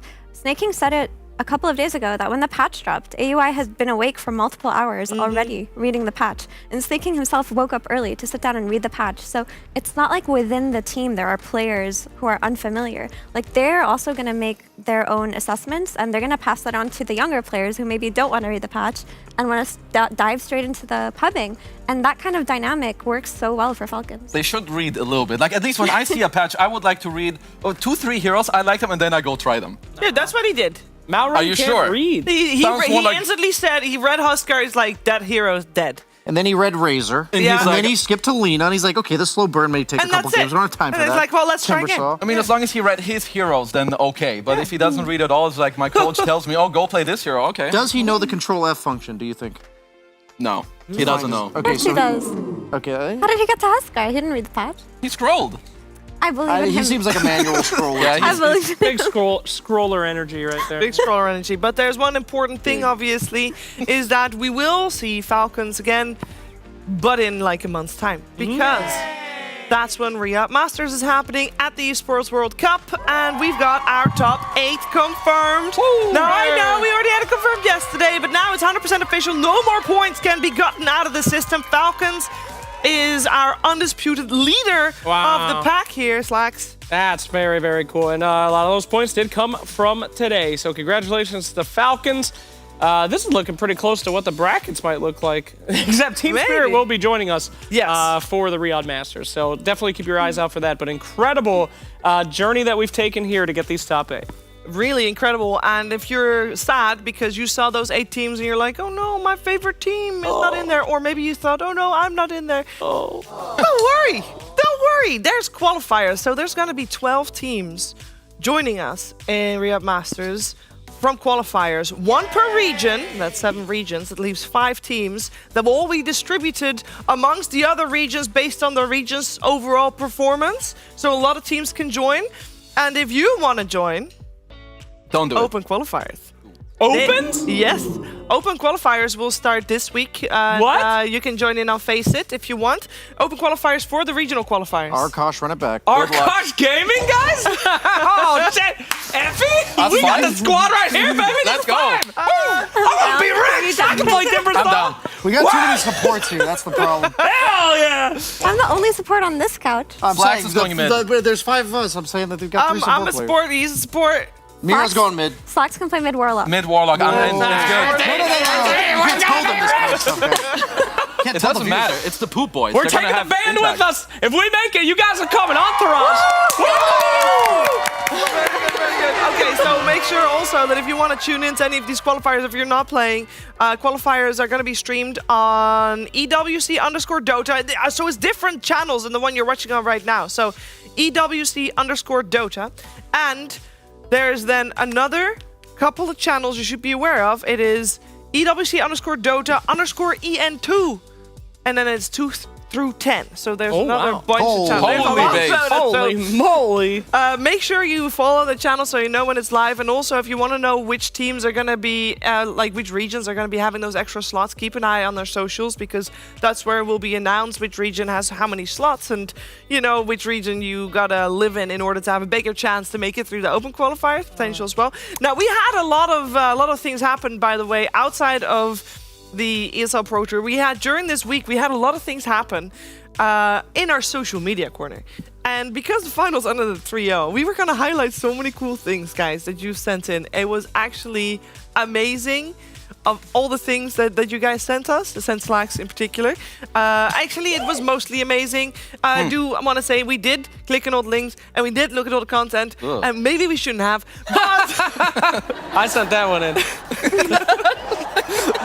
We were talking about averages. And then... Sorry. Yeah, he had to fill it in. Yeah, anyway. But we still wanted to make sure that there were 2 things that you guys that we could share because there were 2 really cool contributions that people have sent us. Absolutely. Look at these beautiful things. We have Lego figurines Somebody made Legos. Look at this guy got the Legos in the organized boxes, dude. Yeah. Homie's got the Lego Movie 3. This is super impressive. The Rubik That's one awesome. is sick. I like the Rubik That's one. so That's my cool. favorite. The Tinker What's that one here looks on so the right? I can't complex, though. remember. Look how it's just hanging off. Shut up, Brian. What's the hero on The the little right? tinker arms or the yeah. claws. That's the little claw beautiful. things. Mr. Claw. That's The not attention easy. to detail. detail. This guy's good. Very good. Well played, Slash. That man knows his Legos. Well done there. Thank you so much for sending that in, Yeah. Lego man. Absolutely Lego wonderful. man. Absolutely wonderful. And then there's another one we want to share. Yeah. And that one And, is a video. Do you think the grand finals for us will be different than leagues? Yes, first of all, the one game already lasts longer than two of theirs. Yeah? Yeah. Okay. That wasn't necessary. I thought you were going to say how nice both the teams were, both the games, and how we should celebrate every community. Well, I do. Thomas, save me, help me, get out. That's an old DreamLeague That clip. is so old. Oh That's my god. great. That's good. But then we had the most disappointing grand final. Yeah. Siri, do you think this finals is better than a league finals? No, they actually had more than 3 games. Well, I wasn't expecting that. I thought that you'd say both the teams were doing really good. We were all great games. Absolutely lovely. Definitely true. Well, guys, good memories. Before we leave, I just want to say, fantastic showing from all of our teams that came here this year. It was really, really fun. And again, they were under so much pressure to deliver in a new patch, one of the biggest patches that Dota's ever seen. And they really came out. So shout out to our teams. Shout out, of course, to our incredible talent. You guys were so fun to work with in a casual environment. Usually I'm on the stage screaming at poor fans right in their face, my so God. I don't get to go on. So Jump scare alert. you guys did a fantastic job. And of course, Pogchamp Pandas as well. You guys were amazing. And the production staff, everybody that made DreamLeague possible. So incredible. Production. Thank you for that. I just wanted to say, That was very wholesome. before we That's left. very nice. No, I think I also want to say it was lovely to have you back as a co-host. It's been a long time. thank you, Sierra. No, You don't have to come that close. We're best friends. no, it was really nice to have you back Oh, no. as a What? co-host. What's wrong? You're great. Oh, I Shit, tried. what did I do? Did I hurt You something? killed the pillow. Okay. The pillow is safe. Remember when everyone in esports sat like that for like years? Why? No, I don't. That was like DreamLeague season 1. No, it wasn't. It was. What was going on in DreamLeague? A lot of bad stuff was going on. DreamLeague. You were on such a good track, thanking everybody, and then you derailed everything. That sounds about right. And that sounds about What are you covering up over there, Slacks? Anyway. Thank you for joining us. Thank you for joining us. Thank you for joining us. We've had an absolute blast. I hope that is evident, and we are emanating that energy. Hope that we're we get. emanating. I'm emanating. We're emanating. Thanks for joining us and letting us emanate all over you. Why? It was amazing. Had a great time. Obviously, see you for the next DreamLeague. And before that, there's the Riyadh Master Esports World Cup. We'll hopefully see you there as well. And one final shout out, because DreamLeague would not be the same without the Pogchamp Pandas. So one final hurrah for them. Thank you so much, and have a fantastic evening. And Pogchamp Pandas, please play us out. Woo!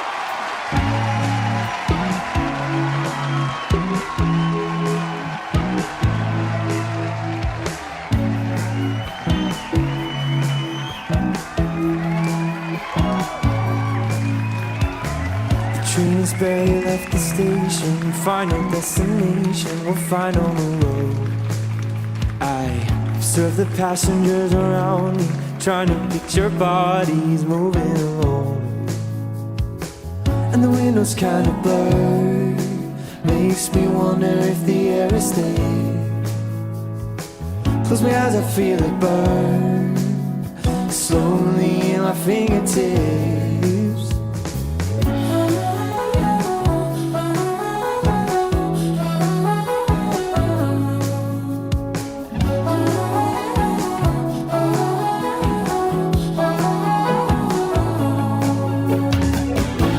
Few months have kind of bored me, stuck in my own story, kept it untold. I've been chasing something bigger, dances for my mirror, don't cut it no more. There's a world beyond the bad side, had to take it elsewhere. Took a gamble, took the fall, take me anywhere.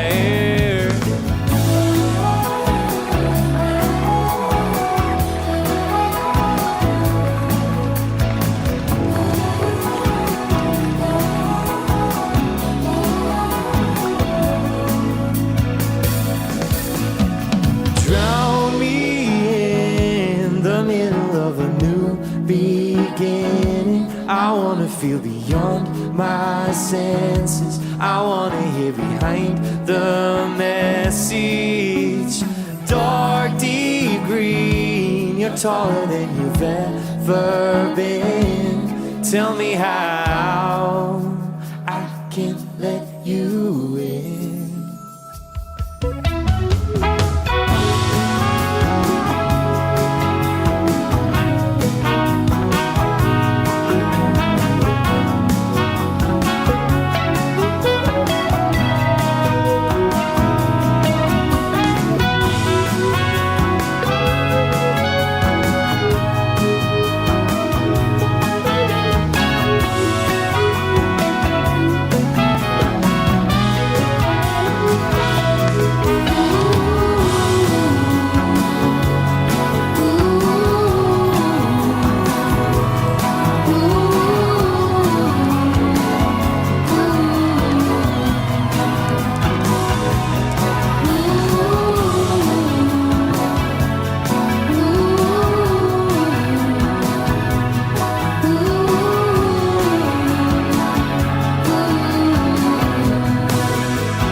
Trains barely left the station. Final destination, we'll find on the road.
servant. I can't believe I found you on Craigslist. Thank you, Master. It was casual encounters, the evil. I love you, Imanus. I love you so much. A fun thing to know is that a llama is unable to be lit aflame. Wow. Their wool is too tightly packed, you see. I see. If it wasn't for the Dalmatian, the llama would be the firefighter. We danced to graduation, Master. It was beautiful. It was sea-themed, Imanus. Your life choices for who you're partying with are also questionable. But kick him, okay? You want my professional advice? Kick him! No, because this is a Southeast Asian 5-stack. I don't know what, they've been searching for like 4 hours. You want that? Take it. Take it. Don't take it. Questionable. Ooh, toxic behavior score. You want to do this one? It's crazy. Volatile. Huh? You like this one? No. You can accept this one, but this dude's been watching anime on his second monitor for 15 hours, okay? Unless you want jujitsu, bobitsu, carry. You can't do that.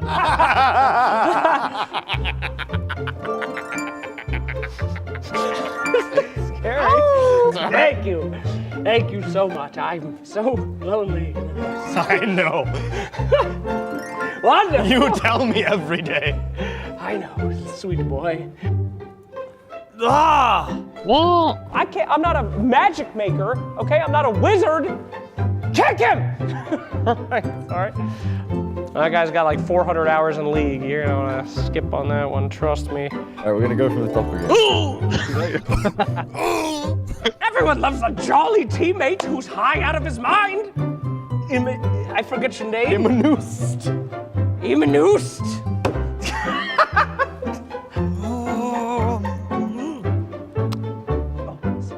Okay, sorry. I think we're done. All right, great.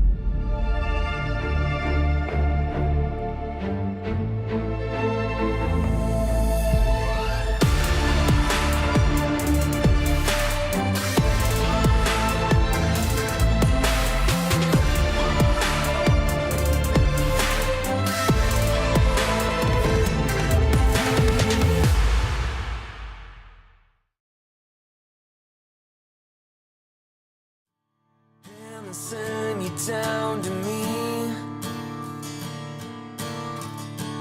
All the angels would agree. Shine your light into the dark, fading in from far away. Trying to find the words to say.